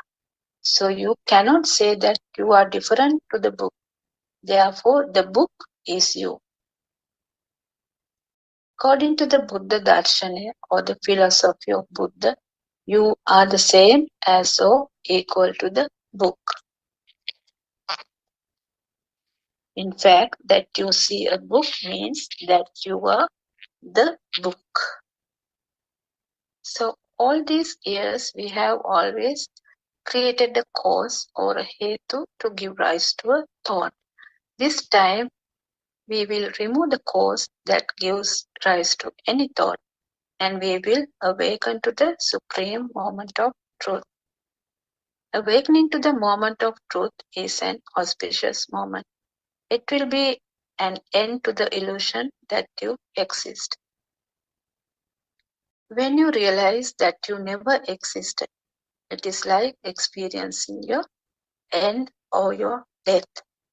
In other words, you will realize that when there is no you, there is no death.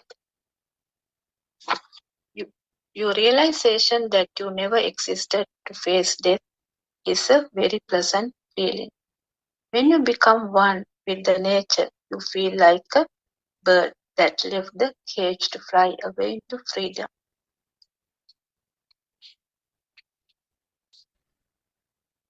So, what you have to do is you have to attempt to say just one thought. Now, if you have the wisdom to see the Aramuna and you understand the Dhamma, then you could begin your journey to realize the ultimate truth. Once you develop the Satya Jnana, it will lead to Krutya Jnana, which in turn will lead to Krutajnana. When you go on the path, you have to develop the Satya Jnana, that is Darshana Jnana. Developing the Satya Jnana means you need to realize that you don't exist and you should know how your mind is created, how the soul is created. You need to eliminate your Sakkaya Drishti. You have to recognize that everything that we experience or feel from our six senses does not belong to anybody. Once you completely attain the realization that there is no you, you automatically move on to develop the Krutya Jnana. Krutya Jnana means you realize that this illusion is created only by six senses, and you clearly see the nimitta sabhavya of the six senses. When you have the wisdom of the Krutya Jnana, you just don't do anything. The scene of the illusion automatically happens. Automatically happens means you don't think that there is no outside. You already feel that there is no outside. At the stage of Krutajnana, the moment you receive an aramana from one of your senses, you will immediately be able to realize that book which you see outside is only a thought, and that is this, it does not exist outside. And then you let go of that thought. When you let go of one thought, it is similar to letting go of a long string of consecutive thoughts that arises in the mind consciousness. Now we know that we always have only one thought, and we should know that the thought is formed only in this moment. You should also have a very clear understanding that there is nothing as the moment either. And you should have the understanding and the wisdom that not even a book exists at this moment. It is an illusion. When you arrive at this point of wisdom, you will awaken to the moment of pure truth, that truly nothing exists at all. When you awaken to the moment, you will experience the nothingness, the shunyata. Now we will talk about Satara Satipatthana, or four foundations of mindfulness. Lord Buddha assures us that if a person follows the Satara Satipatthana in the Vinaya Loke basis, within 7 days or 7 years, the results will be granted. Today, many are not aware of how to follow the path of four foundations of mindfulness. It should be done with the proper understanding. If you follow the right practical process, the results will be attained. So our spiritual guidance teacher, Buddothpado Mahansa, shows us the correct practical path. So one should understand before practicing Satara Satipatthana, first you should know the Satya Jnana or the Darshana Jnana perfectly. That is how the mind is created before stepping into the Krutya Jnana. So we'll start with Kayanupassana. You are Vinaya Loke means you are not in the body. So there are several ways to practice it, like Anapanasati Bhavana, Indriya Paroparya Bhavana, Skandha Bhavana, and so on. So Buddha said our body has 32 parts and asked, where are you in these parts? Is your hair you? Is your teeth you? And likewise so on. Nowhere. You are not anywhere. It is in your thoughts only. That is Kayanupassana, which means no one is here. Your hair is not you. Your teeth is not you. You are not in the 32 parts of the body. So Vedananupassana, the pain is there. It is your body pain, but you are not there. If you suffer or worry due to pains, no one here to take the pain. But body pain is happening. You are thinking that I have pain in my leg and so on. All the senses are working. It's a natural phenomenon. Pain is not yours. It is only the body pain. If you are existing, you are suffering. That's in the mundane world. But everything is in the thought. Chittanupassana is our thoughts. It's also sensor. Nobody is there. No soul. You suffer due to a thought. But it is a sensor. So, Dhammanupassana, now you know that there is no one in the body. There's no one for the pain. No one in the thoughts. So, Salayatana Loko, Salayatana Nirodho, Nibbano. Nobody is here to suffer. And when you know that, you feel calm and at peace. So we will talk a bit more about it. So as long as you know the truth, you will not meet anything worthy or worthless from the outside. Actually, if you don't believe in the outside, there would not be anything of value. Gold exists in your mind. Gold is a convention or a name made up using perception. When you look at it this way, no physical or mental suffering can arise. Now you know how to differentiate the convention and the form. Now you have something to do. You should see the Buddha's philosophy with the wisdom and reinforce the mind about it. You have to apply it practically to your day-to-day life.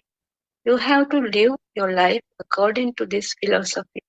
For many years, you have been used to living life with the wrong view.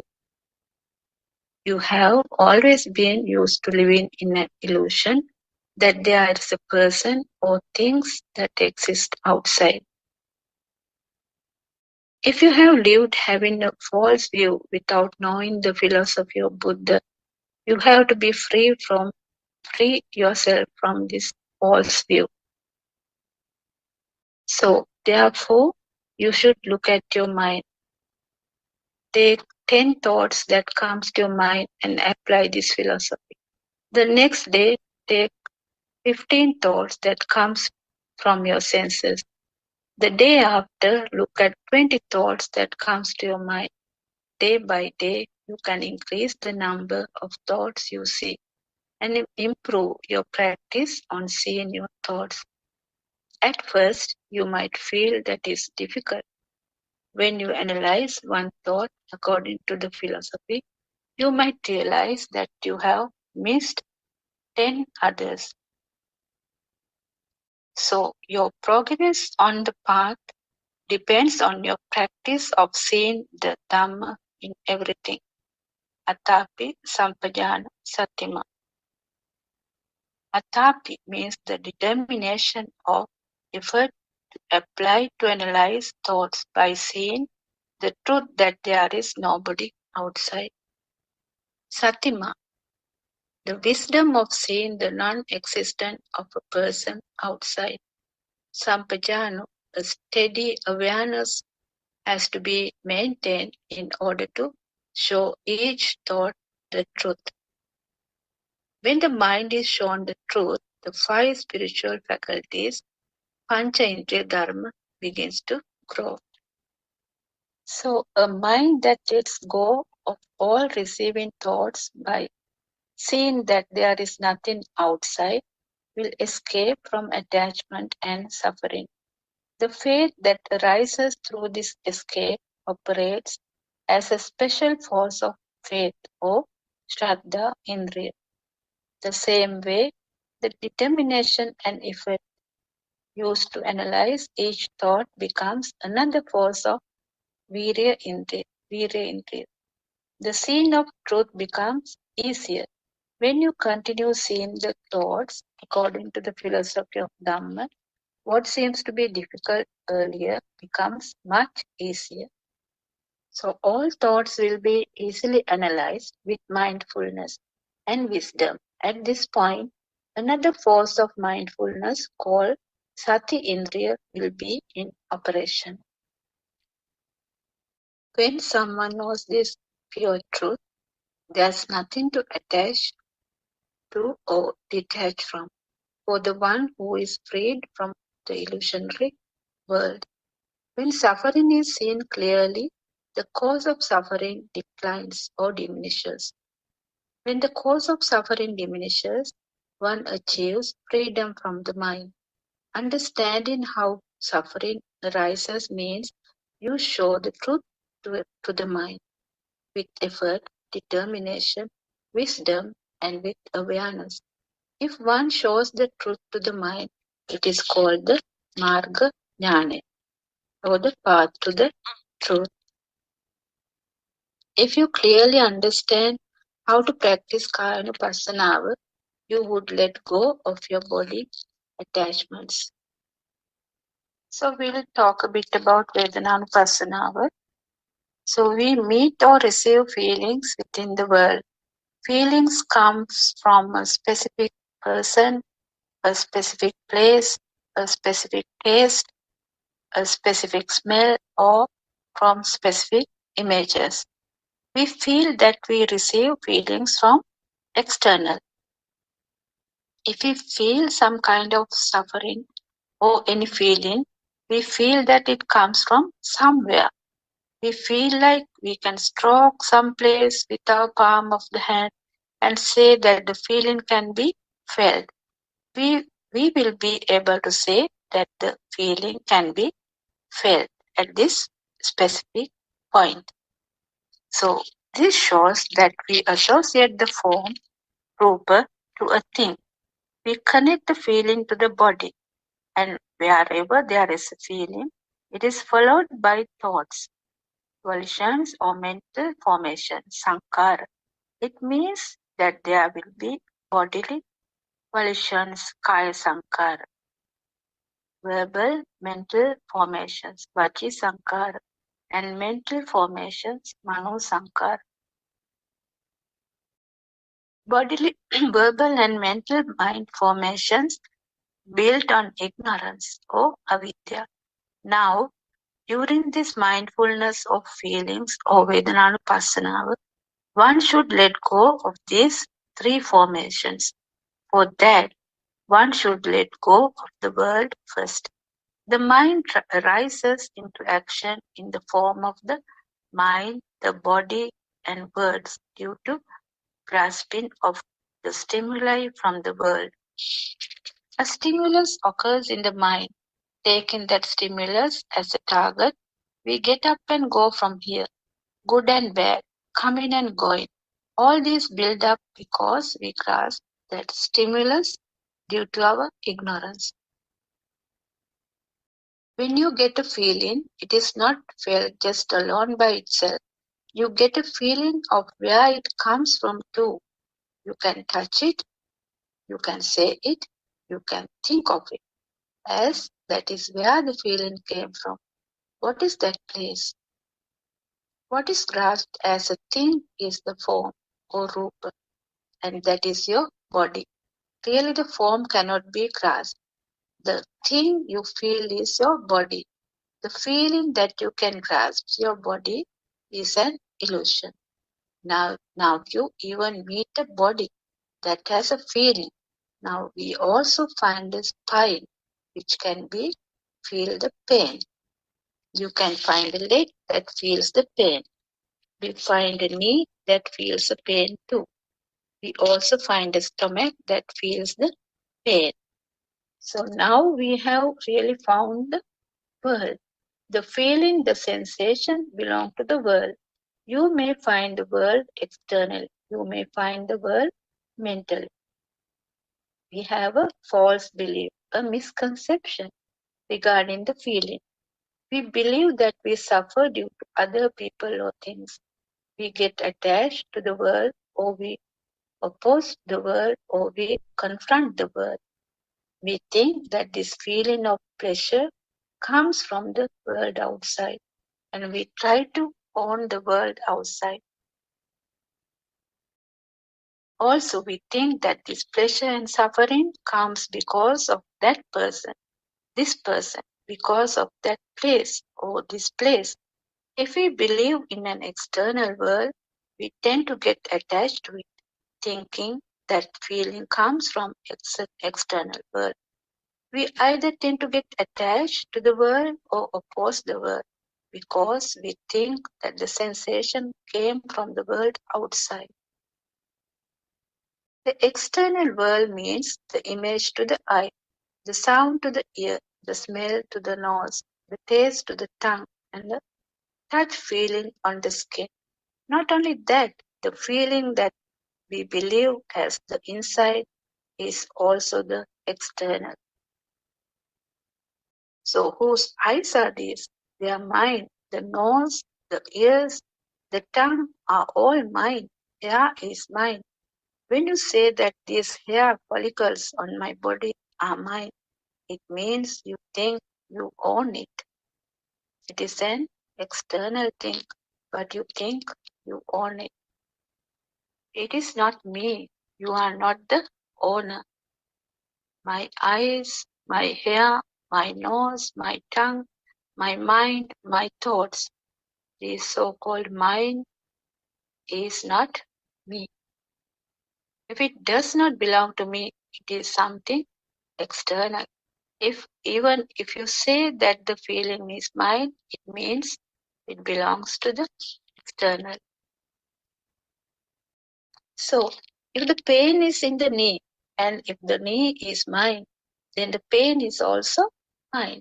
The owner has to go through the pain, but actually it's in the external, isn't it? There's no me in the knee. Is there? Isn't it only a thought? You think it is me. So now we can come out of this illusion of feeling by really recognizing the sensation. That it means we have developed mindfulness of the sensation in the correct manner. If you understood the truth about the sensation, then the feeling will not be mine. Then you won't believe that there is a place where the feeling came from.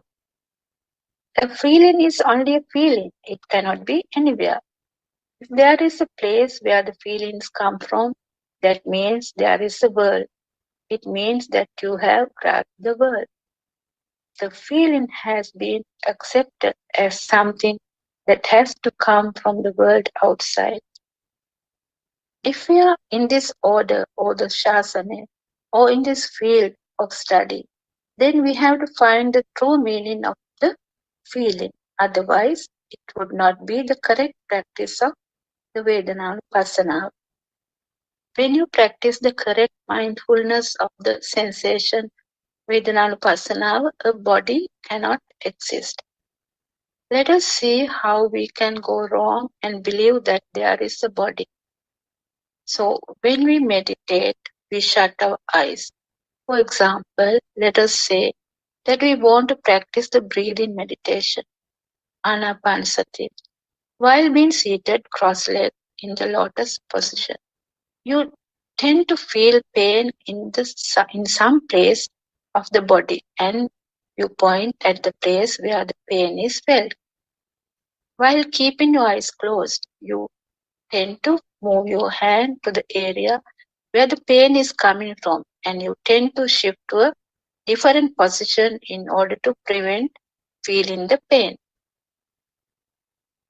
When your hand moved towards the point of pain, your mind told you that you felt the pain on your body. But according to the correct mindfulness of the form, Kayanupassana, the eye, ear, tongue, nose, and the body should not experience any feeling or sensation. If at all a sensation was experienced, it was experienced only because of the formation of a mind. The mind experienced the sensation as a mirage, an illusion, just like a mirage of a pool of water in the middle of a desert. A sensation arises to the mind, then the mind assigns the pain to a certain shape from which it believes the pain came from. Then the mind tries to match it with something the mind learned previously. Then the mind ties up a sensation to the place of the body, which is also mirage or illusion, known as the body. So the sensation is a thought.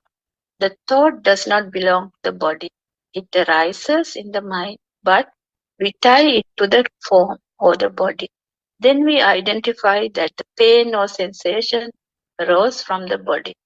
The perception, which is a mirage, named the point from where the sensation arose from. The mind recognized the part that was named and said that the pain was received from this part of the body. The form, sound, smell, taste, and the touch sense on the skin do not give any indication as to where the pain comes from. Then, then we are made to find a place where we are able to touch and say that this is the point where the sensation came from. Then we tie that part where the sensation came from to the form of the body. Now we associate the pain with the body and think we are experiencing the pain in the body. We start experiencing pleasurable, somanous, painful, dominous, or neutral, adukkama sukha sensations in the body, mainly due to our ignorance about the body.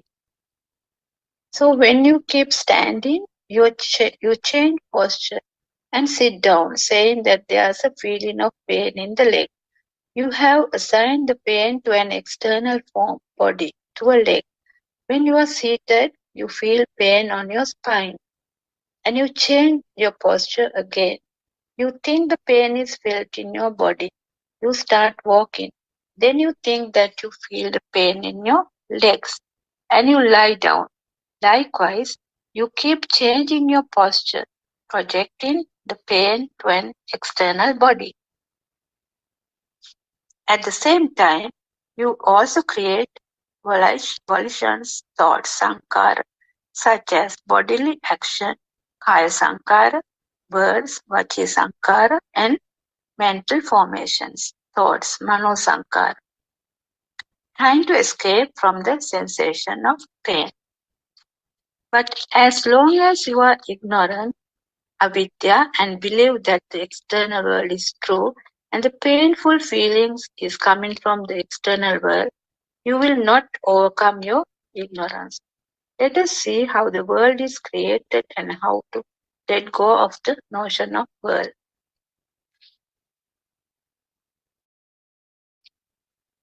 So the world, the cause of the world, Loka Samudaya, the truth of end of the world, Loka Nirodha, and the truth of the path that leads to the end of the world, Loka Nirodha Patpada. So one who knows the truth about Vedananupasana will not believe in the pain that comes with the world. When practicing the mindfulness of feelings or sensations, one needs to apply the Four Noble Truths to this practice so that one could be on the path that leads to the end of this world.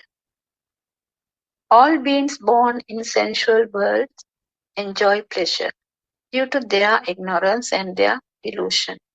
They believe that the pleasure comes from outside. Their ignorance ties them up to the rebirths and an endless samsara. They create their own faculties in order to see the world outside. From eyes, we think we can look at things and gain pleasure.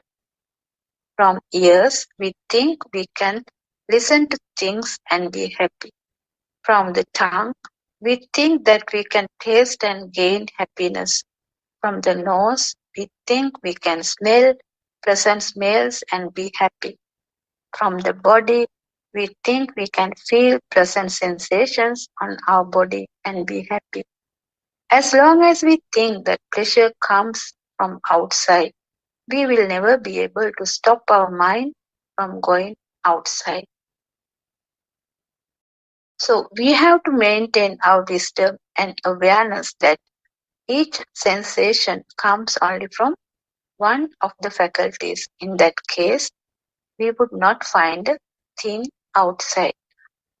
What we do is that we tie up all the sensations from all the faculties together and create a thing which we believe comes from outside. That belief is a false notion, delusion. We all go after mirage, a fantasy, looking for pleasure. Can you experience pleasure or pain from your eye? Can you experience pleasure or pain from the ear? Or can you explain pleasure or pain from the nose? Can you experience pleasure or pain from the tongue? Can you even experience pleasure or pain from the body? If the eye only comes in contact with the color, then apart from the only seeing, the eye would not know anything else apart from only seeing. When you look at a picture, you experience happiness or suffering, don't you? You would think of a sea beach, a garden of flowers, a house, a person. You create emotions about those things, but it is all a mirage, and you are tricked by making you feel pleasure and pain. The truth is hidden. The truth is that the picture is only some color. A tree, a house, an animal. These are all thoughts that was created in the mind. A false view, a misconception. We experience pleasure and pain because of a false view, a misconception. A sensation or Vedana arose due to a contact. It is only a sensation, nothing else. The sensation did not arise from the inside, nor did it arise from the outside.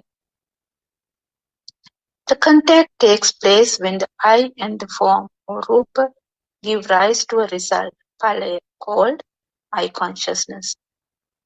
The eye consciousness is an illusion, which is chakku vijnana maya.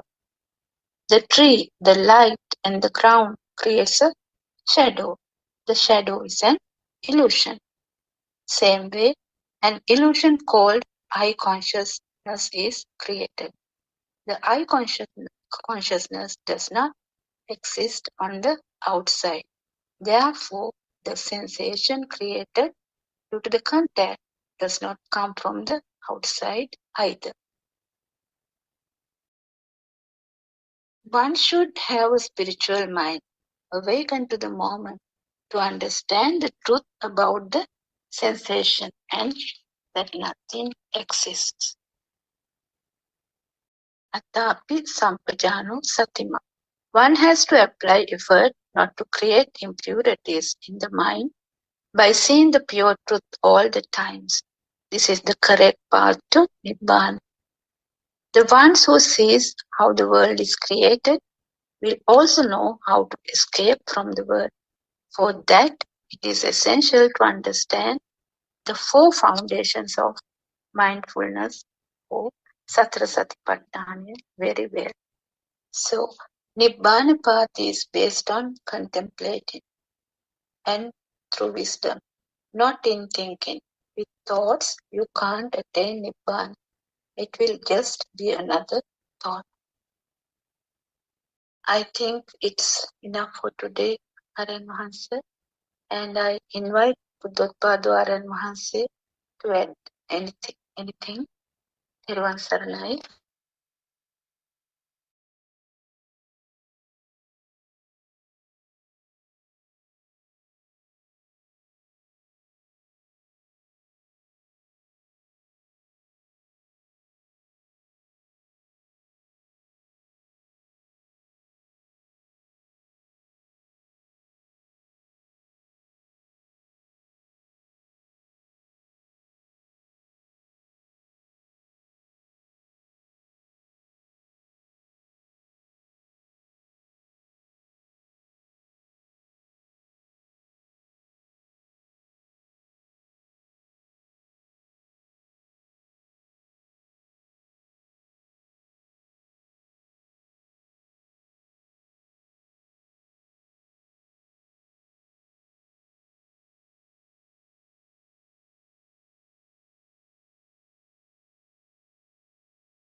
Thiruvan Saranai, everyone. I think Aran Mahansa is not there with us today. So we'll conclude today's sessions. Thiruvan Saranai.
තෙරුවන් සරණයි.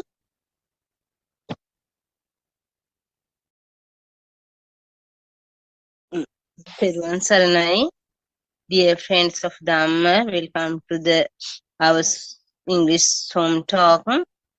First, we would like to pay our Buddothpado spiritual Dhamma guidance teacher, and we also like to thank you for all for attending this Dhamma home talk. When Anansa joined us, we discussed about Dhamma. Theruvan Saranai, when you read sutras, the understanding totally depends on your spiritual maturity. This is the truth. In one sense, is a sort of reader's helplessness. This is not a mistake. It is the nature. However, the one who recognizes the truth will see the real import. That is way. It is said, Rupato Nichanto Anichanto. Anicham Bante. This is said for all things. In is Vedana. Is Nitya or Anitya? It is Anitya. Skandha is Anitya or Nitya? It is Anitya. Sankara Nitya Anitya? It is Anitya. Vijnana Nitya Anitya? It is Anitya. What is tried to convey here? There is no thing called mind. Skandha itself is mind. If Vedana is Anitya, Sanya is Anitya, Vijnana is Anitya, how can there be exciting this all the way through? There is no such exciting mind. You may not believe this. Also, you do not accept this. Therefore, I suggest you may keep this in your mind and inquire later. When you investigate and reflect with keen intellect, on one day, this pointing may click to you. Then you will understand the message that is conveyed by spiritual teacher, Kalyan Mitra. There is no such thing called mind. We are trying to recognize this reality. This is what you will realize right at the end. This is called emptiness, shunyata, empty of thing. This is shown through shunyata Patisangyukta Desana also. That is where advice is being given to reach emptiness or shunyata state. Most do not understand this shunyata. Some may think it is like emptiness is outer objects. This is not as such. Language is used to express in indirect thing. Language is limited or expressed to ends to extremes, that is duality. One end is existence and the other in non-existence. It cannot accurately express or translate beyond these two ends. We said earlier that Dhamma or the way or reality cannot be articulately explained by using a language. This is the reason for that language is always used to express an extreme, antaya. But for Dhamma, way of reality, there is no extreme, antaya. How can Dhamma that transcends duality can be explained by using a language limited to express extreme or duality? This is a subtle point and difficult to grasp. That is why most people cannot understand this pointing. There is no thing called mind. Mind appears or disappears. Tatra tatra vipassati. Momentarily appears and disappears. What are these jhanas, knows and udaya jnana, vaidhamma jnana, bhajana, munchita kamyata jnana, etc.? What are these 10 jhanas? What is these 10 jhanas? These are not the mind. We told this over and over again. There's not the mind. This udayana is that which knows the appearance and disappears, and the mind. That is sense of knowledge, that is sense of knowingness, arising and falling of thoughts, armunu. Anicchata sankara upadavaya upajita niruddhanti. All these describes the same facts. Upadavaya, this is the mind and thoughts construct, armunu. Upadita niruddhanti, those momently appears and disappears. If you check the Buddothpado Sutra, it is very important sutra. Atitana Pagameya Napatikanki Anagata. Tattva Tatripasati. This is the nature of reality. All momently appears and disappears. See clearly, attentively, how this is occurring each moment. When you explain thoughts constructs, we say the mind that sees the book will not see the wall at the moment, and the mind that sees the chair will not see the flower at the moment. This is the stream of thoughts. What is said here is that the thought of the book appears or disappears, and the thought of the wall appears and disappears momently. Though a thought arises and falls away, we call the arising of a thought a spark. We have explained this in details on this line earlier. You will be able to listen to those. There are hundreds of talks, so those that we are trying to convey is thought never higher exist, and momently appear and disappear without any reduced depth. Then our friends, when we always practicing Dhamma, our day-to-day life, then on the way we want to, we always face some problems and errors Dhamma. So we want to help us, our Kalyan Hanse. So Buddothpado, our spiritual guardian teacher, always ready to get a solution. Then we, at the moment, I will not join us. Then once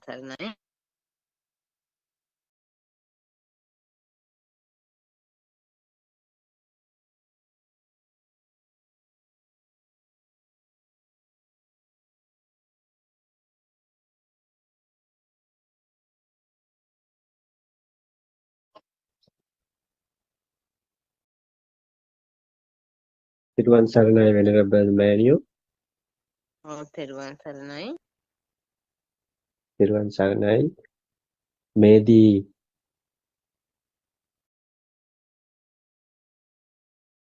May us pay our homage at the feet of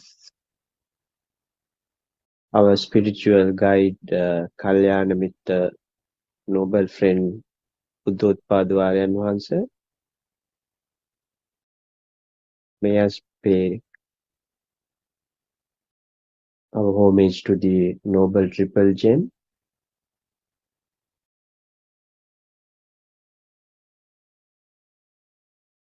Aryan Wahanse requested us to continue the discussion, and the noble one will join us and help us wherever it is required to be guided in our discussion. So Mahasati Sattara Satipatthana Sutra or dependent and origination doctrine, we have discussed dependent and origination in a very simplest of form you will ever find anywhere in the world.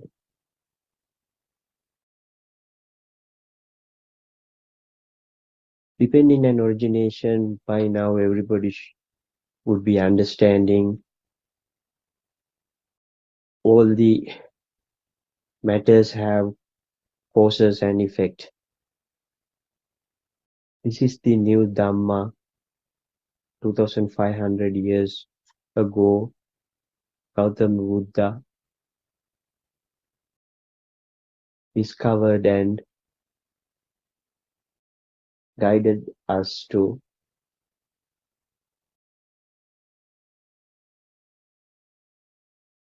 achieve that will give us the liberation from suffering.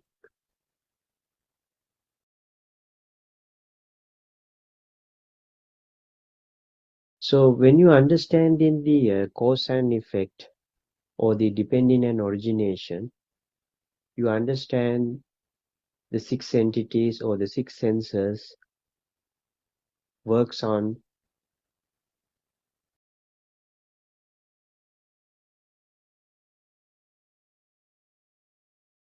vibration from outside.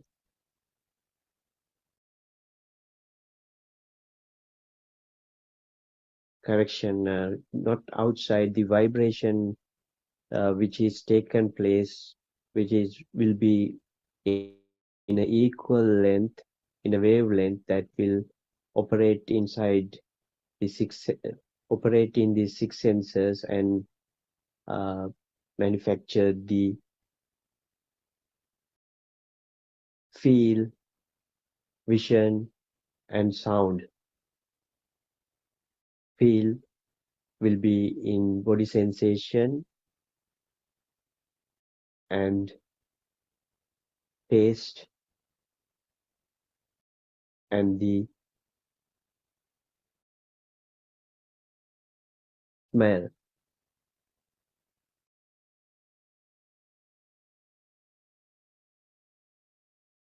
So, what is the purpose of a Buddhist or a person of truth seeking would achieve in the end by understanding the ultimate truth, depending on origination?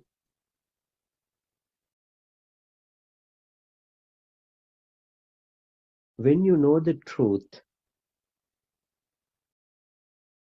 and when you are practicing yoniso manasikara or living in the present moment, living on the moment, you will get the tranquility or the samadhi. This is what you call vidarshana samadhi. This is what Buddha's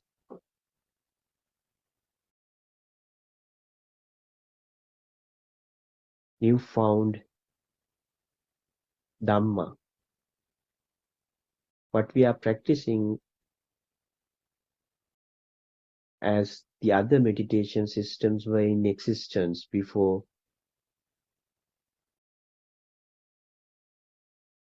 Siddhartha became a Buddha.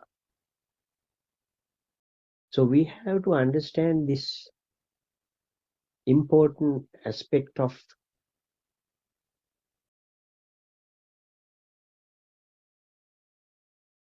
Dhamma if you want to liberate yourself from the suffering.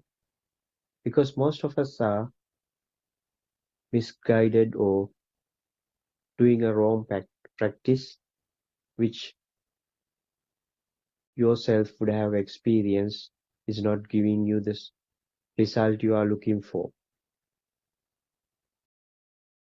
What is this tranquility or samadhi when you do vidarshana, or when you understand in the dependent and origination doctrine?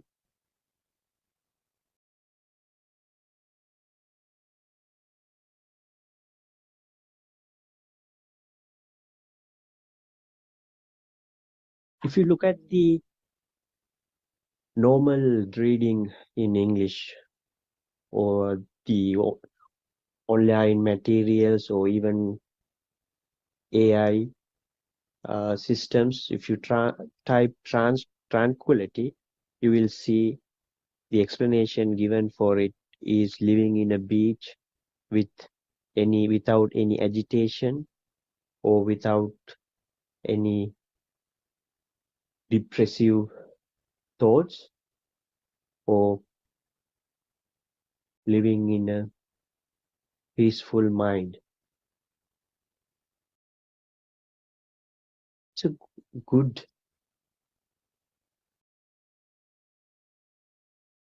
explanation, but it's not close to it. Not even close to it. What we are trying to achieve here by understanding the truth. The tranquility, what you achieve in dependent and origination doctrine, is something that has more of wisdom and less of thoughts.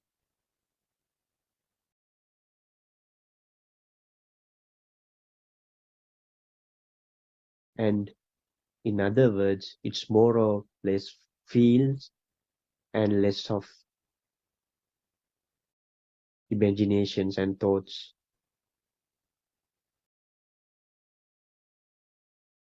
The Noble One, Buddothpado Wahanse, always encourage us to be practical. What do you mean by being practical?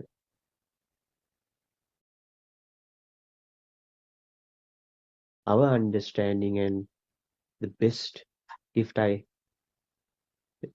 we received was this guidance we got from the Venerable One.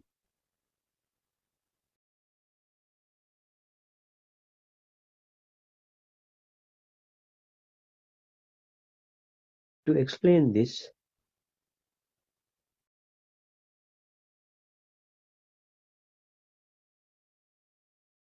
we have to go back to how our mind works.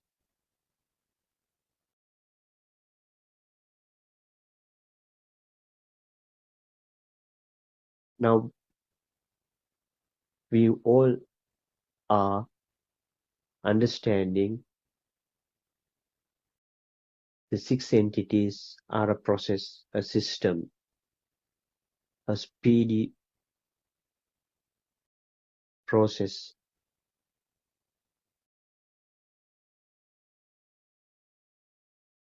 and it works 24/7.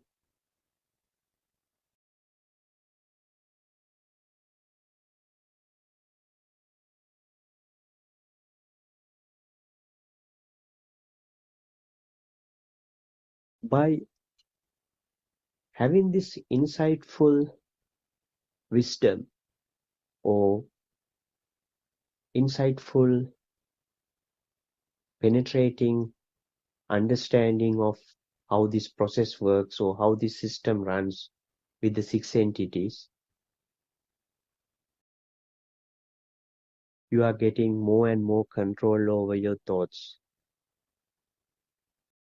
That doesn't mean that you are controlling it, but it means you have ability or talent or kusal or merit not to be a victim to it, but understanding it and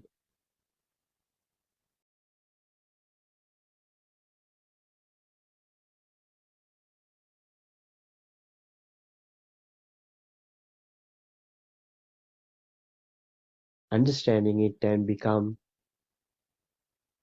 a master of it.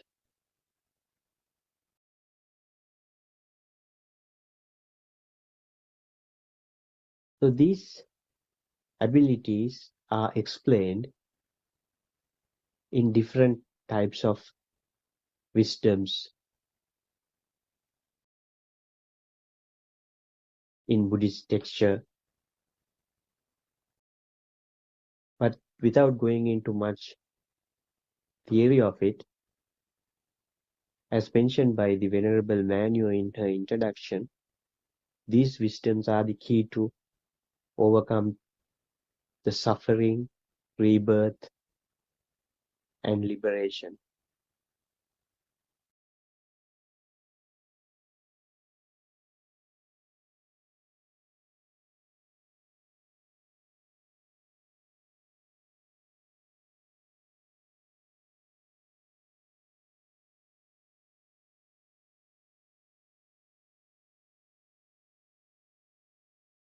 May I suggest you to take a few seconds and keep your eyes open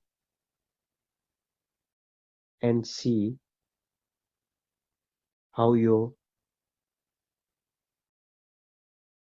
sight works, how your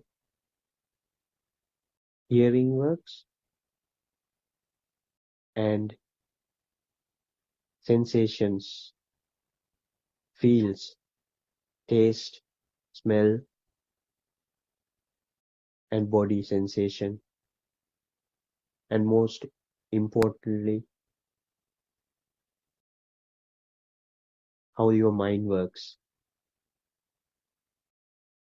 Do it wherever you are, either standing, walking, sitting, or lying down on your bed. Take few seconds and focus on those six entities for to understand the practicality of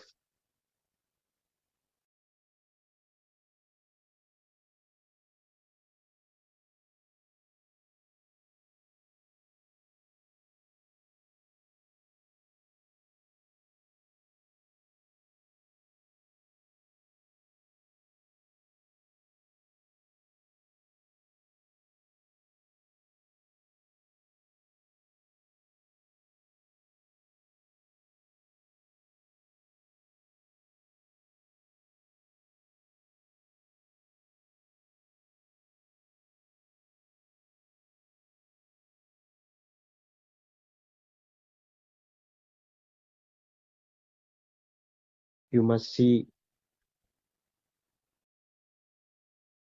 whatever in front of you, and you must be hearing whatever making sound in your eardrum,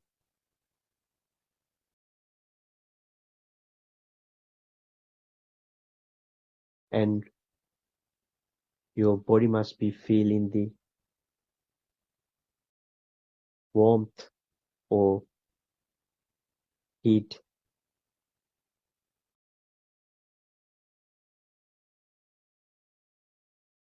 and you must be smelling the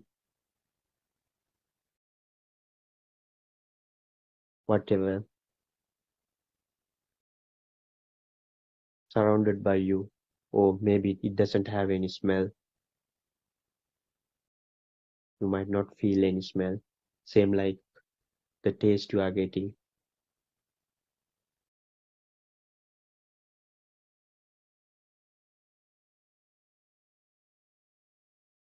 What our noble friend tell us is, as soon as you see a sight,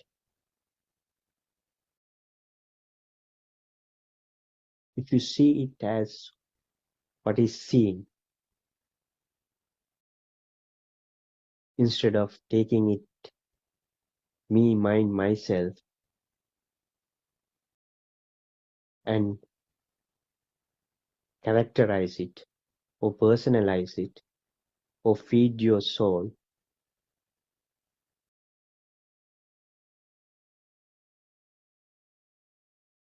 that is Vidarshana. As Lord Buddha said, Ditte Dittamatta, just seeing what was seen, not absorbing it to me, mine, myself.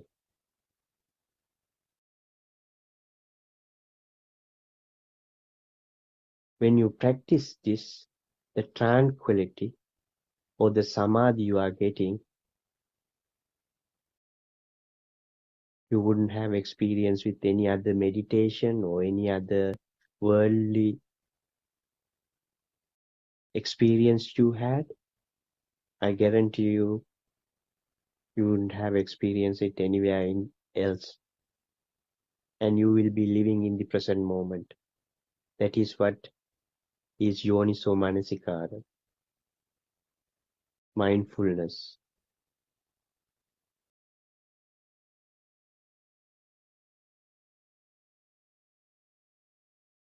Dear Dhamma friends, this doesn't require you to be a Buddhist or any religion. This is your own story. This is your own body. This is our story.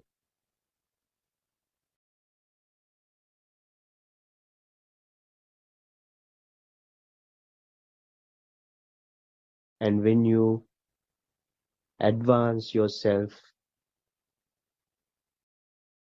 further, improving the focus on these 6 entities, those thoughts which were running riot in your mind will fade away gradually. With that, your suffering, pain,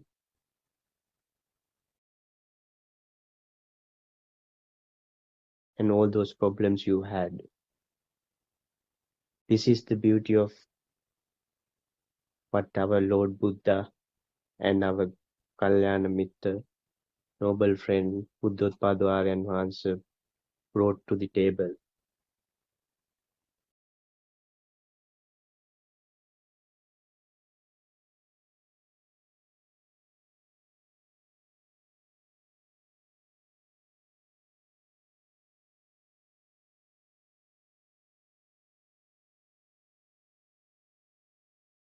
It's a self-realization thing, and nobody can argue on it. As soon as you experience it, nobody else can take it away from you.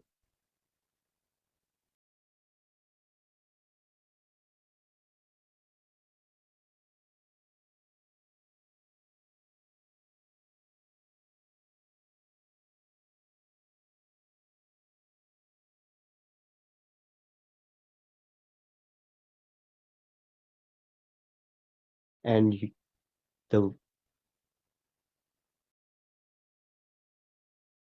person you have been prior to become a practical Dhamma follower would be completely changed. You will be compassionate and loving person.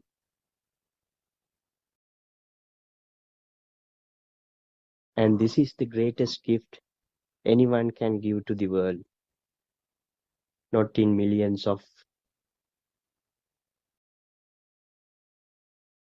dollars or rupees. It is within you.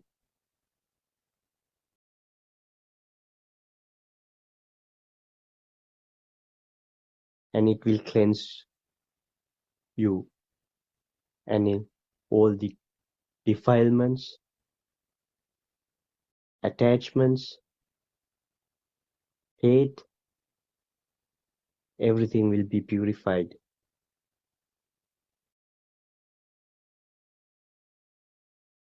You will become a serene being.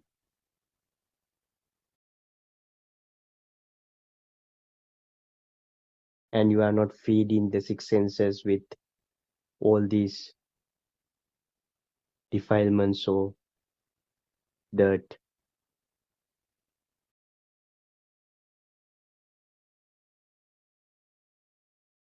And you understand everything is depend on the vibes or the vibrations. And the vibes coming out of you would be the purest. Moving on,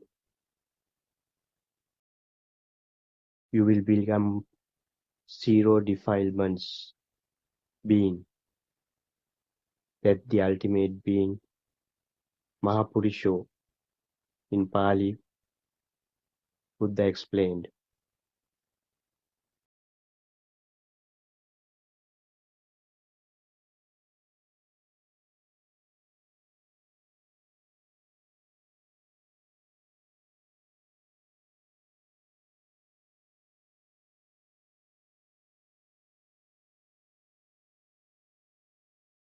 Going back, how to achieve this, and depending on origination, doctrine, first we have to understand the truth.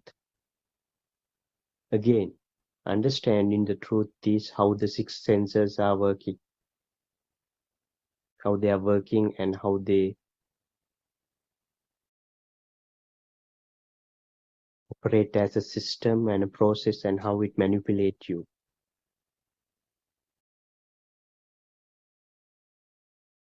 And then understanding the Krutya Jnana or the Krutya wisdom is to practically experience how to overcome it.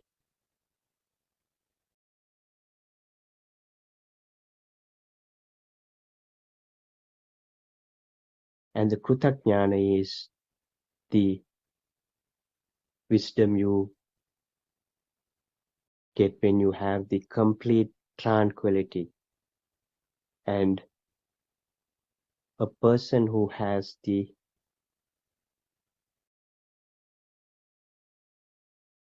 in Pali Adhigata Samadhi, which is similar to super tranquility, a person who achieved that level would have the tranquility all the time during the day, that he will not be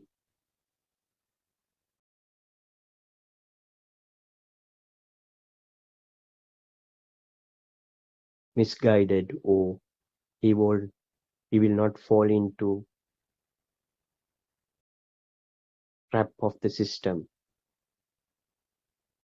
And he has that mindfulness 24/7, that whatever he hear, see, feel, he will see it as just a felt, just a scenery, just a sound, and it's not me, mine, myself. That's the super tranquility.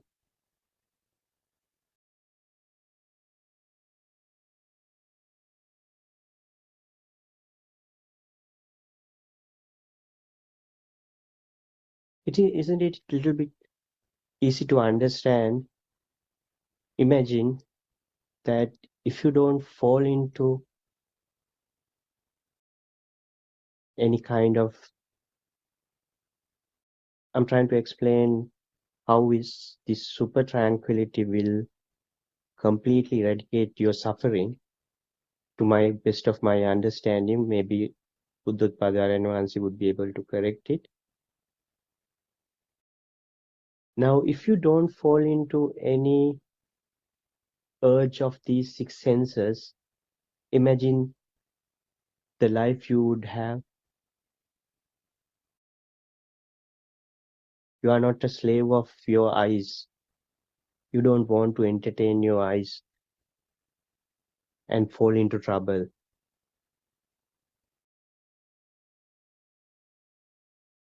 And it's a discipline automatically created.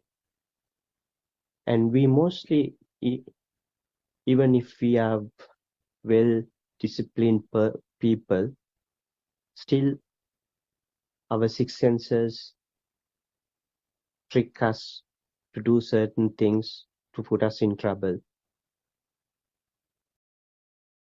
A person who is very religious or disciplined still can be craving for food. Unless if you have understood the dependent and origination and the tranquility by practically experiencing it or going through a practical path, you will be slave to at least one of these six senses.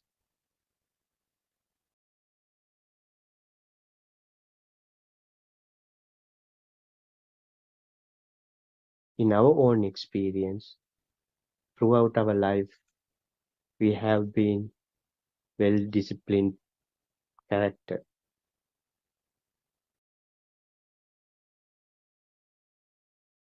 But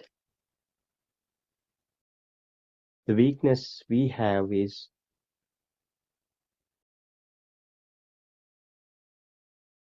entertainment on the vision. Because now we understand the system used to work before understanding the dependent and origination always gives you the soft bad thoughts, or system is always running and giving you some sort of a pain. To overcome this pain, what we used to do is watch television or movies or computer. So even we had a very disciplined character and life, now we understand still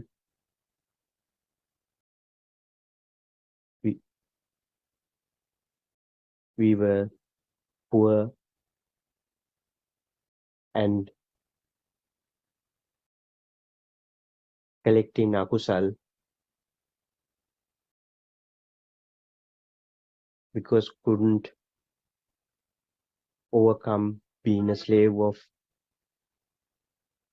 television or the entertainment of eyes and ears.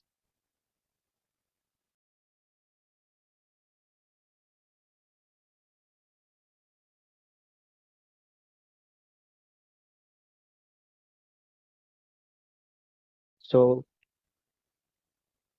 now gradually we understand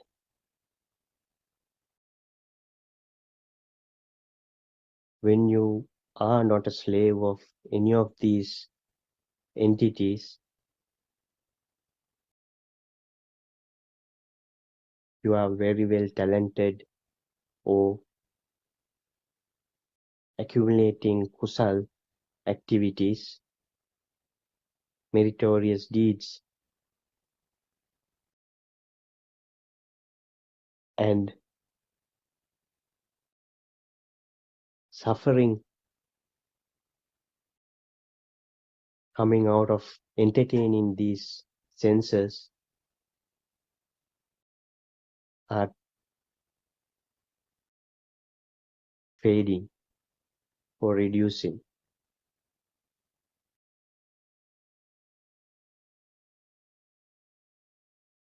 This is not easy thing to explain, but I hope this will give you some sort of idea why dependent and origination is so important for you to have a peaceful and joyous life.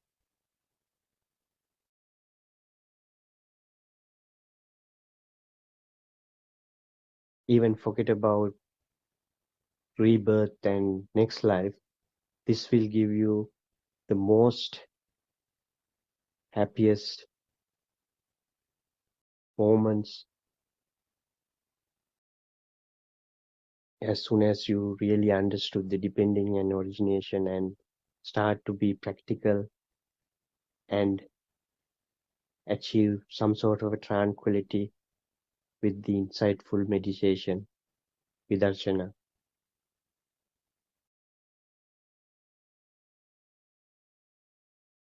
And my vocabulary is not that advanced enough to explain this. Apologize for it, but I'll do my level best to explain what I feel, and maybe Buddothpado Aranwansi will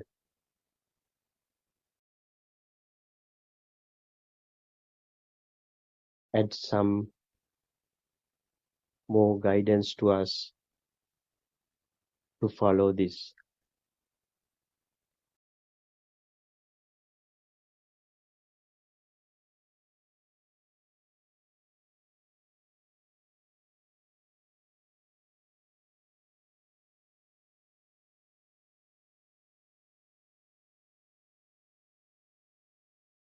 Dear friends,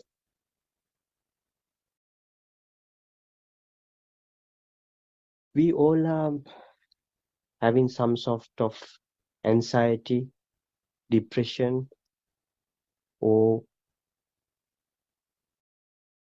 worries. If you even turn on your television, you will see so much trouble going on in the world, or you will have numerous problems due to financial difficulties in Sri Lanka especially. And we always looking for a solution outside. This is the mistake.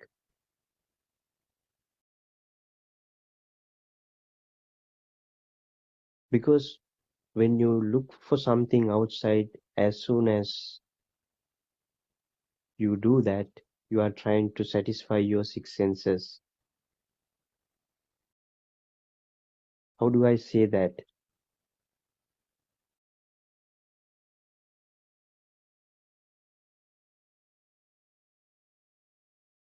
Because we never able to satisfy our six senses with all the resources, even if we get all the resources in this world.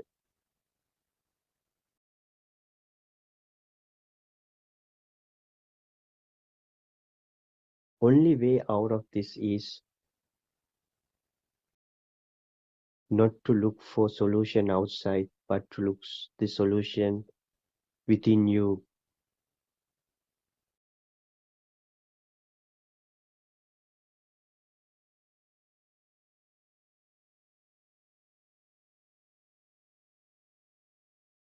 Look for solution within you is that to not to overcome the sensations created by these six senses. We fall into trouble mainly because of these six senses, or ayosiko manasikara, the opposite of yoniso manasikara, or the mindfulness.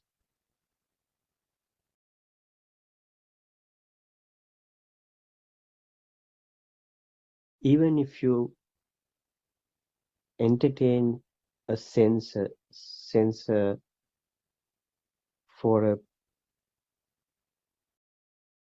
small time period, you will have entertainment for it, but gradually it has a opposite results, cause and effect.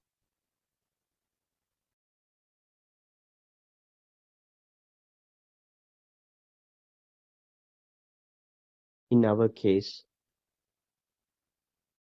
if you are addicted to entertaining your eyes and ears, the result would be that your mind is scattering.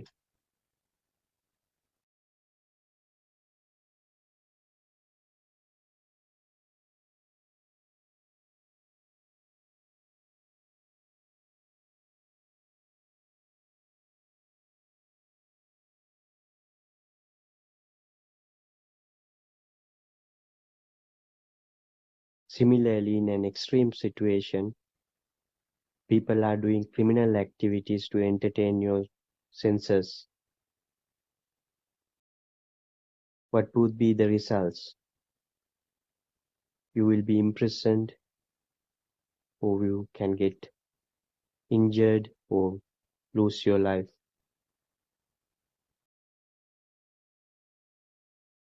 Same thing apply with even the simplest of entertaining of these six senses.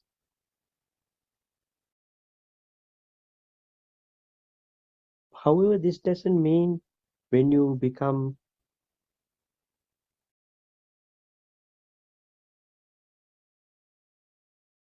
Vipassana practitioner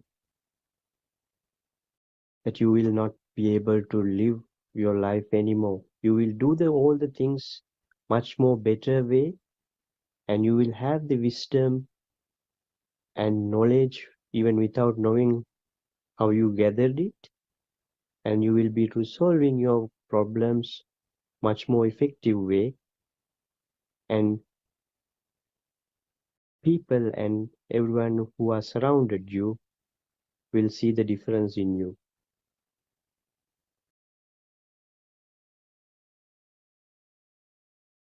It's a amazing changeover.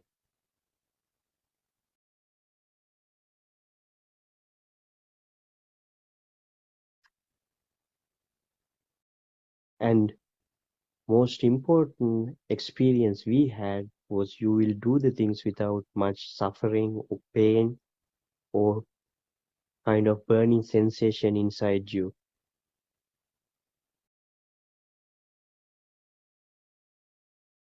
In our own experience, when we find sometimes child is not returning home on time, before we became a practitioner of Vidarshana and a student of Buddothpado advanced, we get burnt inside, and it's shockingly hard to do anything at all. But nowadays, if something similar to that happens without any pain or any kind of shock or any kind of uh, drama, would be able to resolve it. That is the amazement of the Dhamma which Lord Buddha gave us 2500 years back.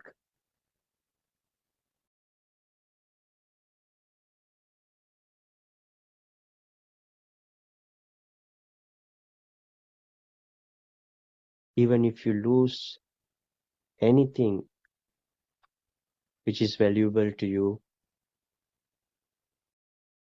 you will not suffer like you used to suffer before. Sometimes you will have initial reaction to it, but it would not be for too long, because some of these feelings are in sensor levels and it won't go into the deep suffering mode, which is in the thoughts. So you will understand some of the reactions, just a reaction to the sensor and not anything to do with taking it as a thing or something struck by you. So the word in the Western world used struck by, so for example, somebody can say, it was struck by me that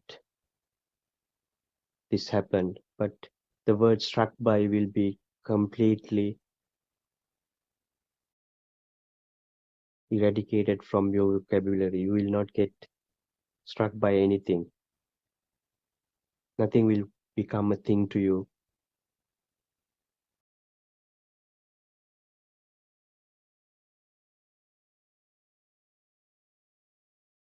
And the fear of death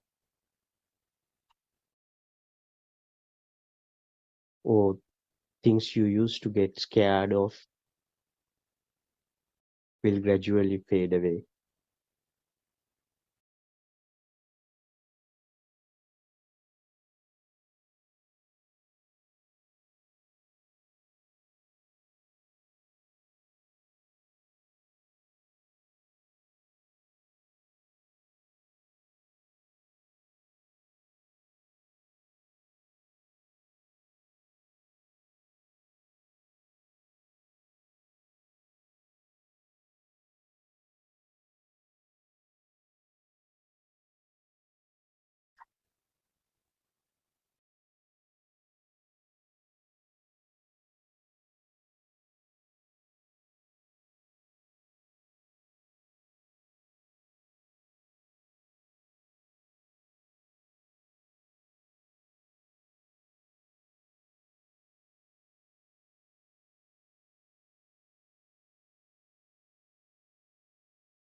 Today I want to talk to you about the word vibe.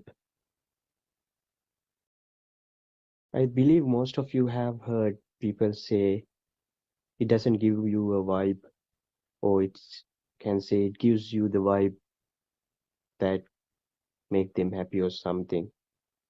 So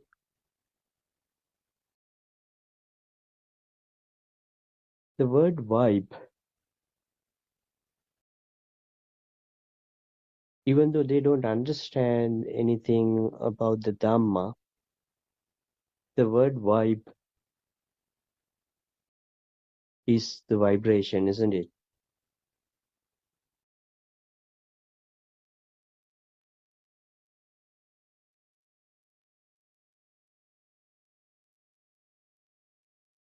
So most of these things related to ending suffering or nirvana are with us. As our spiritual guide say to us, sometimes we are standing on the nirvana and searching for it.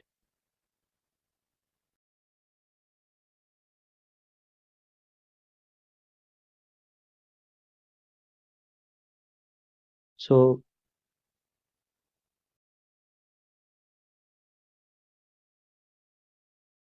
we all know, all of us are working on vibe or the vibration, but we are so blind to see we have become slave to vibration.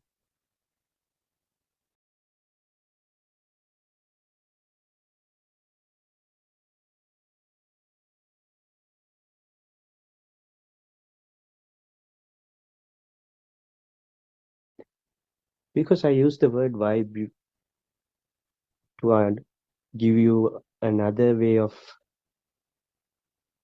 understanding depending on origination and how to overcome the process of the six senses and to achieve that tranquility, wisdom. For this purpose,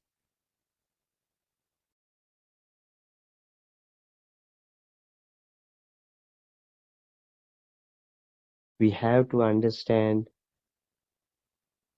the whole world within us works on this vibe or the vibration.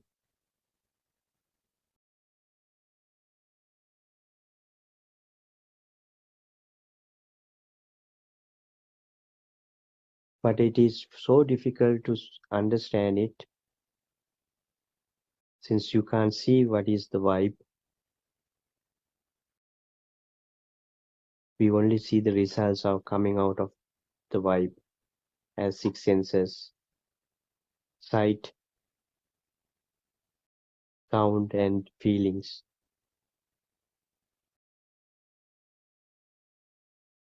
sensations.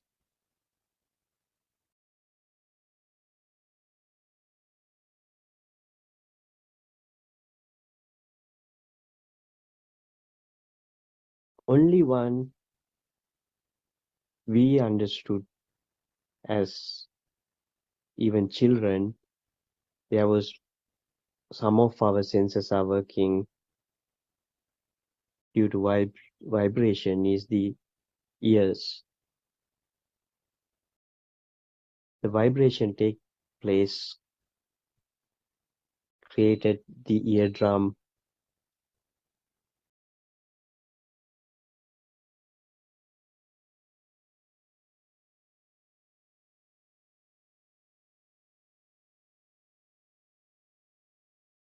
and the ear. Because of the eardrum, we knew that vibration has something to do with it.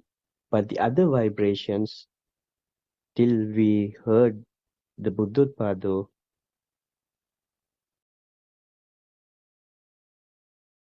Dhamma talk, the vision and the sensations, also vibration, and the examples we got, television and the hydropower generation, all these things clearly proved everything depends on the vibration.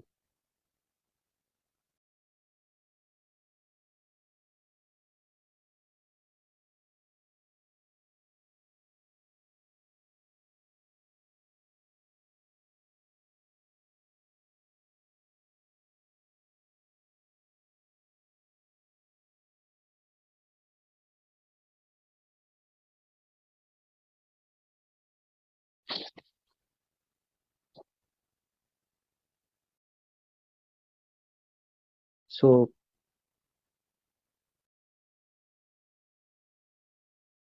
if you look at what we do, most of the things in our lives is meaningless. We have done things for a pure vibration. If you look at it in that aspect, you understand the illusion of this process of try to maintain me, mind, myself, a ego,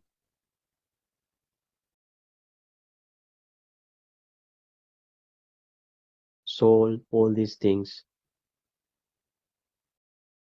Based on this vibration, illusion of a world is created within you, and you do anything to preserve this world, harming the other beings or harming yourself,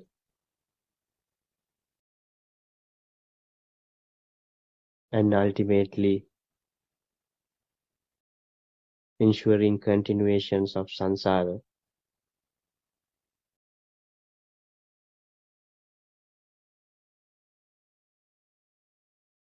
So all this process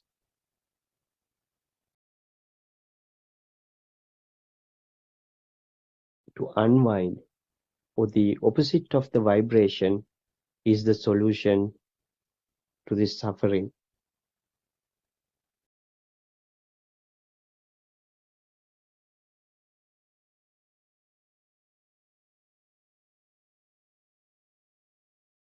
Because all of us are tuned to operate on a vibration.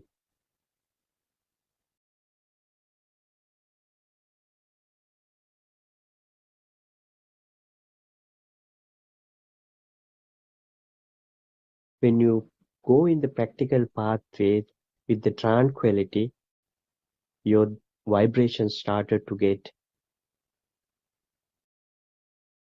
less impactful. A, a person who used to be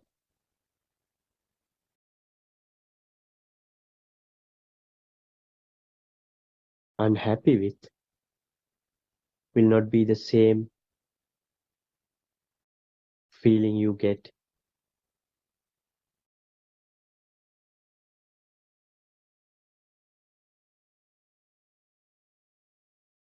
if you are a good practicing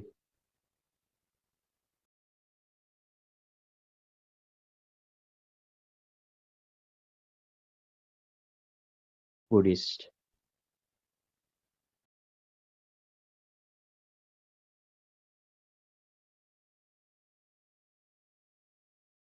Because your defilements are fading, and the hate or the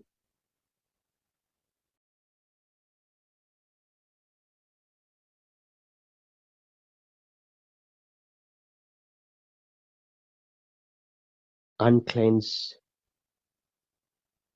thoughts, or the power to those thoughts will be fading gradually.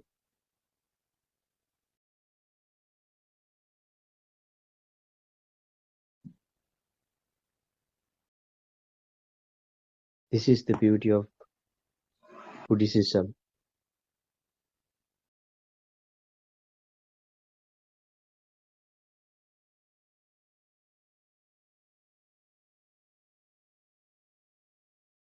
Dear friends,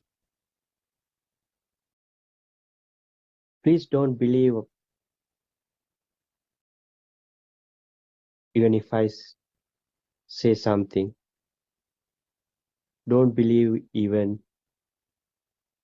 Buddothpado Arivan Mahanse says it, or even Buddha said in his own words, don't believe even if I say it, or don't believe it's written in somewhere, or said by this intellectual or a community leader, whoever. Practice it your own. Try to understand your six senses. You don't have to go into much theories of Buddhism. Just see the simple depending on origination and how